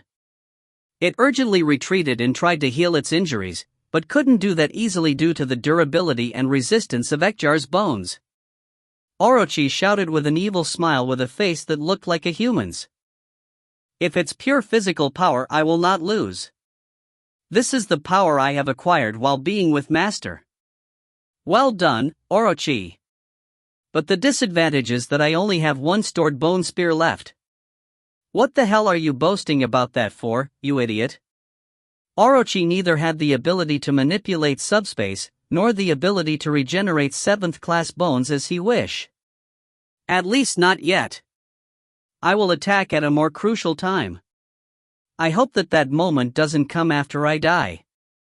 Hey up. LIMI. While Orochi retreated to prepare his second strike, Liara charged ahead once again. It seemed that Orochi's trump card dealt a critical strike as the enemy still had yet to recover its halo and wings and defended her attack with just its arms, but Liara felt something strange the moment she came in contact with it. This is as if. Eliminate. While Liara was hesitating, as if it had become BD*man, it started to make a cannon from its chest, and actually shot out a foggy white spear that had real form. The moment she faced that, Liara felt a cold sensation. And as she had feared, it declared with a confident and firm voice. It's a pile bunky ear. Hike. If it was indeed made from Orochi's records it had absorbed just now, she would die the moment she gets hit. Liara instinctively flew upwards to dodge. A boom sound could be heard from behind before Mystic shouted. Hey! I'm getting hit by stray bullets. Block that, will you? I'm going to do that anyway. Mystic received the portion of its body into the barrier and buried it on the grounds. Although it was very dangerous, this could act as a source to identify the enemy. It shook its head after seeing that. Technique with high danger. Erasing from pattern. A pile bunker is a man's weapon. How dare you bury it? You must not be a man. Can't you tell from how my charm didn't work, you idiotic snake? Not to mention, man, it might not even have a gender. Hyena grumbled at Orochi. Due to the injuries that didn't heal completely, she couldn't go back to front lines anymore and she consumed her own mana to help Mystic control Thousand Eyes. Despite the tens of beams from its wings, the reason the group could hold on until now was because there was Thousand Eyes looking after them. Liara was about to attack once more before it recovered its halo shield, but was prevented from doing so due to the beams. She shouted while clenching her teeth. Just until when are those insane beams going to continue attacking? An energy source that was not mana enhanced attack patterns from analyzing and absorbing information on the enemy, as well as resistance to mana and the absurd ability to prevent the implementation of mana in the surroundings. This was no member of any higher existence faction. It was neither a former archangel from the Heaven's Army, nor a former battalion commander of the Army of Brilliant Light, but a completely mysterious existence that could not be identified. Does this even make sense? Just where did this pop out from? Complete self-recovery impossible. Recovery halted. Prioritizing the elimination of enemies. Meanwhile, it finally uttered some lines that made the group even more bitter as it changed its form. Before, it emitted some formless foggy light, but now it seemed to shrink before creating 3 additional halos. Oh damn it. Liara voiced out in frustration. It would be good if her worries didn't come true, but unfortunately, that wasn't the case. Replacing the damaged halo, the 3 halos started rotating rapidly. Just the rotations were scary enough, but those frightening wheels from hell that ground anything apart in its way were aimed at her and the others. Eliminate. I'll die if I get hit by that. The barrier won't hold. Screamed Liara as she flew. The Flying Fortress and the Guardian Fortress were not exceptions. Mystic controlled the 2 fortresses as fast as the first time she had met Yoo IlHan to escape the range of attack of the halos. The problem was the naturally attached tracking function. Eliminate. Eliminate. And eventually, one of the halos hit the barrier. Mystic used all of the Thousand Eyes in order to shake it off, but the halo spun at rapid speeds to deflect all those beams and ground Kelatuk's armor. At this rate, Mystic's power source would be in danger. Quack, it's becoming even faster. Idiot Orochi, do something about it. Leave it to me. Mystic screamed and was about to jump around in the air, when Orochi, who had concealed himself while the enemy was focused on controlling the halos, shot out the second bone spear to crush everything from its head to crotch. Critical hit. Ki, Haiya. Its voice died down, and the three spinning halos became completely silent. Orochi was sure that he had dealt the final strike. Activation. Halting. You have earned experience. LV? Ah, this is. Looking at the experience that appeared on his retina, Orochi shrugged his shoulders. This is Master's specialty. Oh, shit. Liara groaned when she was supposed to rejoice due to defeating the enemy. Was she couldn't hold back her feelings to see Yoo IlHan? Orochi made a bitter smile and turned around to her, and realized the reason why she groaned. Eliminate. Eliminate. Discovered a fatal enemy. Danger to data collection. Eliminate. The enemy that they barely defeated with all their power until now, was there, well, not, were there were three of them. Author's notes. I believed that Rockman and Mega Man were two different things until just a while ago. But I found out that Mega Man was the name for Rockman when it was exported to America. This is all because of the illegal version Mega Man X4. The figure Yoo IlHan had raised? Isn't just Ymir.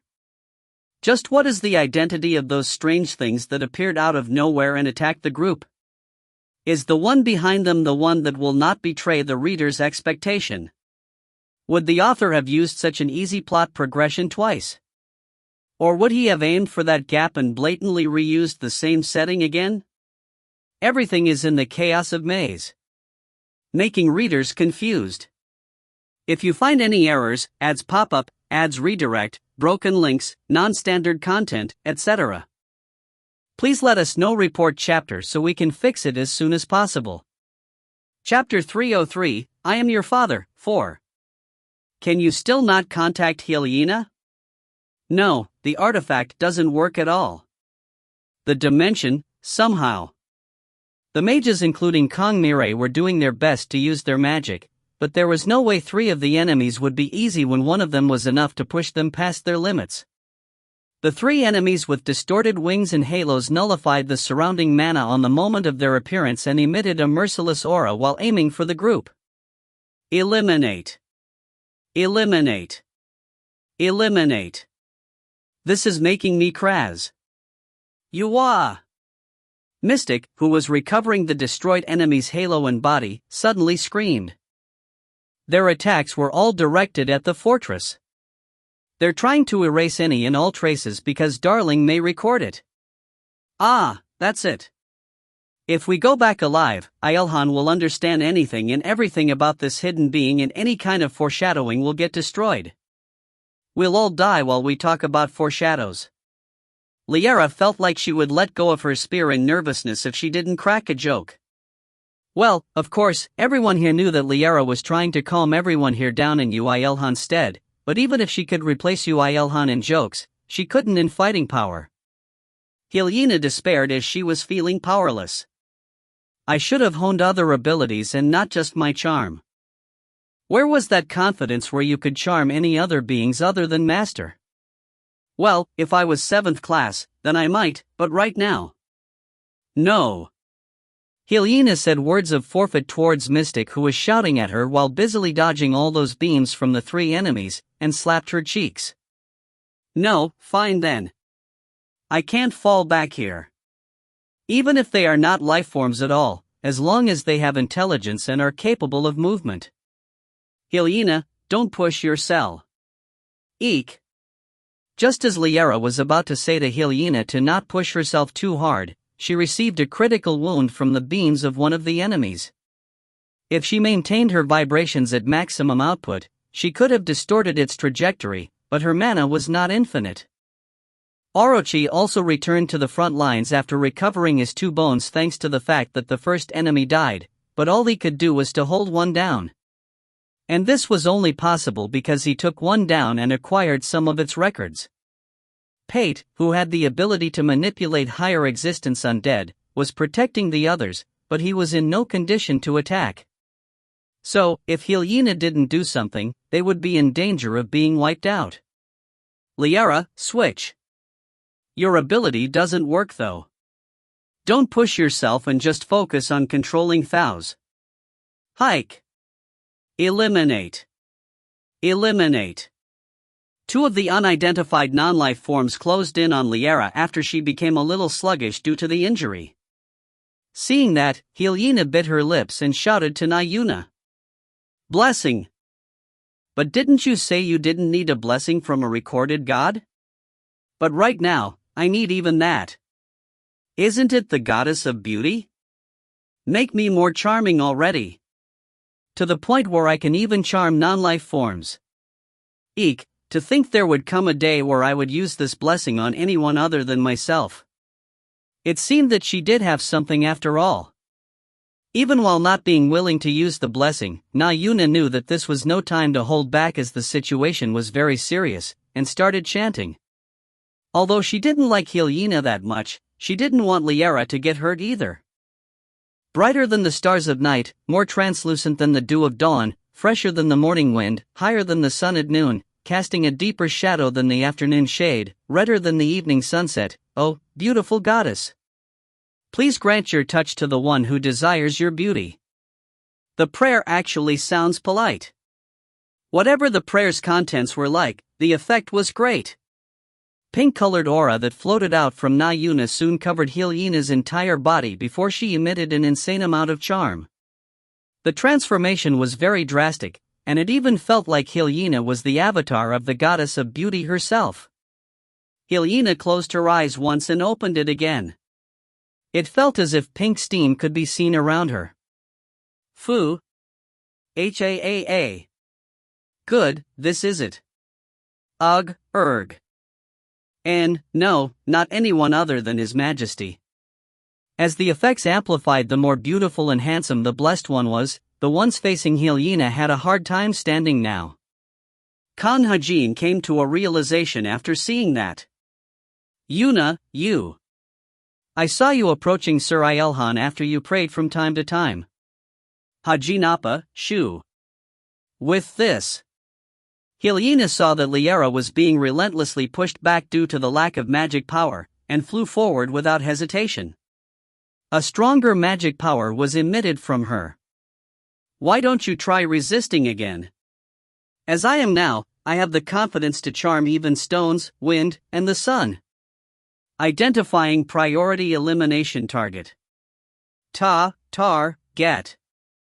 Did the blessing actually work? The moment one of them spun its halo in a weird angle to attack Liara, the halo stopped movement after it came into contact with IlHan's magic power.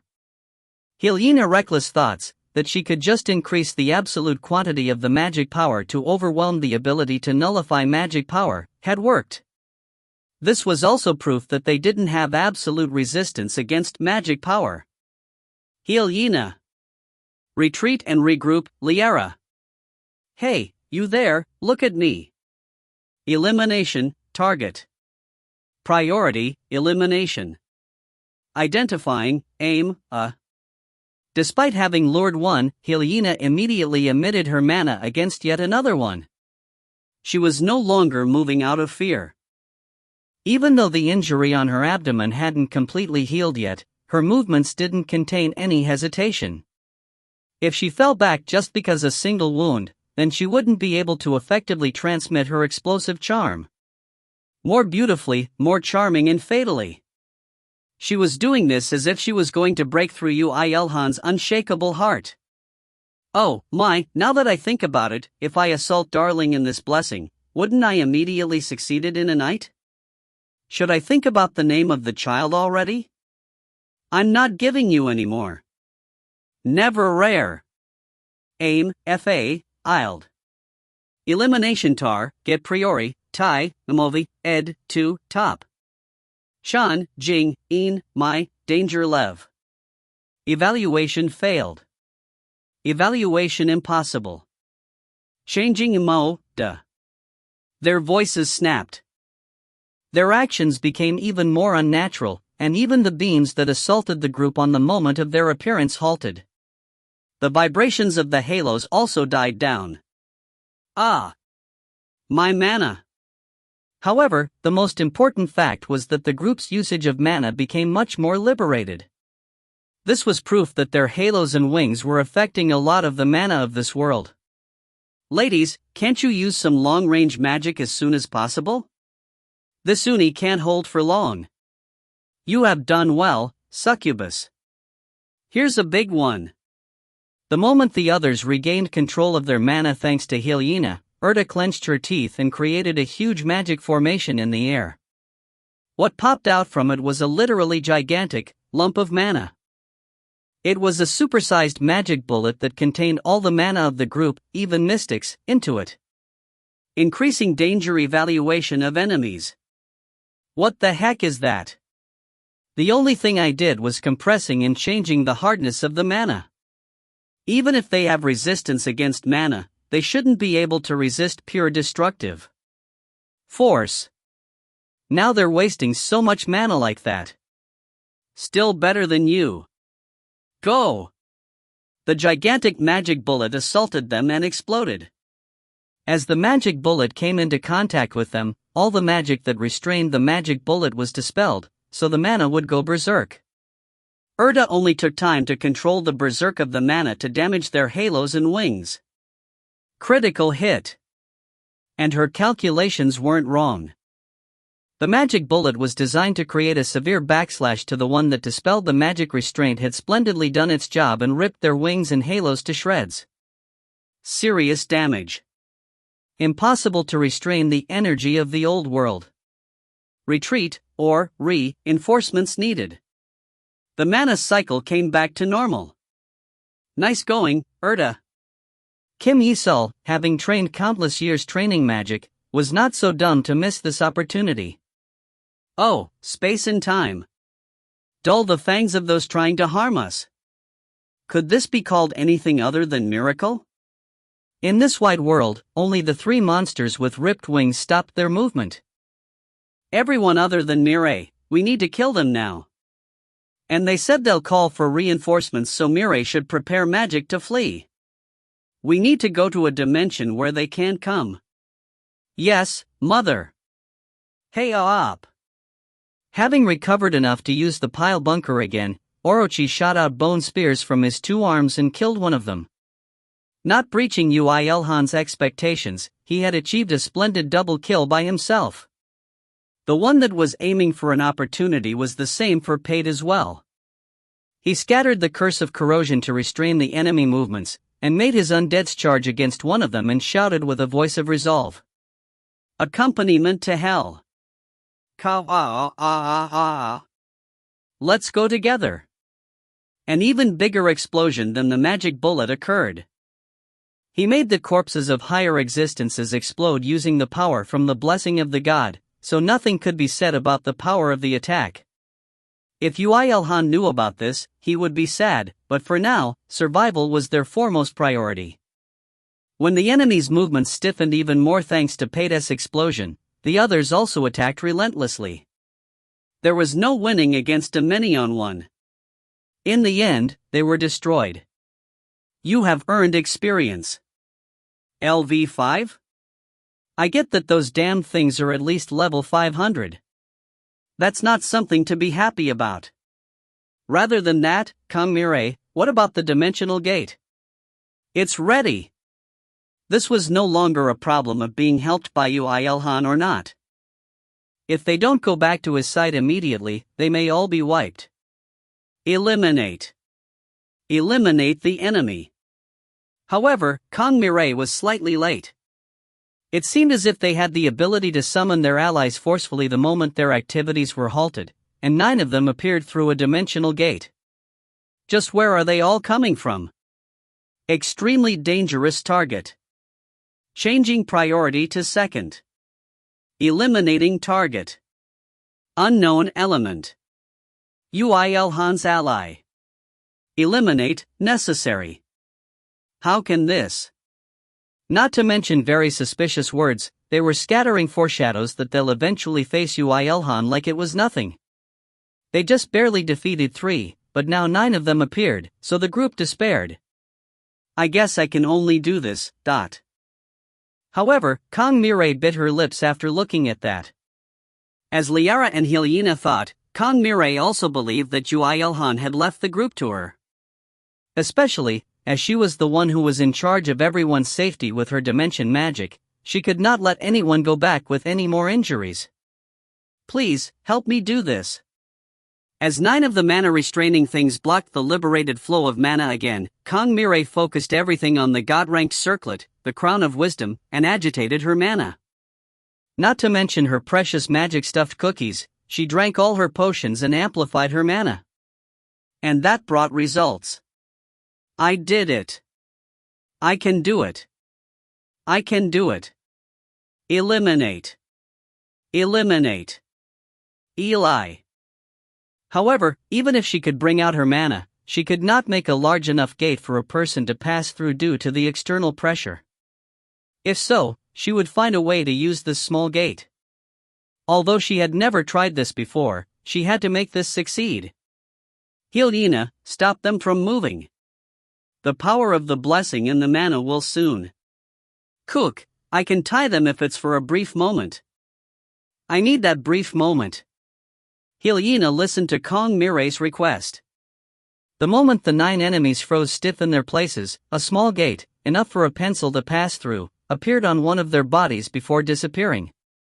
Critical hit. Along with the gate, their body part also disappeared. Missing part of body. Unable to resist. What the hell is that? Ah, I know. Mito Zangetsu, at ##$. This is just the start. Once wasn't the end.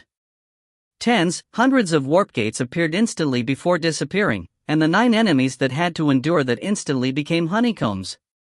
You have earned experience. You have earned experience. You have. Like that, 9 of them all died and collapsed. Perhaps they had no time to call for reinforcements this time, as even though the group was left absent-mindedly watching the scene, no other beings entered the world. Ha! Ugh! Mirai! Kong Mirai collapsed after succeeding in creating a miracle beyond her capabilities. Na Yuna hurriedly held her, but she had already lost consciousness. What did Kong Mirai just do? It seemed that it counted as a miracle. My holy power was consumed in enormous quantities. When Liara asked absent-mindedly without even taking care of her wounds, Na Yuna also replied absent-mindedly. It was at that moment. Now Daru is safe. Everyone, please come back as soon as you can. At the greatest timing, Yoo IlHan's voice could be heard from the communication device. With all the external elements that closed the world gone, the connection finally stabilized. Liara looked down at Kong Mirai, who had lost consciousness, before voicing out in a slightly shocked tone. IlHan, the thing is. Author's notes. It wasn't that IlHan didn't call the others on purpose. It was because Daru amidst of the Great Cataclysm was dangerous that he had held them from entering. He would have never imagined that they would experience such a thing, right?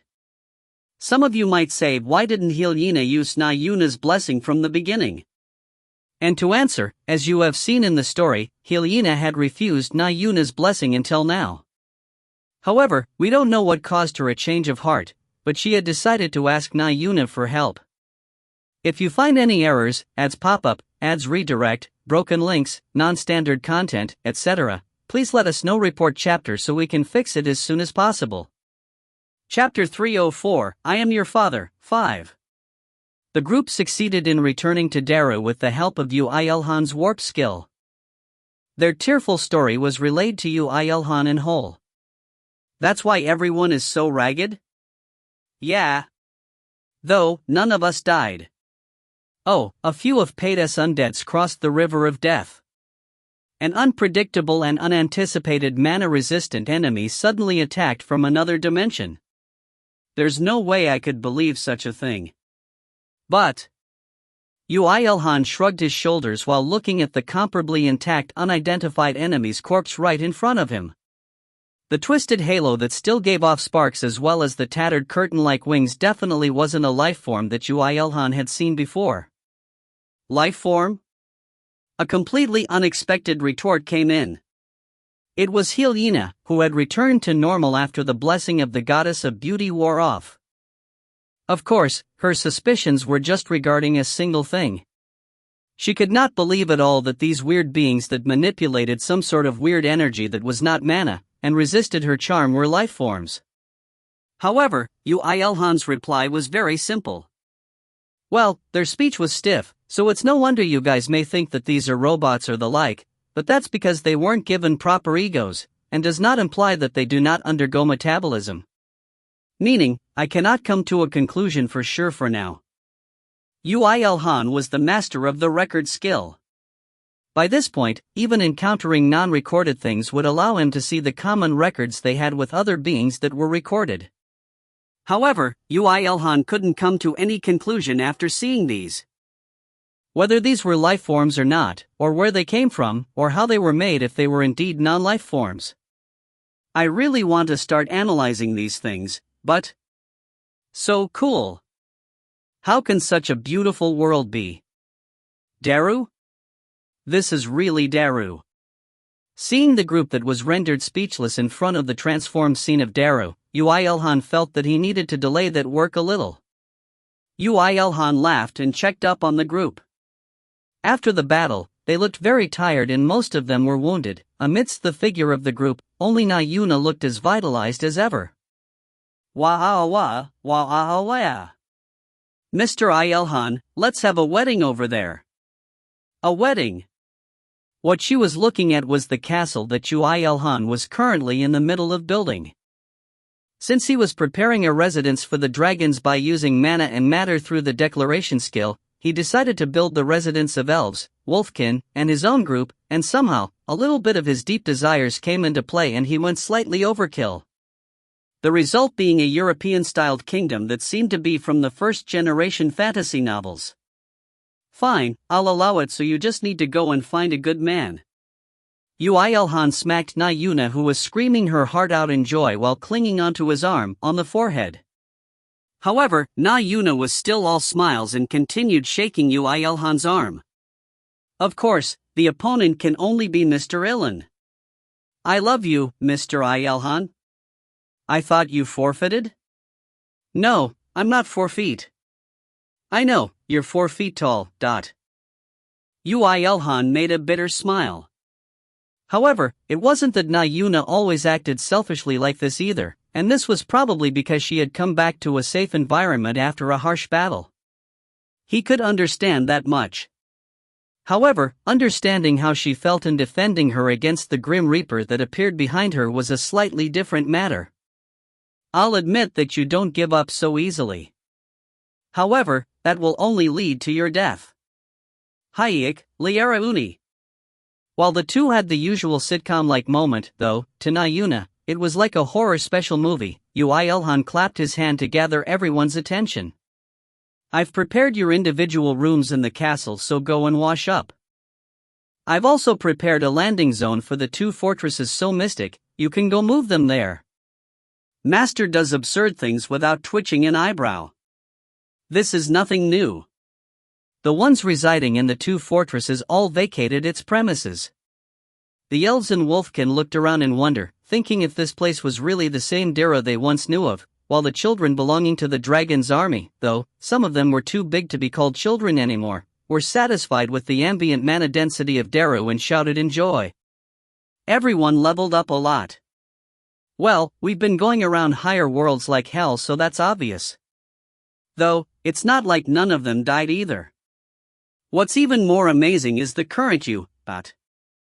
Erda licked her lips while looking at Yoo IlHan, who had become slightly taller than before, and whose eyes seemed to hold a little bit more light. Moreover, the golden vertical line on his red pupils made her feel as if she was looking at a dragon. Yoo IlHan, you have really become a higher existence. Yeah. Yoo IlHan admitted it easily. That's the reason I told you guys not to come to Daru. The moment I came to Daru, not only did it undergo another great cataclysm, the lower worlds where their mankind expressed their submission to me were all transfused with Daru, and the mana of the world started going berserk. The lower worlds? With Daru? How can such a thing be possible? Erda didn't seem to know about it either. Yoo IlHan gave a glance to IlHan, but it seemed that such a phenomenon was the first for her as well. He thought that it may have been possible for greed, who could eat away anything, but it seemed like devouring things and fusing them together were slightly different.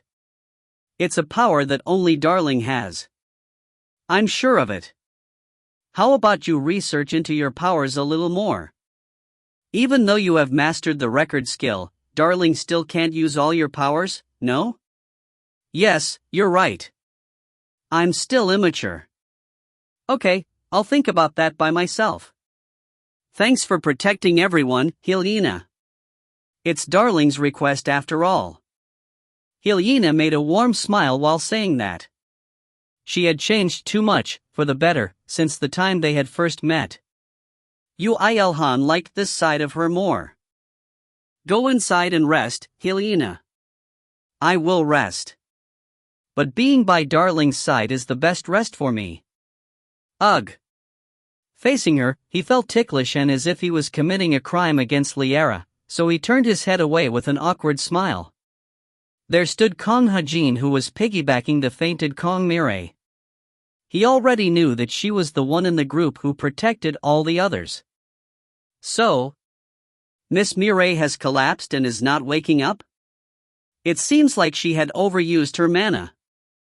Thanks to that, her circlet's maximum durability seemed to have decreased a lot too. I'll have a look at that later. Please let her rest first. Please. Not just the circlet, but Mirai herself too. Later then. Kong Hajin and Kong Mirai entered the castle. Following the two, the others outside all entered the castle in a line. The ones that remained behind were IlHan, who had no intentions on entering in the first place, and Kim Yi-sul, who was looking at her son with a surprised gaze. Son, are you not hurt anywhere? I was so surprised since you changed so much. It's me who's worried. Is Mom alright? Mom's completely fine, of course. Though, I'm worried about the future. If there are so many of those things. It's fine. I got a sample, and we won't need to separate into two groups again. He was quite surprised at the fact that an incident happened while he was cleaning up the world he was in after becoming a higher existence, but he was somewhat prepared for an unexpected foreign invasion at any time. What's important was that everyone had safely come back to his side. And that he had succeeded in leaping to the realm of higher existences before any more danger would befall on the group. Son, you're great. Really? Mom always believed that you could do it. Well, you never doubted me in the first place. Thanks, Mom. Though this is nothing new, and is quite embarrassing to say, leave everything to this son of yours. Okay, son. The emotion in his mother's eyes wasn't just happiness. If she didn't feel the slightest jealousy at the fact that her son had reached where she couldn't even though she had researched countless years, that would be a lie. However, it was because it was her son that she could accept it in a satisfied manner. She could feel proud and happy. She could also feel truly relieved when her son said, "Leave everything to me." Yes, I'm relieved now. Kim Yi-sul stroked her son's reddish, glowing hair.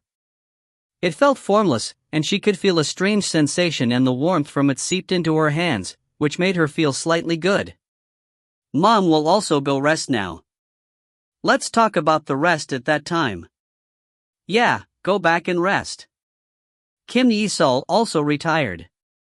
IlHan seemed to have waited for everyone to disappear as she clung onto his arm immediately after Kim Yi-sul left, but Yoo IlHan didn't bother shaking her off. Although this might sound very calculative, it was the reward for her splendidly doing her mission. The reason he didn't scold Na Yuna so harshly last time was also because of the same reason. Yoo IlHan felt awkward at himself for acting like that, but still felt that this was the right thing to do. I'll let you off this time. I know. Darling is showing the side of a transcender now. That's fine. I'll do the rest. I'm so happy. Your problem is that you act like you know everything. Oof. IlHan fully enjoyed her time alone with Yoo IlHan, that she hadn't experienced in a long time. Even while hanging out with her, Yoo IlHan used the declaration skill to build the dragon's nest, city, and palace to use up the overflowing mana in the lands and in the air. IlHan calmly watched the grand spectacle of creation and asked him, Darling, are you going to fuse Earth with Darrow? If possible, then sometime in the future. If it was possible to fuse two different worlds into one bigger world, there was no reason for him not to try. Perhaps this was predestined from the moment a gate connecting Earth and Darrow was opened, or perhaps from the time Yoo IlHan acquired the ancient elven magic formation. I'll have to use an enormous amount of power to let the will of the Guardian absorb the ancient elven magic formation and cover the entire world again. It will definitely be possible. Yes, once that happens, it will become easier for Darling to protect everything that you need to. Fufu, you really acquired a fitting ability, Darling. I don't even know why I got such a power. But all's well that ends well, I guess. It wasn't just the higher existence factions. The others had met an opponent that used an unknown form of energy, and it was obvious that they would cause trouble for him later. To Yoo IlHan, who destroyed and created four shadows, allowing a hit from an already known last boss to land was unacceptable. Whatever whoever is imagining, I'll show them something out of their imaginations. That's it, Darling. Perfect. And so? IlHan asked while tilting her head. Why are there so many dragons in this world? And all of them are near higher existences too. Well, I'll introduce them to you later. Hey, there are a few of them coming. Yoo IlHan shrugged his shoulders and made a smile. Beyond the horizon, he could see a group of dragons returning after their first successful hunt. The one leading them was of course the red dragon Ruby that had eaten all of Ekjar's meat and blood. She left at level 294, but seeing that she had become level 296 now, it seemed like the other monsters being spawned in Darrow were not to be trifled with either. Father, Ruby has returned. Father? IlHan voiced out her doubt. Yoo IlHan made a small smile again. Didn't I say I'll introduce them to you? The higher existence faction, Dragon's Nest. Their frightening potential was germinating.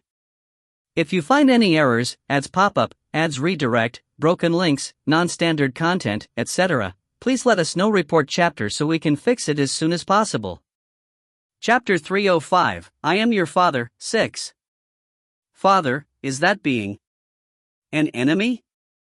Feeling extremely nervous after looking at IlHan stuck next to Yoo IlHan, Ruby asked Yoo IlHan. Ruby was muttering about how he may have received a mental attack, but since both Yoo IlHan and IlHan heard her, it was quite meaningless. She's an ally, so there's no need for you to worry. Rather than that, why are you back already? As many dragons have been born, there were just as many dragon-slaying monsters that were born. I thought Father should know about this soon. Oh. This was perhaps natural. Well, right now, Yoo IlHan was strongly attributed towards dragons, but before, he had gathered numerous records as a dragon killer. He could still vividly remember killing the 1,000 dragons when he first came to Darrow. Darrow had evolved using all of his records as the basis, so of course, there would naturally be dragon-slaying monsters born here. If it was to the point that even the dragons felt a sense of crisis, this meant that there were high-leveled ones as well. Then you should be able to grow even more if you overcome them. Father, what do we do? You are afraid of them? Well, I guess I can't help it since you were just born. Yoo IlHan requested Ymir, who was waiting obediently. Mir, look after your weaker siblings. You just need to let them survive. Got it, Dad. I'll make everyone stronger," said Mir with a smile as he flew into the air. Amidst the gaze of Ruby and the other dragons, he exposed his sixth-class body filled with grandeur. Quo! With scales that shone like a golden flame, Ymir roared and all the dragons present froze in place. Ruby's eyes especially burned with desire. Amazing, brother. Brother. 1. IlHan finally realized that Ruby's voice was closer to a female's than a male's. So she was a girl. It was good that he gave her a girly name. Everyone follow me. There will be many occasions in life where you'd meet beings that slays dragon like it's nothing, so you can't be freaking out so early on. So heartening. Always something new. Exciting. Mir is sure different since he's raised some children already. Although this was nothing new to talk about, Ymir was an amazing child. Taking the loner characteristic away from Yoo IlHan and inserting the traits of a leader would obviously make him flawless. He was the type that would never ever become the protagonist if this were a novel.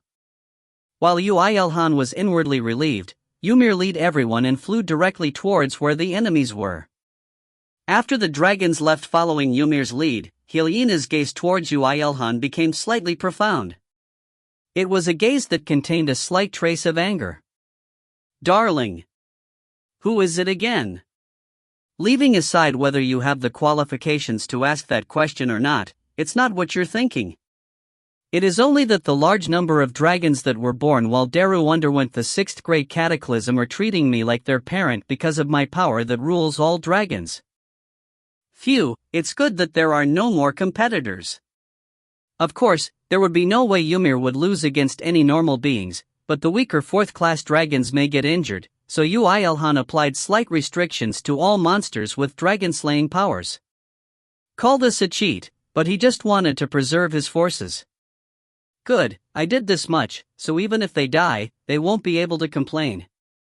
Then, construction was almost done as well as the valleys, nests, and caves that the millions of dragons will reside on, the cities, forests, farms and riverlands that the elves and wolfkin would live on, and finally the grand castle where Yoo IlHan and his friends would reside. Of course, he didn't forget to prepare them adequately so that they could be used in battle. Interlocking the cores of the Flying Fortress and the Guardian Fortress and the ancient elven magic formation to make the entire world into one giant fortress. The bases are laid out, so I only have to wait for the formation formula to be completed. Yup, I like Darling because of your love to make large-scale things. So you're making the entire world into something like the Flying Fortress? In fact, this was a little too grand for her to understand fully. At this point, Yoo IlHan's enemies were pitiful, but IlHan didn't bother saying that. Instead she asked, "When are you going to start, darling? If it's alright.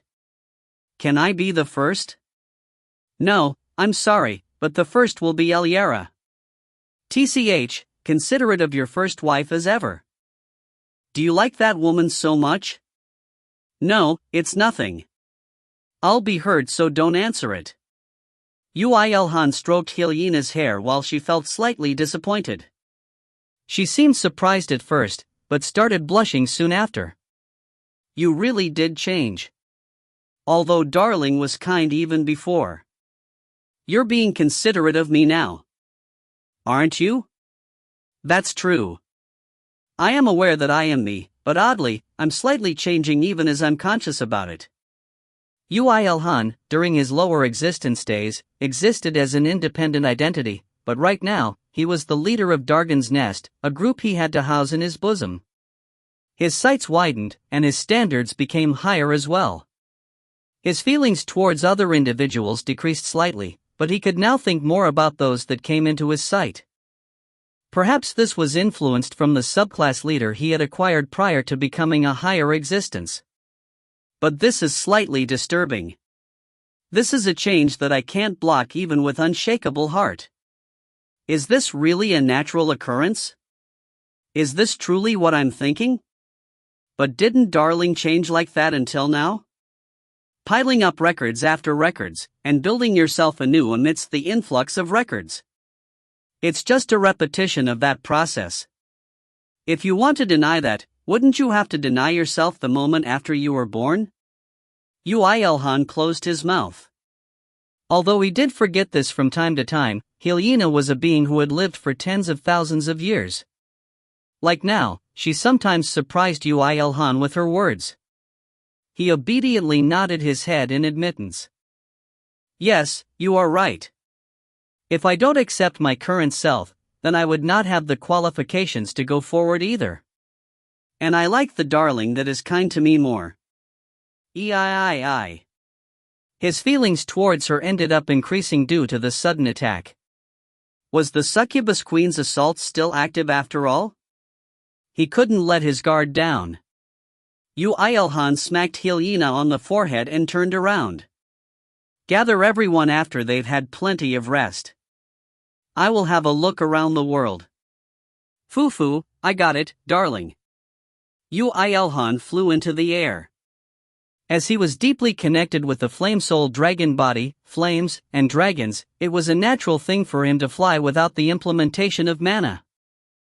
Though, it was possible to accelerate further by calling out ruin calling contained inside the body of the human dragon. He extended his mana into his surroundings to record everything at the same time as calling out ruin calling. Ho! As the flame-soul dragon body had gone beyond just being an artifact and had unified with his physical body, the weapons inside also naturally transformed. Ruin calling, which was formed with countless type of metal and the very essence of magic, had become a pair of flaming red bat-like wings. Anyone would see this and call them dragon wings. Of course, it wasn't like its hardness and ability had disappeared somewhere. In fact, it had increased in performance by at least twice as if it was an artifact that was strengthened inside the domain of falling down. That's good. Higher existences are sure interesting. I express my exclamation towards the Lord's thought process that treats the realm of higher existences as mere research field. You're becoming like Orochi, Kook. Shushing Ekjar, Yoo IlHan increased his flight speed for real this time and took a look around his surroundings. The mana he wielded was resonating with the world and the ancient elven magic formation, so taking in all the details even while traveling around at that speed wasn't anything hard. Really, after the 6th Great Cataclysm, it felt as if Dara had materialized Yoo IlHan himself into a world. Yoo IlHan felt both shock and exclamation at this fact. This was perhaps why the other factions couldn't treat Heaven's army lightly even though they didn't look like much. Perhaps this was why everyone was so hesitant to invade the main worlds of other factions. The aura of fire fills the world. But it's forming a balance with water. This world is beautiful. Thanks for thinking like that, Eternal Flame. Eternal Flame absorbed or supplemented the flames existing in this world by sending copies of herself into her surroundings, as well as absorbing and emitting mana to play around. In the process of Yoo IlHan being reborn into the leader of the dragon's nest, she had also broke through, so her power was now incomparably become higher than before. Even without Yoo IlHan lifting a finger, Eternal Flame could block any higher existence alone. Dragon slaying. Ah, found it. He could feel traces of a harsh battle between dragons and other monsters from far away. Of course, as Ymir was the one leading them, there weren't a lot of deaths, but as Ymir was not battling directly and was focusing on supplementing the battle of other dragons, the battle didn't end so quickly. Everyone get yourself together. You can't even cook rice with that kind of fire. Do not forget the pride of dragons. Understood, brother, Hyun Nim. Bring out the boiling mana under your throat. Feel your heartbeat and emit the whispers of mana you feel right as it is. This was an education method only possible because Ymir was a dragon. Even though he hadn't learnt anything from a parent dragon, he was teaching so well. Yoo IlHan left that location with a smile. He was worried that he may had to support them, but looking at the figure of Ymir was leisurely leading tens of thousands of dragons, it seems he was worried for nothing. Then Yoo IlHan turned around. Since he hadn't hidden his presence, all living and breathing beings in this world were wary against him. One emotion stood out from the others. It was that of fear and admiration, and of submission and slight resistance. There were also traces of hesitation and at the same time those of bewilderedness. They were being shaken amidst the emotions that even they didn't know about. The ones that may feel such feelings in this world should be dragonkin, right? So you felt them. You're correct. Right now, this world had given birth to a lot of dragonkin and not just dragons. Orochi was also a dragonkin, right? Orochi technically wasn't a dragon. His identity was a gigantic snake recorded in Japanese myths. However, he was a dragonkin, and had an overwhelming advantage in fundamental specs than the other species. You may call it OP, but dragons were just such unfair beings. Ekjar asked him. My lord and my ruler. Are you going to take in all of them as well? The past me only focused on raising the name of dragons, but I do not believe that the name of the Lord's faction, Dragon's Nest, to be so simple in meaning. Yes, I also think like that too. Moreover, it also tugs my mind that the first world I came to after I became a leader of a faction was Daru. I don't think this is a complete coincidence. Daru was not a world specifically for dragons. It was innately a world where dragonkin were easily born. Wasn't the reason Yoo IlHan first came to Daru to wipe out dragonkin and not just dragons? However, Yoo IlHan's current power was that to rule dragons, and dragons were just a portion of dragonkin. If Yoo IlHan was a man who was quick to give up, he would have just wiped them out with the excuse that dragons and dragonkin were separate, but if he was such a petty person, he would have retired already from the time he was left on Earth alone for a millennium. I'm not 4 feet after all. You mean fourth.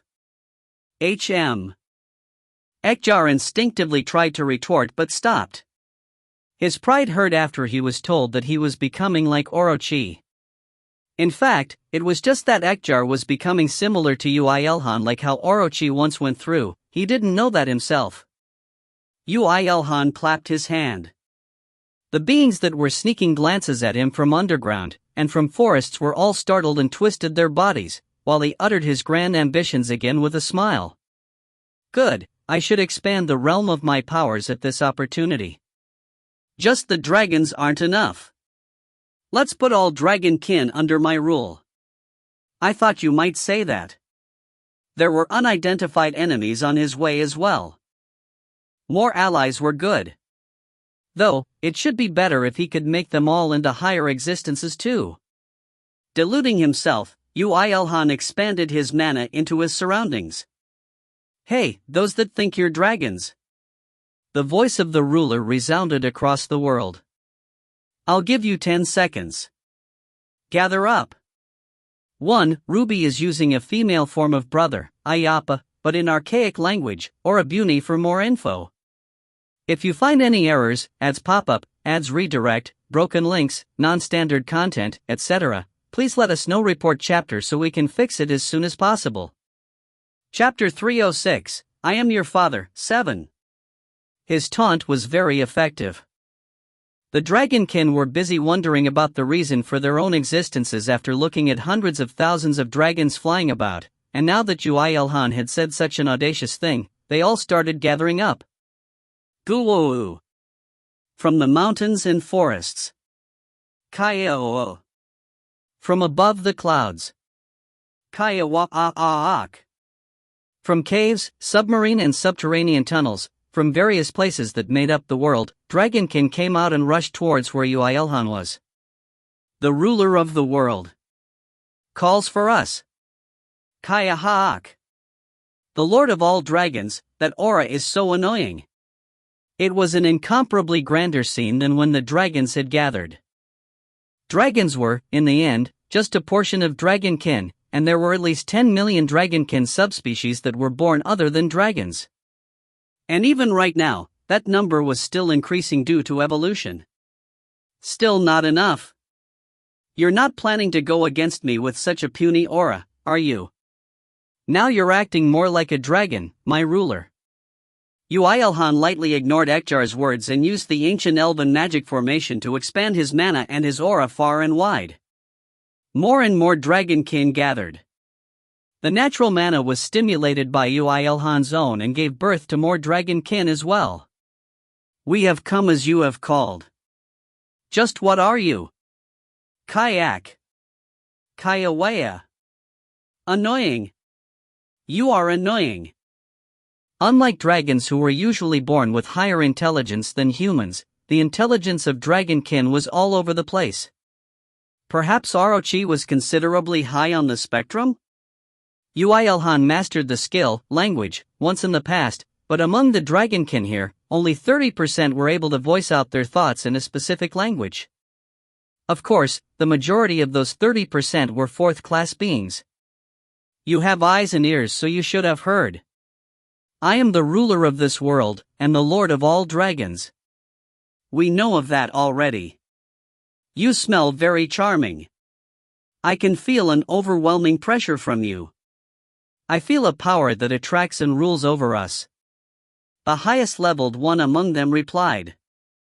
With gigantic bat-like wings, and a streamlined body, this dragonkin was red in color, which signified it was born with the fire attribute. To classify it, this could be considered a winged dragon. Yoo IlHan was surprised after finding out that it was near level 290. Never did he imagine that there would be a being that would be born with a higher level than Ruby. Really? So you feel the power of my rule skill.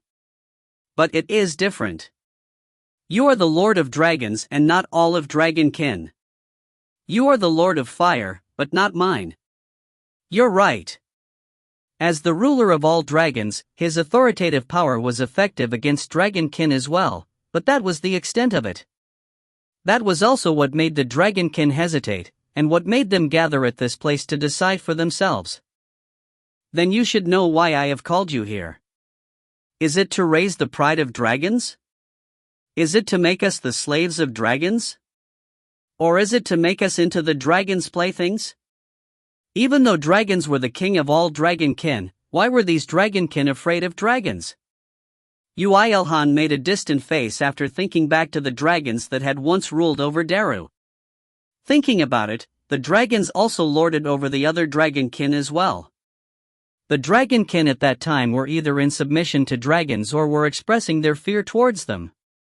Decisively, there were no fourth-class dragonkin apart from dragons in Daru at that time. The Yoo IlHan of that time thought that all dragonkin would evolve into dragons upon becoming fourth class, but thinking about that now, that was complete and utter nonsense. When did he fix his misconception? It was ironically when he became the lord of all dragons. Only after he acquired the ability to rule over dragons and his records deepened did he realize that Orochi was not a dragon but a dragonkin. The fact that he couldn't adapt to Ekjar's body that fast was probably also influenced by this fact. So, by this logic, the dragons living in Daru before should have killed numerous dragonkin, thinking that any fourth-class dragonkin would inevitably threaten their places as kings in the future. Then, they made the remaining ones their underlings. How tragic. No dot. But Yoo IlHan had to enforce an even more traffic thing to these dragonkin. Right now. I have come to give you the chance to become true dragons. As the leader of Dragon's Nest, the ruler of dragons, and as citizen of Earth, he needed to fulfill this mission. What? Kayak. Kaya-a-owayawak. What is that? The limitation of a species cannot be overcome, never. The reactions were very violent. Even more uproars arose among the millions of dragonkin who were increasing in number even right now. Just as even Yoo IlHan's ears became slightly deaf due to all the noise, the winged dragon of level 290 asked him, "Make us into a dragon and command us?" "Precisely. No, in fact, you'll submit to me automatically once you become a dragon." "You should know that already, no, but..." The winged dragon lost its words for a moment at Yoo IlHan's honest words. The other dragonkin seemed to have some wits, as they all became silent and wait for the winged dragon's answer. It eventually spoke again. "Oh, greedy ruler of dragons, can't you let us be? Can't you let us live on?" "Nope. The ones that won't obey my commands will only become experience for my children. Right now, each and every source of experience is precious, you know?" Ha! Yoo IlHan's words lacked any sugarcoating whatsoever. To survive, to live on, to protect, he had long since resolved to do anything. From the moment he ripped apart the monsters that appeared on his university campus, his resolve may have wavered slightly, but it never snapped. Then, if so, it raised its aura. The flames that arose on top of its red bat-like wings looked somewhat similar to Yoo IlHan's ruin calling. Perhaps even their abilities were similar. The records of ruin calling should have been used in the evolution of this world after all. Then we have no choice but to kill you. So it's like that after all? The majority of dragonkin reacted at its words. They all agitated their auras to threaten Yoo IlHan, and the more rash ones among them charged towards Yoo IlHan already. Yoo IlHan laughed after seeing them. Ekager sighed. So even for the Lord it's impossible. The karma of dragons is thick. Who knows? I think differently. I'm not sure if all dragonkin are like this, but if it's one that wishes to become a dragon, it will be different. Lord. Yoo IlHan made a small smile after hearing Ekager's voice of suspicion. He uttered one word as if whispering. Manifestation. The skill, manifestation, activates, declaring your ruling territory.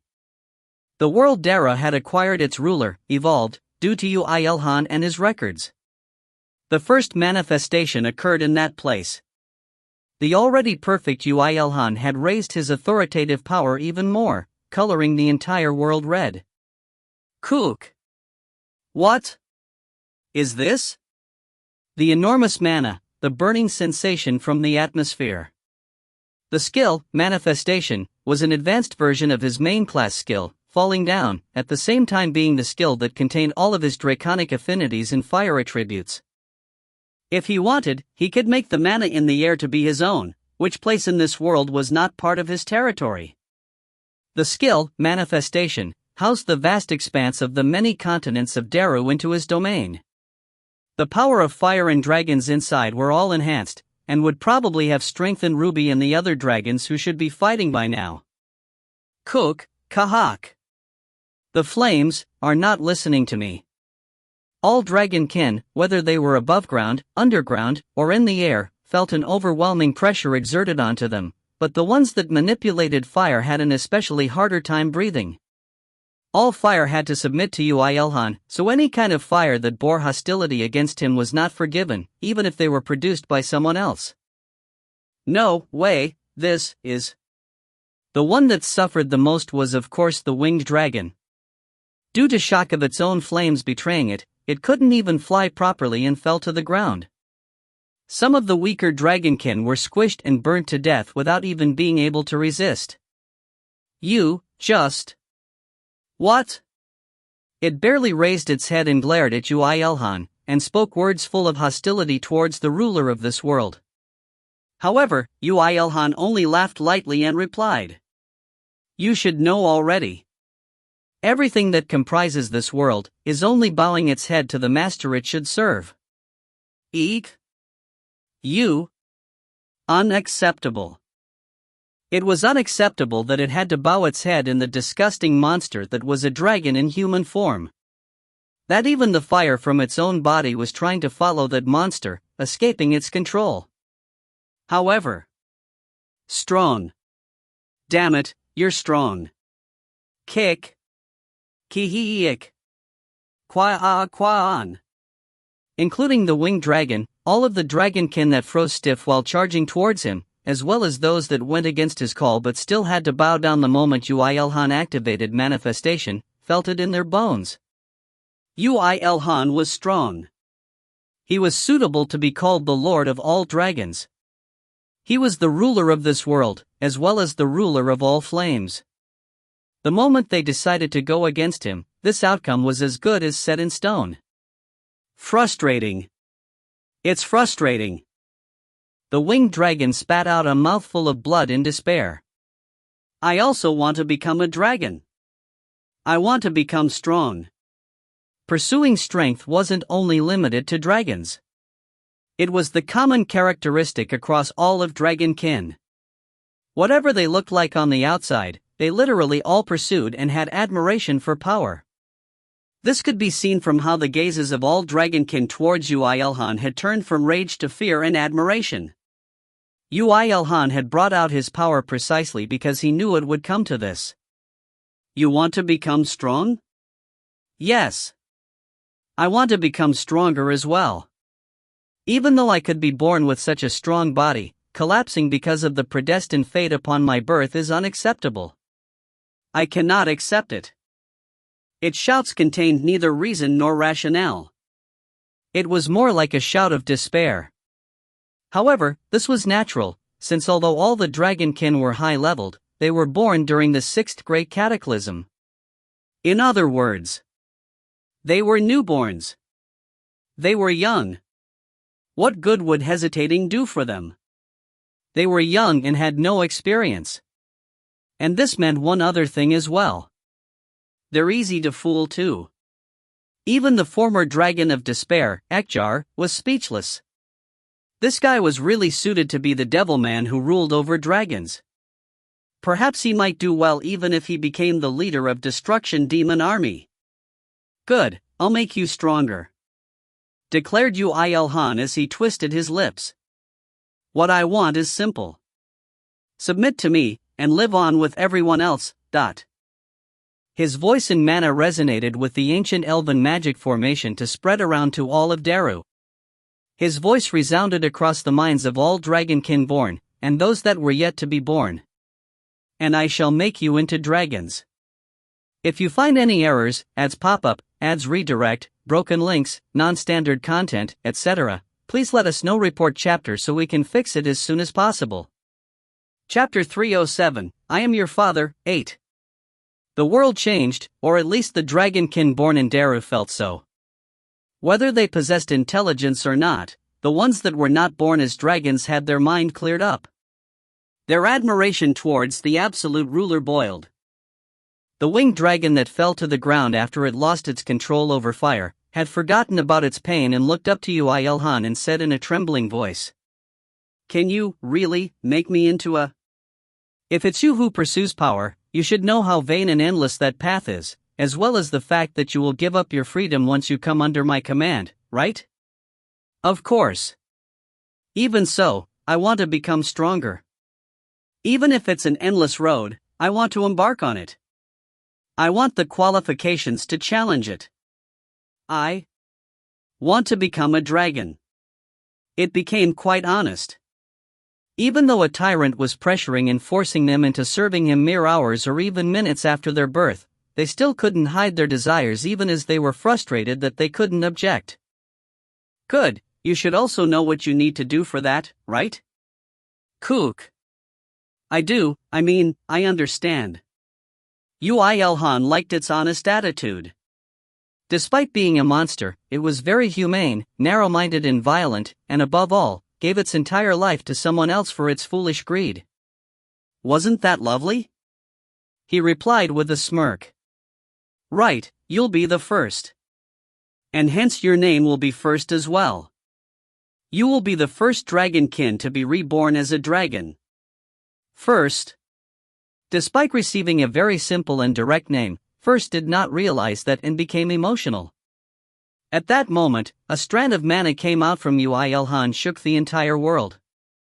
An enormous quantity of mana gathered on one spot to begin the restructuring, and as he activated his skill, the LV-290, First, submits to you, accepting First as a subordinate. The skill, Declaration, activates. The skill, Declaration, was an evolved version of the skills, Rule and Record. All of his subordinates received the effects of this skill. Realizing his words into reality didn't mean that he could make first-class beings into third-class or revive the dead, but under the condition that he had enough materials, it was possible for the skill to make the impossible possible. So, it was the perfect skill for situations like these. Kook. What is that? Kayak. Kayawaak.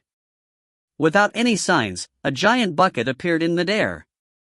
It was the artifact, Cradle of Miracles, that had helped him during his ascension into the realm of higher existences.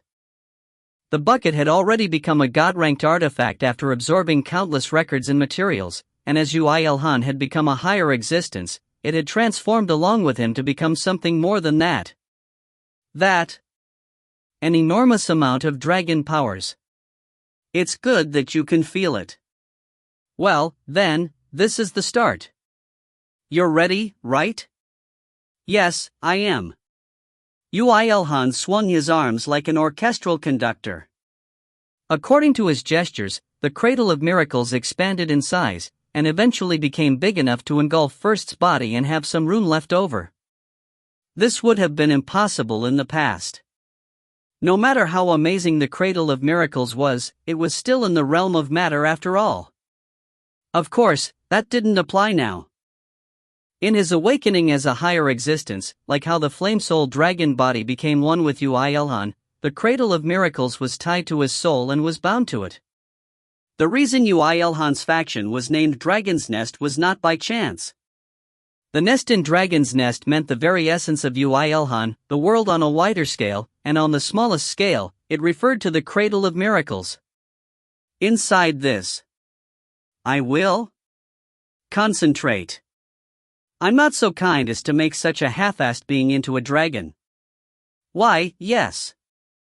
First shut its mouth.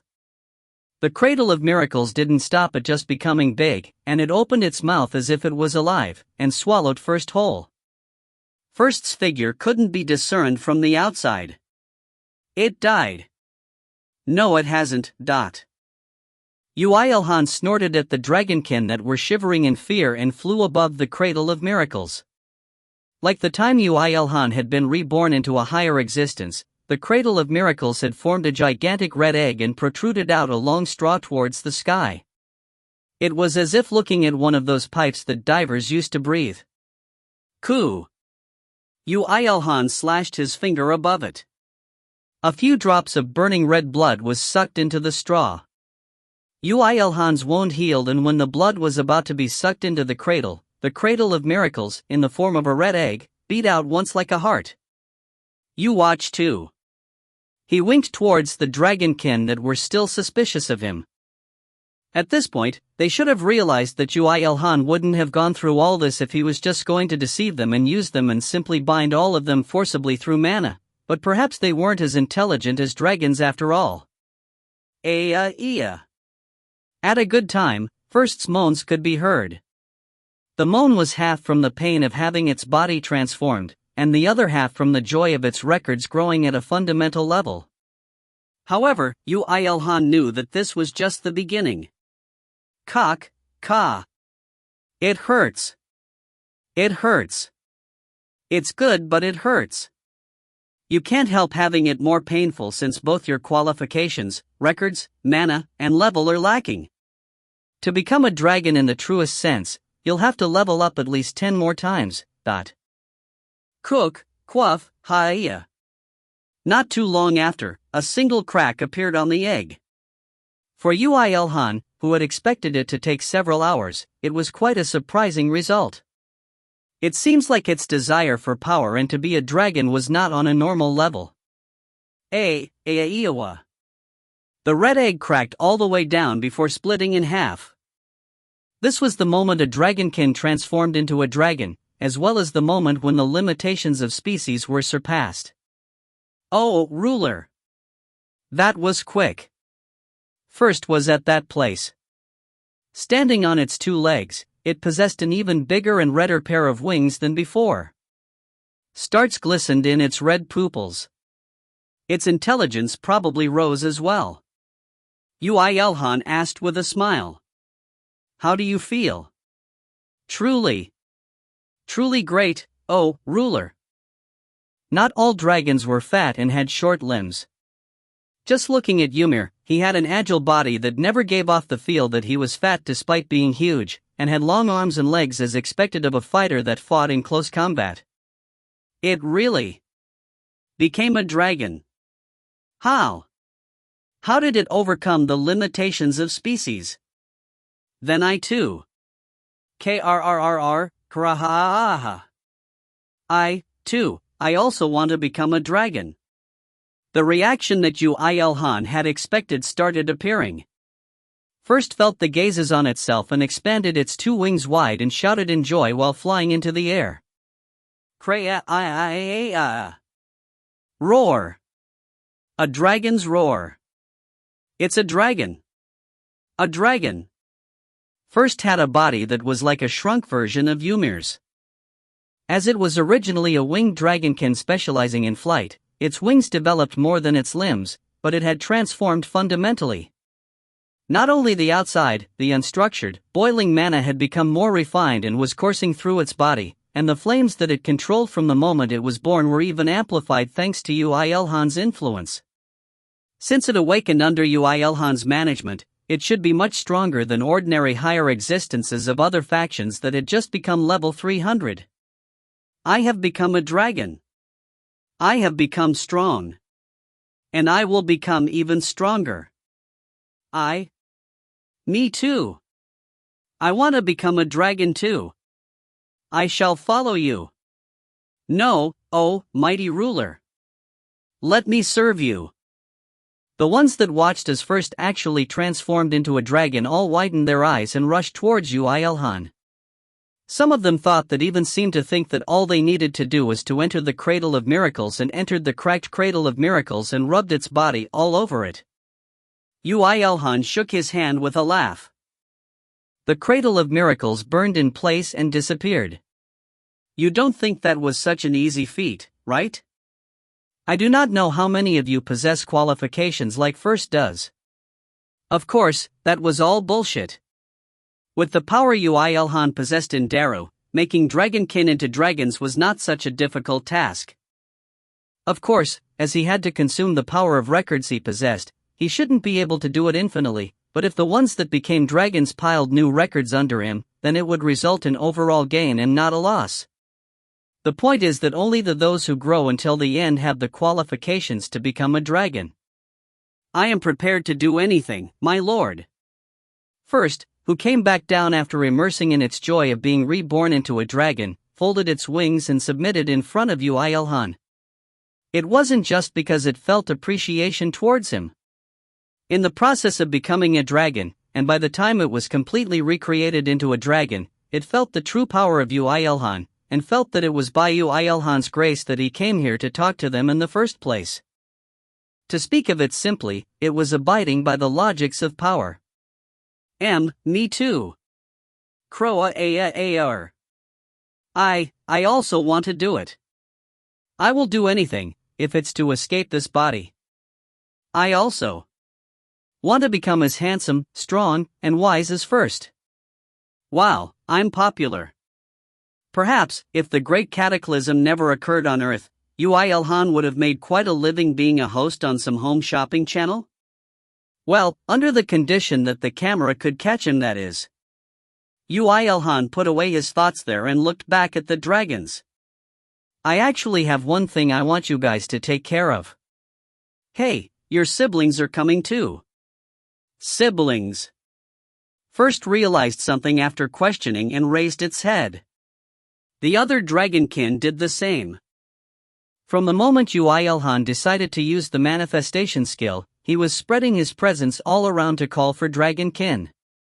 If there was a trivial problem, it was that the skill was too powerful, and was calling for all the beings on Daru and not just dragonkin. Dad.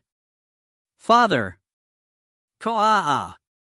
A strong dragon, I can feel the power of dragons. Master, just what is? IlHan, what is up? Did those strange things attack us again? Master, is it a battle? Even though you just told us to rest. The dragons that went off to fight dragonslayers with Ymir, as well as the monsters with dragon-slaying powers, the ones that came out from the flying fortress after feeling the aura of strong dragons, as well as the others. Mystic thought that situation was urgent and even brought both of the fortresses. First, you know what you and the other dragonkin need to do now, right? Yoo IlHan waved his hand to greet the others while checking with the dragonkin here. They all nodded in acceptance. Although some of them showed signs of fear, they couldn't retreat now. Prove your qualifications if you want to become stronger. Isn't it simple and reasonable? Understood, my ruler. First unfolded its wings again and flew up. A strong power of fire gathered in its mouth. I shall punish all enemies that dare to go against the ruler. If it's to become a dragon. If I have to disappear like that, I'd rather resolve death and fight. Kra-1. What is it? Aren't we fighting these guys? What is going on? Like that, the battle between the ones that wanted to live in Darrow commenced. It was a battle that was comparable to the creation mythology.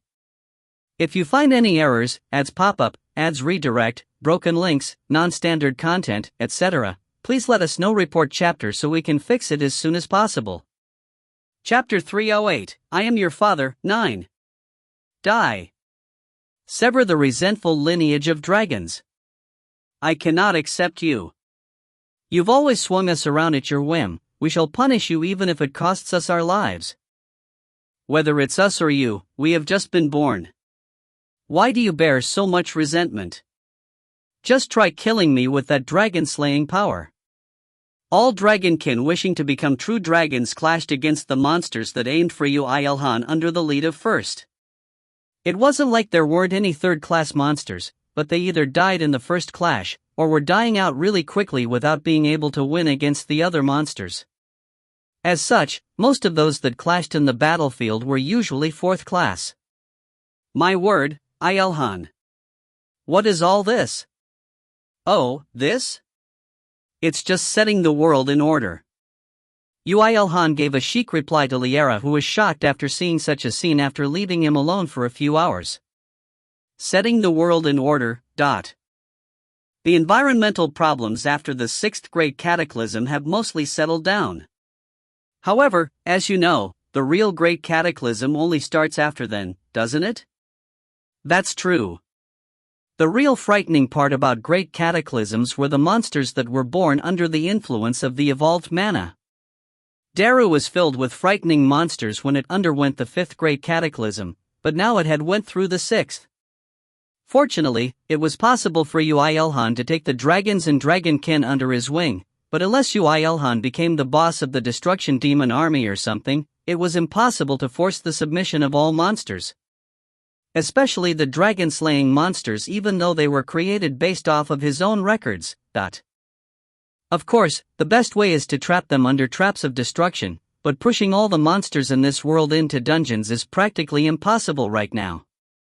Moreover, thanks to Dira fusing with tens of other worlds, the landmass has increased dramatically as well.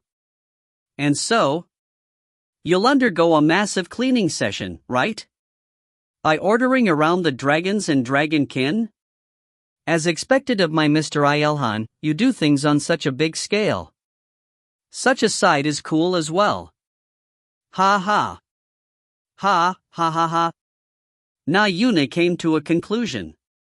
Yoo IlHan laughed and Liera laughed as well. Of course, the two individuals' laughs differed by about 100 million degrees centigrade. The higher existence group, Dragon's Nest, so it meant this. Really, it's perfect.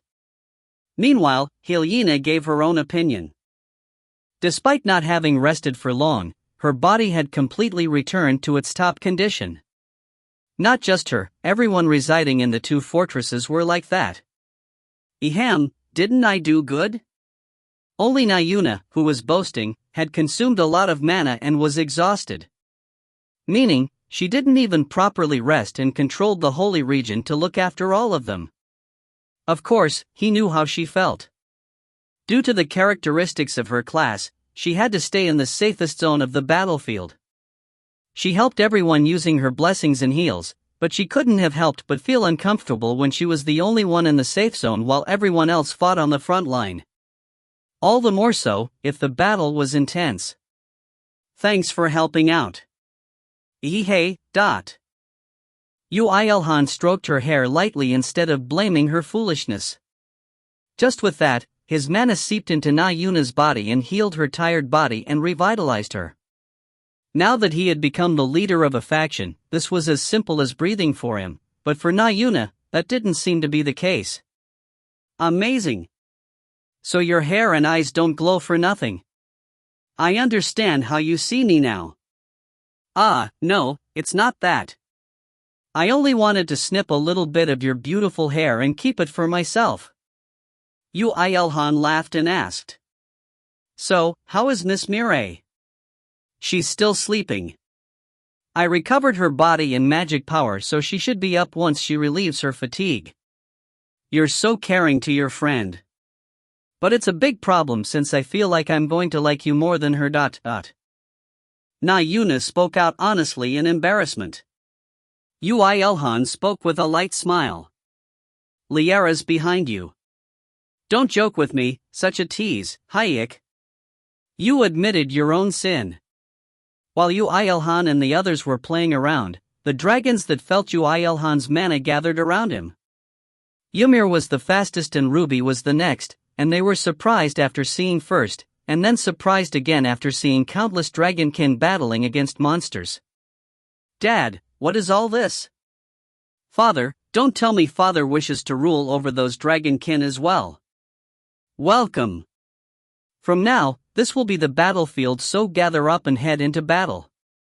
I'll call all the other monsters here, so don't worry about that. All of the monsters in this vast world. Even the dragons that vaguely knew of his power couldn't believe his words. Yoo IlHan smiled and raised one hand. From his hand, an overwhelming aura was emitted and spread to the surroundings. Ka-han. Ki-hee-eek. The monsters couldn't defy this aura and shrunk back while the dragonkin took this chance to bite them. For an action of just raising his hand, the effects were too big. In fact, it was even expanding and was provoking all monsters of Daru and were calling them here. Kayak. Hugh, you became too strong while I didn't take notice of you. This is a skill? I can feel Darling's aura amplifying. You're right. Perhaps it was impossible in another world, but in Daru, which solely belonged to him, it was possible to maintain manifestation skill for 1 or 2 days without a problem, so he currently maintained the skill to support the dragonkin and dragons with his power. What was amazing was that Yoo IlHan still had some strength left. Should we kick it up a notch then? How are you going to do any more than tea? Kayak. My God. The moment Yoo IlHan's hand swung down his arms vertically, the ancient elven magic formation activated. No, that could no longer be called the ancient elven magic formation. It was endlessly modified by Yoo IlHan, and during the Great Cataclysm, its accumulated records became unimaginable. Yoo IlHan just decided to rename it to Carpet. It's definitely strangely right, but no. Wahahaha. Taste the power of the carpet cast over the entire continent. When Yoo IlHan's mana, amplified through manifestation, seeped into the lands and vitalized the carpet to the fullest, the entirety of Dara flashed red once. Kook. My body. My strength is draining. The dragon potential within me is boiling. You, O mighty ruler. Weakening, slowing and draining mana from the enemy, as well as boosting the recovering of and strengthening his allies. This was an all-purpose carpet. The scene of tens, hundreds of millions of monsters losing power was a spectacle as well, but all the dragons and dragonkin going berserk with their mana as if they were Popeye after eating spinach was quite a scene as well.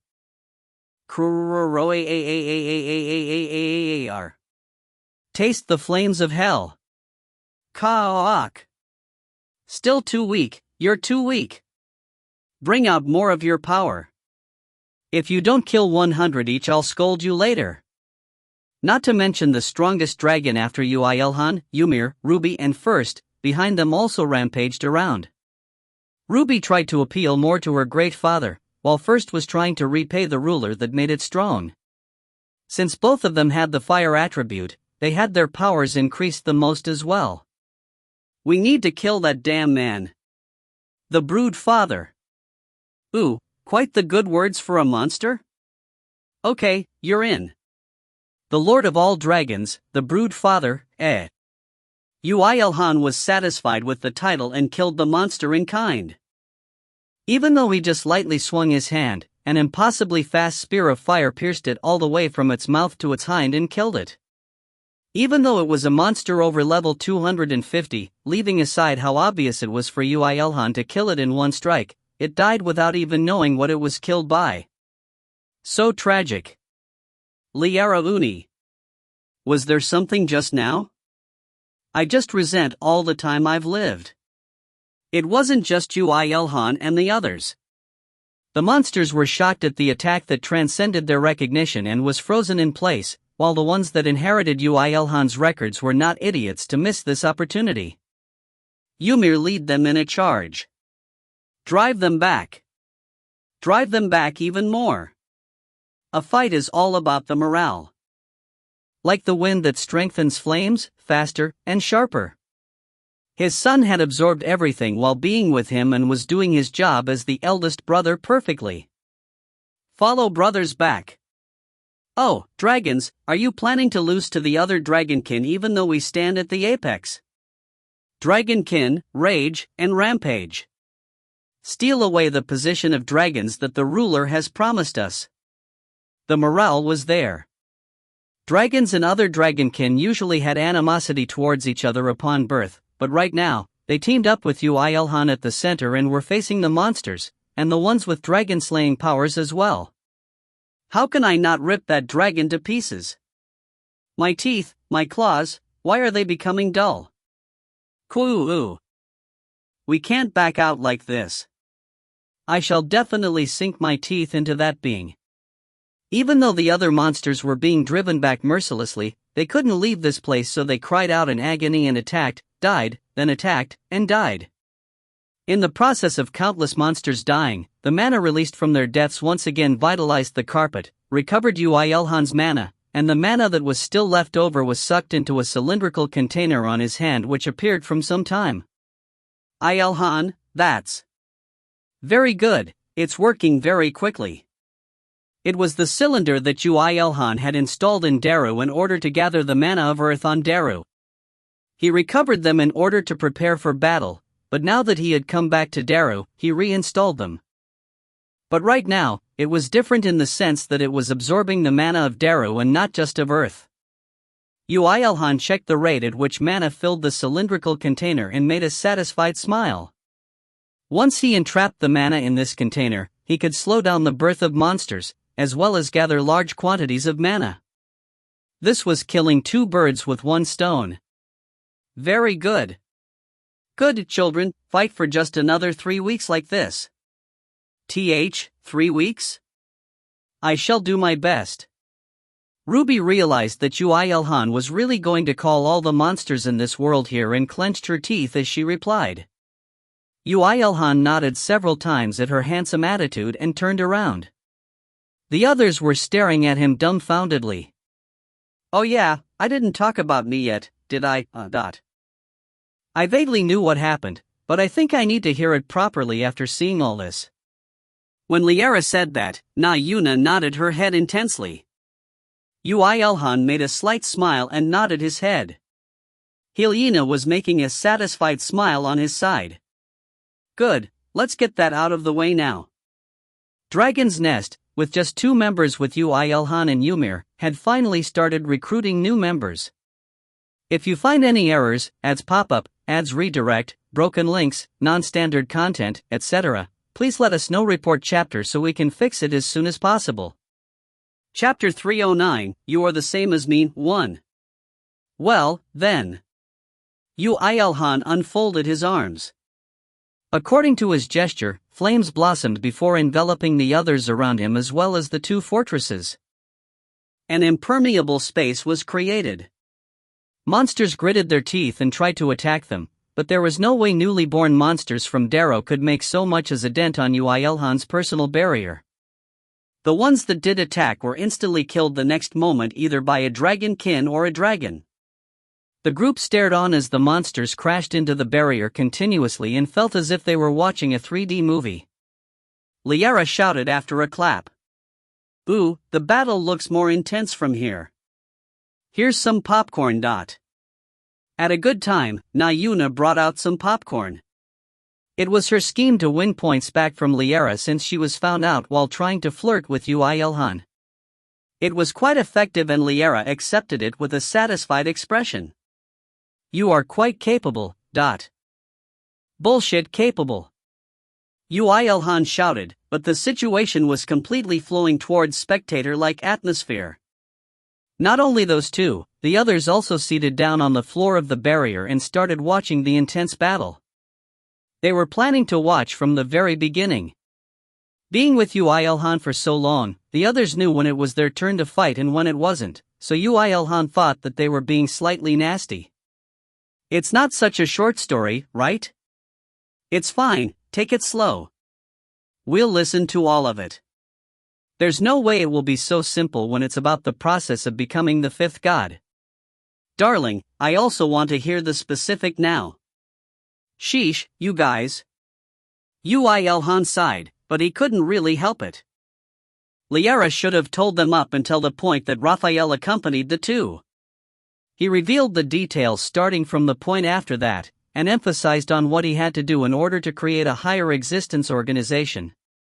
The fact that they reached a place where all factions fought along with Raphael, that the ones that attacked the Heaven's army so much had instead started attacking the army of Brilliant Light, and how he was surprised about that, the fact that Michael and Raphael worked in conjunction to dispel his concealment, or to be exact, his clone, the fact that he attacked Raphael in that lapse of concentration and acquired all the necessary records.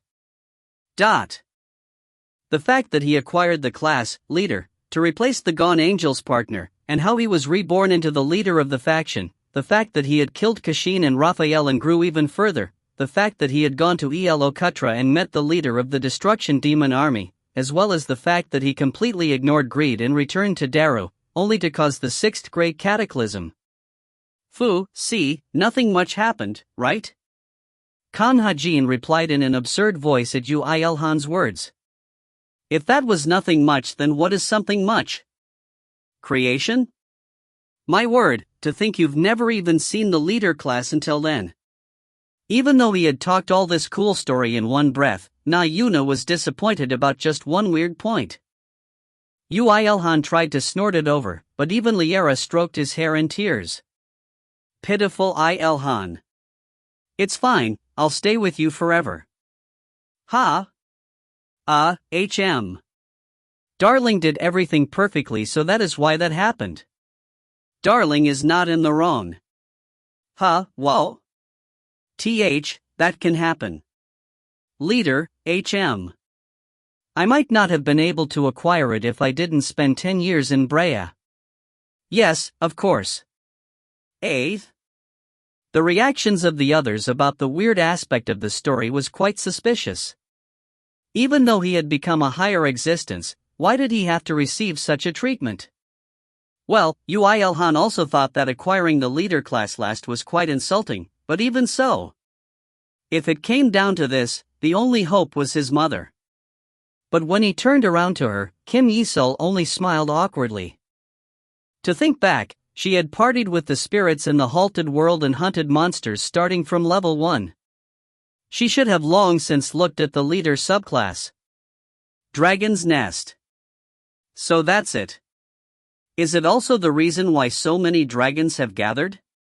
Kim Yi-sul seemed to want to change topics and asked after looking at all the dragonkin that were having an intense battle. Yoo IlHan nodded with a pouting face. That's because the first world that caused a great cataclysm and resonance to my mana happened to be Daru. But yeah, you can think of it like that. Yoo IlHan would have looked for Daru eventually anyway, and at that point, something similar would have happened, just on a smaller scale. It was just that the scale had become absolutely huge thanks to the great timing where he had returned to Daru. Not only the dragons, but the other dragonkin as well. Amazing. You're amazing, darling. I did think that perhaps it may come to this when you acquired dragon powers, but I never knew there would really be a faction that rules over dragons. Dragonkin. The race that is born with the highest potential upon birth. Of course, the epitome were the dragons, but all dragonkin were born with the highest health and magic power. However, Yoo IlHan had acquired a power that managed those dragonkin and was able to make them grow even further, so was there a need to talk about how great of a domain that Yoo IlHan had expanded? It was just that one thing nagged on IlHan's mind. It was that the name of the organization felt as if it excluded everything that was not dragonkin. Why was it a dragon? To be exact, wasn't there an attribute or characteristic that brought all together into one? Just what intent did the Akashic record have? No, there was no way the Akashic record possessed something like that, but did it really choose that name after meticulously analyzing Yoo IlHan perfectly? IlHan, I think you misunderstand. Yoo IlHan laughed after hearing IlHan's words. Well, it wasn't that he didn't understand what she was thinking, but to speak of the conclusion, it was a needless worry. Dragon's Nest isn't just a place that houses dragons. Yoo IlHan's pupils gave off light. The vertical golden slit pupils that appeared on his ruby-like eyes charmed IlHan. She couldn't even live up to her name as the succubus queen but still asked in an enchanted voice. Then, Dragon's Nest is the place where dragons gather, live, and finally, the place they return. And also, he raised one hand. Liara, who felt that it was her turn, stood up and approached him. The others also seemed to have felt a mysterious aura, and focused their gazes on Yoo IlHan, IlHan, and Liara. At that moment, a gigantic red bucket appeared in the barrier. It was the same basket that made first into a true dragon, the Cradle of Miracles. IlHan finally seemed to have realized something and moaned in exclamation. So that's it, Dragon's Nest. Yes, Dragon's Nest, Liara closed her eyes. They didn't need to speak to each other to communicate, and she was happy that it wasn't awkward at all. Yoo IlHan laughed and swung his hand downwards. The Cradle of Miracles completely enveloped Liara and formed a red egg-like structure. Everyone knew the answer at this point. Is a place where dragons are born? My God! IlHan couldn't hide her shock and exclamation. How can this be? So that's it. I can finally understand how Darling can become a being that surpasses heaven itself. A faction that can change an entity's records by such a large margin. Only heaven was capable of that until now. That was true. The Destruction Demon Army only raised the League of Beings that had destructive tendencies and kept their attributes. The Garden of Sunset was a faction that respected the characteristics of each entity and supported their development. The Army of Brilliant Light caused some changes, but that was merely corrupting the ones that had already become an angel. Transforming the very existence, in its true sense, could only be seen in Heaven's army until now. But now, in this place, the perfect transformation of existence, the evolution of existence, was being performed. Liara, endure it for a little. Liara inside the egg could not reply. However, Yoo IlHan could perfectly grasp the transforming Liara inside even with his eyes closed. Now, there was only one thing left. When he extended his index finger, a drop of his blood flowed and seeped into the red egg. At that moment, the egg vibrated with a loud thud. You, so envious. I'm very envious. Your turn will come soon, so wait a little. The egg vibrated a few more times before cracking like how it was with first. Yes, in fact, the process looked quite similar to what first had experienced. Yes. Although this was quite sorry for first, Yoo IlHan had in fact been experimenting with first on his ability as the leader of Dragon's Nest. Even though he knew how perfectly safe it was, he couldn't be relieved until he saw it himself. And Liara's case was slightly different from first as well. Unlike how it transformed from a lower existence dragonkin into a dragon, Liara had fallen from her position as a 6th class high angel to 4th class, and was now regaining her league that she had once lost. The difference between the sun and a firefly would be an overstatement, but the two would at least differ like the difference between a lake and a puddle. Wait, darling. Restoring her league? The league that she once lost? Liara only couldn't implement her records that she had piled up since she lost her qualifications as an angel, and she still possesses the achievements and records that she acquired purely by herself, right? But even if that were the case, this is the same as how an angel becomes a fallen angel, and how a fallen angel becomes a predator of the destruction demon army, and how a predator becomes a gatekeeper in the Garden of Sunset. There's nothing to be so surprised about. In the past, the Garden of Sunset tried to make Erda Reborn into their gatekeeper. Since she retained her records that she possessed to reach such a league, they just needed to swap out her records as an angel with the records as a gatekeeper. This was the same method that turned angels into fallen angels, and was practically a magic that all factions shared at this point. However, that only extended to that swapping. The time of that magic is horrendously important, you know. But Liara had spent a long period of time after she had lost her league, but how can you fill such a gap? Such a gap is as good as nothing in front of me. IlHan became speechless at his words. Even in that while, Liara's incubation was occurring. The crack in the egg widened, and red light was released from the gap. IlHan shivered after feeling the strong vibration of magic power. She really is a 6th class. Your turn isn't long, so wait, IlHan. Phoo. Yoo IlHan laughed as he saw IlHan watching Liara with 2 pairs of red dragon wings, appearing from the cracked egg in astonishment. It's time for you to return to being a perfect 7th class, no? If you find any errors, ads pop up, ads redirect, broken links, non-standard content, etc., please let us know. Report chapter so we can fix it as soon as possible. Chapter 310, You Are the Same as Me, too.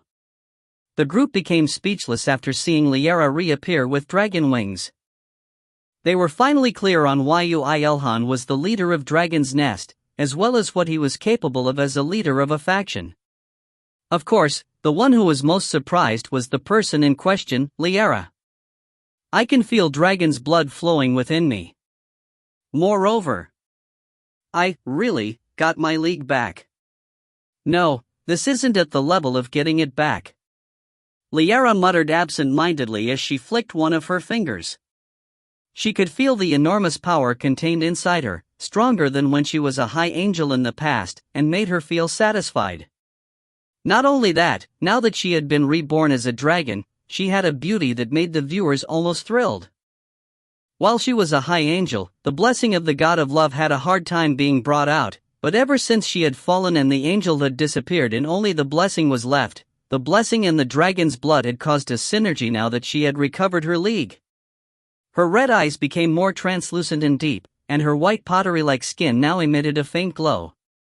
Her already beautiful blonde hair was now mixed with a tinge of red, and swayed gently with the flow of mana, as if it was alive. The current her was like a goddess. Yoo IlHan checked with her carefully. How do you feel, Liara? Are you uncomfortable in any way, or? It's the best. Hey, St. After that short line, she immediately rushed to Yoo IlHan and poured kisses on him. The 2 pairs of dragon wings that replaced her angel wings flapped, and made her look slightly cute.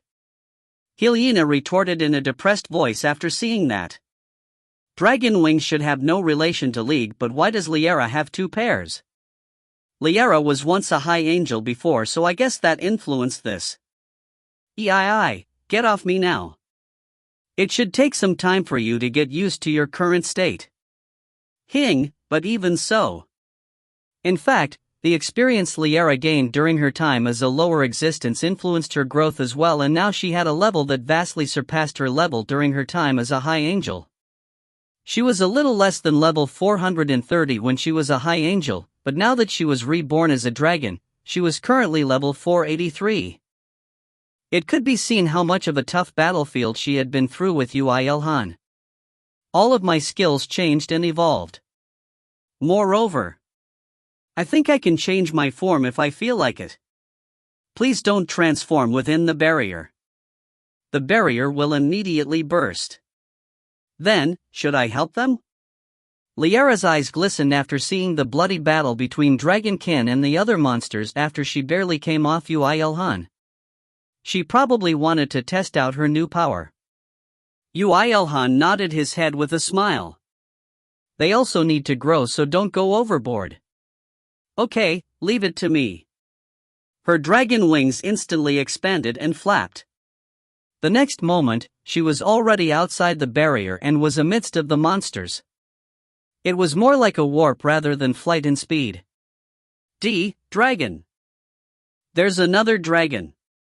Just what is happening inside that? We need to kill him no matter what. We need to kill the man inside, Kayahack.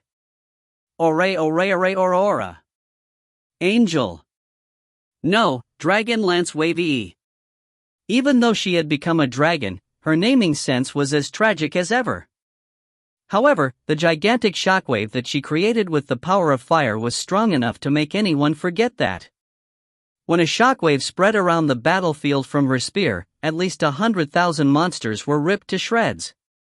Kaowayak. How can this be? She's even stronger than brother. Both the monsters that were attacked as well as the dragons couldn't hide their shock. The ones inside the barrier were no different either. I said don't go overboard. That dragon. Liara was proud of her prowess even during her angel days. It was an amazing matter that she had thrown away that power and chose you. But it doesn't look like her personality from those days has changed. Even while analyzing Liara's current state of mind, Erta's gaze was fixed on Yoo IlHan. Her glistening eyes were as if asking who's next? Is it me? It's me, right? Please say it's my turn. Yoo IlHan laughed and flicked his finger. Welcome, Erta. Advancing to the 6th class is a first for you, right? Kangmire was wandering around an abyss. It was deep, and was filled with a dark, foggy matter. She didn't know where she was standing, nor where the end was, nor where the floor or even the ceiling was. It was a space filled with the unknown. No, was this a place that actually existed? That was a question as well. Why? Am I here? Until just now, she was having a battle. As per request from Yoo IlHan, she helped the others in order to attack the worlds that other higher existence factions ruled. Humanely, this was not forgivable. Kangmire did her best in this mission purely in order to live along with everyone else, in order to repay Yoo IlHan. And to receive more attention from him. And in fact, it was going quite well. Ah, that's it. She remembered at that time. Fighting against the original higher existence factions went quite smoothly. With Orochi inside Ekjar's body and Hyena, who were imperfect but still 7th class beings, as well as the former angels Liara and Erta, she was with companions that couldn't be defined by common sense. The point at which everything went wrong was when those unidentifiable strange angel-like beings appeared out of nowhere. They had an insane resistance to mana, and even had a unique barrier that prevented the use of mana within a certain region of space. All of them had a hard time battling that, and Kangmire was the same as well. However, when they were momentarily disabled with Hyena's help, Kangmire utilized tiny warp gates which she made them appear on those strange angel-like beings and managed to kill them. It should have been impossible, but how did she do it? That question remained in her heart. Is that why I died? Because she was too greedy, because she forcefully did something that was beyond her? She should originally be a person that retreated in the face of what she rationally identified as dangerous, but was it a problem that she had gone berserk thinking that she couldn't make Yoo IlHan sad? Is that why she had died and fell into this space of nothingness? If I think about it, it started when I fell into Lanpa. If it was the pastor, she would have just waited until it was possible to go back to Earth again and focused on developing her abilities. She would have done what was possible only for her, and believed that it was for the best. However, she didn't do that, and started researching into dimension magic, which wasn't her field of specialty at all. Why was that? Was that in order to save the people of Earth? To look for her brother? To look for Nayuna, or any of her other family members? No, it was to meet Yoo IlHan. It was because she wanted to meet him as soon as possible. Honestly, she didn't think about anyone else. She just felt as if she would become crazy because she wanted to meet Yoo IlHan. Once she knew that, her mind had puffed up so much that nothing else mattered to her anymore. Even if Nayuna found that disappointing, that was the truth, so she couldn't help that. So, she ended up becoming a dimensional mage, received the blessing of the god of magic, and could finally meet him once again. Mr. IlHan. She had already gave up on confessing her feelings. There were many people beside him that were more beautiful than her, and loved him more than she did. She did think that it was to be expected of a man who stole her heart, but yeah, in truth, she felt helpless and resentful even. But even so, she didn't want to make Yoo IlHan suffer. Since he was such a kind person, he would have a hard time rejecting her as well. Even though he was strong enough to not be bothered by anything or anyone, he always was. She told herself to be satisfied just being next to him, and that she was walking near him. Though, it sometimes did make Yoo IlHan awkward since that didn't go as well as she had planned. She was joyful. She was happy. It was painful, but warm. But now I ended up dying. Now she would never meet him again. That was too sad, and she wanted to just collapse on the spot and cry. It was at that point that she heard a voice. Child. A voice that was like, but yet, unlike, a child, an old man, a woman, filled the region. You possess an amazing power. You have pioneered a forbidden realm by yourself, and firmly taking it for yourself. That ability of yours can be evaluated as a truly new record. Kangmire raised her head. Perhaps she didn't die after all? That was the first thought that came to her mind. You can reject death. Not only that, you have the qualifications to become brighter than any other. Who are you? I am God. The answer was simple. Too simple that she wanted to burst out laughing.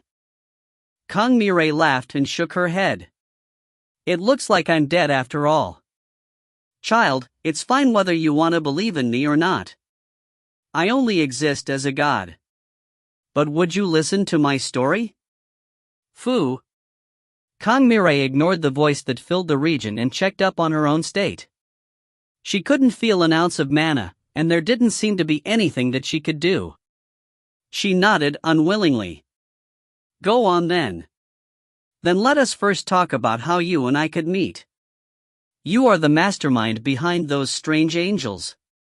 I have killed them and absorbed their records, and you have contacted me through those records, am I wrong? You are quite more exceptional than I thought. It was a bullseye. Without any hints whatsoever, Kangmire came to the conclusion with the single word God, making her look like a prophet rather than a genius. The self-proclaimed God seemed to be a little bit surprised, but he wasn't God for nothing and regained his calm soon and continued speaking. The current world is wrong. My karma and my sins have caused this state. There are too many beings that self-proclaim to be God, and the number of worlds are increasing uncontrollably. Mana was a failure. I did not know how dangerous a power granted to anyone can be, and it became like this after I tried to pursue fairness. There are too many skipped details. But do you not already know? Kangmire vaguely nodded. She wasn't a genius for nothing. Under the condition that God's words were right, he was the one that created this multiverse, and also the one that spread around mana. However, too many beings have become too strong thanks to mana, and there were even beings that threatened his position. There were too many worlds, and everything wasn't to his liking. That was the point. So you want to cause another great flood or something? I am planning to make everything disappear and start from the beginning. Somehow it was something worse than a flood. Kang Mirai tilted her head, wondering if this was really God and checked with him. From Adam and Eve? Do you not want to become Eve? Who's Adam then? I will give you Yoo IlHan. Do you not love him? Do you not want to monopolize him? I shall make that wish come true. Kang Mirai lost her words. It was because she was embarrassed at herself for thinking that was a pretty attractive offer for a moment. I have made a new army. The ones you have destroyed are members of that army. I need your power in that place. Once you gain your league as a higher existence, you shall acquire power that puts all below you. So I shall give you the first place under me. And the heavens army? New wine is put into fresh wineskins. I shall view you and Yoo IlHan as the only exceptions. Kang Mirai closed her eyes. It was a very attractive offer. If it was a being strong enough to contact her through her records, he should indeed have the power to make that reality. So once she nods, then she might actually be able to monopolize Yoo IlHan. However, I refuse. So it's like that after all? You knew and still asked? I have failed quite a few of my plans until now, and that was all thanks to the emotions that came from humans. Hence I have come to a conclusion that only human emotions make my plans go into disarray. That is why I have provoked your emotions, in hopes for another result. And how was the result? Wasn't your heart shaken by the words that you could monopolize Yoo IlHan? That's definitely true, but... Kang Mirai replied with a laugh. You don't know humans well enough. In fact, you don't know them at all. You don't know what love is, nor do you understand it. She had a short life, and it was a life that rejected love as well. However, even she knew something. Of course, she wasn't going to utter words like, love is not binding, and is just something that you give, or any other words like that. She wanted to have Yoo IlHan. Even if it was to imprison him and tie him up such that he only looked at her, she wanted to do so. Not only did she want to give her love to him, she wanted his love back as well. She wanted to receive his intense, bone-crushing love. Just that. There's nothing more disgusting than an arranged marriage, you know? Love is a war. Go read Hermann Hesse's Damien again before you come back to me. Then I cannot help it. I am sorry, but you are more of an obstacle than Yoo IlHan is to my plans. She could predict the next words. I shall have you die. Or why did you think I was explaining in kind until now? Or such other stereotypical villain-like words. This was the realm of the mind. No matter how well you put it, he was an intruder and an attacker. Welcome warm rest. HM? He tried to expand his influence. Kang Mirai's mind that he had successfully interfered with while the strange angels died, and tried to attack her mind directly. If it was Yoo IlHan with the unshakable heart skill, that would have been impossible, but he thought that Kang Mirai was nothing much when she wasn't even a higher existence yet. However, that was his thoughts alone. Get lost, fucker. Kang Mirai raised one hand while uttering harsh words that she had never spoken before, to God nonetheless.